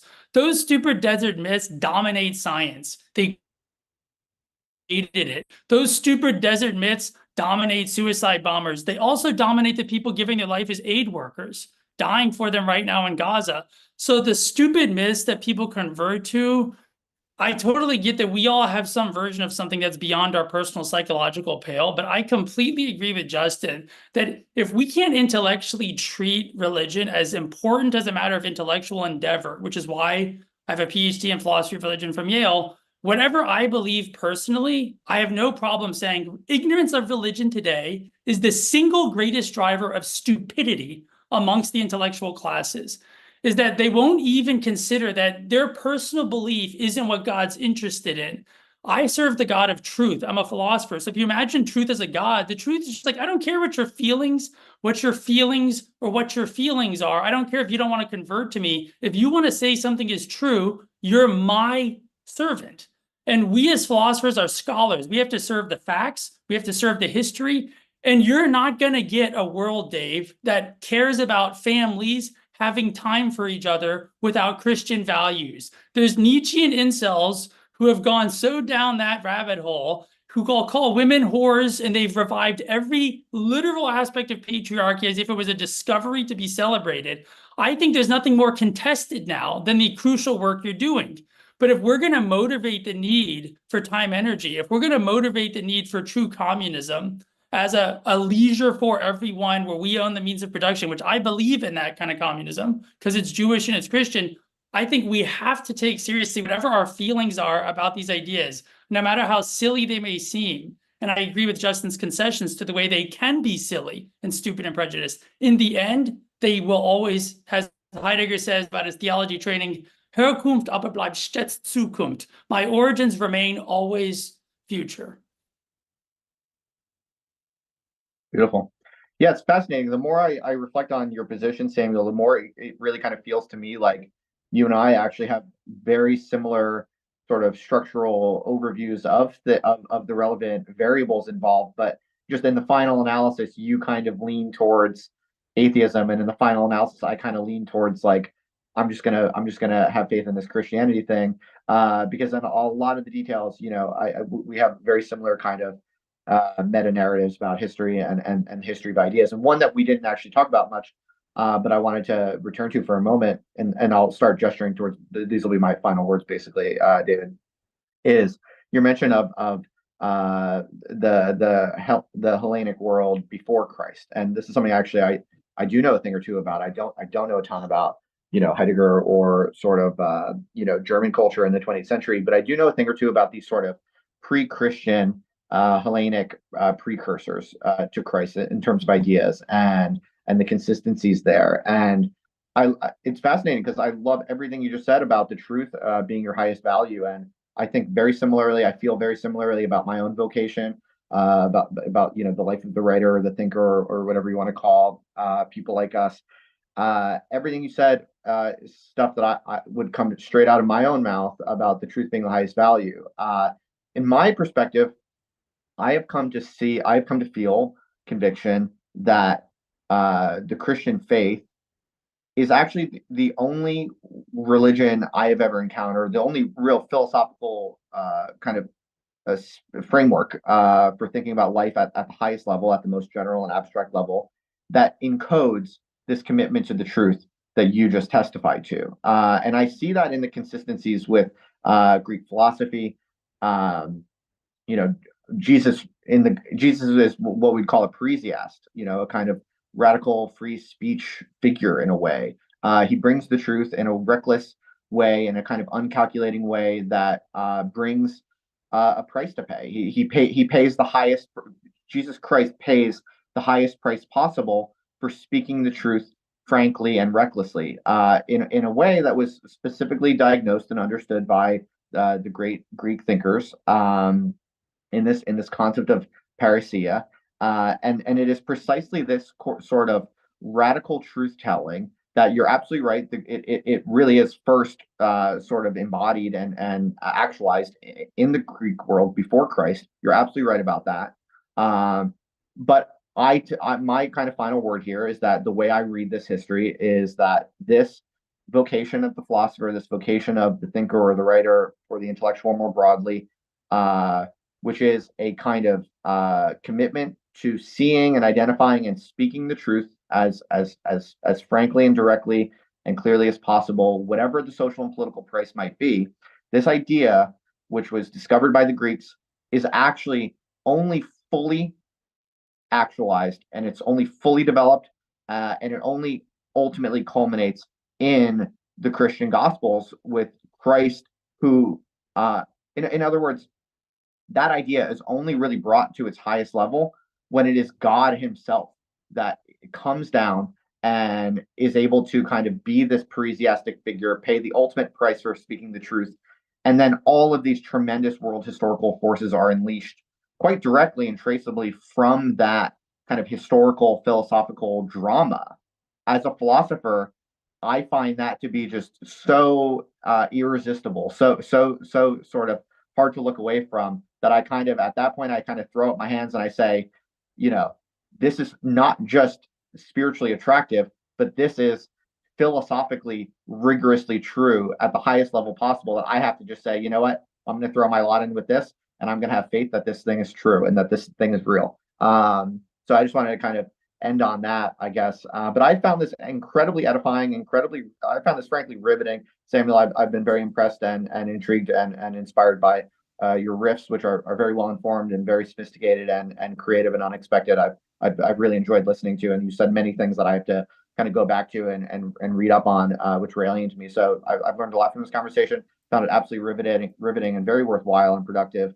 And David, I think you're doing the Lord's work by organizing these types of things. Honestly, I'm just delighted to learn that there are more and more sort of left-leaning academic types or post-academic types that I actually enjoy talking with, and I would love to, have a beer with people like Elliot and people like you, Samuel, and you, David, as well. I'm just so glad that people like you exist. It's been a while since I've actually, met many people like you all. So I love it, and I'm happy to be here, and I'm grateful for the invitation. Wow, amazing. Dave, I can just wrap up in a minute if I can say thanks. Yeah. I couldn't agree more, Justin. I've been so grateful. I did a degree at the Div School at Yale and a PhD, and I never had conversations. I've told Dave this, but this in particular, you and I having, this is kind of my dream, to be able to have really serious conversation. It's because, Dave, what you did, I think you are creating a new genre, or it's a new version of the Sicket known of the origin of the medieval university, which was direct yes and no disputation. So I find it really sexy in the best way that there's something so technologically and genuinely left-leaning and innovative that you're doing. And in the best sense, it's renewing but transforming the actual origin of the university that our system has kind of failed to steward well. And so I think the very form of this, I'm deeply grateful for. And I think, I think the culture of science that I love, and what I argue in my book, is the reason we treat science like a religion is because we should. In the sense that science embodies as an institutional symbol the idea that we should bow the knee finally only to the truth. Now, no institution can absorb that without idolatry and destruction. That's the problem of scientism. But what science embodies and what the scientific revolution embodied was a Jewish Christian idea that actually we should do good to all of our neighbors, the whole species, by learning to make poverty go away. And that this would be, in Bacon's vision and the founders of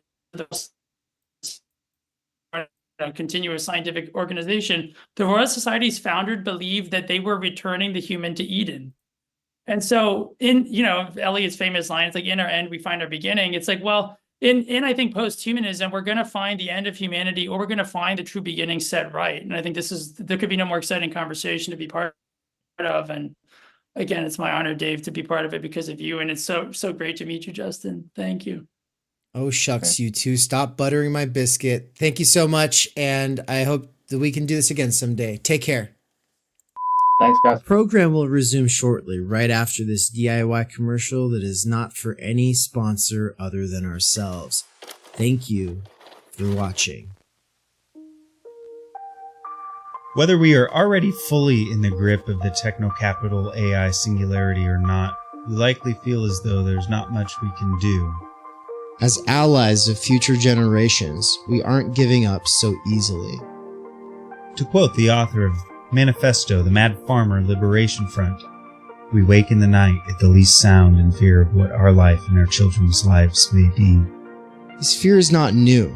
The question of technology, media, and institutions became unavoidable in the 20th century. Yet when we think of institutions, the most radical critiques people have encountered came from either Michel Foucault or Jürgen Habermas.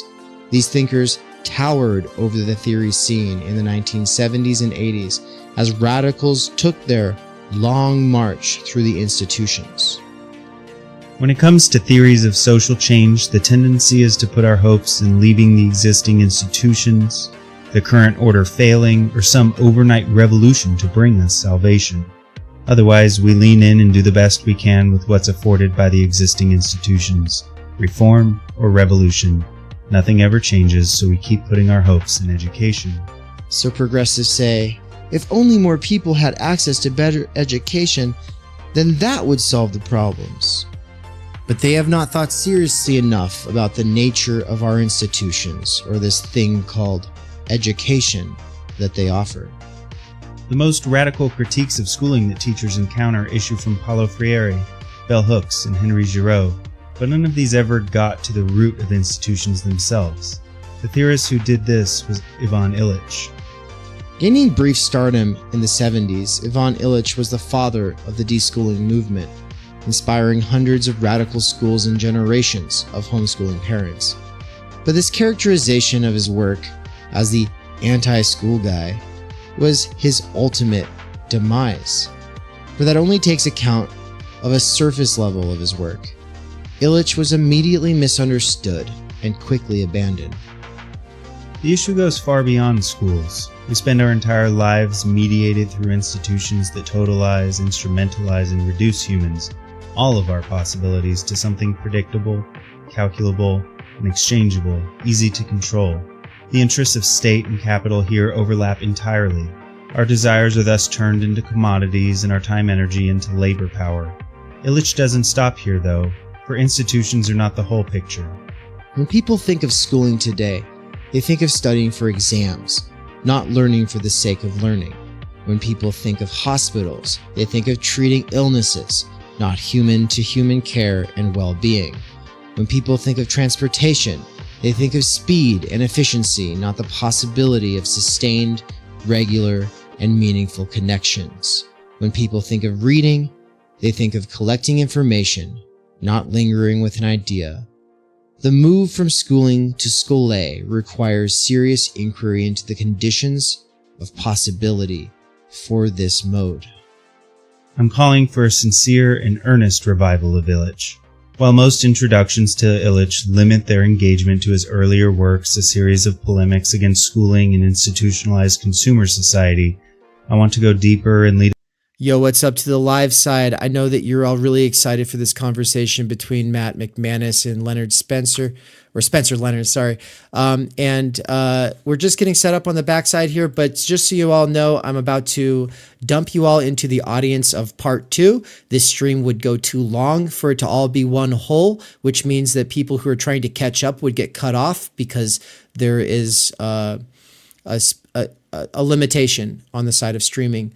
And so you'll be in the follow-up live stream. If you just stay where you are, if you just keep watching this, you will get automatically put into the stream for the one we're moving to. So the Spencer, Matt convo that's about to take place will be on the other side here. I'm going to let the Illich commercial keep playing because I think it's very important that you all see this, especially after such a dark conversation. I'm hoping that some of you will sign up for that course. So I'll let it keep playing while Spencer gets set up here, and then we'll be ready to go in a couple, basically in 2 minutes, we'll be ready to go. Let's keep it going. Just to a more robust understanding of who and what a human is for Illich. With his help, we will reopen the question of what we are, what we can be, and the types of lives we are willing to give our time and energy to bring into being, if there are to be humans in the future. This course begins on June 13th and goes through July 4th, 2024. It meets on Thursdays at 11 a.m. Eastern Time.